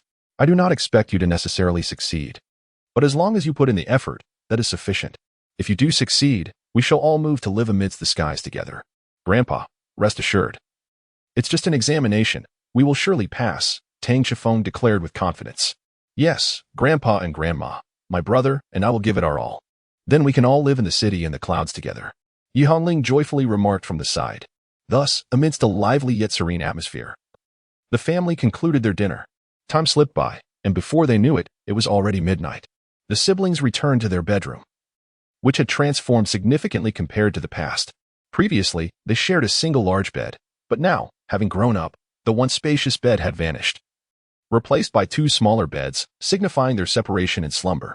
As soul masters typically do not require sleep, meditation became their preferred means of passing the time during the night. At this moment, Yi Hongling was seated cross-legged on her bed, entering a meditative state. Usually, Tang Qifeng would also engage in meditation at this hour, but tonight was decidedly different. Tang Qifeng gazed from his bed for a while, and upon confirming that Yi Hongling had fully entered meditation, and that both Grandpa Yi and Grandma Ling had indeed plunged into a deep trance, he stealthily slipped out of his room. With a few agile leaps, he ascended to the rooftop. But why did Tang Qinfeng ascend to the roof? It was to meet someone he knew all too well. Tang Qinfeng ascended to the rooftop and settled into a meditative posture. At that moment, 2 ebony soul rings emerged from beneath him. Upon closer inspection, one would discern that these rings were not merely black. They shimmered with specks of starlight and various hues, intertwining beneath the darkened sky, creating a strikingly vivid spectacle. It was as if the 2 soul rings were interwoven, reflecting the entirety of the universe.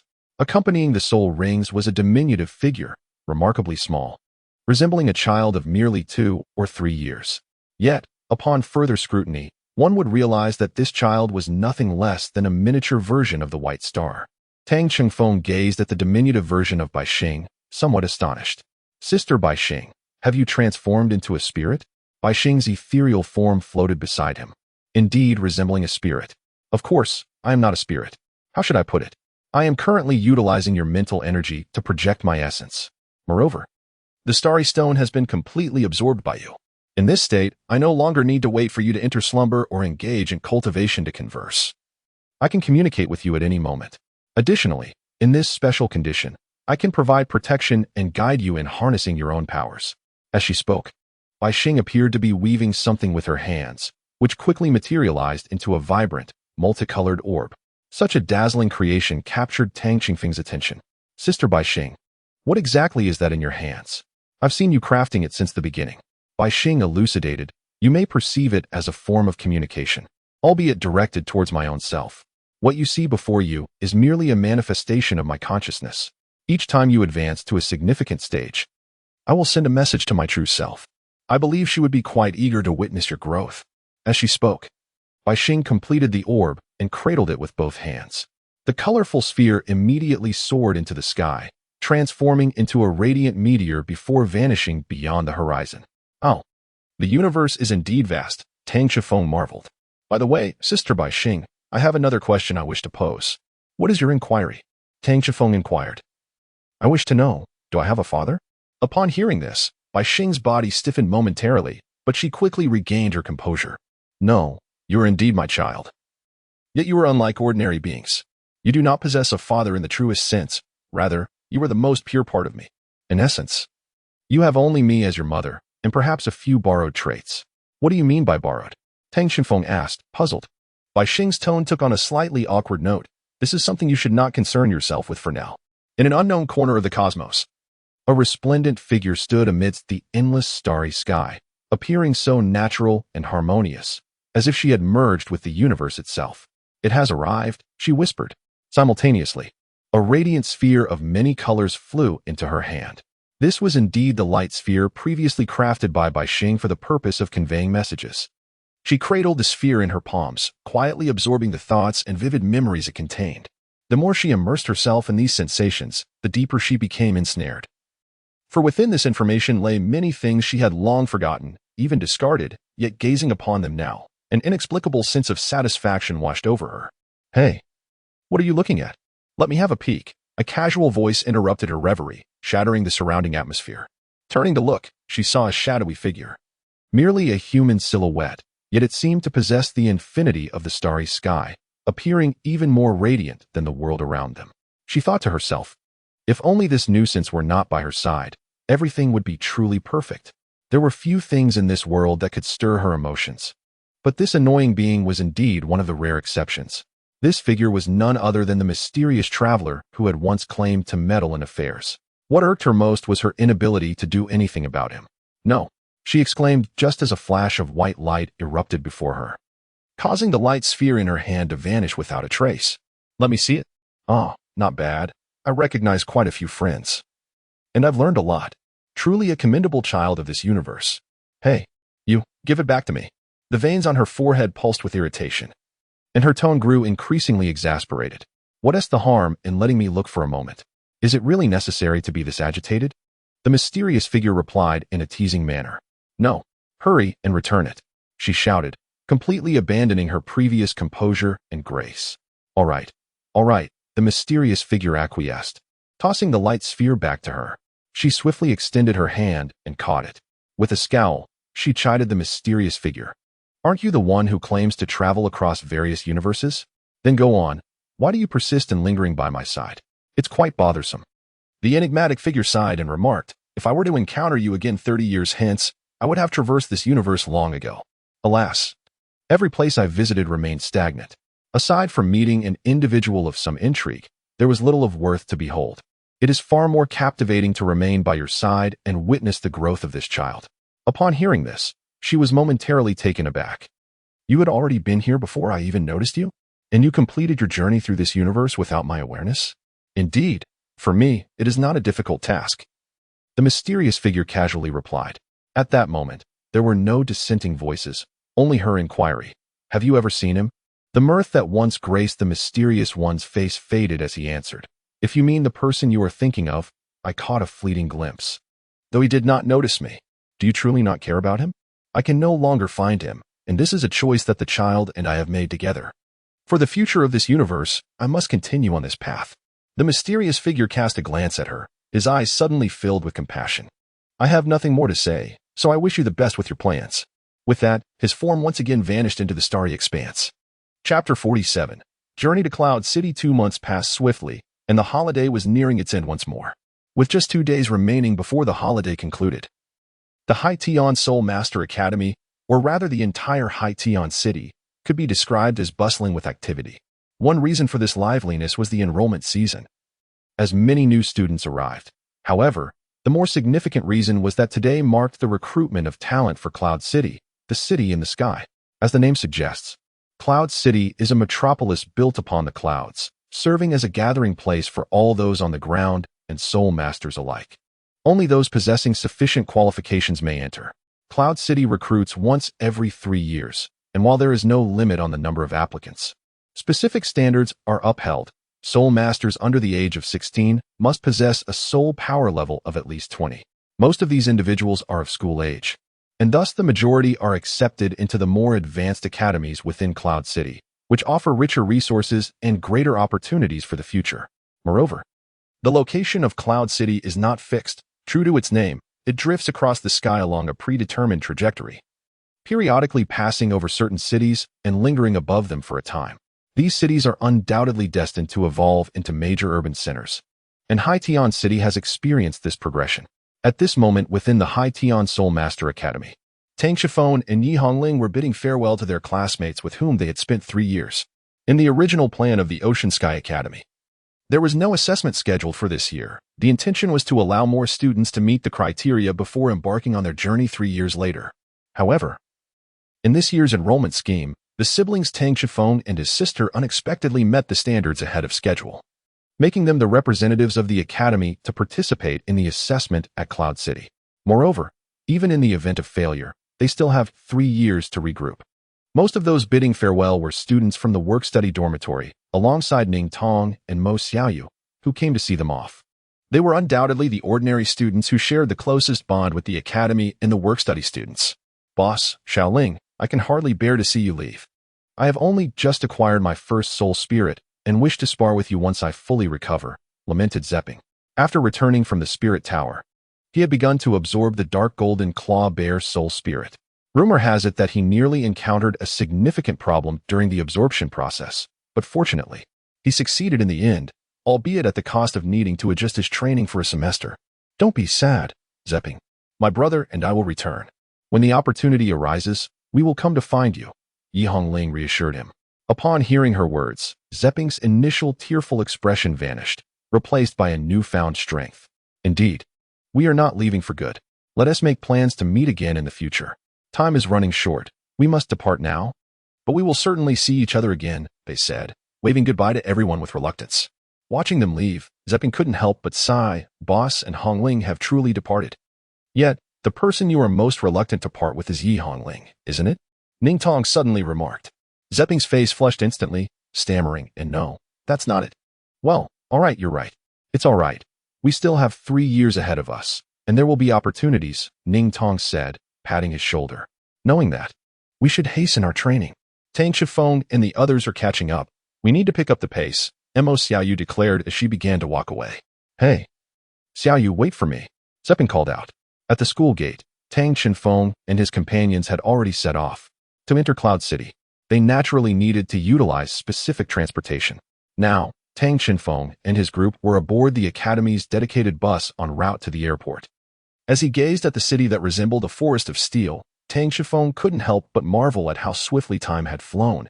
In just 3 short years, he was about to venture to the place he had longed for. While he was lost in thought, Yi Hongling leaned closer to him. Brother, are you still thinking about everyone back at the academy? She inquired. Yes, but more so, I should be filled with anticipation, he replied. Well then, children, there is no need to be too sorrowful. The speaker is the youthful-looking Yi Jiolong, accompanied by Ling Wei and Zhao Gaobua, who are also on the vehicle, traveling alongside Tang Shifeng and the others. Just yesterday, Yi Jiolong and Ling Wei bid farewell to the residents of Tianhun Town without revealing their identities. After shedding their roles as village leaders, they departed once more, promising to return often. Tang Shifeng recalled the envious expressions on the townsfolk's faces. Clearly, their entry into Yuncheng City is a pivotal moment for this elderly couple's return, despite the fact that Zhao Gaobua could have easily resolved this matter alone. They chose to accompany the younger generation instead. Indeed, farewells are an essential lesson in one's journey of growth. Without parting, new encounters cannot occur. For now, let us look ahead, Zhao Gaobua remarked. We understand, the siblings replied in unison. The journey was not long, as the city was relatively small. After approximately 20 minutes, Tang Shifeng and his companions arrived at the docking airport. They disembarked from the school bus and took a 10-minute shuttle, finally entering the core area of the aviation center. The entire center was predominantly adorned in white, with massive metallic walls displaying large screens, the most striking of which showcased a floating, enormous island, undoubtedly Yuncheng City. The atmosphere within the aviation center could be described as bustling. Although aviation centers in other cities could also embark towards Yuncheng City, it was evident that Haitian City was the closest to Yuncheng City, with many students from various academies present for the assessment event, making the spacious aviation center feel particularly lively and crowded. Fortunately, as local academy students, Tang Shifeng and his group enjoyed a slight advantage, with their tickets allowing them early entry.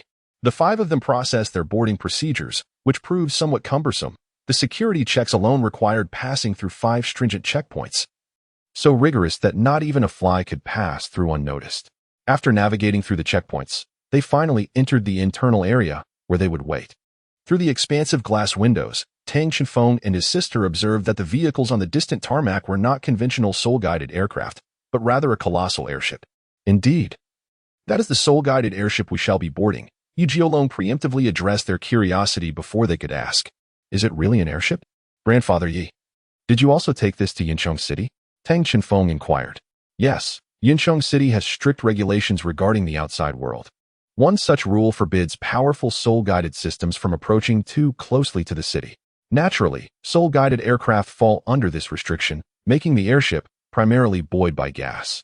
The optimal choice, Zhao Gaobo interjected, clarifying before Yi Jiolong could respond. Before long, the time to board arrived. After the final security check, the 5 individuals finally boarded the soul-guided airship. The main body of the airship was adorned in white. And while the passenger pods and lift balloons were rather diminutive in comparison, they could still accommodate at least 30 individuals. Unlike typical airships, the pods destined for Cloud City were not directly affixed to the lift balloons.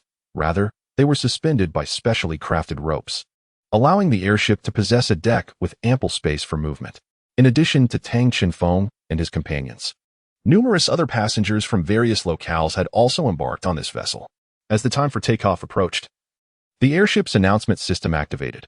Welcome aboard the passenger airship specially designed by Sky Island and Cloud City. We hope to provide you with exemplary service and assistance during your journey.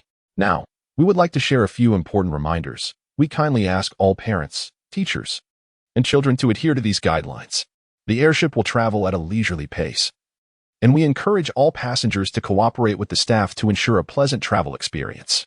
For those on the deck, please enter the pods and take your seats. As there may be some turbulence during the flight, please fasten your seatbelts.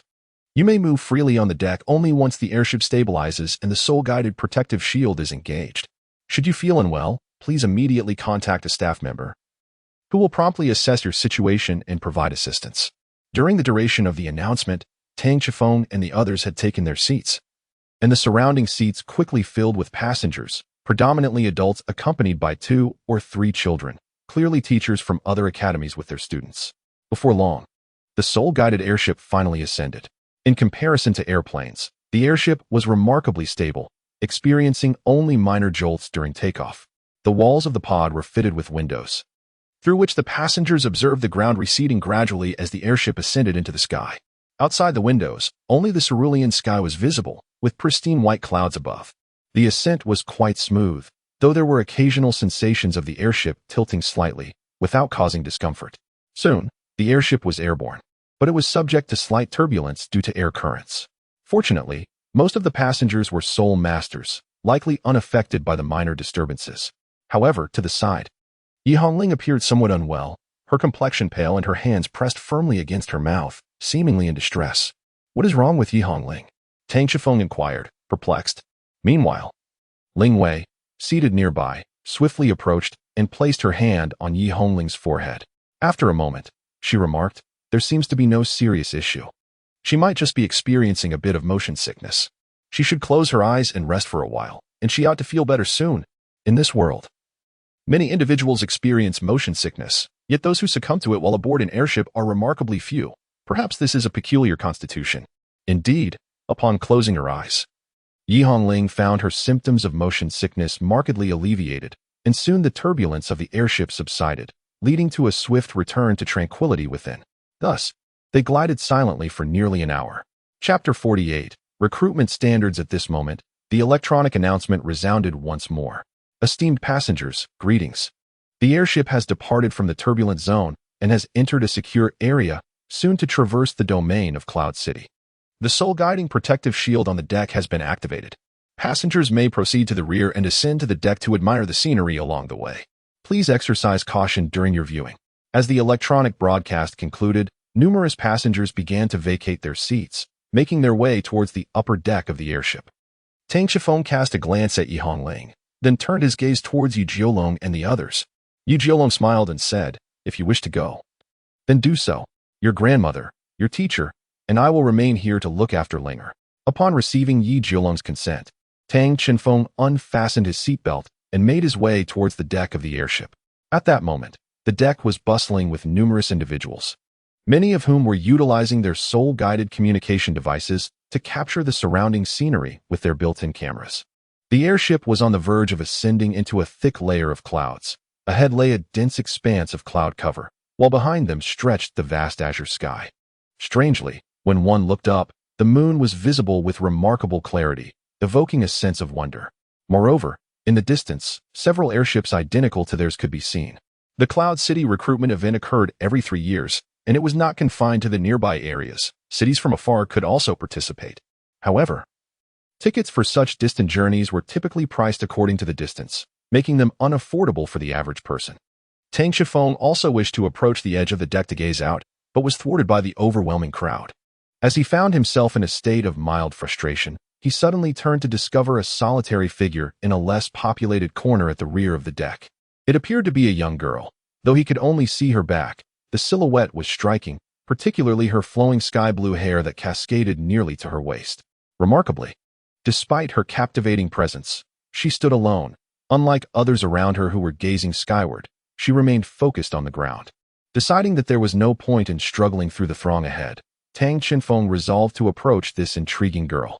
He made his way to a spot roughly 3 meters away, where he could look out toward the horizon. As he drew closer, he caught a glimpse of her profile, which was undoubtedly breathtaking. She seemed to be of a similar age to Yi Hongling, with porcelain skin that appeared almost fragile, a delicate blush gracing her cheeks.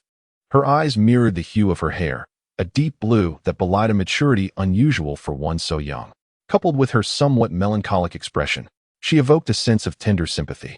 Following her gaze, Tang Qinfeng observed the vast expanse of land beneath them. A sweeping plain adorned with intertwining rivers that ultimately meandered into the sea, offering a unique perspective. As he contemplated the ground, he glanced back at the girl, only to find that she had also turned to meet his gaze.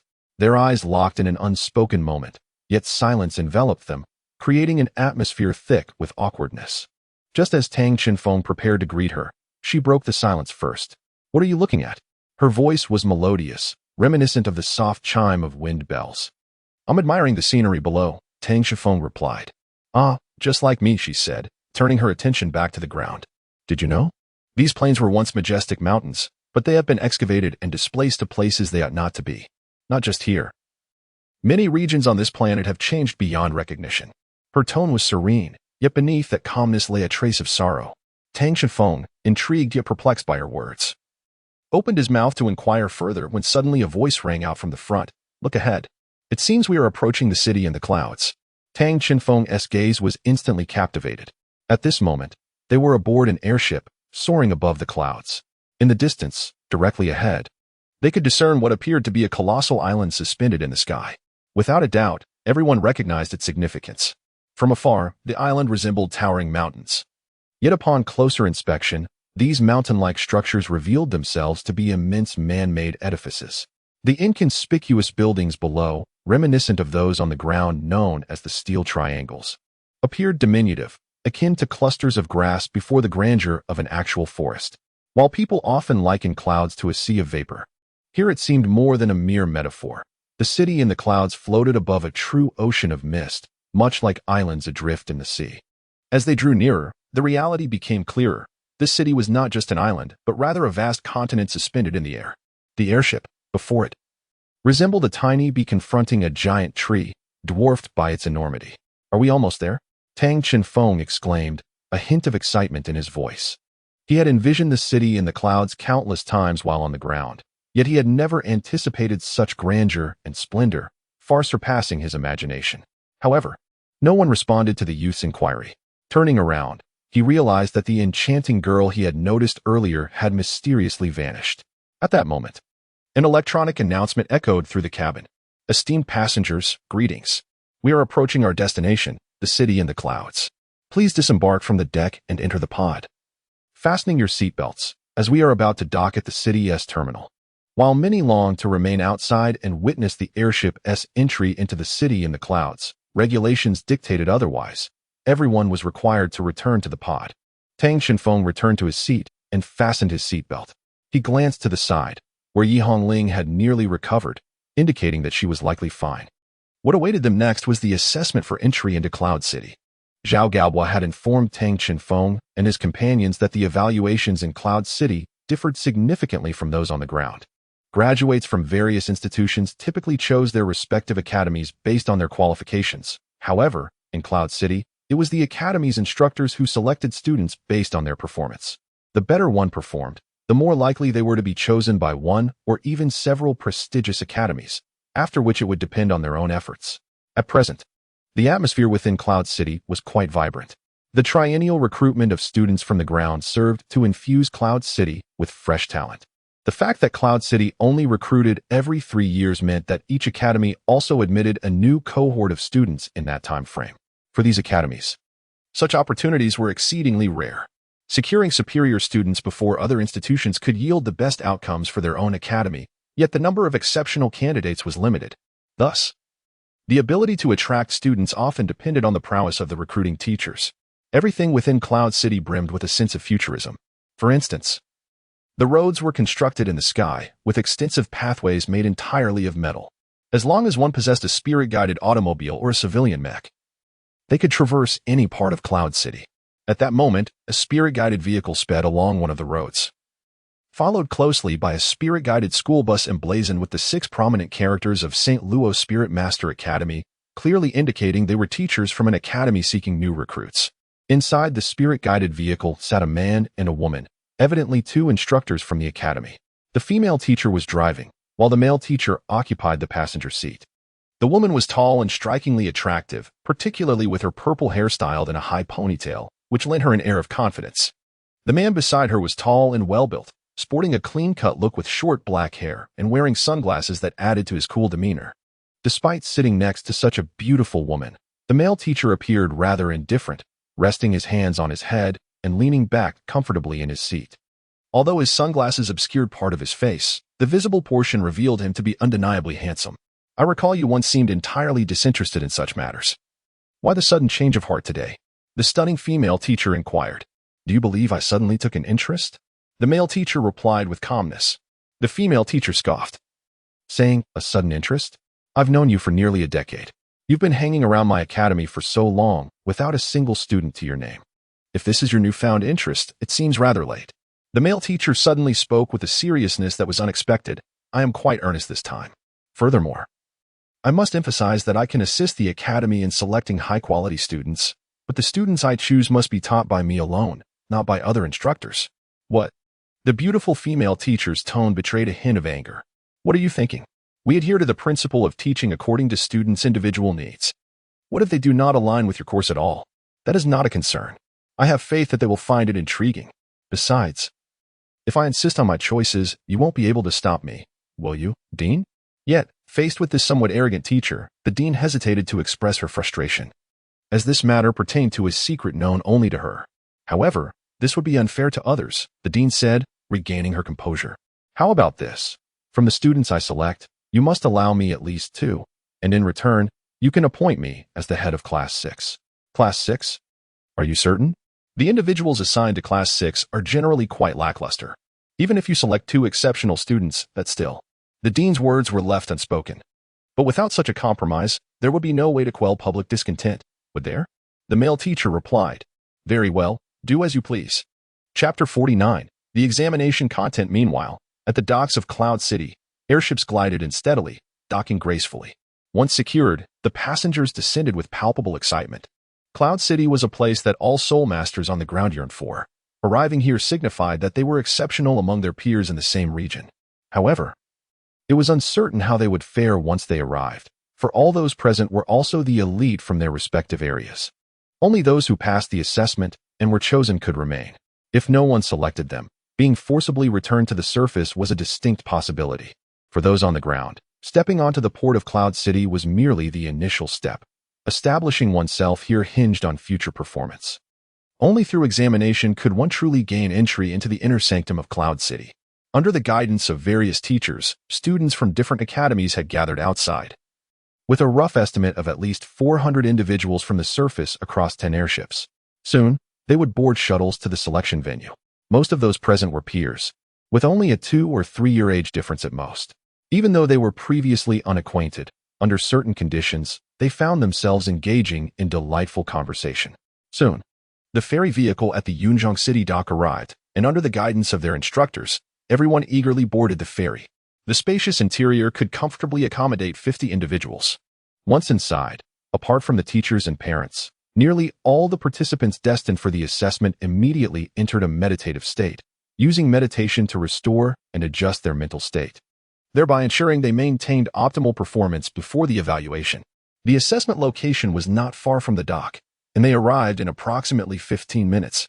Upon disembarking, the group discovered they stood before a magnificent white domed structure, clearly the venue for their assessment. Numerous staff members were present, directing the students towards the building, as it was evident that parents and teachers were not permitted to enter the assessment area. Qinfeng, Hongling, the stage is now yours. Strive to pass the assessment on your first attempt, encouraged Zhao Gaobua. Yes, we will, replied the two as they followed the staff into the building. Watching them enter, the three remaining outside fell into contemplation. Do you think these two children can pass the assessment? Yu Jiolong inquired, his tone laced with a hint of anxiety. Such tension was inevitable. Only those who had undergone the assessment could truly grasp its formidable challenges. Zhao Gaobua remarked, I cannot say for certain. As I have not personally experienced the assessment, it is you who have. Beside him, Ling Wei interjected, let us have faith in them. From what we later learned, the assessments in Yunzhong City are predominantly combat-related, but their core remains focused on the participants' overall qualities. If it is these two children, they will undoubtedly excel. After hearing this, Yu Jiolong managed a resigned smile, responding, indeed, let us believe in them. Meanwhile, the interior of the white structure was already bustling with numerous arrivals. The space was even more expansive than Chen Feng and his companions had envisioned, devoid of decorations or furnishings, save for rows of spherical capsules. At that moment, a strikingly beautiful woman, accompanied by two men clad in black suits, approached the crowd. The woman bore a red insignia on her shoulder. She was the chief examiner of this venue. Although she did not take any action, her mere presence instilled a palpable sense of authority among the multitude. And the area fell silent. The vast white structure was naturally divided into numerous sections, each designated for a portion of the examinees to undergo their assessments. The elegant woman spoke sternly, I am your examiner, and I will now outline the rules and important considerations for the assessment. The examiner stated, what you see before you are the simulation pods, designed to transport you to a virtual realm known as the Douluo world. Unlike the spirit platform of the Spirit Tower, this environment is entirely virtual and considerably safer. Your assessment will take place within this realm. Shortly, we shall provide each of you with a compact soul guidance terminal, which will serve as your key to enter. You may also freely form teams through the terminal, although the total number of individuals in a team must not exceed 3. Once inside, you will be transported to a labyrinth teeming with soul beasts. Your objective is to vanquish these creatures to earn points. The older the soul beast, the higher the points awarded. Additionally, eliminating other participants will grant you substantial points. This endeavor is also a survival challenge, as the longer you endure within this maze, the more your score will increase. Should you be defeated, you will be expelled from the virtual world. To establish your presence in Cloud City, strive to persevere within this realm. Now, please approach in an orderly manner to collect your terminals for entry into the virtual world. Soon, a total of 40 individuals had formed an orderly queue to receive their terminals. Upon acquiring their devices, Tang Qinfeng and his companions carefully examined them. The terminal resembled an oversized white soul guidance communicator, appearing slightly larger than their palms. By connecting the top of their terminal with that of another, they successfully formed a team. Tang Qinfeng and Yi Hongling, being unfamiliar with the other individuals present, opted for a more secure and familiar approach by forming a team solely comprising the two of them. Subsequently, under the guidance of the staff, they selected 2 adjacent simulation pods and entered them. Unlike the spirit platform of the transmission link tower, the interior of the simulation pod was expansive and spacious. The pod employed magnetic levitation technology, special particle construction techniques, and a neural conduction system. This allowed for a flawless recreation of the environment and the condition of the soul masters, meaning that the simulation pod could replicate a genuine world. Within the spacious pod, there was only a control panel featuring a groove perfectly designed to accommodate the terminal. After configuring the terminal according to the regulations and embedding it into the panel, the interior of the simulation pod illuminated instantaneously, transforming into a realm of data and code. Concurrently, virtual screens flickered to life around them, accompanied by the sound of electronic notifications. The following displayed the personal information of the participants. If everything is correct, please confirm. As the notification sound ceased, Tang Chenfeng's complete personal information appeared on the screen. Tang Chenfeng glanced around before stating, confirmed. The electronic chime resonated once more. The information has been validated. And the next step involves entering the simulated world. Everything around him shifted again. He first experienced a fleeting darkness, which was swiftly replaced by a bright illumination. Upon opening his eyes, Tang Chenfeng discovered himself in an unfamiliar environment, with Yi Hongling by his side. As he surveyed their surroundings, it appeared they were within a passageway approximately 5 meters in height and width, constructed from stone bricks. Wall sconces adorned both sides and the ceiling, serving as the sole source of light within this labyrinth. In the distance, eerie sounds echoed, reminiscent of the roars of spirit beasts. Chapter 50. Chaos in the Maze and the Labyrinth. Tang Chenfeng observed Yi Hongling while simultaneously scanning their surroundings. This sensation was remarkably novel for them.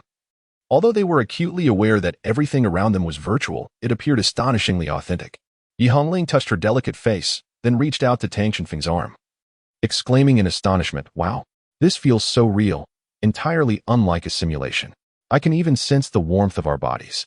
Tang Chenfeng's sentiments were quite similar to those of Yi Hongling, yet he quickly regained his composure, recognizing the priority of the assessment. "Linger, please initiate the life connection between us immediately. This way, should we encounter any peculiar soul beasts, we will be better prepared to handle them." "Understood," Yi Hongling replied. She then summoned her martial spirit, and with a brilliant display of her second soul ring, vibrant green tendrils entwined around Tang Chenfeng's waist. A continuous flow of life essence surging into him. "Brother, what is our next plan?" Yi Hongling inquired. Tang Chenfeng suggested, "Let us proceed forward. If we encounter any soul beasts that we can handle, we shall defeat them to earn some points. However, if we come across any humans, it is best to resolve matters peacefully." Thus, the brother and sister began their journey deeper into the labyrinth. Boom, boom, boom, boom. After walking for a while through the passage, the siblings were startled by a series of heavy rumblings. The sound seemed to emanate from within the corridor. Peering ahead, they soon beheld a towering stone statue approaching them, standing at a height of 3 meters. This statue was entirely encased in armor, yet its form was notably cumbersome, with an especially rotund abdomen that resembled a protruding beer belly. Nevertheless, a complete suit of armor enveloped it, and its eyes glowed with a mechanical red light. In its hands, it wielded a massive greatsword, which, in the 5-meter-wide corridor, undoubtedly possessed the capability to cover the entire passage with its reach. It was abundantly clear that its target was none other than the siblings. Exchanging glances, Tang Chenfeng surged forward to unleash his martial soul, preparing to launch an attack on the stone statue. As he charged ahead, his physique swelled against the wind, rapidly exceeding 2 meters in height. Ever since Tang Chenfeng's cultivation had broken through to the second ring, his strength had surged dramatically, and his physical transformation was substantial. In terms of sheer power, it was likely that even a fifth-ring Soul King would find it difficult to match him. Though the statue was enormous, its mechanical nature rendered it sluggish in movement. As Tang Chenfeng closed in, the statue gripped its sword with both hands and swung it horizontally toward him, but its speed left much to be desired. Tang Chenfeng executed a simple leap, deftly evading the impending strike. He then unleashed a powerful punch. Boom! His fist connected with the statue, leaving an imprint the size of his hand on its chest, causing it to stagger backward momentarily. In response, the statue released one of its hands and lunged towards him. Utilizing the statue as a pivot, Tang Chenfeng performed a backflip, narrowly escaping the assault, and once more sprang into the air to launch an attack on the statue. Each of Tang Chenfeng's strikes left a fist-sized indentation upon the statue, and in such close-quarters combat, the colossal sword wielded by the statue proved utterly ineffective. It could only attempt to grasp him, yet its movements were frustratingly sluggish, making it impossible to catch Tang Chenfeng, whose assaults grew increasingly ferocious. Tang Chenfeng's body swelled once more. The statue's defensive capabilities exceeded his expectations. He resolved to bring the matter to a swift conclusion. Tang Chenfeng suddenly surged forward. His speed and strength markedly enhanced compared to before. In the blink of an eye, he reached the statue, raising both fists simultaneously and delivering a powerful blow to its chest. Instantly, shards of stone flew in all directions as an astonishing gash, measuring 80 centimeters in width, was created in the statue's chest, revealing a pulsating red soul guiding core within. The statue, struck by this formidable attack, lost its balance and began to topple backward, utterly powerless to thwart Tang Chenfeng's advance. With resolute determination, Tang Chenfeng clenched his fist once more and struck with great force. A thunderous roar echoed as the crimson light in the statue's eyes gradually dimmed, and its body ceased all movement. With a resounding crash, the moment the statue halted, it began to collapse, shattering into a myriad of debris scattered across the ground. Tang Chenfeng let out a long breath, thinking to himself that he had finally resolved the matter, albeit it turned out to be more troublesome than he had anticipated. "Brother, you are incredible," Yi Hongling cheered from behind. Tang Chenfeng remarked, "It's nothing formidable. This statue is not a significant adversary." At that moment, waves of warmth emanated from the statue, merging with Tang Chenfeng's being. Tang Chenfeng pondered to himself, this must be what it feels like to achieve a score. "Brother, what shall we do next?" Yi Hongling inquired from the side. Tang Chenfeng replied, "Let us proceed onward. Within the labyrinth, anything is possible. We must adapt as circumstances unfold." Yi Hongling responded obediently, and the two continued their journey deeper into the maze. Tang Chenfeng and his companions continued to advance. As Tang Chenfeng returned to Yi Hongling's side, preparing for the forthcoming plan, a sudden, urgent rumbling echoed from the passage ahead. Upon closer inspection, it appeared to be the sound of footsteps, drawing ever nearer. Tang Chenfeng swiftly halted, positioning Yi Hongling behind him as he spoke. "It appears something is approaching from ahead. Prepare for battle." Thud, thud, thud, thud. The colossal and rapid footsteps grew increasingly audible until the siblings finally discerned the source of the noise. Covered entirely in a layer of dark purple scales, the creature measured at least 10 meters in length and weighed no less than several tons. It moved on all fours, its massive tail trailing behind. Each step it took caused the ground to tremble. Upon closer inspection, it resembled a gigantic lizard, yet its head was disproportionately larger than that of a typical lizard, adorned with two curved horns that extended backward. From its spine, sharp bony spines protruded and extended toward the tail's end. "Is that a demon lizard dragon?" Yi Hongling exclaimed in astonishment. In terms of knowledge regarding soul beasts, this had become a fundamental subject for them, residing near the Sunset Forest. Yi Jiolong and Ling Wei often imparted lessons about soul beasts, yet even they possessed limited understanding of the demon lizard dragon. This creature was known to be incredibly formidable and ferocious. Its vast physique and astonishing speed made it adept at controlling dark elements, exhibiting extreme aggression, and it belonged to the category of earth dragons. Among soul beasts, dragon-type beings were typically the most powerful, yet legends spoke of their lascivious nature leading to numerous branches, broadly categorized into three types: true dragons, subdragons, and earth dragons. The most powerful among these were the true dragons, characterized by their slender, serpent-like bodies, possessing 4 claws and 5 digits beneath. It is said that the mightiest among them bore wings and could summon storms, yet the population of true dragons is exceedingly rare. Not even in the vast expanse of the Sunset Forest, the largest soul beast forest in the world, could one be found. The subdragons, conversely, are various branches and derivatives of the true dragons, ranking just below them in strength, exhibiting diverse forms while still maintaining a closer resemblance to true dragons, along with a relatively pure bloodline. For instance, Yi Jiolong's martial spirit, the 9-headed wood dragon, represents a breed of subdragon soul beasts. In contrast, the earth dragon category is essentially a derivative of dragon lineage, possessing merely a trace of draconic blood and often exhibiting only superficial similarities to true dragons. The creature confronting Tang Chenfeng and his companions is a demon lizard dragon, classified within the earth dragon category. Nevertheless, it carries a faint trace of dragon blood, marking it as an exceptional entity among soul beasts. Curiously, this demon lizard dragon appears to lack any intent to engage in combat. Instead, it exudes a palpable sense of frantic escape, with Tang Chenfeng and his companions inadvertently obstructing its path. However, the vastness of the passageway, nearly filled by its colossal form, leaves them no choice but to prepare for battle. Yi Hongling promptly unfurls her domain of life, while Tang Chenfeng's physique swells dramatically as he unleashes his full strength without hesitation. The demon lizard dragon they face is undoubtedly of at least 3,000 years of cultivation.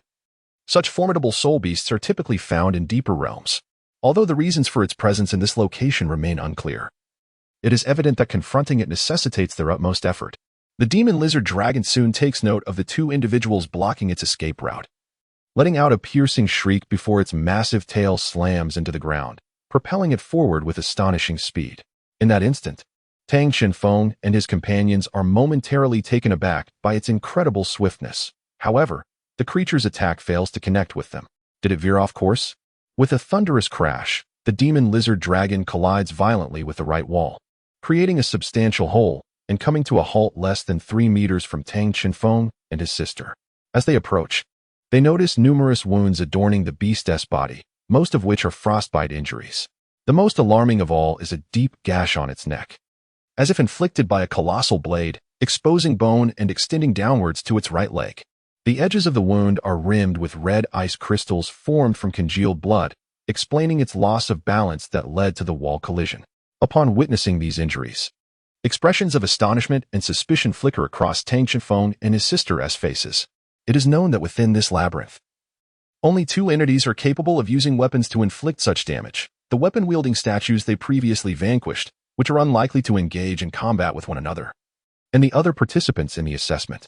Yet, is there truly anyone of their age capable of severely injuring a millennium-old demon lizard dragon with a single blow?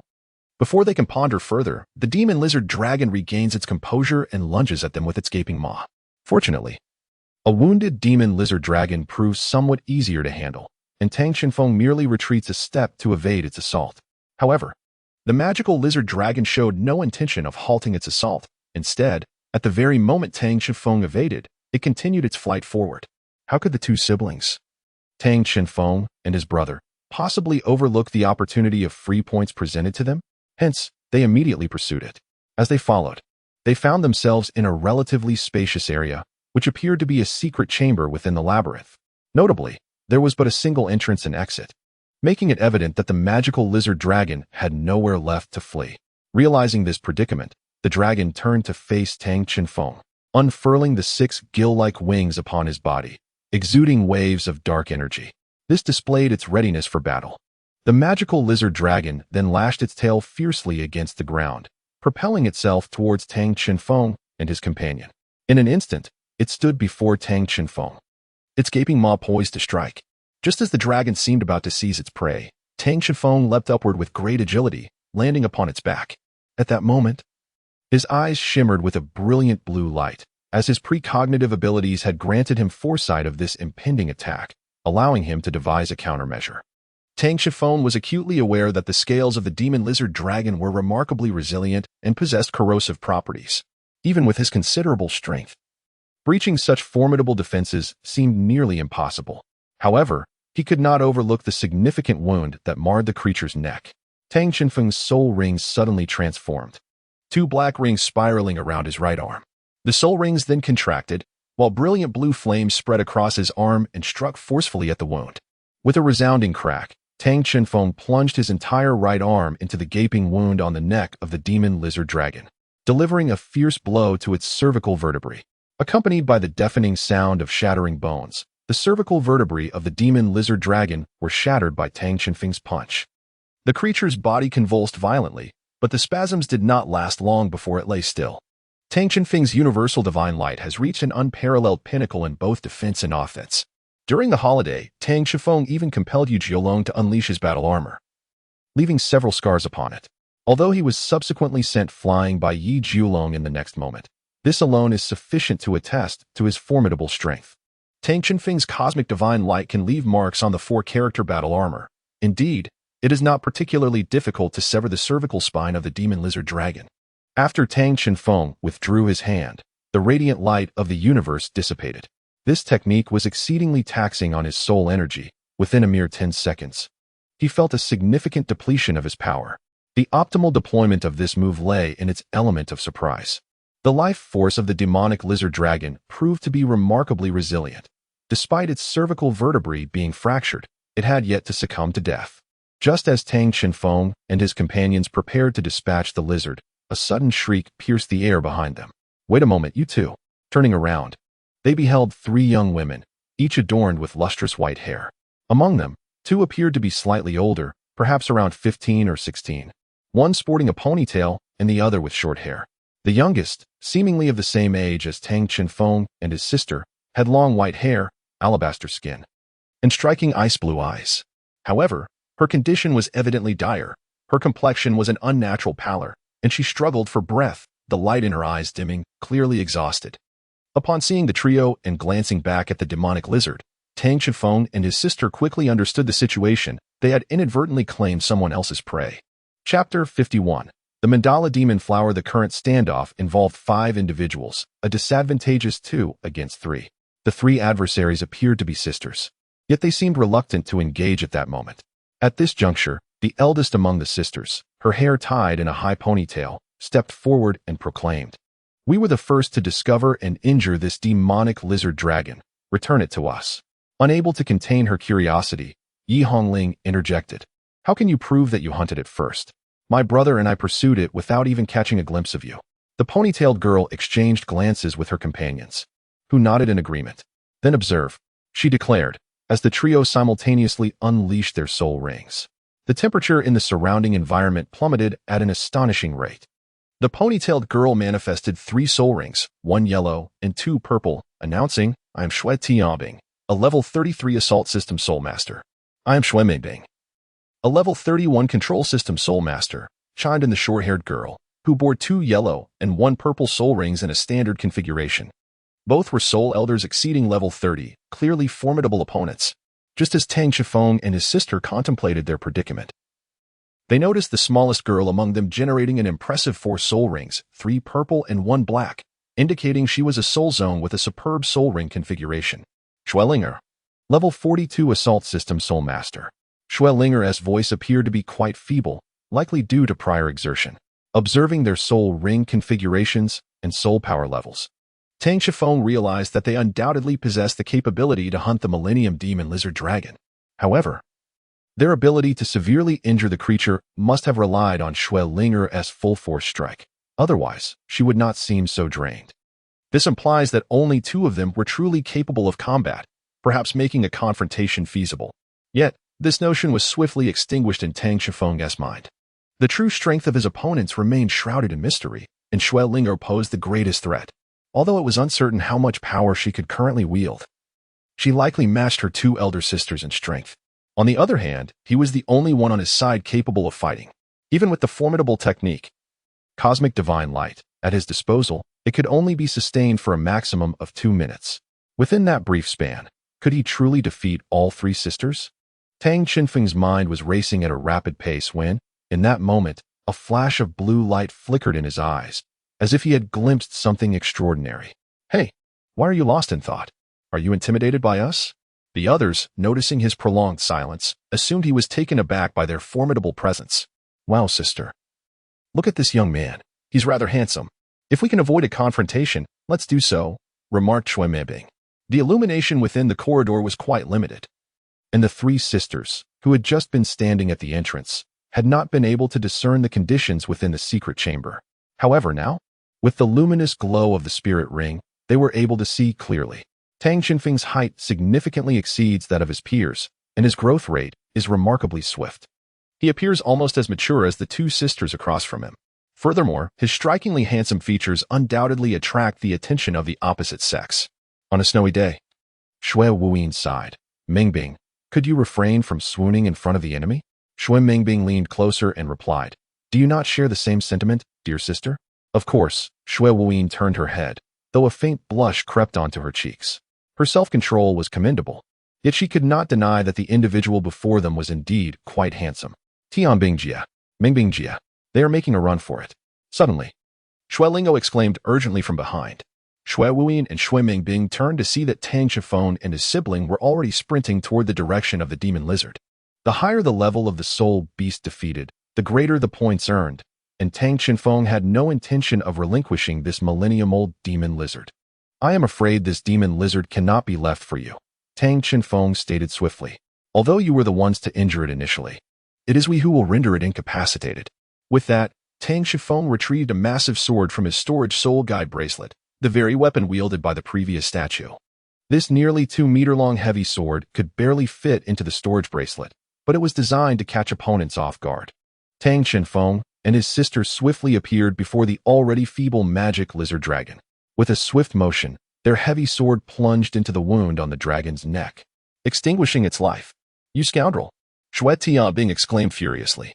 The 3 sisters immediately pursued them, launching a series of attacks in rapid succession.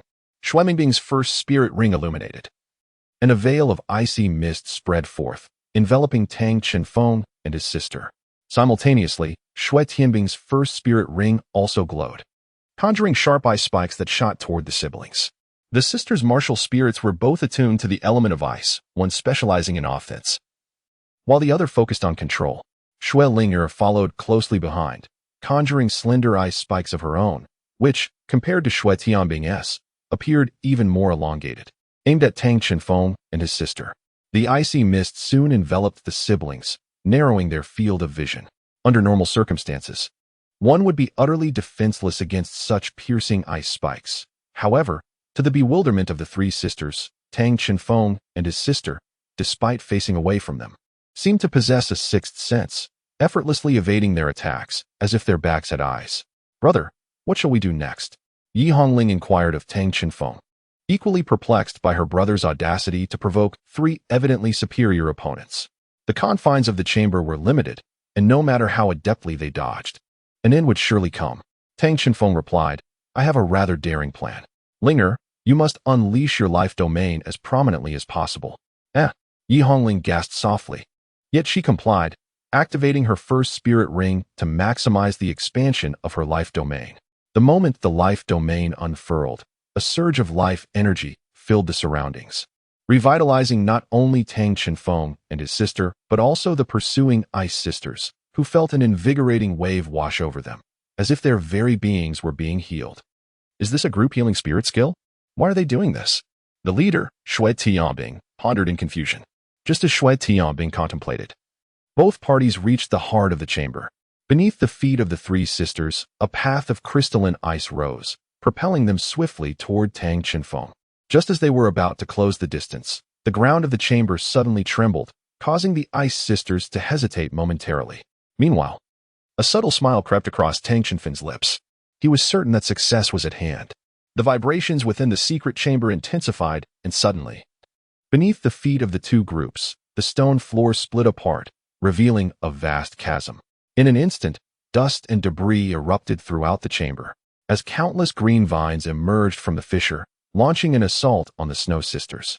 Confronted by this unexpected onslaught, the sisters had no choice but to abandon their pursuit of Tang Chenfeng and his siblings, redirecting their efforts to fend off the aggressive vines in a desperate attempt at self-preservation.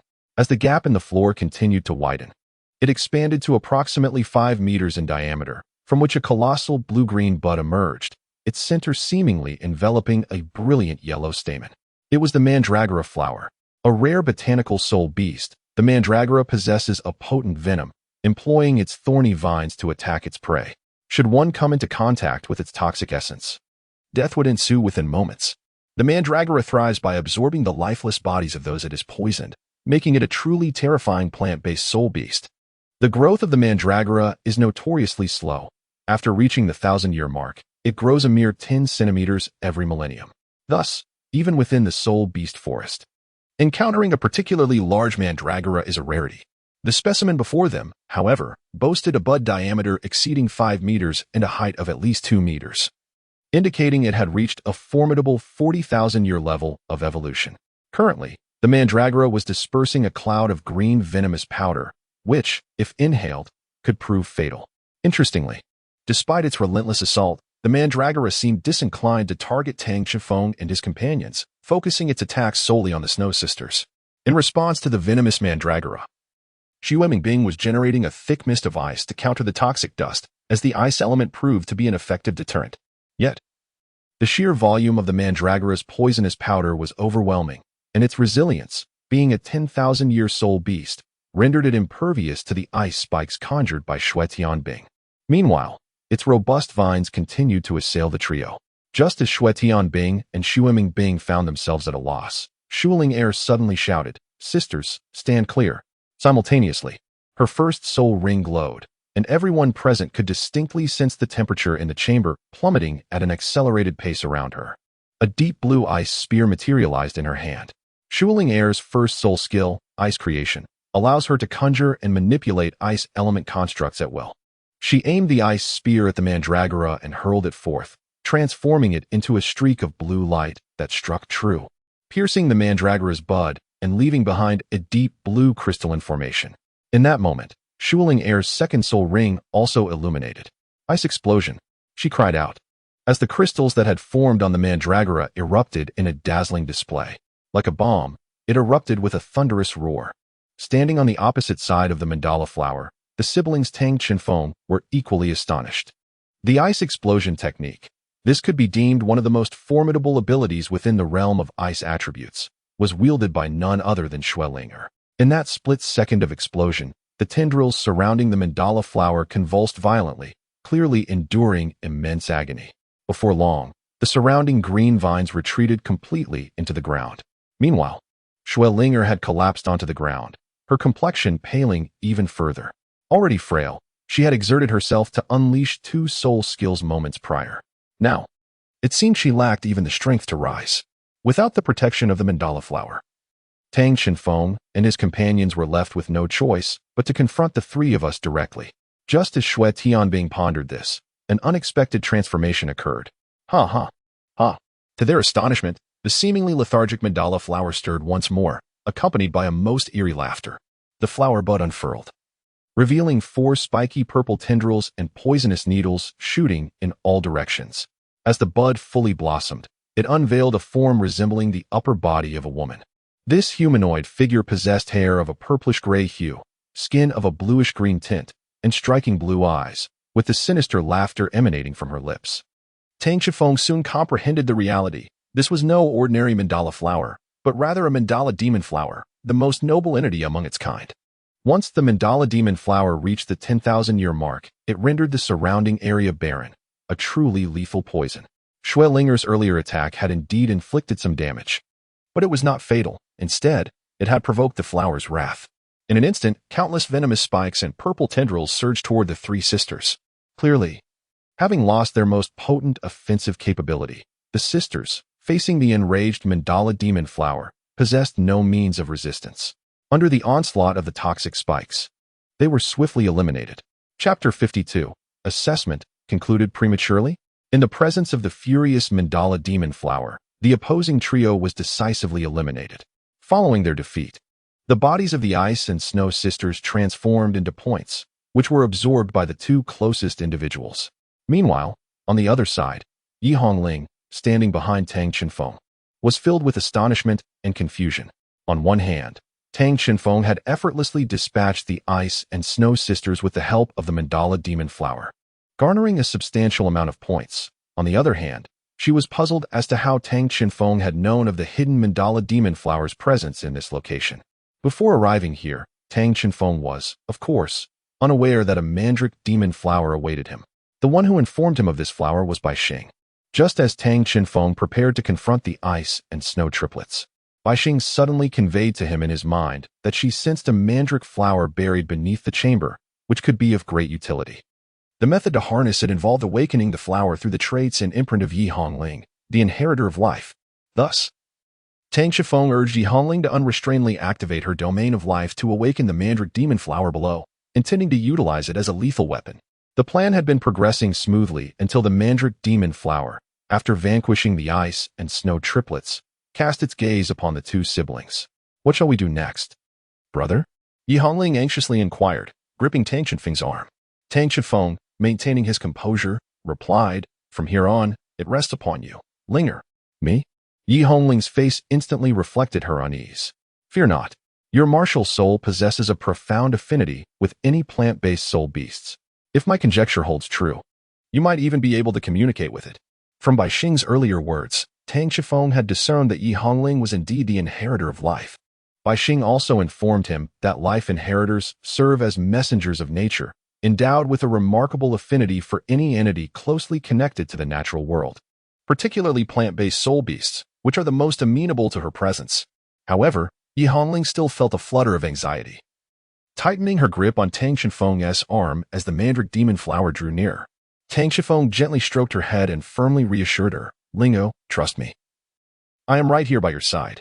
This declaration acted as a potent source of courage for Yi Hongling. She responded softly, taking a deep breath as she stepped forward to stand before the mandrake demon flower. With her first soul ring illuminating, she unleashed her domain of life.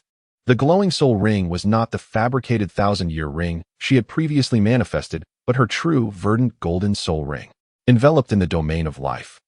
The mandrake demon flower, which had previously exuded hostility, instantly became more approachable, with the bud's form, reminiscent of a human female, leaning forward slightly. It seems to truly be working, Yi Hongling thought to herself. Meanwhile, her second soul ring illuminated, several emerald green vines spiraled upwards, making direct contact with the arm of the mandala demon flower's humanoid form. The instant they touched, Yi Hongling felt an emotion emanating from the mandala demon flower. It was a sensation of surprise and excitement. Simultaneously, she perceived another sentiment, one that seemed to be reverence. Yi Hongling sensed that this mandala demon flower wished to accompany her. However, this was a virtual world, and even if the flower desired to join her, it would likely be unable to do so. Yi Hongling conveyed her thoughts to it. Upon receiving her message, the mandala demon flower displayed an expression of profound distress, remarkably akin to that of a human. Yet, it soon appeared to resolve itself, retracting all the vines surrounding it, while the humanoid part retreated back into the bud. Then, Tang Chenfeng and his sister observed as the originally massive bud of the mandala demon flower began to shrink incessantly, gradually taking on a withered yellow hue. Was it wilting? The siblings pondered. Their suspicions were seemingly confirmed when the bud, which had once measured 5 meters in diameter, now dwindled to less than 1 meter. Its previously vibrant bluish-green color entirely faded to a sickly yellow. Witnessing the nearly wilting mandala demon flower stirred an inexplicable pang of pain and sorrow within Yi Hongling, the origin of which eluded her understanding. Just then, the almost withered bud of the mandala demon flower bloomed once more, releasing a radiant bluish-green light. At the center of the bud, aside from the bluish-green glow, there remained a faintly green-golden orb of light, which suddenly shot upwards, piercing directly into Yi Hongling's soul ring. Had it transformed into a seed and entered her soul ring?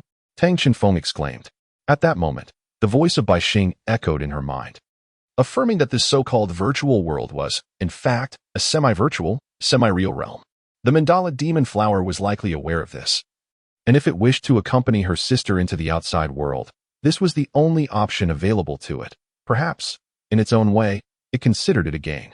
A semi-virtual, semi-real world? What exactly is this so-called Douluo world virtual realm?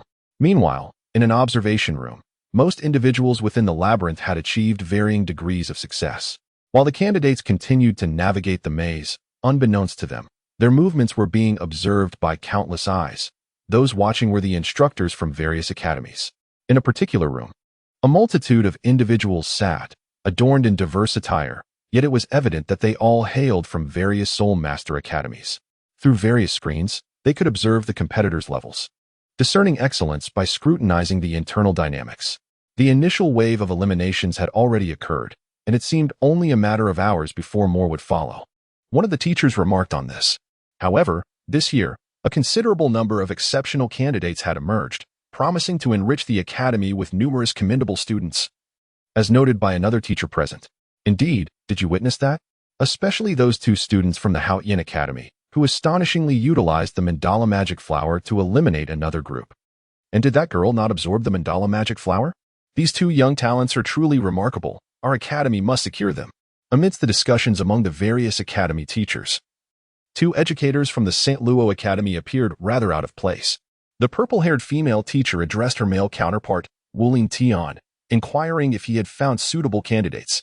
Wulin Tian replied that he had indeed found some, but urged Ziyun to head to the assessment area of the Ice Snow Trio, as they seemed promising and well-suited for her.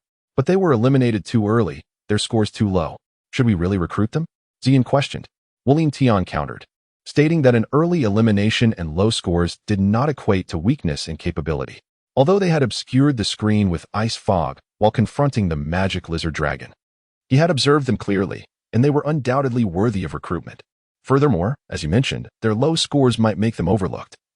You must act swiftly to secure them before another does, or you shall regret it for a lifetime. Reluctantly, Ziyun conceded, very well, I trust your judgment. I will leave this area to you. With that, she rose and proceeded towards the assessment zone of the trio. Shortly after her departure, Wulin Tian advanced toward the teacher who had previously expressed interest in the Tang siblings, addressing him with an air of haughty confidence. Apologies. But those two children are to be taken by our academy. The teacher turned to face Wuling Tian, or rather, the emblem upon his chest. It became evident that he was an instructor from the St. Luo Academy. My sincerest apologies, but I cannot relinquish those children to you. Your St. Luo Academy is merely a second-tier institution and cannot compare to our Tian Luo Academy. He scoffed, flaunting his own academy's emblem with disdain. Wuling Tian replied, "It is true that our St. Luo Academy may lag behind your first-tier institutions, yet in terms of faculty strength, we might not be inferior to you. In fact, I dare say I surpass you. Are you certain?" The tone of the Tian Luo Academy teacher grew increasingly menacing. "I am most assuredly certain," Wuling Tian asserted, unwavering. "Then you understand the rules." The instructor from the Heavenly Luo Academy proclaimed, "In Cloud City, every student is considered a valuable asset to the academy, and those who exhibit excellence and potential are even more coveted. Thus, it is entirely natural for institutions to vie for students.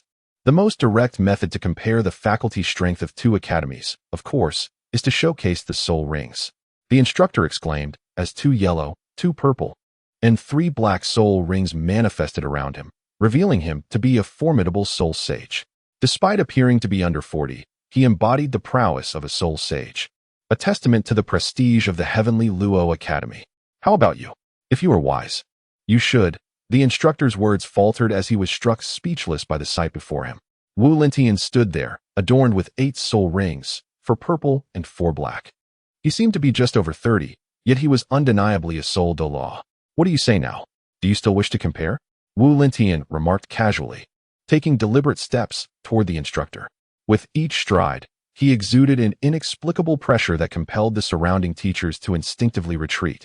While the Heavenly Luo Academy instructor found his legs weakening, his soul rings involuntarily retracting, overwhelmed by the sensation of losing his footing. At that moment, an alarm blared within the examination hall. Meanwhile, in the virtual realm, Yi Hongling sensed that the mandala demon flower had seemingly merged with her soul rings. Yet there were no abnormalities. In fact, she even felt her soul power incrementally increasing with the flower's integration. Just as they prepared to celebrate this development, piercing alarms echoed around them. "Alert! Alert! A malfunction has occurred in the simulation world, resulting in an early termination of the assessment." Early termination of the assessment? As the siblings exchanged bewildered glances, the simulation pod ceased its operation, and they were promptly returned to the real world. On the other side, the main system was in disarray. What on earth is happening? Why has a 10,000-year soul beast vanished from the virtual realm? An operator reported anxiously, "We are currently investigating, but we have no leads." The supervisor, drenched in sweat, nervously stated that mandala demon flower was a rare specimen, specially cultivated. "If we lose it, we are all finished." Thus, amidst the blaring alarms, the assessment concluded abruptly and inexplicably. Tang Qinfeng and Yi Hongling emerged from the simulation chamber, simultaneously witnessing the arrival of numerous others who had accompanied them. The expressions on most faces mirrored their own, marked by an air of bewilderment. Once the simulation chamber was sealed, Tang Qinfeng and his companions sought out their previous examiner to return the data terminals. However, the female examiner informed them that once these terminals were in their possession, they became their own, essential for future ventures into the virtual realm. Without hesitation, the duo stowed the soul-guiding data terminals into their storage soul-guiding devices, recognizing the undeniable value of such advanced technology. At that moment, they also observed a multitude of instructors emerging from various directions. Zhao Gabwa had previously mentioned that their performance in this assessment would determine their futures. As the teachers would select their students, curiosity swelled within them. Who would be the instructors to choose them? A considerable number of educators approached, most of whom had already identified suitable candidates. Occasionally, 2 instructors would select the same individual, leading to negotiations over a single student. During this time, the students would be faced with their own choices, as the instructors elaborated on the strengths and heritage of their respective academies. However, as Tang Qifeng and his companion noted the gathering of instructors around them, it became apparent that none approached to inquire about their intentions. Just as the siblings were enveloped in confusion, one instructor stepped forward. Towering above them, even without activating his martial spirit, Tang Qifeng stood over 1.7 meters tall, while this instructor easily reached around 1.9 meters. With a robust physique and a commanding presence, he sported short black hair and wore a predominantly white trench coat. His demeanor was gentle, accompanied by a subtle smile, exuding both charm and approachability. His eyes, while black, possessed an unusual depth, setting him apart from the ordinary. Greetings. I am Teacher Wu Lintian from the St. Luo Soul Master Academy. My teaching focuses on soul master cultivation, battle armor crafting, and piloting mechas and soul-guided war machines. I have observed your performance in the maze. Although brief, it was remarkably outstanding. Would you be willing to join our St. Luo Soul Master Academy as my students? Teacher Wu Lintian slowly introduced himself and posed his inquiry. Without a second thought, Tang Shifeng and Yi Hongling exchanged glances, their thoughts aligned. Their initial aim had been to enter a prestigious Soul Master Academy within Yucheng City. Although they were unfamiliar with the St. Luo Soul Master Academy, he was the only instructor present willing to accept them, leaving them with little choice. Yes, we accept, they replied. The two conversed. However, at that moment, a sensation akin to a danger alert surged within Tang Qinfeng's mind, a warning emanating from Baixing, indicating a potential lurking peril nearby. Yet, as Tang Qinfeng scanned his surroundings, he noted nothing amiss beyond the presence of students and teachers. Thus, he transmitted a mental inquiry to Baixing, seeking clarification. In response, Baixing conveyed a mental wave suggesting that the individual before him, Teacher Wu Lintian, was far from ordinary. His prowess was undoubtedly deeper than it appeared. Nevertheless, despite Baixing's assertion, Tang Qifeng felt no hostility or malice emanating from Teacher Wu Lintian, only a genuine kindness that resonated from the depths of his being. Ultimately, Tang Qifeng sensed no imminent danger, concluding that all was well. Very well, you are now my students, Wu Lintian declared with satisfaction. Let's proceed outside. Our academy's soul-guiding bus awaits. If any parents or faculty members are accompanying you, feel free to bid them farewell, as you will be heading directly to the academy today. Simultaneously, in another area of the examination hall, a scene quite similar to that of Tang Qinfeng and his peers unfolded. Numerous teachers were engaging with students, inquiring whether they would join their respective Soul Master Academies, some even vying for the same student by exchanging names. Amidst this lively atmosphere, three individuals stood out as distinctly out of place: Xue Tianbing, Xue Mengbing, and Xue Linger, the sisters whom Tang Qinfeng and Yi Hongling had encountered in the simulated world. At this moment, Xue Tianbing and Xue Mengbing were seated on a public bench, while Xue Linger lay wearily across Xue Tianbing's lap, having expended considerable energy during the simulation. Although exiting the simulated world allowed for the restoration of soul power, the recovery of mental strength was markedly limited, necessitating a period of recuperation for Xue Linger. They remained in their seated position, occasionally receiving concern from passersby. However, it was evident that no teachers chose to recruit them into their academies, as they had been eliminated far too early. Indeed, they were the first group to be ousted from this assessment, or rather, the soul group to be defeated and subsequently disqualified. Their hearts were heavy with frustration. Shortly after entering the simulated world, they encountered the formidable magic lizard unexpectedly. Fortunately, their teamwork was commendable. Zhou Meibing released a veil of icy mist to obscure vision, while Zui Xinbing provided distractions from the rear, preparing for Shulinger's assault. Once ready, Shulinger delivered a devastating blow to the magic lizard, despite the considerable toll it took on her. The potential victory over the millennia-old lizard would indeed be worth the sacrifice. However, to their dismay, the creature fled with astonishing speed, and Shuling needed a moment to regain her composure, preventing them from giving chase immediately. Up until that point, their situation seemed manageable, but the gravest blow came when they realized that the prey they had inadvertently allowed to escape had been claimed by another.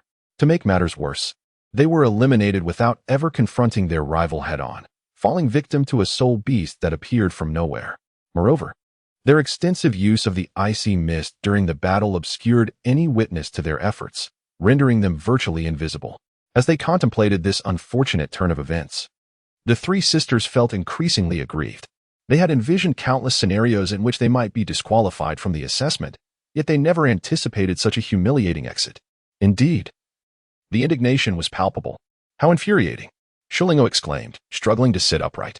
Had it not been for those two individuals, or the sudden emergence of that soul beast, we would surely have claimed the title in this assessment. Indeed, but given our performance, it's likely no one would choose us, Zui Xinbing lamented, her expression filled with resignation. Returning in such a disgraceful manner will undoubtedly disappoint our family. Zhou Mengbing, usually light-hearted, now bore a somber demeanor. Should we attribute this to that fellow's extraordinary luck or our unfortunate fate? Though the three sisters hailed from a reasonably affluent family, the distance from home was considerable. They had expended significant resources to secure 3 tickets for the airship journey, and their relatives held high hopes for them. The mere thought of returning home to find disappointment on their family's faces weighed heavily on their hearts. As they wallowed in despair, a striking figure adorned in purple approached them. "Allow me to examine your profiles. You are the 3 sisters from the vicinity of the far north, Zuishanbing, Zumengbing, and Shuling, correct?" The mention of their names filled the sisters with joy. Could it be that someone was willing to accept them? Following the source of the voice, they beheld a stunning teacher with purple hair, the esteemed head of the St. Luo Academy, Ziyan, who had arrived alongside Wulin Tian. Ziyan introduced herself, saying, "I am teacher Ziyun from the St. Luo Soul Master Academy. My primary focus lies in the cultivation of soul masters and the crafting of battle armors. Although your extensive use of ice mist during this assessment hindered the instructors from clearly observing your actions, I perceive great potential in each of you. Would you be interested in joining our esteemed St. Luo Soul Master Academy?" The 3 sisters were instantly elated, relieved that their journey had not been in vain, and eagerly replied, "We are willing." "Very well, then. Please follow me outside. Our academy's soul-guided bus awaits you. It will transport you to our institution. Once there, we will tailor our teachings to your individual needs, so do not be surprised if your instructor is not me. Be prepared." Chapter 54. How could it be you? Outside the assessment venue, Tang Qinfeng and his sister immediately spotted Yi Jiulong, Ling Wei, and Zhao Gaobo waiting for them. "Oh, has the assessment concluded so swiftly? What is the situation?" inquired Zhao Gaobo upon seeing the siblings emerge. In his recollection, the assessments in Yinchong City typically did not conclude so quickly. "Well, how should I put it? It seems there was an unexpected turn of events," Tang Qinfeng replied with a hint of resignation. "Oh, you must be their supervising teacher." "Allow me to clarify," Wulintian interjected. "Our instructors have already been informed that an unforeseen issue arose during the assessment process, necessitating adjustments to the simulation chamber. Once the adjustments are completed, they will undergo a re-evaluation, at which point we will still have the authority to decide whether to retain them." "I see. How peculiar. Such elementary errors should not typically occur," Zhao Gaobo remarked, puzzled. Meanwhile, Yi Hongling was pulled aside by Yi Jiulong and Ling Wei. "What is the matter with Grandpa and Grandma?" Yi Hongling asked, glancing at the 2 still engaged in debate. "Lingo, I have something for you," Ling Wei said as she handed an object to Yi Hongling. As Yi Hongling looked down, she realized it was the emblem of the leader of the Life Church. "Why are you giving this to me?" she inquired, confused. Yi Jiulong explained, "Once you enter the academy, your grandmother and I will not always be able to protect you. Carry this. It might serve as a safeguard should you encounter any danger." Persuaded by Yi Jiulong and Ling Wei, Yi Hongling accepted the emblem. "And so, that is the situation," Wu Lintian concluded as he and Zhao Gaobo finished their discussion. "Well then, I believe we have covered everything necessary. Shall we depart?" Wu Lintian suggested to the siblings. "All right, Dad, Mom, and Teacher Zhao, we are off." Yi Hongling and Tang Qinfeng bid farewell to the 3 individuals. "Once you enter the academy, make sure to work diligently and not fall behind," they advised. Yi Jiulong and Ling Wei also exchanged their farewells. "Qinfeng, once you're at the academy, remember to practice forging diligently," Zhao Gaobo said to Tang Qinfeng. "Oh, I understand. I won't forget," he replied. As they watched the siblings make their way towards the bus, Ling Wei couldn't help but reflect, these children have grown so quickly. They have already reached Yinzhong City. And it feels like just a short while ago, they were so little. Yi Jiulong stood beside Ling Wei and remarked, "Regardless, they will always grow up. Now that we have returned, we should also resume our old pursuits and put in the effort." Zhao Gaobo added, "I agree with old Jiulong on this point. Since the children have departed, let me show you the place I have prepared. It should suit you well." Meanwhile, Wu Lintian had already escorted Tang Qinfeng and his sister onto the bus. He glanced at the spacious interior and said, "The other teacher accompanying us has not returned yet. Please wait a moment. Once the other teacher brings back the remaining students, we should be able to depart." "Is it only the other teacher?" Tang Qinfeng pondered. "How many students does the Yunzhong City Academy usually enroll?" he inquired of Wu Lintian. After a moment's contemplation, Wu Lintian responded, "Typically, the number of students recruited from the surface is not very high. Even in Yunzhong City, many students register at the school. For a single cohort, it is usually around 1,500, but those coming from the surface only make up about 20%, which is quite minimal." "Only 20%? That seems very few," Tang Qifeng thought. The recruitment standards for Yunzheng City require that those under 16 must achieve a level above 20. Therefore, it goes without saying that local students are all exceptionally talented. Thus, the pressure on those coming from the surface is considerable. Rest assured, local students may not be significantly better than you, Wu Lintian explained. The essence of recruiting from the surface is essentially to attract talent from the ground, which is a special recruitment process. However, there aren't many restrictions for local students in Yunzheng City. This means that as long as you are a soul master and a local resident, it is quite similar to a regular academy for them. So, you need not worry too much. After hearing Wu Lintian's explanation, Tang Chenfeng began to understand that while Yunzheng City may be filled with geniuses, those from the surface might not necessarily be inferior to the locals. At that moment, another voice called out from the bus door, Wu Lintian, you returned quite quickly. Did you manage to recruit the students you desired? Tang Chenfeng and his sister turned their heads to discover a charming young woman of graceful stature standing beside the car door. Surely, she must be the other instructor that Wu Lintian mentioned. I have made my selection. What about you? You must have found those two individuals, Wu Lintian inquired of Ziyun. I have indeed located them. They are right behind me, Ziyun replied as she led the three individuals onto the bus. Upon seeing those three, Tang Chenfeng and his sister were instantly stirred. They were exceedingly familiar with them, having just encountered them a mere 10 minutes prior. Were these not the three sisters, Xue Tianbing, Xue Mingbing, and Xue Linger? It was astonishing that they, too, had been chosen by an instructor from the same academy. As the siblings pondered this, the three sisters also took notice of them. Ah, what a surprise to see you here, the sisters exclaimed in unison. Tang Chenfeng, with an expression of innocence, inquired, do you truly believe it was mere coincidence? Sighing, Ziyun added, how did you manage to acquire them, Wulin Tian?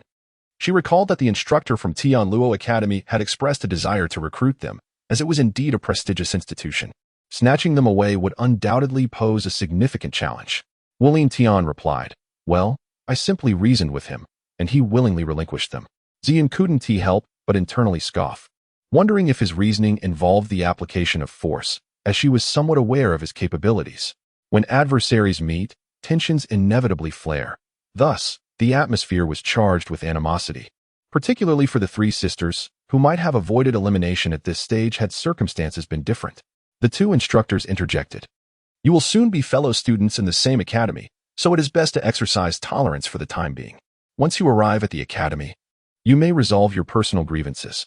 Ultimately, after some persuasion, the emotions of both groups began to stabilize.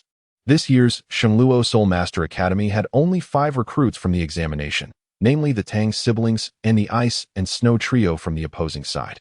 Shortly thereafter, the bus departed, leaving the assessment venue, and once it exited the port, they would truly enter the heart of Yunqing. Chapter 55, Shengluo Soul Master Academy. Upon boarding the bus, the two groups sat opposite each other, clearly disliking one another, which rendered the spacious vehicle somewhat tense. After leaving the port of Yunqing and undergoing minimal inspections, they soon entered a realm that unfolded before their eyes, a highly advanced, futuristic city. Yunqing was constructed above the clouds, so when one gazed upward, only the cerulean sky and colossal steel peaks were visible. Based upon this towering steel peak, the surrounding edifices radiate outward in a circular arrangement. Amidst the dense urban architecture, the expanses of greenery are remarkably extensive. Wherever one gazes, nearly every conceivable space for flora is adorned with plants.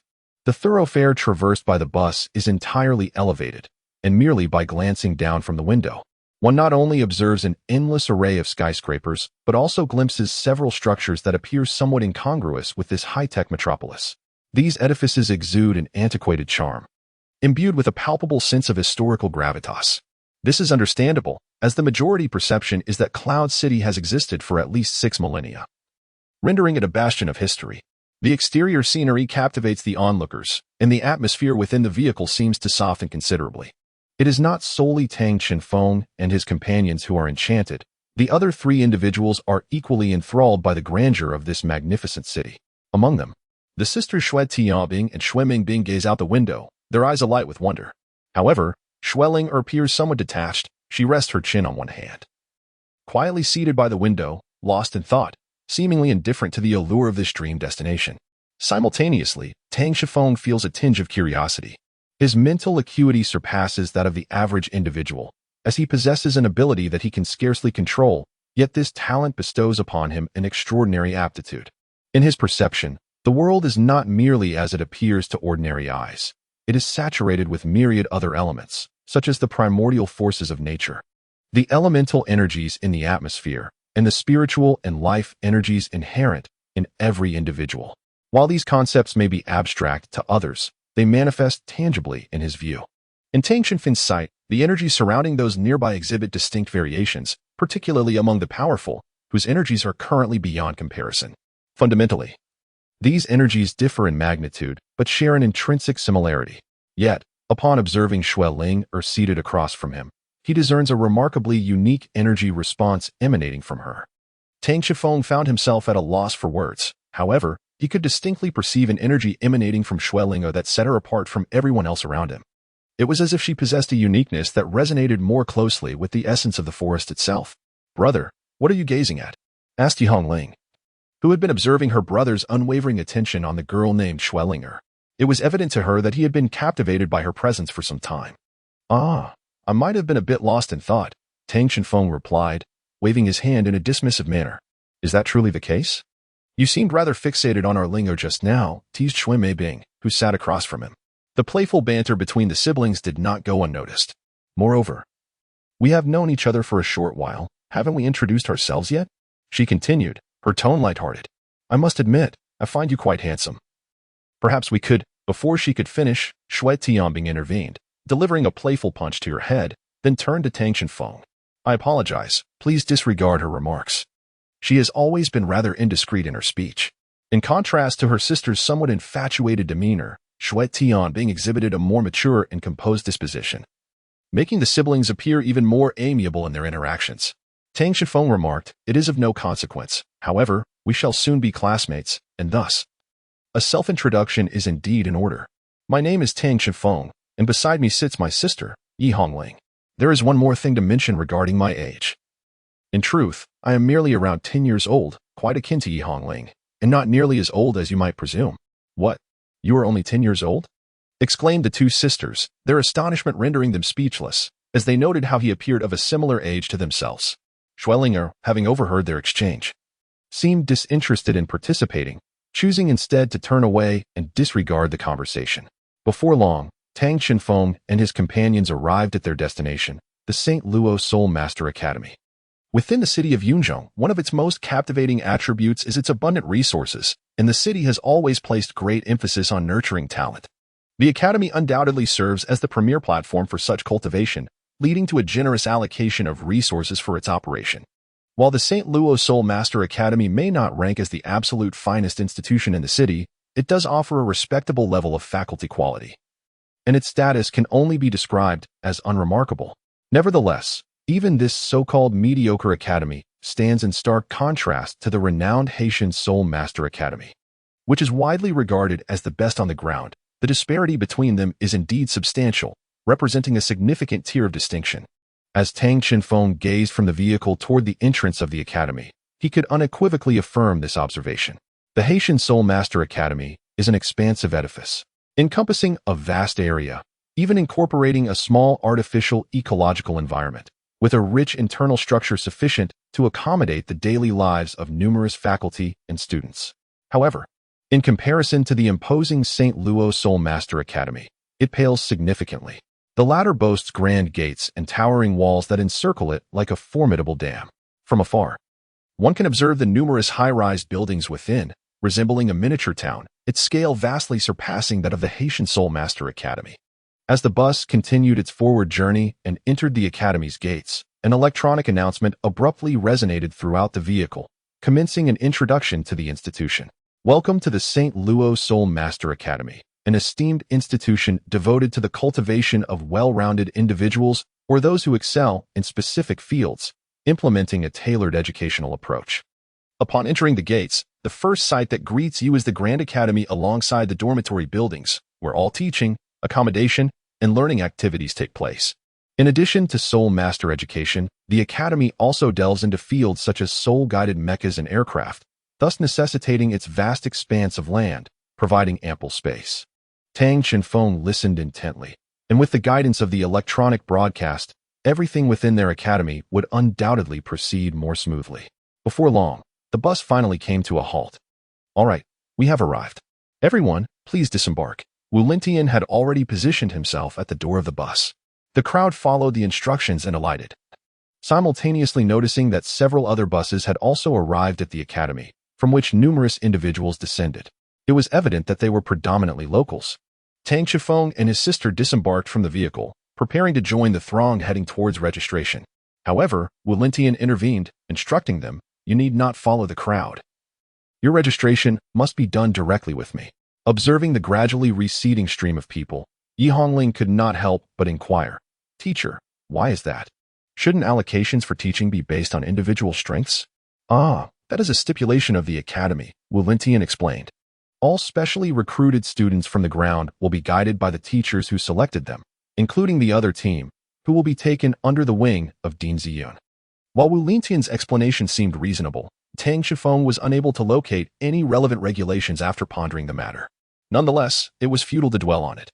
They could at least ascertain that he was indeed a faculty member of the academy.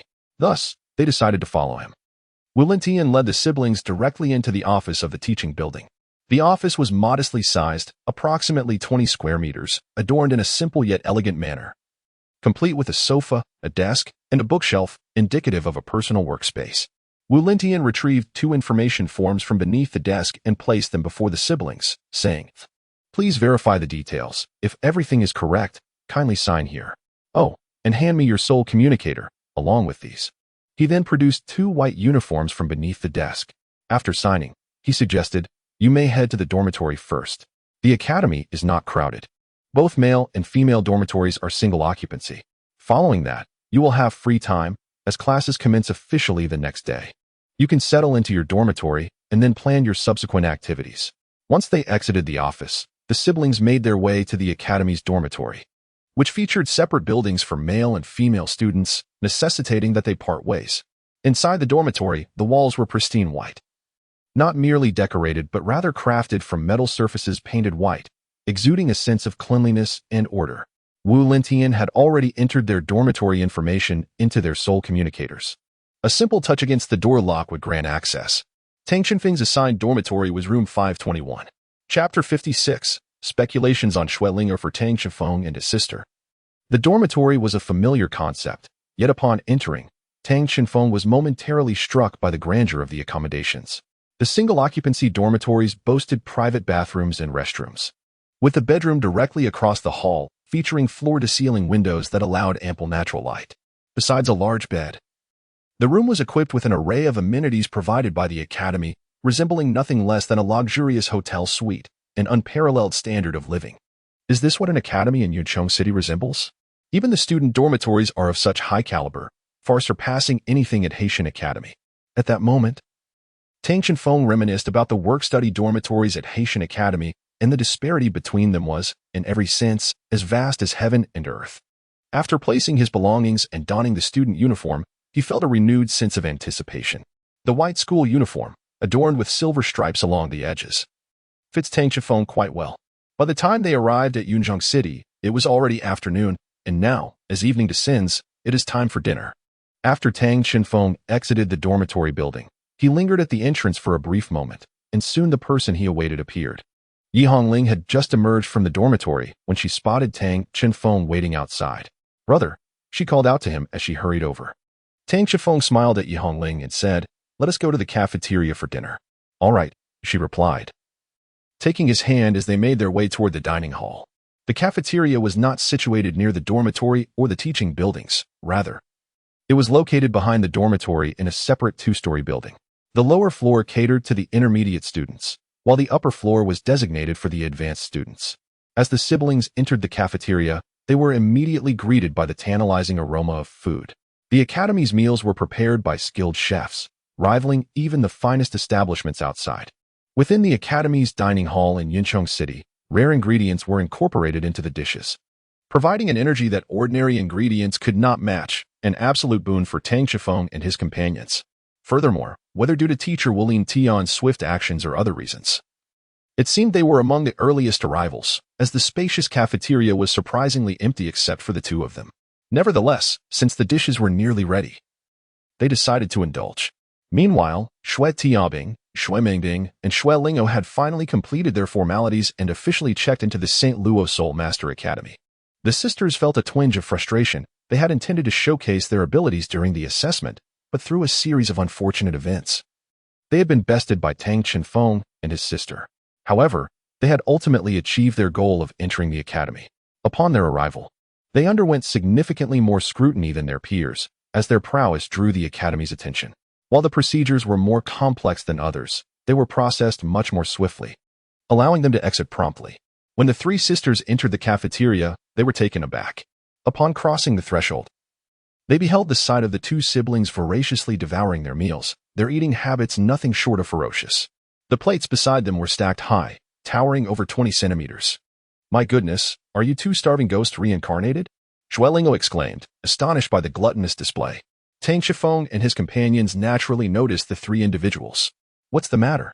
"We merely possess a hearty appetite," they remarked, while their utensils remained in constant motion.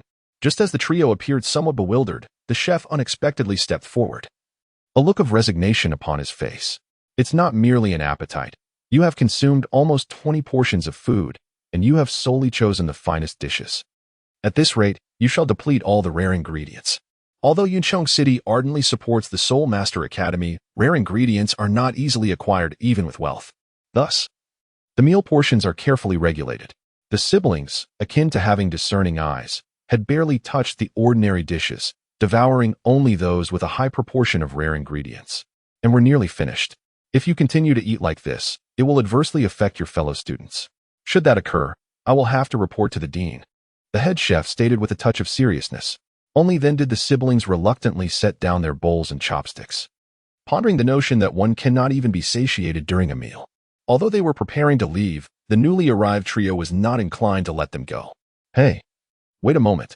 You have nearly consumed all the food. We will have nothing left. Are you simply going to leave?" At this point, the siblings glanced at the towering stack of plates beside them, feeling a twinge of guilt. Despite their prodigious appetites, they had, in effect, consumed the meals meant for their fellow students. Tang Chenfeng expressed his sincere apologies, saying, "I'm sorry, but we have already finished this time. We will certainly be more attentive next time." Observing his contrite demeanor, Xue Tianbing and her companions felt a growing sense of irritation. Ever since their arrival in Yunzhong City and their encounter with this group, everything seemed to go awry. Not only were they plagued by misfortune, but they also found themselves continually crossing paths with one another, leading to an escalation of their troubles. The tension between the two groups began to mount once more, and the surrounding atmosphere in the cafeteria noticeably chilled. At that moment, a considerable number of individuals had already begun to arrive at the dining hall. Suddenly, the head chef bellowed, "Enough! You lot! Fighting is strictly prohibited in the cafeteria. If you wish to brawl, you will have plenty of opportunities in the future. But should you dare to engage in conflict here, you will no longer be welcome to dine in this establishment." With a haughty demeanor, Xuelinger interjected, before the three of them turned and entered the cafeteria. Upon leaving the dining hall, the siblings, Tang Shifeng and his sister, could not help but lament the unexpected troubles they had encountered upon their arrival in Yunzhong City. By the time they emerged, dusk had settled, and with the inauguration ceremony approaching the following day, they exchanged brief farewells before retreating to their respective dormitories. Although they harbored a desire to practice their secondary professions, their unfamiliarity with the location of training grounds rendered such aspirations futile. Thus, the only course of action available to them was to engage in meditation within the confines of their dormitory. As Tang Chenfeng prepared to embark on his meditative practice, Bai Xing suddenly materialized at his side, addressing him with urgency. "Chenfeng, have you sensed it? That girl is extraordinary." Tang Chenfeng remarked, "Indeed, I sense it. The aura surrounding her, or rather, every sensation emanating from her, distinctly diverges from that of those around us. I harbor certain suspicions."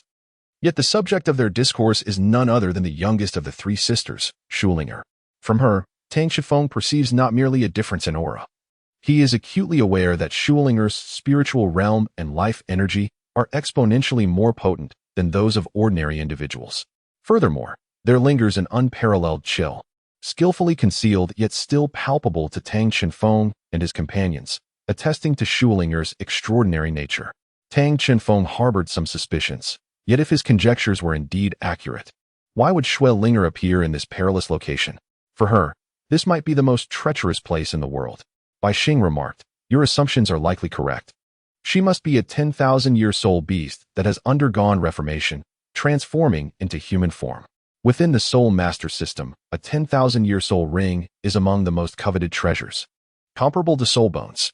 Typically, 10,000-year soul rings manifest only at the level of tidal Douluo. For a tidal Douluo, the distinction between the 9th ring at the 10,000-year level and that of a million years is not merely semantic, as their combat prowess is entirely incomparable. Yet such opportunities are rare and elusive. The sheer scarcity of 10,000-year soul beasts is staggering. Even Tang Shifeng, residing near the Sunset Forest, learned from Grandpa Yi and Grandma Ling that there were no more than 10 such beasts they had encountered, out of which at least 3 had already been hunted down. To confront a 10,000-year soul beast, one would require several tidal Douluos or peak Douluos, and during the hunting process, a 10,000-year soul beast might resort to self-detonation, resulting in naught. Thus, the successful capture of such a creature is exceedingly arduous. Even the contemporary spirit transmission tower can barely produce 10,000-year soul spirits, which are predominantly non-saleable and accessible only to the upper echelons of the tower. However, reformed 10,000-year soul beasts are different. Once they take on human shape, they become as fragile as ordinary individuals, yet slaying them still yields 10,000-year soul rings and soul bones. Although current federal laws prohibit the hunting of wild soul beasts over 10,000 years old, reformed soul beasts with proper documentation are afforded special protections. Nevertheless, the allure of a 10,000-year soul ring is immensely tempting for soul masters, especially one that can be acquired with relative ease. Before reaching the 7th ring, 10,000-year transformed soul beasts still retain their essence as soul beasts, yet their energy circuits and meridians differ vastly from those of humans, making them identifiable by the mental prowess of tidal Douluos. Tang Xinfeng's mental strength surpasses that of a tidal Douluo by countless magnitudes, allowing him to discern the differences between reformed soul beasts and ordinary humans. Yet, this only deepens the mystery within Yunqing.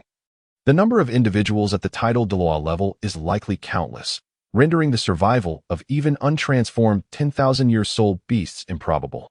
If Xue Linger is indeed a reformed 10,000-year soul beast, what compels her to risk so much by venturing here? Moreover, what motivates her to undergo reformation? On a snowy day, the enigmatic connection between Xue Tianbing and Xue Mingbing lingered in the air. Chapter 57, The Feeling of Being Deceived. The following morning, as a ray of sunlight streamed through the window, Tang Xinfeng opened his eyes. The night before, his mind had been a whirlwind of speculations. Yet no matter how he pondered, there seemed to be an underlying dissonance. If Xue Linger were indeed a 10,000-year-old transformed soul beast known to the Federation, she would certainly be under strict surveillance. How could she possibly be here? Conversely, if she were simply a 10,000-year-old transformed soul beast assimilating into human society, that too felt amiss, for it was evident that Xue Tianbing and Xue Mingbing harbored genuine affection for Xue Linger, akin to that of true sisters. After much contemplation, he could not arrive at a conclusion. Thus, he resolved to set aside these thoughts for the time being. Tang Xinfeng sensed no malice emanating from Xue Linger and believed that she would not cause any trouble, especially within the confines of Yunqing, where disturbances were unlikely. After a night of deep contemplation, Tang Xinfeng felt invigorated.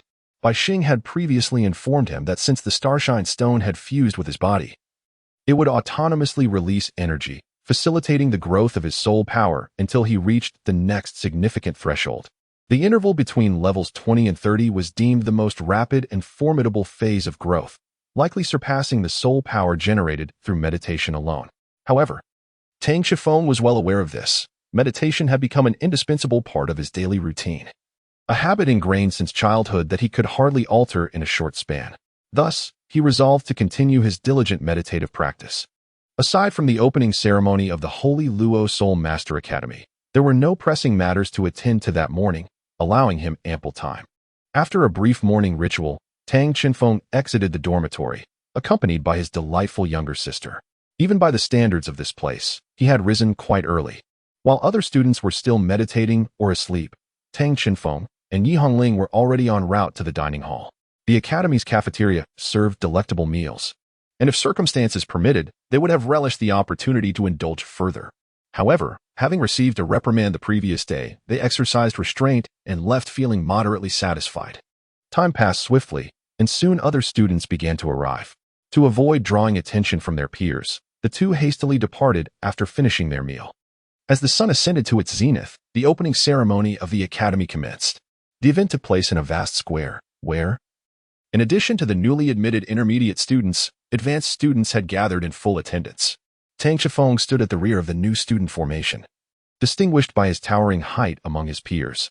This placement afforded him a vantage point to observe the entire assembly of academy students. The institution comprised only two divisions, the intermediate and advanced levels, without any distinction of grades. The intermediate division consisted of 6 classes, while the advanced division housed merely 3. After completing 3 years of study in the intermediate division and passing the final examinations, students could advance to the advanced division. Most individuals who gained entry into Yunzhong City were elite spirit masters of this age, resulting in a remarkably low student population at the academy. The intermediate division boasted approximately 200 students, averaging about 30 per class, while the advanced division was even more sparsely populated, with around 100 students, translating to roughly 30 per class as well. This indicated that at least half of the students were eliminated when transitioning from the intermediate to the advanced division, underscoring the formidable challenge posed by the final examinations. Greetings, fellow students. Today marks the annual opening ceremony. Now let us welcome Dean Ziyun to address us. Dean Shengluo, a middle-aged woman who appeared to be in her 20s, possessed a striking figure complemented by her lustrous purple hair, elegantly styled in a high ponytail, radiating an enchanting beauty. Tang Xinfeng focused his gaze and was astonished to discover that the esteemed Dean Ziyun of the St. Luo Soul Master Academy bore a striking familiarity. Was she not the very instructor who had accompanied teacher Wu Lintian during the initial recruitment? Coincidentally, at that moment, teacher Wu Lintian stood beside her, and notably, she was not accompanied by anyone else. Hello, students. At this time each year, I find myself filled with a sense of nostalgia, as a cohort of mid-level and senior students bid farewell to the academy. Yet, simultaneously, new students ascend from the mid-level to the senior class, and fresh faces join us. Since my arrival, the academy has functioned as a vital institution, continuously nurturing qualified talents for the Federation. In the future, I hope you will also. The eloquence of the dean was remarkable. She spoke without notes, passionately conveying her message for a full quarter of an hour before gradually concluding. Following her address, the most significant event of the opening ceremony commenced, the class assignments.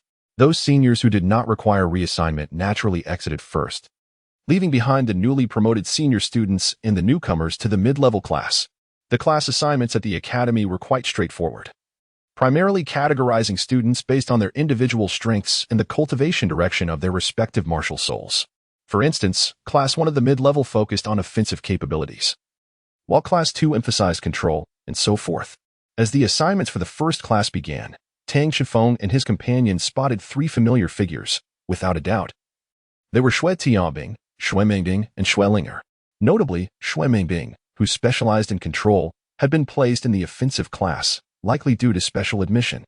Teacher Wu Lintian had mentioned this aspect to them previously, thus it was evident that the instructor for Class 1 would be none other than Dean Ziyun. When it came time for the 6th class assignments, Teacher Wu Lintian stepped forward and naturally positioned himself ahead of Tang Shifeng and Yi Hongling. However, upon announcing the 6th class, the academy referred to it as the Soul Guidance Department.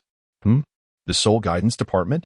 That essentially seems to fall outside the realm of traditional soul masters, Tang Shifeng pondered. Throughout the lengthy annals of history, soul guidance devices had played an indispensable role, and it was said that during their zenith, even soul masters were overshadowed. Yet, that was a distant past. In contemporary times, soul guidance devices had permeated every facet of life, to the extent that even ordinary individuals might wield them. However, soul masters, having prioritized their cultivation, often relegated their studies of soul guidance devices, with those who delved into such devices either possessing extraordinary talent in that area or lacking aptitude in soul mastery. In summary, it could be inferred that this class was likely the least prestigious within the academy. How had he inexplicably found himself in the Soul Guidance Department? Moreover, he was not alone. Yi Hongling had joined him as well. It was then that Tang Shifeng realized a crucial point. Although teacher Wu Lintian had indicated they would be his direct students, he had not specified which department he would be teaching. Each class is typically allocated around 30 students. However, by the time they reach Class 6, it appears that only about 20 individuals have been assigned here. The students seem rather dispirited, their heads drooping, and they all appear to lack vitality. Observing this scene, coupled with the ever-present smile on teacher Wu Lintian's face, Tang Shenfeng suddenly felt as though he had been deceived. Next, I would like each homeroom teacher to lead their students back to the classroom and familiarize themselves with the academy. Now, please follow me, Wu Lintian beckoned, urging them to catch up. His warm tone, complemented by his handsome appearance, imbued him with an amiable charm, yet it also rendered him somewhat ordinary. Class 6 is situated at the innermost part of the academy's first floor, necessitating a longer journey than that of other classes. The classroom is equipped with 30 sets of desks and chairs, yet with only a little over 20 students. The space still feels somewhat sparse even when fully seated. Upon arriving at the classroom, Wu Lintian casually invited them to choose their preferred seats. Yi Hongling, being of shorter stature, opted for a seat towards the front, while Tang Shifeng naturally took a position at the back. He selected the last window seat in the back row, aligned with Yi Hongling. Wu Lintian positioned himself behind the podium, and his gaze swept across the entire class. Tang Shifeng could not discern whether it was merely his imagination, but he felt an unsettling sensation as if his very being was being scrutinized when Wu Lintian's eyes passed over him. Yet, this feeling vanished as swiftly as it came. For some inexplicable reason, there seemed to be an imperceptible pressure emanating from Wu Lintian's affable gaze. The previously noisy classroom fell silent as his eyes roved over the students. My name is Wu Lintian, but you may address me simply as Teacher Wu, he stated calmly. Firstly, I must clarify a few points. Some of you may have heard that our Class 6 is considered the weakest. However, here, I assure you that you can completely disregard such notions. Contrary to what is said outside, our Soul Guidance Department possesses an abundance of resources beyond the standard curriculum. You will find various combat simulation chambers and vocational studios within the academy building that other classes must apply to use, but we have unrestricted access. Perhaps your talents may seem insufficient, but as long as you are under my tutelage, I will ensure that you become the finest students possible. Teacher Wu's tone was unassuming yet magnetic, capturing the full attention of every student in the class. Before we commence our first lesson, let us begin with self-introductions. Please state your name, age, martial spirit, and soul power level in turn. Simple and direct, with no frills. Tang Shifeng sat in the innermost row. With a gesture from Wu Lintian, signaling them to stand, Yi Hongling from the front row became the first to introduce herself. Hello everyone. My name is Yi Hongling. I am 10 years old, my martial soul is the Tree of Life, and my soul power is at level 26. I am a healing support type soul master. Her self-introduction instantly captured the attention of her classmates. The standard for entering the Intermediate Soul Master Academy is level 20, and as the weakest class, Class 6. A level of 26 is indeed commendable. Most impressively, this girl is only 10 years old. Achieving level 26 at such a young age is nothing short of genius. Wu Lintian nodded at Yi Hongling, affirming that there were indeed promising talents among them. The next to introduce themselves was Cheng Siki. I am Cheng Siki, 13 years old. My martial soul is the magic crystal, and my soul power is level 24. My goal is to become a support control type soul master. Cheng Siki appeared quite frail, and possibly due to his slight build, he looked no older than 10. His voice carried a light and airy quality. A level 24 soul power is considered quite respectable. With two commendable students in succession, Wu Lintian's expression brightened noticeably. Soon, it was Tang Shenfeng's turn. I am Tang Shenfeng. I am 10 years old. My martial soul is the body martial soul, and my soul power is level 29. I am a strong attack type soul master. As he announced his level of 29, he instantly garnered the attention of the entire class. Level 29. This signifies that with just one more level, he could ascend to the realm of a 3-ring soul master. Furthermore, due to his physique, the classmates had never considered that he was only 10 years old. Reaching level 29 at such an age transcends mere genius. It borders on the extraordinary. Though aware of where his level stemmed from, even Tang Shenfeng found it difficult to believe. During the holiday, he had not tested his soul power level. He had only done so the day before entering the Yunzhong City assessment. To his astonishment, in just 2 months, he had surged from level 21 to level 29. Those around him were left speechless, as such a rate of advancement was truly unbelievable. After a unanimous discussion, everyone decided to report his level truthfully while omitting the astonishing rate of his progress. After all, in Yunzhong City, there are many talented individuals. and as long as they did not disclose that incredible speed of advancement, it could be deemed relatively normal. However, it appeared that Class 6 only boasted these 3 promising talents. The remainder of the students had merely scraped by, achieving the minimum requirement of level 21. Barely meeting the admission criteria, the martial souls were varied and peculiar, yet very few exhibited any formidable strength. Tang Xinfeng could not help but marvel at the seemingly unchanging stratification of strength, whether on the ground or in the Cloud City. However, the expression on Wu Lintian's face remained unchanged. He continued to smile as he said, "Very well, I have a general understanding of everyone's circumstances. Now, let us proceed to the playground and stand in line." Upon hearing this, the crowd exchanged puzzled glances. Why were they heading to the playground? As students of the Soul Guidance class, should they not first delve into theoretical knowledge? Even if they were to engage in practical exercises, would it not be more appropriate to utilize the simulation training chamber? Despite their confusion, they nonetheless followed Wu Lintian to the playground. Standing in a line, Wu Lintian announced, "We will commence with a practical combat class." A collective gasp of surprise erupted from the students upon hearing his words. Wu Lintian seemed to have anticipated this reaction and spoke in a solemn tone. "I understand that you may be questioning why, as students of the Soul Guidance class, we are engaging in a combat class. Allow me to clarify. The majority of you have only 2 potential paths within this class, either as mech engineers or as aircraft pilots.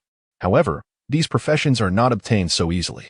Without sufficient physical fitness, you may find yourselves unable to even board the most basic mech. This practical exercise serves not only to identify suitable candidates but also to assess whether any among you possesses the qualifications to become a Soul Master. Participation is mandatory for all." As he instructed, the usually affable teacher now adopted an exceedingly serious demeanor, a sight that evoked a sense of déjà vu in both Tang Xinfeng and Yi Hongling. At that moment, a timid female student spoke up, "Teacher Wu, but I am a support-type student. Must I also participate in the combat exercise?" Wu Lintian replied sternly, "Of course, if you find yourself on the battlefield. Even if you do not assume the role of a battle soul master or pilot a mech or soul-guided aircraft. Do you think the enemy will spare you simply because you belong to the support category? Today's first lesson is also an opportunity for you to demonstrate your own capabilities. We will engage in combat without rules. Defeat your opponent using any means necessary. I will serve as the judge, and this will be a single elimination format." He then produced a list and began to call names. Chapter 58. The first lesson, the first match. Cheng Siki versus Yuan Lu. Yuan Lu was a tall young man with glasses, exuding an air of refinement. Tang Xinfeng recalled that he had mentioned his martial soul was a willow tree. Let the battle commence. With Wu Lintian's command, both participants summoned their martial souls and soul rings.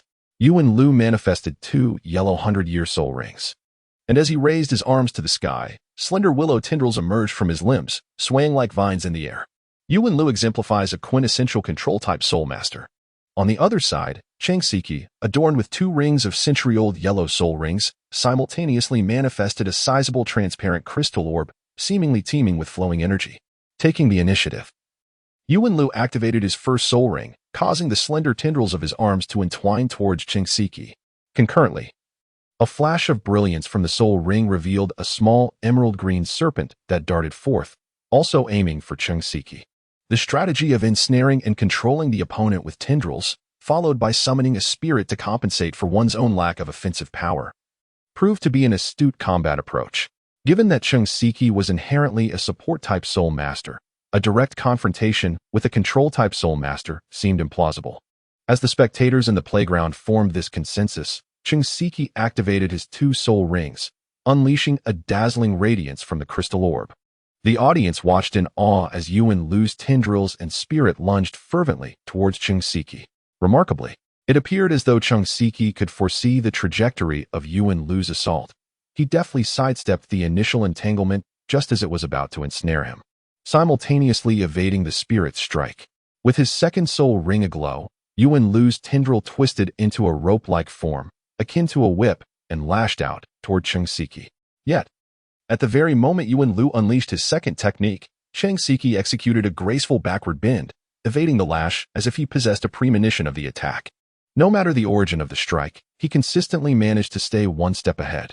"Ah, quite an impressive soul technique," Wu Lintian remarked, observing Cheng Siki with a sense of satisfaction. However, After successfully dodging 2 rounds of attacks, the brilliance of the crystal orb in Cheng Siki's hand began to wane. Faced with Yuan Lu's impending third assault, he seemed unable to evade as he had before. "Stop!" Wu Lingtian called out just as the attack was about to connect. Yuan Lu naturally ceased his assault, while Cheng Siki collapsed onto the ground, panting heavily. "You will proceed to the next round," Wu Lingtian instructed Yuan Lu. Turning to Cheng Siki, he continued, "Your soul technique is commendable. It appears to allow for a brief glimpse into the near future. However, it exacts a considerable toll on both your soul power and mental energy. Henceforth, you must strive to enhance your survival capabilities against various soul masters. This will elevate you to the status of an exceptional commander." "Thank you, teacher," Cheng Siki replied earnestly. Cheng Siki retracted his martial soul and returned to the ranks. The first match was relatively satisfactory, albeit lacking in remarkable highlights. Nonetheless, both sides managed to showcase their strengths as best as they could.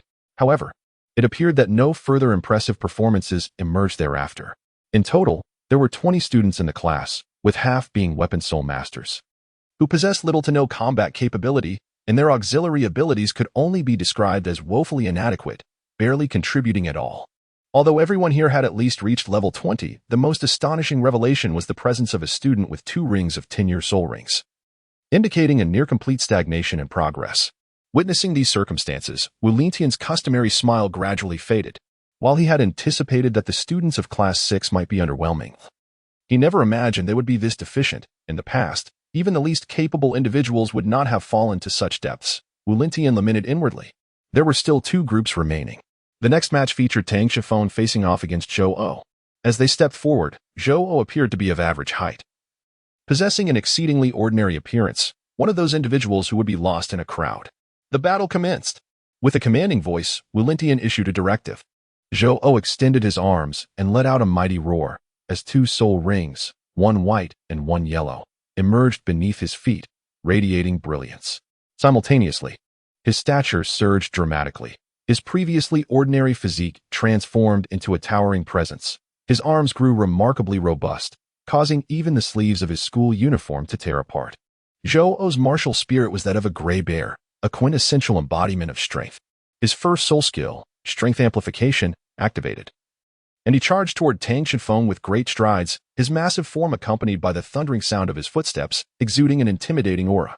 However, in the face of this spectacle, Tang Shifeng remained unfazed, not even releasing his soul. Zhou O advanced with confidence, his powerful right arm poised to strike down upon Tang Shifeng. Yet, Tang Shifeng casually lifted his left hand to intercept Zhou O's descending arm. With a resounding thud, Zhou O, now appearing even more formidable than Tang Shifeng, found his arm effortlessly grasped by Tang Shifeng's hand. Attempting to break free from the vice-like grip, Zhou O realized that Tang Shifeng's palm held his arm with the tenacity of an iron clamp, rendering him powerless, regardless of the strength he exerted. In that moment, Tang Shifeng abruptly yanked Zhou O's arm toward himself, simultaneously delivering a swift kick to Zhou O's supporting leg, which caused him to lose his balance. Following this, Tang Shifeng pivoted slightly, positioning Zhou O's arm across his shoulder before executing a flawless shoulder throw. Zhou O experienced a disorienting 360-degree spin, only to find himself crashing to the ground, his back hitting the earth with a thud.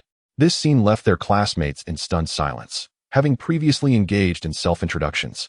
They were aware of each other's training paths, recognizing that both Tang Shifeng and Zhou O were strength-oriented soul masters.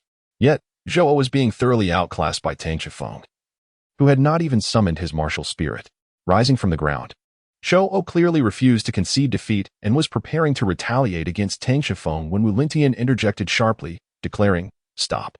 You have already lost. In both strength and technique, you have been bested by him."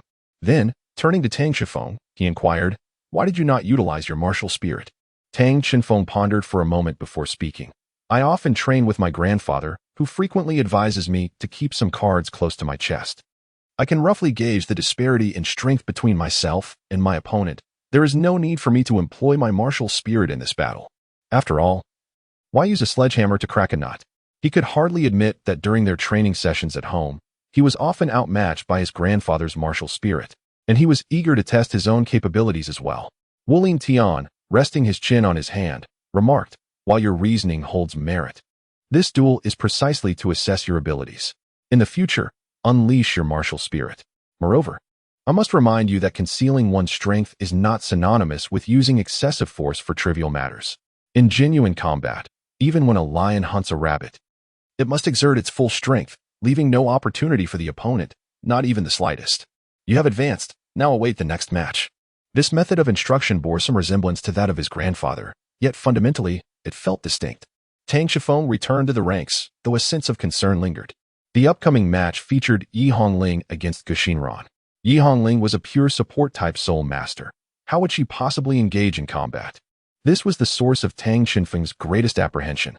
Her opponent, Gu Xinran, appeared to be a young girl of about 15 or 16 years. Her martial spirit was the purple-green flower, a rather commonplace plant-based martial spirit.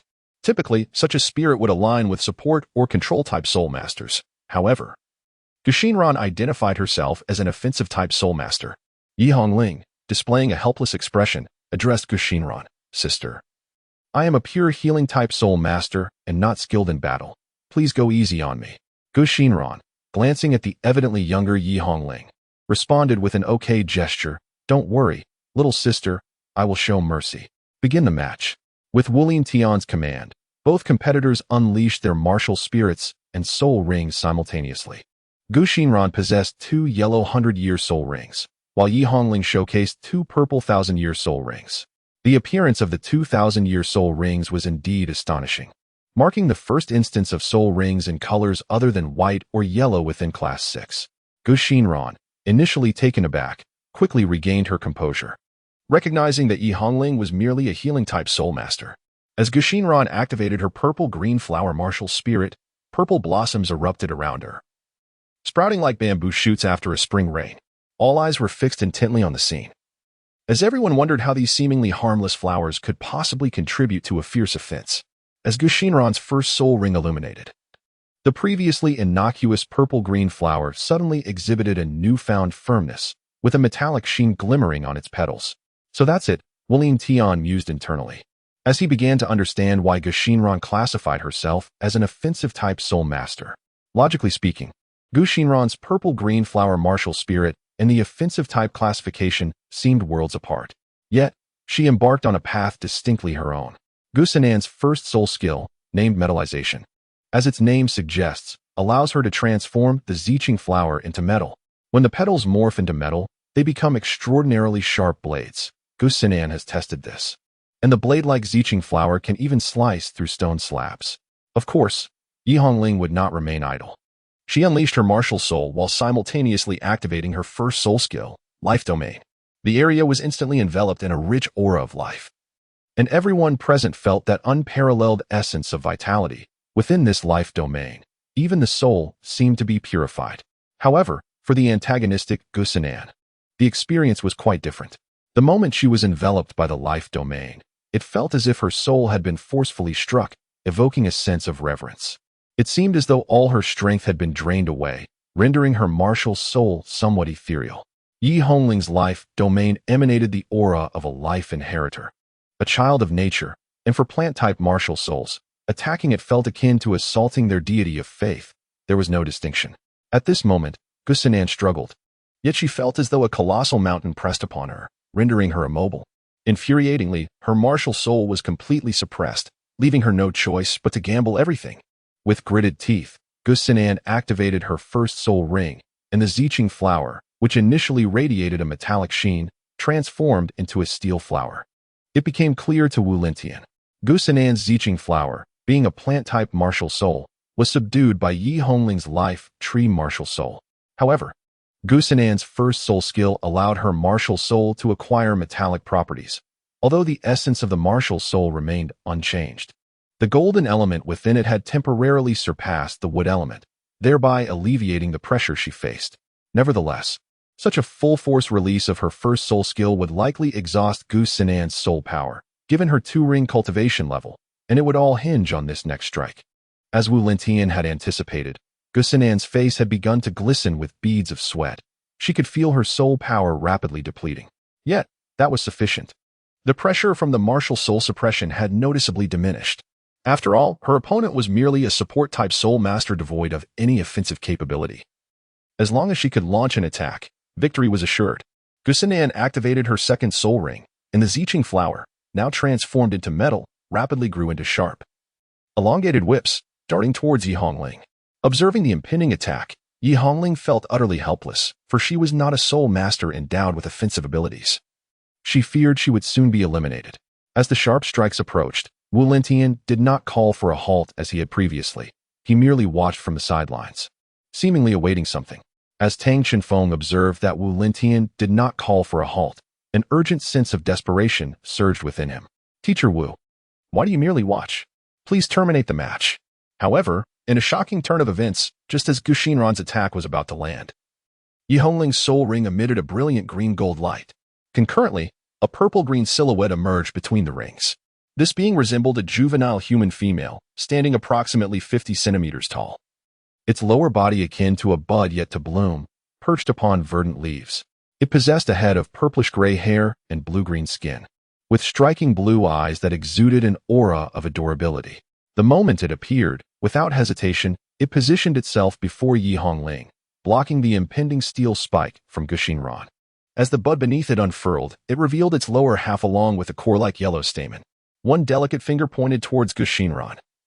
An energy surged from the flower's center, propelling a fist-sized energy sphere adorned with 4 sharp spikes towards her direction. The metallic purple-blue flower surrounding Gu Xinran, upon contact with the energy sphere, melted away as if ice met fire, and the ensuing spikes followed swiftly. The spectators were momentarily taken aback as the tide of battle shifted dramatically. Just as the spikes were about to strike Gu Xinran, she suddenly perceived a flash before her. A figure had appeared at her side, effortlessly grasping the 4 incoming spikes, halting them in their tracks. The duel concluded with Yi Hongling's advancement. "Wait, Teacher Wu. I have not lost yet," Gu Xinran protested from behind. Wu Lentian turned to her and replied, "The venom of the mandrake flower, had I not intervened, you would likely be unconscious by now." As he opened his hand, still clutching the spikes, a faint green hue emanated from them, hinting at the presence of purple toxic gas. However, being an energy entity, it dissipated shortly thereafter. Upon hearing of the mandrake flower's poison, Gu Xinran instinctively stepped back. The onlookers began to murmur amongst themselves. "Is that a spirit?" One speculated. "It must be. Look at its semi-transparent energy form. It can only be a spirit." So, she is the type that relies on spirits in battle. Spirits, aside from providing the necessary soul rings for soul masters, can, in their more powerful forms, assist their hosts in combat. Yet, most contemporary spirits are artificial and lack true intelligence. Should a soul master unleash their spirit in battle, it demands divided focus to manipulate the spirit effectively. Unless one specializes in spirit combat, such methods often culminate in failure. Nevertheless, the pressing question remained. Yi Hongling had never integrated with a spirit. From whence did this spirit originate? The ethereal spirit that emerged from an unknown source appeared increasingly familiar to Tang Chenfeng and Yi Hongling. It was none other than the mandragora flower that had once triumphed over the ice and snow sisters in the simulated realm. It had transformed into a spirit and taken residence upon Yi Hongling. Yet, could such a phenomenon truly occur? Observing the mandragora spirit circling around Yi Hongling, seemingly seeking to endear itself to her, it did not seem like an unfavorable occurrence. Rather, it could serve to safeguard her well-being, Tang Chenfeng mused. The confrontation between Yi Hongling and Gu Xinran concluded with Gu Xinran's defeat, signifying the end of this testing duel. Tang Chenfeng stepped forward, but at that moment, Wu Lentian suddenly called out to him. Tang Chenfeng was uncertain about what had transpired, yet he stepped forward. Wu Lentian remarked, "The essence of this match is to deepen my understanding of you all. I have observed the others, but you did not unleash your martial spirit during the battle. Hence you must engage in another round." Realization dawned upon Tang Chenfeng. No wonder he had previously mentioned waiting for the next match without addressing anyone else. It was for this reason. "Who will I be battling against?" he inquired of Wu Lentian, glancing at the individuals in the lineup. With a slight smile, Wu Lentian set aside the roster and approached Tang Chenfeng. "Your next opponent is me." "What?" Tang Chenfeng exclaimed, astonished as he regarded Wu Lentian. Though none present knew the exact level of Wu Lentian's abilities, it was evident that his position as their instructor indicated he was formidable. Why then? Was he suddenly challenging him? "Rest assured, there will be no unfair circumstances," Wu Lentian assured, as an aura enveloped him, forming a circle of swirling energy at his feet. "When you attack, I will only defend, and I shall not utilize my martial spirit. Should you manage to force me out of this circle, you will emerge victorious. Initially taken aback by this scenario, Tang Qinfeng soon regained his composure, for it felt oddly familiar. At home, he and Yi Hongling practiced with only 2 sparring partners, his unassuming grandparents. If Teacher Wu were to adopt a purely defensive stance, perhaps victory was within reach. Wu Lingtian stood poised before Tang Qinfeng, gesturing for him to begin. "Remember, you must give it your all," he called out. Tang Qinfeng dared not be negligent. He was convinced that Teacher Wu was far from an ordinary individual. Even without utilizing his martial spirit, he likely posed a challenge beyond Qinfeng's capabilities. Nevertheless, he understood that he must take action. With this thought in mind, Tang Qinfeng activated his martial spirit, his muscles swelling dramatically. While 2 purple soul rings emerged from beneath his feet. "Here I come," he shouted, raising his right fist and launching himself at Wu Lingtian. In response to Qinfeng's fierce advance, Wu Lingtian remained calm, simply standing his ground as he slowly lifted his right hand, seemingly preparing to absorb the impending strike. With a resounding thud, Qinfeng's punch was effortlessly intercepted by Wu Lingtian, leaving him with the sensation of striking a solid iron plate, his fist tingling from the impact. Furthermore, at the moment of collision, Qinfeng experienced an inexplicable recoil that surged back along the trajectory of his attack, propelling him away. This was not a consequence of the martial spirit, but rather a demonstration of Wu Lingtian's mastery over his own soul power. In that brief encounter, Wu Lingtian's presence could only be described with 4 words: immovable as a mountain. His soul power was profound and steady, yet within it lingered a subtle, piercing aura, making it feel as though one were confronting an impregnable fortress. The sensation had only previously arisen when facing the slightly more serious Grandfather Yi. Teacher Wu must be a defensive-type soul master, Qinfeng pondered inwardly. To be more precise, your earlier attempt was merely a probing attack. Should you choose to hold back next time, there may not be a subsequent opportunity, Wu Lingtian remarked to Qinfeng. Upon hearing this, Qinfeng's expression grew increasingly serious. "Well then, teacher, you should brace yourself." In truth, Qinfeng could sense that Wu Lingtian seemed to be continually testing him, as if seeking to uncover something within him. Perhaps he should heed Bai Xing's advice and keep his distance, yet for now, Qinfeng chose to confront him directly once more. With the same initial stance and an identical attacking posture, Qinfeng launched another assault on Wu Lingtian. However, this time, the speed of his eruption was incomparable to before. With his feet firmly planted, he propelled himself forward at a velocity nearly imperceptible to the naked eye. Simultaneously, a glimmer ignited in his gaze, and his pupils brightened momentarily. In that instant, his right arm was enveloped by a layer of blue crystal at a speed almost undetectable to the human eye. While his 2 soul rings instantly ignited a brilliant azure flame around his right arm, and he thrust his fist towards Wu Lingtian's raised palm. In that fleeting moment, the calm demeanor on Wu Lingtian's face vanished, replaced by a serious expression tinged with astonishment. In an instant, the right hand, which had been raised, withdrew sharply, simultaneously illuminating a golden-red radiance that enveloped the 2 individuals. Although this series of events appeared elaborate, it transpired in the blink of an eye. The onlookers merely witnessed Tang Qinfeng dashing toward Teacher Wu like an arrow released from a bowstring. At the moment of their contact, a golden-red light swiftly surrounded them, only for them to see Tang Qinfeng being blasted away once more. However, this outcome diverged from the previous one. Not only was Tang Qinfeng repelled, but Wu Lingtian also staggered back a step, 1 foot having left the designated circle, and a golden shield had mysteriously appeared in his right hand.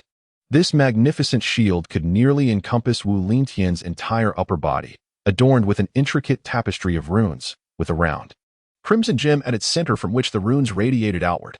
Yet, on this otherwise exquisite shield, a fissure had formed precisely at the point where Tang Qinfeng had struck. Not only had Tang Qinfeng forced Wu Lingtian to retreat, but he had also compelled the emergence of his martial spirit. Gazing at the crack on the shield, Wu Lingtian displayed a fleeting look of astonishment, which quickly dissipated, replaced by an even more radiant smile. It seems I have finally found the person he spoke of. Chapter 60, Mecha Pilot Training Base. With this, the combat class appeared to have truly reached its conclusion. Tang Qinfeng rubbed his fists and rose from the ground. That last strike had indeed been a tad excessive. The cosmic divine light granted him unparalleled offensive prowess. Yet it offered no semblance of defense, thus his punch against the shield had been rather painful. At that moment, Wu Lingtian returned, casting a glance at Tang Qinfeng. He nodded and remarked, "Impressive strength. In terms of power, I dare say no one in the class can match you. You are good to go. Return to your position in line." Wu Lintian stood at the front of the formation, regaining his previous authoritative demeanor. To be candid, I did not harbor high expectations for you all at first, as the talent in this Cloud City is abundant. Compared to those prodigies, you seem to lag significantly. However, it appears that among you, there are still individuals worthy of being called geniuses. At this juncture, Wu Lintian produced a list from his hand: Cheng Siki, Gu Xinran, Yi Hongling, and Tang Qinfeng. You all have performed admirably, but the remaining individuals will need to exert themselves elsewhere. His tone turned somewhat frosty when addressing those left behind. All right, let us return to the main focus. This lesson serves not only to enhance our communication but also to observe your performance as soul masters. Do not be disheartened by any setbacks. Wu Lintian announced, we shall now proceed to the simulation room for a class on mecha and aircraft piloting. Upon hearing the words mecha and aircraft, the spirits of all present instantly soared. On one hand, piloting mechas and aircraft represented the future for most of them. On the other, it was no secret that many at their age were enamored with soul-guided mechas and aircraft. Before long, the members of Class 6 arrived near the Academy's mecha training ground. The St. Luo Soul Master Academy boasted the largest mecha training base in all of Cloud City. Among the students emerging from this institution, many excelled in mecha and aircraft piloting, with some even ascending to the ranks of elite commanders serving in the federal military. However, it seemed that due to the Academy's focus on mecha specialists rather than solely on Soul Master training, its quality of Soul Masters had consistently lagged behind other institutions. Consequently, the Academy's ranking within the competitive landscape of Cloud City remained perpetually mid-tier. Yet upon arriving at the Academy's mecha training base, the students were struck by the substantial investment the Academy had made in the training of mecha pilots. The entire training facility comprised a grand building and an expansive training ground. The size of the training facility is nearly equivalent to that of the academic building. Yet the most astonishing aspect remains the training ground, which is almost as expansive as an airport, occupying a third of the Academy's area. On this vast training expanse, numerous white and yellow mechas and aircraft engage in ground and aerial exercises, simulating combat scenarios. The mechas and aircraft are classified into various tiers, akin to the soul rings of Soul Masters, ranging from white to gold across 7 distinct levels. Typically, white tier mechas are reserved for training purposes, while those of yellow tier and above serve as military weaponry, with white mechas being the most prevalent in the training ground. Having observed the training ground, the next destination is the training base itself. Upon arriving at the base's main entrance, Wu Lintian directed his soul-guided communicator towards the detector at the door. After a brief scanning beep, the metallic gate swung open. Once inside the training base, the onlookers were immediately awestruck by the scene before them. The first sight that greeted their eyes was a spacious hall, with a ceiling soaring to at least 100 meters. At the center of the hall, two remarkable objects perpetually captured the attention of the crowd. To the left of the hall's center stood a mecha, entirely clad in black, exhibiting a fully humanoid form with graceful curves and an opulent design, complemented by intricate components that exuded an aura of both mystery and power. The dark exterior of the mecha emanated a faint dark blue luminescence, suggesting it was crafted from a unique alloy. Tang Qinfeng quickly deduced that this mecha was constructed from stormwater silicon alloy, a composite forged from 3 metals characterized by its lightweight yet exceptionally resilient nature. With a forging difficulty that was notoriously high, even Tang Qinfeng had yet to attempt creating this alloy himself. Standing at approximately 8 meters tall, it was said that historically, the size of mechas inversely correlated with their tier. Lower tier mechas were often larger, with white tier models commonly exceeding 20 meters in height. In contrast, higher tier mechas tended to be smaller, some measuring merely around 3 meters. Currently, most mechas fall between 3 to 10 meters in height, with 8 meters being the standard design specification. On the right side of the hall, there was a soul-guided warplane, more accurately described as an interstellar soul-guided fighter. In this era, both aircraft and mechas are capable of operation not only within the atmosphere, but also in the vastness of space. In the cosmic realm, mechas undoubtedly serve as the most versatile tools, able to function as engineering machinery or combat weapons, fulfilling a myriad of tasks and requirements. However, in the realm of combat, aircraft possess a significant advantage over mechas. The soul-guided fighter jet, soaring at full speed, exhibits velocities and maneuverability far surpassing that of mechs. It is indeed a formidable challenge for similarly ranked soul-guided mechs to contend with this fighter. The jet's sleek black exterior radiates a deep blue luminescence, indicating that it is constructed from the same stormwater silicon alloy as the nearby soul-guided mech, measuring approximately 12 meters in length. Its elongated form adheres to a standard design size, while its relatively narrow wings contribute to an overall aesthetic that is ineffably beautiful. The crowd present was almost universally captivated by the two mechs and the fighter jet, and Tang Shifeng was no exception. However, what piqued his interest further were the small pits adorning the surfaces of both the mech and the fighter. Upon closer inspection, he recognized these not as imperfections, but rather as marks left during the forging process, distinct hammer marks that could only be produced by a forging hammer. This indicates that both the mech and the fighter jet are handcrafted. The alignment and uniformity of the hammer marks suggest that the seams of the outer armor fit together with impeccable precision, and they are entirely composed of metals of a quality no less than that of a thousandfold forging. Achieving such a remarkable standard implies that the creator possesses an exceptional understanding of their design. Thus, the artisans responsible must either be an elite team or a singular genius capable of functioning as designer, forger, and craftsman simultaneously. Tang Shifeng felt a surge of excitement within. Perhaps one day he too could create a mech and aircraft that belonged solely to him. At that moment, Wu Lintian interjected. These two machines are said to have been individually designed and crafted by each of your predecessors.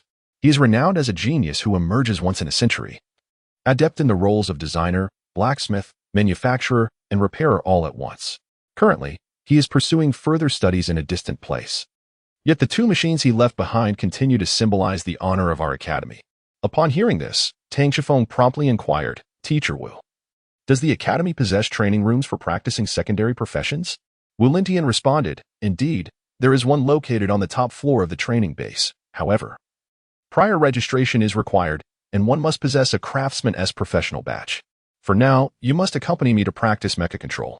Chapter 61. Simulated mecha driving. Under Wu Lintian's guidance, the students of Class 6 arrived at the elevator in the base's hall. The interior of the elevator was remarkably spacious, accommodating more than 30 individuals without any difficulty.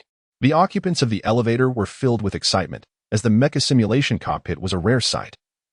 Not something one could casually encounter, let alone have the opportunity to utilize.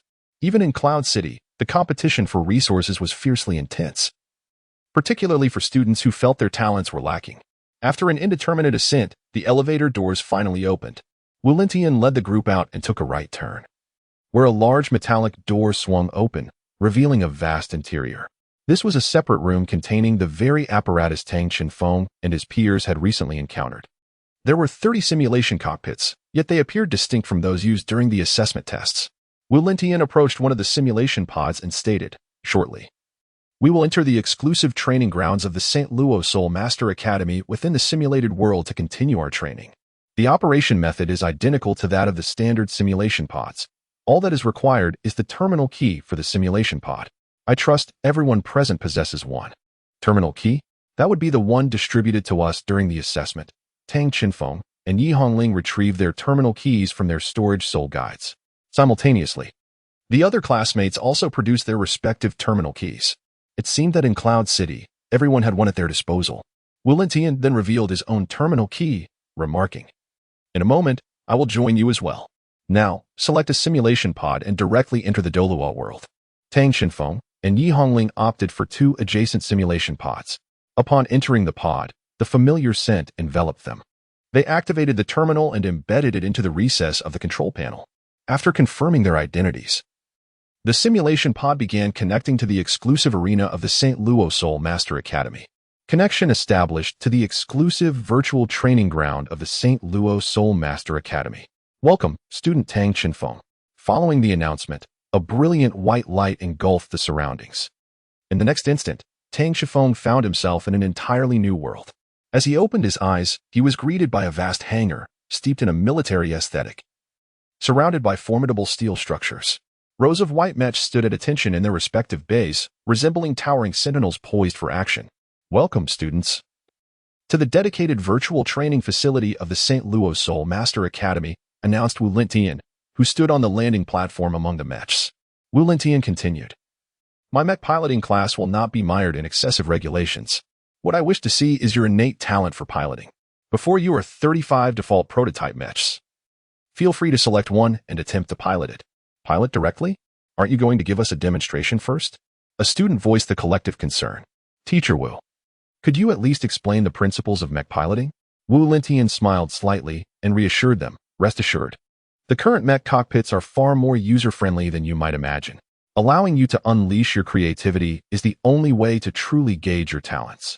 The students exchanged glances, somewhat speechless. It was characteristic of their class teacher to adopt such a casual demeanor. With a sweeping gesture, Wu Lintian instructed, now, board your mechs. Activate your communication devices, establish the connection, and remember to report back. Understood. The group turned and hurried towards their mechs. The training mechs, all painted in white, represented the most basic model, standing 10 meters tall, weighing 8 tons, devoid of any weaponry, and equipped with medium armor. Ascending the stairs of the bays led them to the entrance of the mech cockpit. As Tang Shifeng beheld the interior of the cockpit, he was momentarily stunned. It resembled a mech simulation pod far more than he had anticipated. Tang Shifeng pondered, is this the cockpit of the mech? It appears rather different from my expectations. However, at this moment, there is little time for contemplation. I should proceed into the cockpit as instructed. The mech stands approximately 10 meters tall. Thus, the cockpit is not exceedingly spacious, resembling a spherical chamber with a diameter of around 2 meters. Nevertheless, it does provide sufficient room for an individual to move freely within. Upon entering the cockpit, Tang Shifeng was greeted by a series of electronic prompts. Please position yourself in the center of the cockpit. Scanning will commence shortly, activating the action linkage simulation system. As the electronic chime faded, the cockpit door sealed shut, illuminating the interior with a sudden brightness. Simultaneously, numerous virtual holographic screens materialized before Tang Shifeng. Although there were many, the prompts were concise, allowing him to swiftly locate and activate the communication button, connecting to the network of other cockpits. Once the communication network was established, Wu Lintian's voice resonated through the system. Excellent. All communications are now connected. It seems you have all adapted quite well. I will now present you with the piloting equipment. As Wu Lintian's voice concluded, a pair of gloves, ankle rings, and a set of 3D goggles appeared before each cadet in the cockpit. Wu Lintian's voice echoed once more, please don these items. Our mechs utilize an action synchronization system. By wearing these, your movements will be mirrored by the mech. The action synchronization system, it was said, drew inspiration from the Spirit Tower's soul interface and virtual simulation pods. Through a series of devices, pilots could synchronize their bodily movements with the mech, achieving a level of efficiency and precision unattainable by the traditional joystick-operated mechs, a method whimsically dubbed simulation cockpit driving. However, this system imposed certain requirements on the pilots. The synchronization mechanism necessitated the pilot's mental energy to serve as an auxiliary control, ensuring a higher degree of movement accuracy. Thus, if a pilot's mental energy was insufficient, adverse effects could arise. This system was best suited for soul masters endowed with innate advantages rather than ordinary individuals. At this moment, everyone had donned the connecting gloves.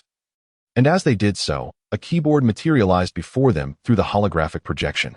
While the action synchronization system could replicate human movements, the human body was not mechanical. Thus, auxiliary controls were still essential for various functions, such as the power regulation of flight thrusters and the adjustment of posture nozzles, as well as control of external weapon systems.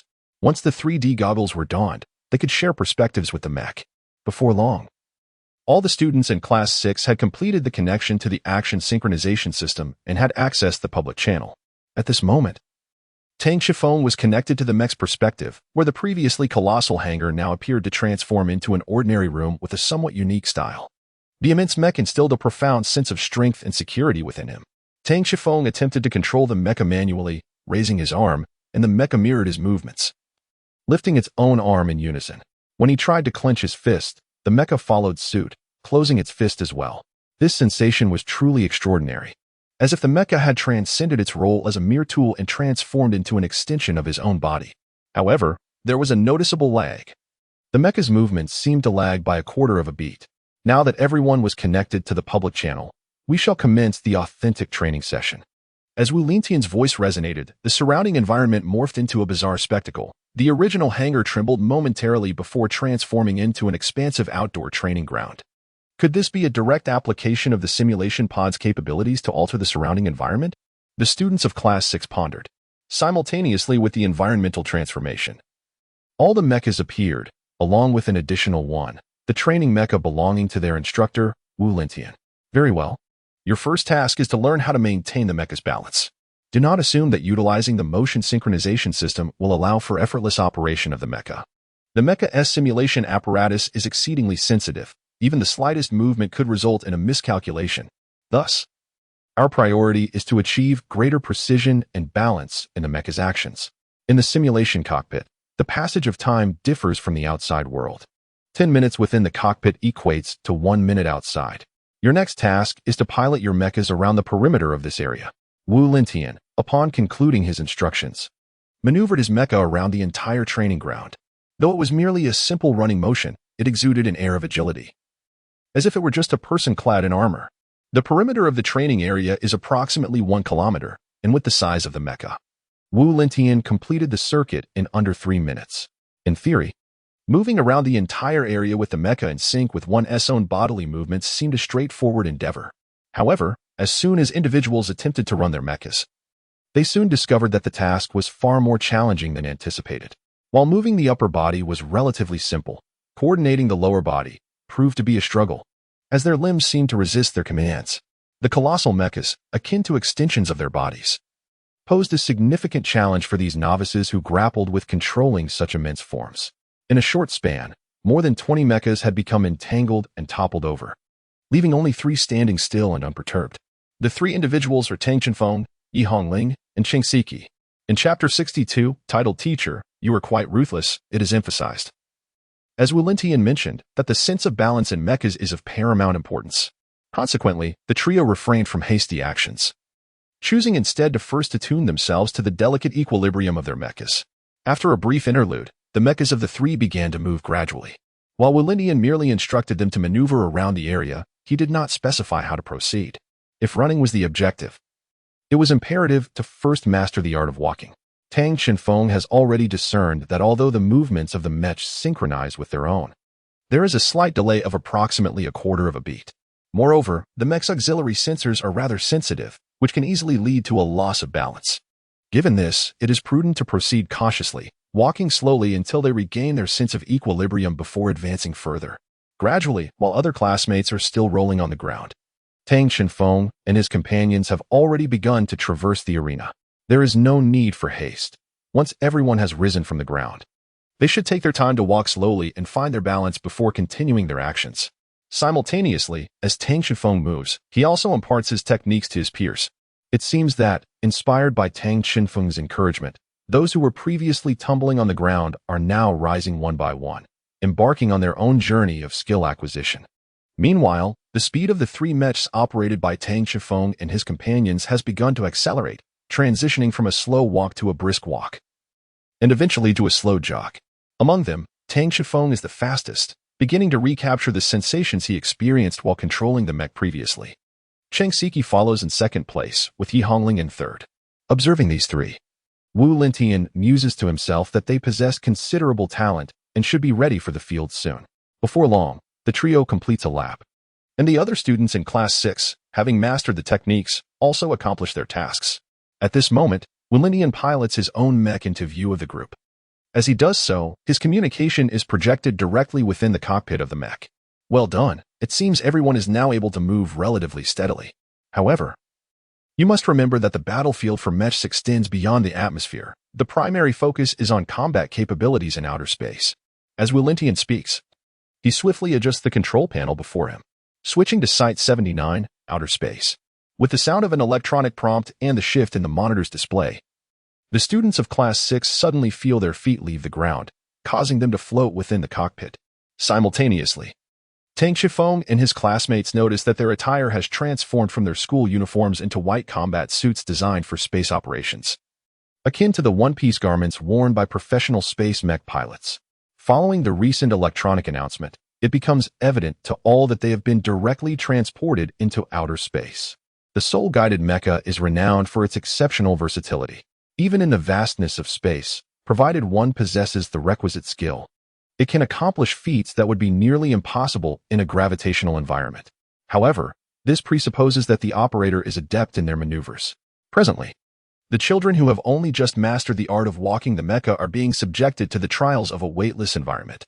In the cosmos, the mechanics of the mecha's movement undergo significant alteration. The efficacy of its limbs is considerably diminished, while the thrusters and attitude control systems become the primary means of navigation.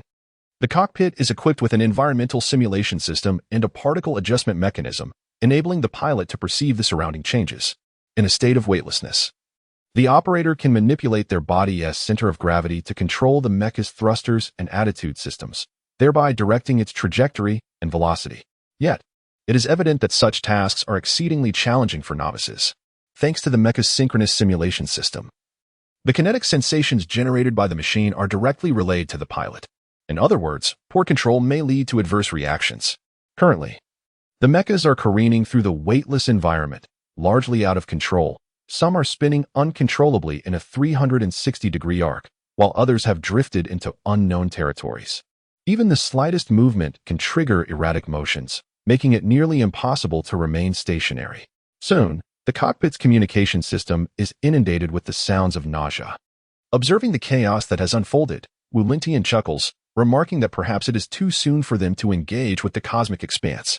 At that moment, something seems to catch Wu Lingtian's attention as he adjusts the monitoring screen, revealing Tang Qinfeng's mecha. The previously wobbling and uncontrollable machine has now begun to stabilize, gradually taking to the skies in a smooth ascent. Inside Tang Qinfeng's cockpit, his complexion remains pale. He too had grappled with the inability to control his mecha and continues to feel dizzy and unwell. Nevertheless, his rapid improvement can be attributed to his unseen mentor, a teacher visible only to him. Yes, just like this, extending the limbs, shifting the center of gravity across the entire body to maintain balance. Tang Qifeng endeavored to comply with her instructions as closely as possible, and the results surpassed his expectations significantly. Sister Baixing, is this sufficient? He inquired. The one guiding Tang Qinfeng was none other than Baixing herself. Just moments ago, when Tang Qinfeng found himself at a loss in the weightless environment, Baixing suddenly emerged from the depths of his mental sea and commenced a course on adapting to zero gravity. The knowledge flowed from Baixing's lips like a gentle stream, seamlessly entering Tang Qinfeng's mind. Consequently, he swiftly applied this newfound understanding, springing into action with remarkable speed. Tang Qifeng could not help but inquire, Sister Baixing, from where do you acquire all this knowledge? Tang Qifeng had previously never operated a soul-guided mecha, which should have rendered this a knowledge gap for Baixing as well. Baixing responded, my mind holds the memories of the entire universe. Given the vastness of the cosmos, there exist creatures capable of thriving in a weightless environment. I merely imparted their survival techniques to you in the form of memory, applying what I have learned. At that moment, the mecha Wu Lingtian was outside, adjusting the monitoring devices within the simulation chamber. The screen displayed Tang Qifeng controlling and adjusting the mecha's flight direction with a relatively standard posture. Although somewhat clumsy, it was commendable for a novice. However, Wu Lingtian's gaze remained fixated on Tang Qifeng, as if he had perceived something unusual. After a brief pause, Wu Lingtian remarked, well, it doesn't matter. There is no rule against having two people in a mecha. Chapter 63, The Academy Competition soon. This phase of training concluded, and Wu Lingtian refrained from assigning any additional exercises, instead allowing everyone to exit the simulation chamber. As the group stepped out, a chorus of dry heaves erupted almost immediately. The recent training in a weightless state had indeed taken a toll on them. Upon emerging from the simulation chamber, Wu Lingtian opened the door to the training room and stated, the restroom is directly across. The group rushed out, including Gu Xinran, who had performed well in previous competitions. In the spacious training room, only Tang Qinfeng, Yi Hongling, and Cheng Siki remained. Cheng Siki appeared somewhat pale but was managing, while Yi Hongling's condition was more concerning. She nearly collapsed onto the floor, her complexion wan and weak. Lingo, are you all right? Tang Qifeng inquired, supporting the pale Yi Hongling with concern. I'm fine. She managed to utter, almost stifling her words with her hand. Wu Lingtian interjected, while I don't recommend pushing yourselves too hard, I do admire your resilient spirit. He then counted on his fingers, noting that out of more than 20 students, only the 3 of them had passed his assessment. Oh, and one more thing. Wu Lingtian turned to Tang Qinfeng and asked, have you ever piloted a soul-guided mecha in the simulation chamber before? At that moment, Tang Qinfeng realized that his performance in the simulation had drawn special attention. No, this is my first time piloting a mecha in the simulation chamber, he replied. Naturally, he would not easily disclose his connection with Baixing, yet it was indeed his inaugural experience with a mecha. Do you enjoy mechas? Wu Lingtian inquired. Well, Tang Qinfeng pondered briefly before responding. I am actually more eager to delve into the knowledge of soul masters. I do have an affinity for mechas, though. I see. Wu Lintian appeared to be deep in thought. After a while, the other students from Class 6 returned, yet they all seemed to be in a state of disarray, their bodies drooping in a rather pitiful manner. Wu Lintian shook his head with a sense of helplessness and remarked, I have previously stated that in this modern era, soul power is no longer the threshold for becoming a mecha pilot. Contemporary soul-guided mechas and aircraft are equipped with significantly more powerful energy storage soul guides, enabling ordinary individuals to become formidable mecha operators. However, a robust physique remains the foundation for any mecha pilot. Without a strong body, you will not withstand the internal shocks and high-intensity combat of the mecha. Therefore, starting tomorrow, our class will engage in physical training. Mornings will be dedicated to physical conditioning, while afternoons will focus on theoretical knowledge. The morning session concludes here. You may arrange your time freely this afternoon. Wu Lintian's earlier remarks, rather than a lecture, felt more like a statement of fact. Most students understood their insufficient talents and recognized that it would be challenging to make significant strides in the realm of mecha piloting. Becoming a mecha pilot represented a potential avenue for them, and if they wished to advance further along this path, they could only strive harder. Then, Tang Xinfeng, Yi Hongling, Chung Siki, and Gu Xinran, please come to my office.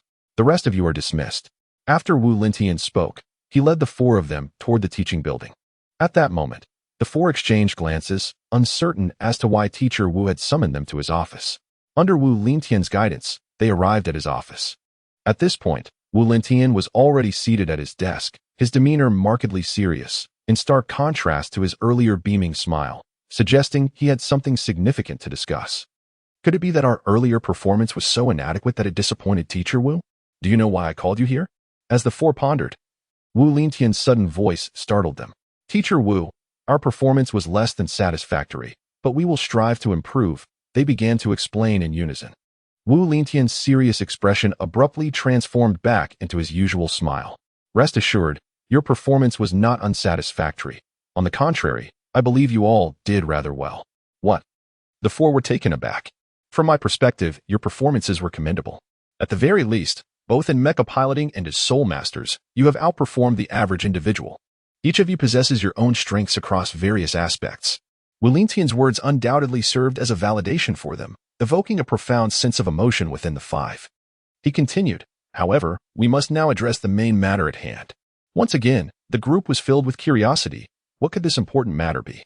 Well, every new academic year, the Academy hosts a grand competition, which encompasses both the intermediate and advanced divisions. Our intermediate division comprises 6 grades, all of which will participate. This competition is referred to as the promotion tournament.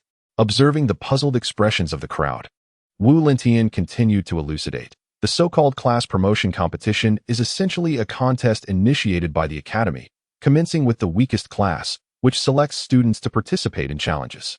Class 6 challenges Class 5, and so forth. Upon achieving victory, the class prefixes are exchanged. In other words, if we triumph over Class 5, we will no longer be regarded as the lowest-ranking Class 6 of the first year, but rather as Class 5. The class with the lowest ranking confirms the number of challengers, and upon winning, may continue to challenge higher classes until they ultimately lose. This process allows them to ascend from the intermediate division to the advanced division. The pinnacle of this competition is the coveted title of Class 1 of the Year. And if one continues to challenge higher grade classes and emerges victorious, each initial victory in an upward challenge will yield rewards. Tang Xinfeng remarked, so, we are the first class to initiate a challenge? Among all 6 classes in the intermediate division, Class 6 ranks last, signifying that they are the underdogs within the entire intermediate department. Indeed, Wu Lintian nodded, recognizing that this was a battle of honor for the class. Furthermore, should they succeed in challenging those above their rank, the rewards would be substantial. Wu Lintian continued, the minimum number of participants for the Academy competition is 3. The events are divided into 2 categories, the first being the traditional Soul Master duels, and the second, which showcases our Academy's uniqueness, involves soul-guided mechas and simulated aerial combat. The weakest class will commence, selecting either Soul Master duels or mecha battles. However, if they win more than twice, the opportunity to choose will be passed to their opponents. As long as they continue to secure victories, they may ascend in rank. You happen to have 4 members, 3 to engage in the main battle and 1 as a substitute. At this moment, Tang Xinfeng and his companions were engulfed in immense excitement. as the generous rewards offered by the academy were exhilarating to contemplate.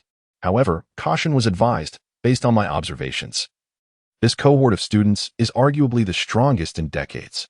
Even the 5th class, a level above us, boasts a student of the 3rd ring, while the 2nd class has a student of the 4th ring, and the 1st class has not one, but 2 students of the 4th ring.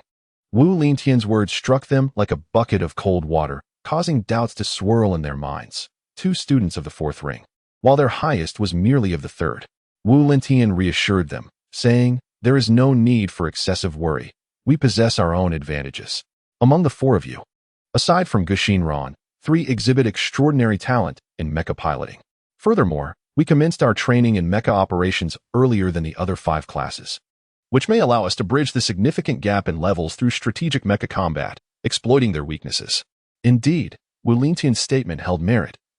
Although every student in the academy had some exposure to mecha piloting, their specialization in the Soul Guidance department meant they had a head start. If they could leverage this advantage, victory might be within reach. Wu Lingtian continued, "The competition will take place in a month. Therefore, starting tomorrow, in addition to attending classes, I will conduct intensive training sessions for the 4 of you every afternoon and evening. Your mission is straightforward. Exert your utmost effort, aiming not for success but to avoid mistakes." With that, he dismissed them, allowing the 4 to return. Upon exiting the office, they engaged in a brief discussion, ultimately deciding to return to the classroom to strategize further. By now, it was midday, and most students had already made their way to the academy's dining hall, leaving the classroom eerily empty save for the 4 of them. "What kind of tactics should we arrange for the competition?" Guxinran inquired, her concern for the academy's promotion tournament evident. Securing a higher rank in the competition would likely yield more resources beneficial for their cultivation. "I believe that in a Soul Master duel, we should let my brother take the lead, while Chang Siki and I provide support. This should significantly enhance our chances of success," Yi Hongling suggested from the side. "Don't exclude me so readily, Hongling. I possess some strength as well," Guxinran complained. "My apologies," replied Tang Chifeng, pondering, "perhaps we should heed Teacher Wu's advice. In terms of soul power and cultivation level, we lag considerably behind the other classes. Therefore, our focus should not solely rest on Soul Master battles. We must also consider mecha combat strategies.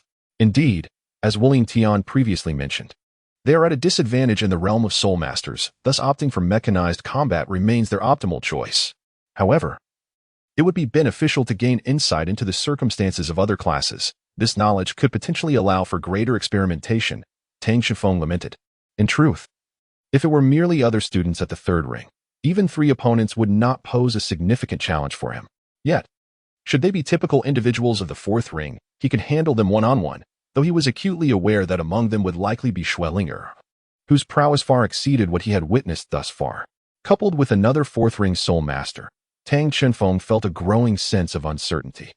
Other classes must already be privy to the news of the Academy's battle, and at this critical juncture, as challengers, extracting information from them would not prove to be an easy task. "Perhaps I could give it a try," came the voice of Cheng Siki from the side. At that moment, Cheng Siki had unleashed his martial soul, the magic crystal. He declared, "My magic crystal martial soul possesses the ability to accurately predict an opponent's movements during combat, stemming from its true power, foreseeing the future." Foreseeing the future. The attendees collectively gasped in astonishment. "Indeed, my magic crystal martial soul is one that can sense the future.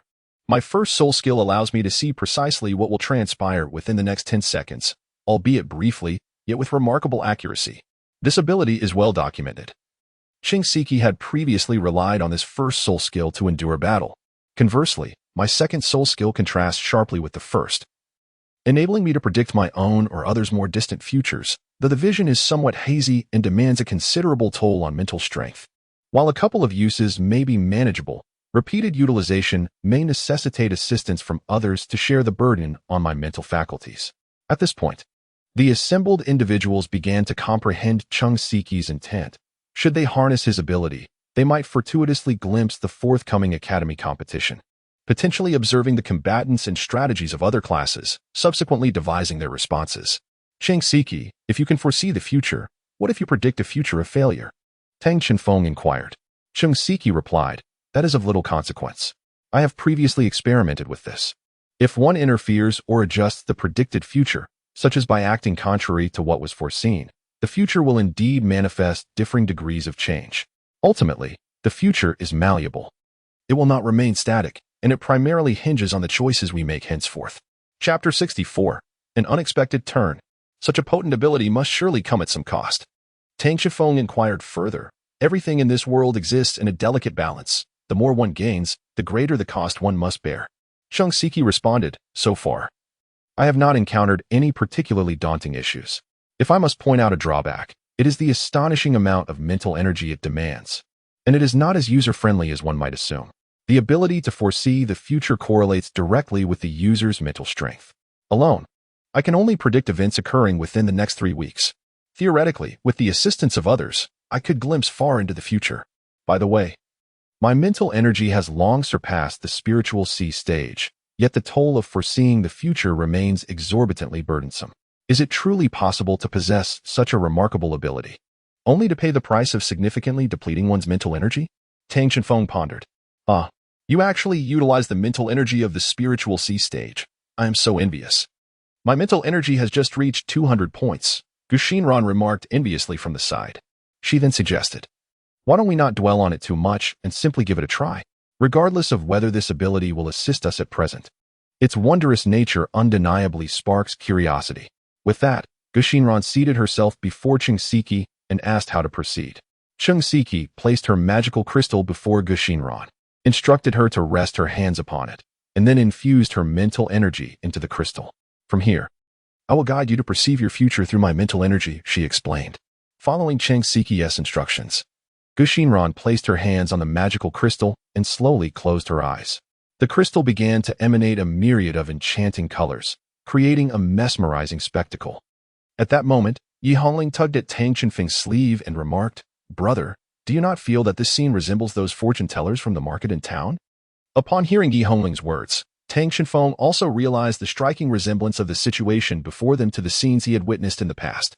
Back in Tianhun Town, there were always fortune tellers setting up stalls by the roadside, and the atmosphere was eerily similar, prompting a shared smile between the siblings. This reminiscence brought to mind their grandfather Yi and grandmother Ling, as well as teacher Zhao, who had previously mentioned arranging accommodations for them, but their location remained unknown. They resolved to seek out the new dwelling at a later time. At this juncture, Tang Shifeng recalled that teacher Wu had mentioned the training base's top floor housed a facility for addressing the side effects of abilities. He and Yi Hongling ought to find an appropriate moment to report to teacher Wu and hone their secondary vocational skills. Just then, it appeared that something was amiss with Cheng Siki and Gu Xinran. A sudden burst of intense light erupted from Cheng Siki's magic crystal, illuminating everything in the vicinity. However, the brilliance was fleeting, quickly dimming. Strangely, Cheng Siki seemed unharmed, while Gu Xinran appeared pale, clutching her mouth and collapsing to the ground in discomfort. This scene felt hauntingly familiar. Cheng Siki, what has happened? Tang Shifeng inquired. Cheng Siki replied, I am uncertain. When employing abilities on others, I merely serve as a conduit. I cannot perceive their futures. In response, Yi Hongling immediately summoned her life tree martial spirit, enveloping Gu Xinran in her life domain, which alleviated her distress. Sister Xinran, are you all right? Yi Hongling asked with concern. I'm fine, Gu Xinran responded, relief washing over her. I just didn't expect the sensation of foreseeing the future to be so vivid. Once she regained her composure, Gu Xinran began recounting the future she had witnessed. Initially, I was merely struck by a flash of light, and upon opening my eyes, I found myself in a simulated cockpit, seemingly piloting a soul-guided warplane. However, before I could comprehend the situation, the left wing of the aircraft was hit, resulting in the complete failure of the left engine, while the right one continued to operate. The plane spun out of control, leading to the scene you all observed. The experience felt incredibly genuine, though it was based on her perspective. She was entirely powerless to control it, akin to being an outsider who could see and feel her own predicament. After hearing Gu Xinran's account, Tang Shifeng asked, were there any other discomforts? Gu Xinran replied, additionally, my mental energy has been nearly depleted. It will take at least a day or two for me to recover. As I mentioned, foreseeing the future is a tremendous drain on mental energy, whether for myself or for others. Given Gu Xinran's insufficient mental capacity and the considerable expenditure, I surmise that what she witnessed pertains to a simulated piloting lesson by teacher Wu scheduled within the next month, rather than a competition at the academy. Cheng Siki elucidated. By the way, Siki, I wish to pose a question to you. The ability of your child to foresee the future primarily hinges upon your mental strength. What would transpire if someone with greater mental prowess sought your insight into the future? Tang Chenfeng inquired. I have previously experimented with this. If the individual's mental capacity is inferior to mine, I can manipulate their mental energy, drawing from my own reserves to explore the furthest reaches of the future they might perceive. However, should their strength surpass mine, I find myself unable to exert control, resulting in a greater depletion of their energy to glimpse a fragment of their future, replete with uncertainty. This could pose a significant dilemma. Tang Chenfeng's mental acuity is not something to be underestimated. If he were to serve as the conduit for foresight, who knows what distant future we might behold. Allow me to give it a try as well, Yi Hongling interjected. I possess mental strength comparable to that of the Spirit Sea realm, which should enable me to attain a more precise vision of the future. Perhaps that may indeed yield fruitful results. Let us proceed with the experiment. Thus, Siki and Yi Hongling commenced their endeavor to predict the future once more. Initially, all seemed well, but as 30 minutes elapsed without any response, an unsettling sense of peculiar anticipation began to linger in the air. This duration was indeed rather prolonged. Tang Chenfeng felt a sense of urgency, yet fortunately, after a few more minutes, both individuals finally regained consciousness. However, they awoke with furrowed brows. Linger, how do you feel? Tang Chenfeng promptly inquired. Yi Hongling waved her hand, responding, I am fine, but I have come to understand the feelings of Sister Shinran. What? Another simulation training? Tang Chenfeng asked, puzzled. No, this time it should not be that, came the somewhat weak voice of Siki. It seemed that Yi Hongling's mental strength surpassed his, at this moment. He appeared to be the more vulnerable one. Her mental prowess undoubtedly exceeds mine. In the recent foresight, I was entirely led by her, unable to guide Yi Hongling, and could only allow her to explore on her own. During this period, my mental energy was significantly depleted. You must have glimpsed numerous futures by now. Yi Hongling touched her head, apologetically stating, Indeed, I saw quite a lot. The first vision appeared to be a colossal tree blocking the sun, followed by what seemed to be a dark blue planet. I omitted several details, but ultimately, I distinctly witnessed the scene of the academy competition. She then began to recount her observations. Everyone, regarding your upcoming confrontation with Class 3, for some reason, Yi Hongling's description seemed to be missing many elements. Why does it sound as though something has been overlooked? My mental energy had nearly exhausted itself by then, so the content I perceived was fragmented, and I could only relay what I could manage.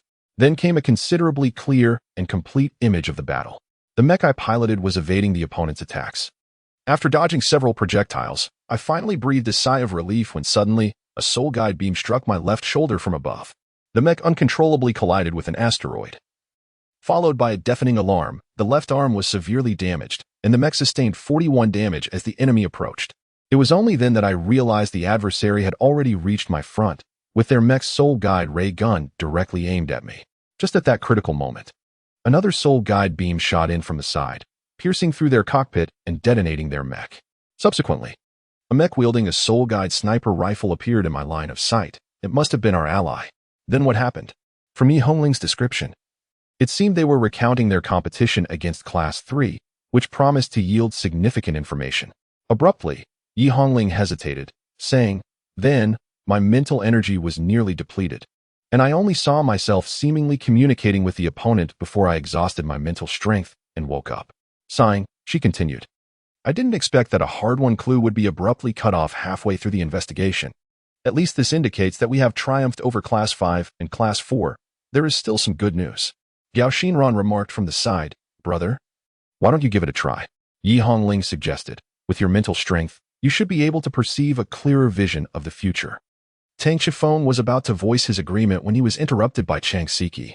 Although my current mental strength is somewhat lacking, I can still support one person in foreseeing the future. As long as I proceed with caution, it should be manageable. Observing the eager expressions of the other three, Tang Chenfeng realized that he could not decline. Very well, I shall give it a try.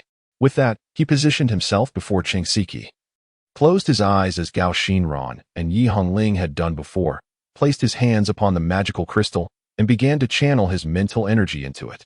At the moment he infused his mental power, everything before him transformed into a surreal spectacle. Memories of the past wafted past him like a gentle breeze, manifesting vividly in his mind. Is this the sensation of glimpsing the future? Tang Chenfeng pondered. Suddenly, the bizarre vision vanished, replaced by a dazzling light, which quickly dissipated. Have I arrived at my destination? He thought, and as he opened his eyes, what he beheld exceeded his wildest imaginings. Rather than experiencing the future from his own perspective as Yi Hongling had described, he observed from an omniscient vantage point. At that moment, Tang Chenfeng beheld two contrasting scenes.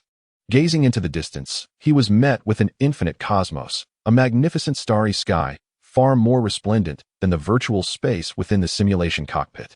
Yet, when he directed his gaze before him, an entirely different vista unfolded. He beheld a peculiar planet, characterized by only three colors. One half was shrouded in a desolate grayish-white, resembling lifeless rock, while the other half was an infernal shade of dark crimson. Even from this perspective, he could discern the surging magma and the fractured ground upon its surface, separated by a thin band of pale green that seemed on the verge of being breached. However, the most striking sight was the three mechs positioned before the planet. Indeed, they stood guard in front of the celestial body, and though not all were humanoid in form, each was nearly half the size of the planet itself. They appeared to be bracing for an imminent confrontation as their adversary loomed before them, a mech of staggering proportions, surpassing even that of the planet. How could a mech the size of a planet possibly exist? Tang Chenfeng's heart was overwhelmed with astonishment. Is this the future? Or is it merely an illusion born from my attempts? Meanwhile, Tang Chenfeng observed the scene continuing to unfold before him. The four colossal mechas, each the size of a planet, had evidently engaged in a fierce battle prior, their exoskeletons marred by visible damage. Just as the conflict threatened to erupt once more, Tang Chenfeng suddenly sensed that everything around him seemed to slow down. No, it was not merely a deceleration. Rather, it had come to a complete standstill. He was astounded to discover that, in that fleeting moment, the world appeared to have been paused. Even he, the observer, was ensnared in the stillness. At the instant he attempted to struggle against this immobilization, an unparalleled sense of oppression engulfed him.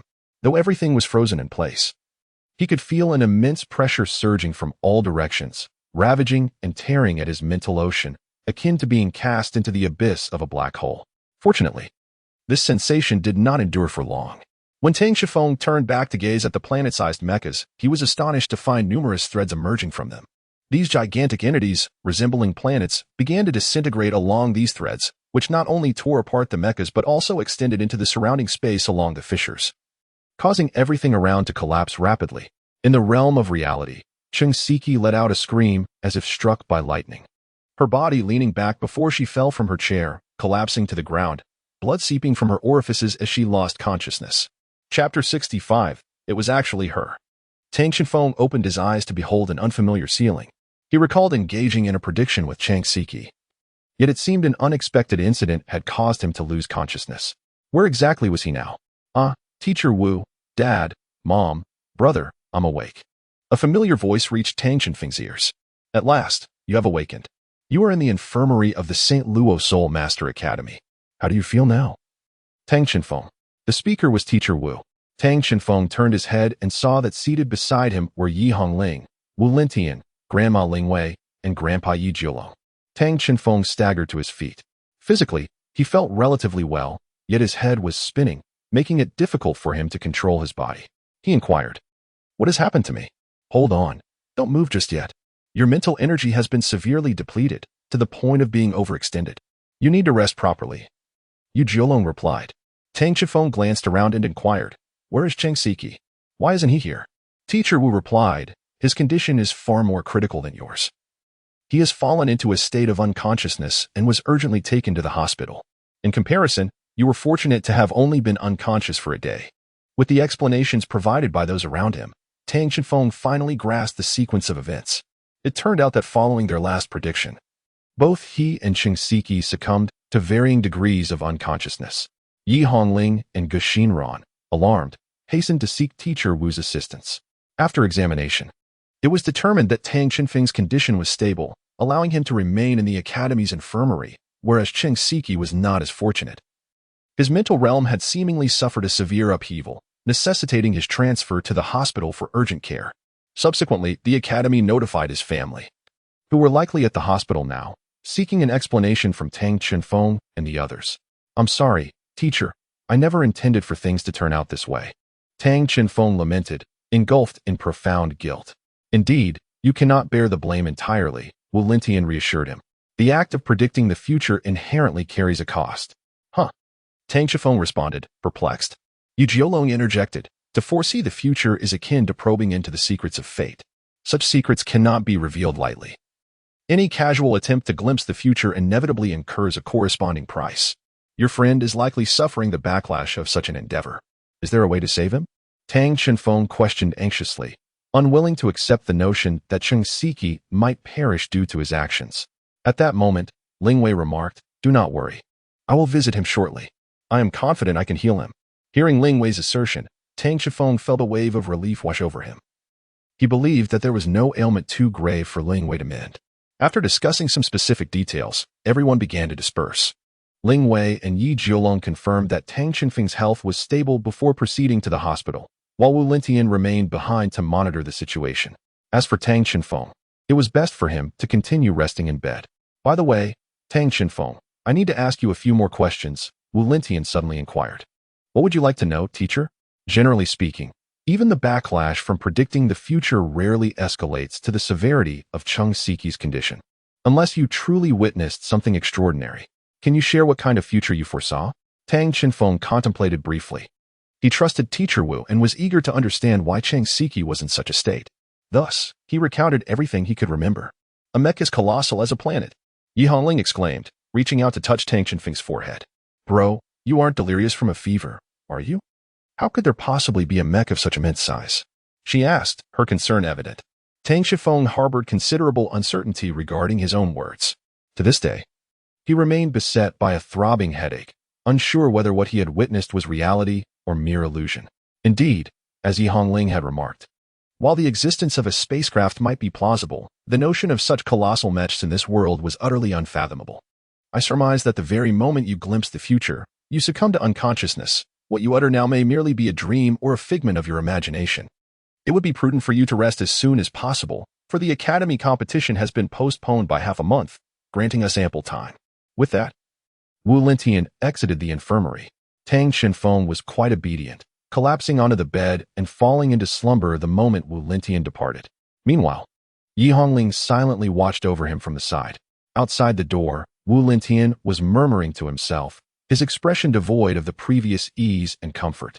3 planetary class entities and 1 stellar class. Astonishingly, the stellar class had already been completed. This suggested that the future was not too distant. Approximately half a month later, one afternoon, Tang Shifeng received a communication from Cheng Siki in the dormitory building. He had made considerable progress in his recovery, mentioning that during his hospital stay, a mysterious individual had appeared and healed his injuries. It seemed that his family had also decided against seeking vengeance from Tang Shenfeng and the others. However, Cheng Siki's health had not fully restored, prompting his family to grant him a 2-month medical leave. Thus, he would be unable to attend the Academy's competition. Such is the fate of those who embark on a journey only to meet their demise before achieving success. Tang Shenfeng sighed. Tang Shenfeng's recovery has been remarkably swift. In just over a week, he has nearly returned to full strength and commenced preparations for the upcoming college competition. However, the current dilemma is that their original plans must undergo significant alterations. Initially, their strategy focused on a 3-on-3 mecha battle, with a strong preference to avoid Soul Master confrontations. Yet, during the recent training sessions, the substitute team member, Shinran, has demonstrated a distinct lack of piloting aptitude. Whether maneuvering a soul-guided mecha or an aircraft, her attempts have consistently faltered, with no operation lasting more than 10 minutes under her control. In a simulated training session yesterday, Shinran piloted a soul-guided fighter, which suffered an impact to its left wing from a simulated data mecha, resulting in a catastrophic loss of control and subsequent crash. Consequently, she experienced severe nausea and requested a day of sick leave. This familiar scene at least confirms that Cheng Siki's foresight regarding future events is indeed remarkably accurate. However, the pressing concern remains that Shinran's current piloting skills are insufficient for participation in the mecha battle alongside them. Her technical abilities are genuinely worrisome. Perhaps shifting their focus towards Soul Master duels might yield better prospects, prompting an increase in Soul Master combat training while mecha training has been reduced. Fortunately, the college competition has been postponed by half a month, providing ample time for further practice. Resolving to gather at the training base, their originally free afternoon has now transformed into a dedicated training period. As teacher Wu aptly noted, the college promotion competition seeks not accolades, but the avoidance of errors, and they must strive to give their best effort. Upon exiting the male dormitory building, Tang Qinfeng continued to await his companions downstairs, knowing that Yi Hongling would likely emerge later than he. Suddenly, his gaze shifted toward the entrance of the dormitory, where a girl approached with a measured pace. She was clad in a white dress, appearing to be of similar age to Tang Qinfeng and his peers. Her beauty was striking, with porcelain skin and a well-proportioned figure. Yet her large eyes held a depth rarely found in someone of her age. However, what captivated the eye most was her waist-length sky-blue hair, which, paired with her matching azure eyes, exuded an extraordinary aura. "It is her," Tang Qinfeng mused as he walked toward her. At the same moment, the girl noticed Tang Qinfeng's approach. "Hello, it's nice to see you again. What brings you to our school?" He greeted her. Yet, she took a step back, her demeanor tinged with caution. "Who are you?" she inquired. Tang Qinfeng touched his head and remarked, "It's me, the one who admired the scenery with you on the airship." Initially, she appeared somewhat cautious, but after he finished speaking, she scrutinized him a few times. "Oh, now I remember. It's you." It seemed that the girl had finally recalled who Tang Qinfeng was. Tang Qinfeng inquired, "May I ask how you came to our academy?" Tang Qinfeng recalled that the assessment results from Yunqing were announced, and it was the instructors from various regional academies who selected the candidates. She must have been chosen by other academy teachers as well. So how did she end up here? The girl calmly responded, "I voluntarily withdrew from my previous academy. I was indeed accepted by one, but after a fortnight, I realized it was not a suitable fit for me, so I applied for a withdrawal. I have heard excellent things about the reputation of St. Luo Soul Master Academy, hence I came to see if I could enroll here. I initially intended to head straight to the teaching building, but was informed that non-students are not permitted entry, so I decided to try my luck here and see if I could apply for a transfer." Ah, Tang Qinfeng was taken aback. This girl must have come from the ground level, just like him. The resources within the academies of Yunqing are quite abundant, and it was astonishing that someone would choose to withdraw voluntarily. However, what Tang Qinfeng failed to notice was that the deepness in her gaze had mysteriously vanished. "Brother, why are you waiting here? Hey, who is she?" A familiar voice broke through. It was Yi Hongling. She had just descended from the dormitory building and noticed that Tang Qinfeng was not waiting for her in his usual spot. After scanning the area, she discovered that her brother seemed to be engaged in conversation with someone. Tang Qinfeng immediately remarked, "Ah, allow me to introduce her.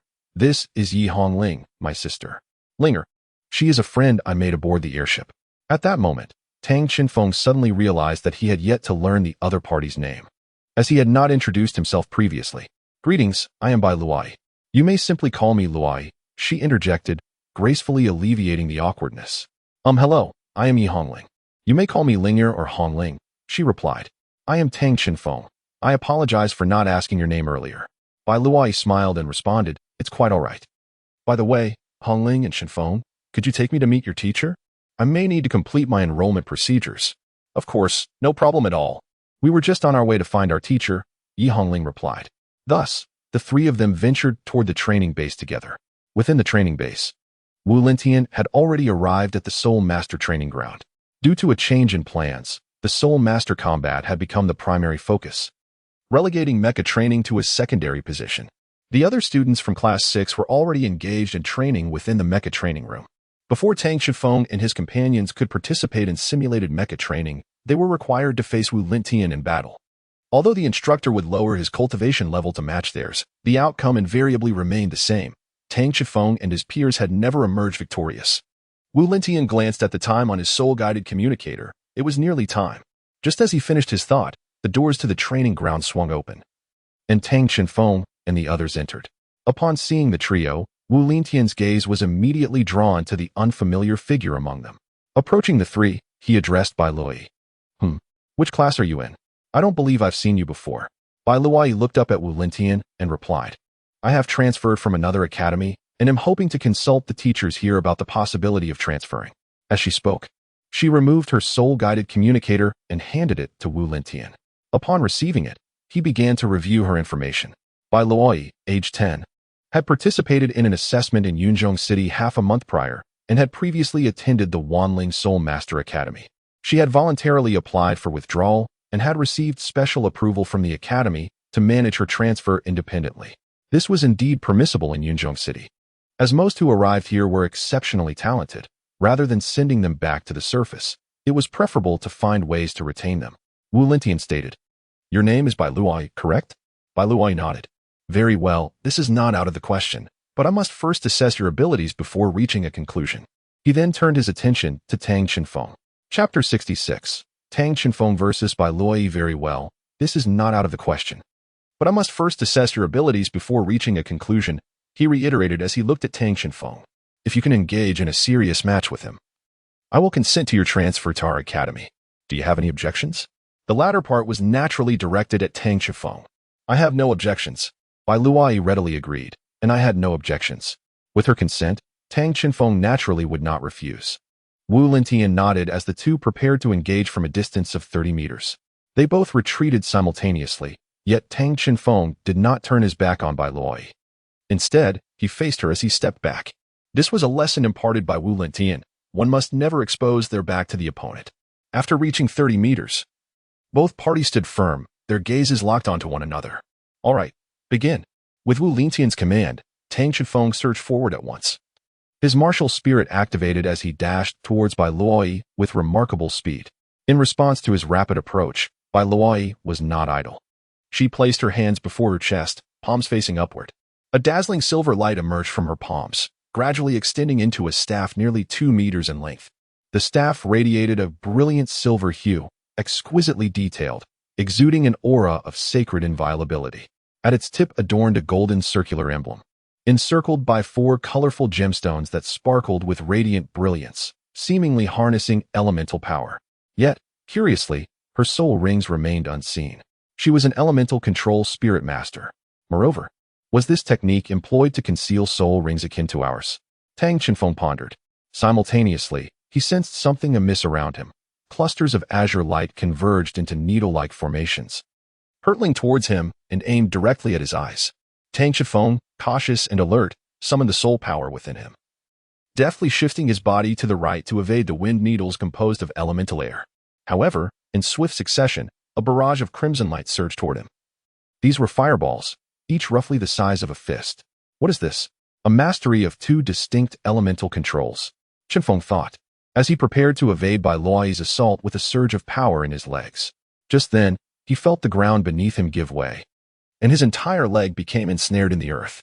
As he attempted to exert force, a gaping hole had inexplicably formed, tightening around his leg as he fell into it. Escaping would take time, yet that brief moment was all Bai Luai needed for her fireballs to strike him directly. Boom, boom, boom. As the explosions resonated, Chenfeng staggered out from the cloud of smoke, astonished.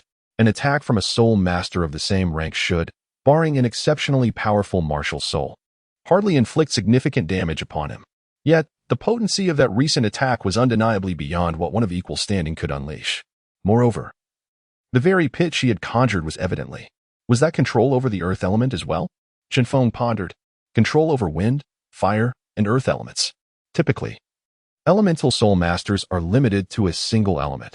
Even those with dual martial souls can manage at most 2. Yet, Bai Luai had demonstrated mastery over 3 distinct elements. Could she possibly possess a trimartial soul? No, that cannot be. She has merely utilized the staff in her hand for her control, without any additional martial soul. Wu Lintian speculated internally. As the smoke cleared, Chenfeng stood, his school uniform noticeably scorched, with several large holes rendered in its fabric, appearing quite tattered. While this assault had indeed inflicted some harm, it was far from sufficient to defeat him. Taking a moment to catch his breath, Chenfeng propelled himself upward once more. This time with greater speed and sharper focus, dashing toward Bai Luai. Bai Luai would not remain passive. She raised her staff high, unleashing a succession of fireballs. While the ground controlled by the earth element manifested a series of pits and even walls of earth. Yet, Chenfeng seemed to anticipate her moves, displaying a newfound agility, effortlessly dodging the pits, walls, and fireballs as if they were veering away from him. In an instant, the 30-meter distance dissipated, and he stood before Bai Luai. As Chenfeng unleashed a powerful punch, azure wind elements materialized once more, not to strike, but to spiral around Bai Luai's form. Only then did Bai Luai lightly leap, the element of wind lifting her body into the air, evading Tang Chenfeng's strike. However, Tang Chenfeng had anticipated this move, within the realm of future perception. He had already foreseen this moment. Just as he prepared to pivot his waist and launch an attack through a jump, he suddenly felt his foot slip, causing him to uncontrollably tumble forward. Upon closer inspection, he discovered that an inexplicable layer of ice had formed on the ground where he stood, the culprit behind his fall. This was no spontaneous occurrence. Just before Tang Chenfeng reached Bai Luoyi, he had witnessed the two gems on her martial spirit staff transform into shades of blue and teal. The blue gem morphed into a layer of ice that traveled along the staff's tip to the ground, while the wind element carried her skyward. As Bai Luoyi gracefully descended back to the ground, a look of astonishment lingered on her face, yet her hands remained steady. The staff in her grasp flickered with yellow light before she thrust it forcefully into the earth, causing immense spikes made of earth element to erupt, surging towards Tang Chenfeng. However, Bai Luoyi did not genuinely intend to harm him. Thus, the spikes transformed into sturdy stone pillars, forming an unyielding cage that ensnared Tang Chenfeng within. At this moment, the outcome of the battle seemed all but decided. 10, 9, 8. However, Wu Tian refrained from declaring a victor, instead commencing a countdown, leaving not only Bai Luoyi but even Yi Hongling beside her bewildered by his intentions. 7, 6. Boom. A fist, enveloped in azure flames, shattered the cage, and the person inside burst through the barrier, charging once more toward Bai Luoyi. Bai Luoyi's staff struck the ground again, summoning walls of stone that rose to obstruct Tang Chenfeng's path. Simultaneously, countless fireballs, ice shards, and wind blades were unleashed upon him. Yet this time, Tang Chenfeng chose not to evade. His fist, shrouded in cerulean flames, barreled through the stone walls with relentless force, shattering them into fragments. The powerful elemental attacks merely grazed his arm before dissipating into the air. As the distance between them dwindled, Bai Luoyi's expression turned tense. Her staff emitted three distinct hues, a vibrant teal, a soft blue, and a searing red, merging together. At the moment of their convergence, a purple light erupted from their fusion, exuding an aura of ferocity. In an instant, arcs of purple lightning surged forth like a dragon, blocking Tang Chenfeng's advance and enveloping him completely. The wild currents crackled around him, and even with his confidence, he was compelled to halt his progression. This was troublesome. The range of this attack rendered any further movement impossible. The tempest of lightning raged, leaving Tang Chenfeng with no refuge. Yet, what astonished him even more was that Bai Luoyi had just demonstrated her mastery over the four elemental forces of ice, fire, earth, and wind. And now she was unleashing the power of lightning as well. Was there any hope of victory? Halt! Just as Tang Chenfeng was desperately seeking a way to turn the tide, Wu Tian called for a stop. With that command, the rampant lightning gradually subsided, and the figures of Tang Chenfeng and Bai Luoyi re-emerged. It was evident that Bai Luoyi had emerged victorious. Though she appeared to be in a slightly worse state than Tang Chenfeng, her complexion pale and her energy visibly drained, a clear sign of overexertion of her soul power. With a smile, Wu Tian approached Bai Luoyi, his gaze reflecting a hint of admiration. You performed remarkably well. However, during that critical final strike, you seemed a bit flustered. Maintaining composure would undoubtedly yield an even more exceptional performance. He gently patted her shoulder and continued with earnestness, clearly pleased with this newly arrived student and having already acknowledged her potential. Bai Luoyi, perplexed, thought to herself that her final strike had not been. Then he slowly turned to face Tang Chenfeng. At that moment, Yi Hongling was tending to her brother's injuries, a habit she had formed as the soul-healing soul master present. With a slight smile, she remarked, "Chenfeng, your performance was commendable. However, it seems you were somewhat eager, revealing your trump card too early. Remember, in such fierce competition, retaining some strength often allows you to go further."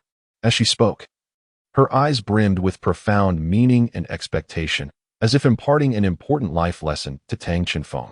Taking a deep breath, Bai Luoyi sought to calm her racing thoughts, her gaze resolutely fixed on Wu Tian, poised to speak. Yet, Wu Tian preempted her, assuring her, "Rest assured. I believe any teacher who witnesses your abilities will be profoundly impressed. I will take care of your admission. But first, could you share with me what your martial spirit is?" Upon hearing this, Bai Luoyi summoned her martial spirit once more, revealing a silver staff. "This is my martial spirit, the Elemental Authority Staff, or simply the Elemental Staff. Its ability lies in acquiring various soul rings to harness different elemental powers. Currently, I can command 4 elements simultaneously." "Wait a moment," Yi Hongling interjected suddenly. "Didn't you just use control over 5 elements?" Yi Hongling clearly remembered that in addition to the 4 elements of ice, fire, earth, and wind, she had also wielded the element of lightning. Bai Luai remarked, "That is another one of my abilities. I can combine several different elements to create a new elemental attack. The previous attack was generated by merging the wind, fire, and water elements. However, the combination of multiple elements demands an immense expenditure of my soul power and mental strength, which is why I generally refrain from using it lightly." At this point, Bai Luai felt a deep sense of confusion. She understood that this ability was crucial, one of her trump cards that should only be deployed in critical moments. Yet, during her confrontation with Tang Shifeng, she had invoked this hidden strength at an inopportune time. Faced with Tang Shinfeng's assault, she inexplicably felt a surge of panic, particularly upon witnessing the azure flames, which stirred within her an inexplicable dread, an innate fear that seemed to emanate from the very core of her being.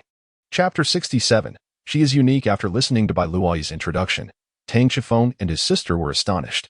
It was incredible that such a miraculous martial spirit existed in the world. This implied that Bai Luai could potentially manipulate 9 or even more elemental attributes simultaneously in the future. Wu Lentian interjected, "However, possessing such a significant advantage must come with considerable limitations. I have heard of a person whose martial spirit is called elementalist, capable of controlling 6 elements at once. Yet, she possesses only one martial spirit, which means she cannot attain mastery in any specific element, but must instead continually refine her control techniques. Your situation must be somewhat similar, I presume." "Indeed, there are restrictions," Bai Luai explained. "Although I can manage several different elements, their potency is fundamentally unrelated to my soul power level. Rather, it is contingent upon the age of the soul rings. The higher the soul ring level, the greater the power. Furthermore, due to the uniqueness of my martial spirit, I must absorb soul rings of differing attributes. Therefore, while my soul spirit can produce multiple soul rings, the attributes of those rings are predominantly similar, rendering the soul spirit less beneficial to me. I am in greater need of the soul rings generated by soul beasts." Everyone present understood the convenience brought by soul spirits. However, the distinctive nature of Bai Luai's martial spirit dictated that she could not pursue such a straightforward path. She must forsake the soul spirit and instead adopt the ancient and perilous method of hunting soul beasts to acquire the necessary soul rings. Regrettably, no soul beast existed within Yun City. To obtain soul rings, she would have to venture to the surface, which was no simple task, as re-establishing access from Yun City to the surface required specific permissions. For these students, acquiring such privileges might still pose a considerable challenge. After a moment of contemplation, Wu Lentian spoke, "I believe I have a grasp on your situation. I will take responsibility for arranging your transfer to another school, Tang Shinfeng and Yi Hongling. You should take Bai Luai directly to the mecha training room. Let her experience it as well. If fortune favors us, perhaps our team will find new opportunities and chances of success in the upcoming mecha competition." With that, Wu Lentian turned and strode away from the base, heading towards the teaching building. Once Wu Lentian departed, Bai Luai seized Tang Shinfeng's hand and said, "Let us head to the mecha training room that the teacher mentioned. I should let you know that I have some experience in mecha piloting." Observing Bai Luai's charming smile as she held her brother's hand, Yi Hongling felt an inexplicable pang of jealousy deep within her. Consequently, she quickly grabbed Tang Shinfeng's other hand and exclaimed, "Yes, brother, let us hurry. I can't wait to see just how impressive Luo Yi's mecha piloting skills are." However, despite her words, Yi Hongling's gaze betrayed her. Often drifting uncontrollably towards the hand Bai Luai was tightly gripping, as if it were a powerful magnet that irresistibly drew her attention. Even Yi Hongling herself was quite taken aback by the emergence of emotions akin to jealousy. After all, it was rather uncommon for her to experience such feelings. The bond among them could only be described as an utterly ordinary friendship. Yes, merely a friendship, devoid of any complexities. Once this realization dawned upon her, the gloom that had settled in her heart began to lift slightly. Noticing the discontent that Yi Hongling was inadvertently displaying, Bai Luai, with great tact, released her grip on Tang Shinfeng's hand and, with a hint of apology, explained, "I apologize. It seems my straightforward nature sometimes leads me to act without sufficient consideration. My previous actions were indeed rather presumptuous." As she spoke, her gaze intentionally drifted towards Yi Hongling, clearly indicating that her words were directed not only at Tang Shinfeng, but also served as an apology to Yi Hongling. Caught between the two, Tang Shinfeng was left utterly bewildered, entirely unaware of the underlying dynamics at play. Thus, amidst this somewhat awkward and nuanced atmosphere, The trio made their way towards the mecha training room. At that moment, Wu Lentian was already within the teaching building. The academy had designated the afternoon as free activity time, and most students were either meditating in their dormitories or training in the exercise base. Consequently, the entire teaching building felt eerily vacant, and his destination was the dean's office. Inside the dean's office, the academy's head, Ziyun, sat at her desk, visibly agitated as she dealt with an influx of paperwork resulting from certain decisions made by a particular individual. That individual was none other than Wu Lentian. In just 2 weeks, St. Luo Academy was set to host the Triennial Soul Master competition, yet suddenly, 2 students from Class 6 were unable to participate. While this would ordinarily be a minor issue, allowing Class 6 to select alternative participants, it was Wu Lentian who approached Ziyun with a request to postpone the competition by half a month. His reasoning was that it would be a pity to eliminate students he had painstakingly recruited. Such a feeble excuse necessitated numerous alterations to subsequent plans. Had it been anyone else, Ziyun would have likely expelled them from her office. Yet, Wu Lentian was a different matter altogether. Within the academy, no one knew the extent of his true abilities. This maverick often acted on his whims and continually made various demands, rendering Ziyun powerless against him. If this continued, her authority as dean would be utterly undermined. Perhaps it was time for her to seriously contemplate how to navigate her relationship with Wu Lentian. At that moment, a knock echoed at the door. Hearing the sound, Ziyun collected herself and called out, "Come in." Wu Lentian entered. Upon recognizing him, Ziyun was momentarily taken aback. This independent individual had never knocked before. However, the shock did little to alleviate her already frayed nerves, and with a look of exasperation, she remarked, "Teacher Wu, what brings you here this time?" With an expression of calm, Wu Lentian approached her desk and bowed respectfully to Ziyun. "I apologize, Dean Ziyun. I have come to express my regrets." Witnessing his bow, the earlier irritation in Ziyun's heart transformed into sheer astonishment. What was happening? This fellow was actually here to apologize? Had the sun risen in the west? Wu Lentian spoke earnestly. "Last time I suggested postponing the academy competition by half a month, and I have reflected upon it for quite some time. The academy and you, Dean, have shown me great kindness, yet I have never considered how to repay that. Henceforth, I shall strive to amend my obstinate ways, and I hope you will accept my apology." "Oh, it's fine," Ziyun stammered, somewhat taken aback by a series of apologies. In truth, she had always admired Wu Lentian. His prowess and appearance were among the finest in the academy. However, his habitual defiance and disregard for counsel often led to his own embarrassment. Yet, his recent words stirred a ripple within her, causing her cheeks to flush and her tone to soften involuntarily. Wu Lentian nodded and tentatively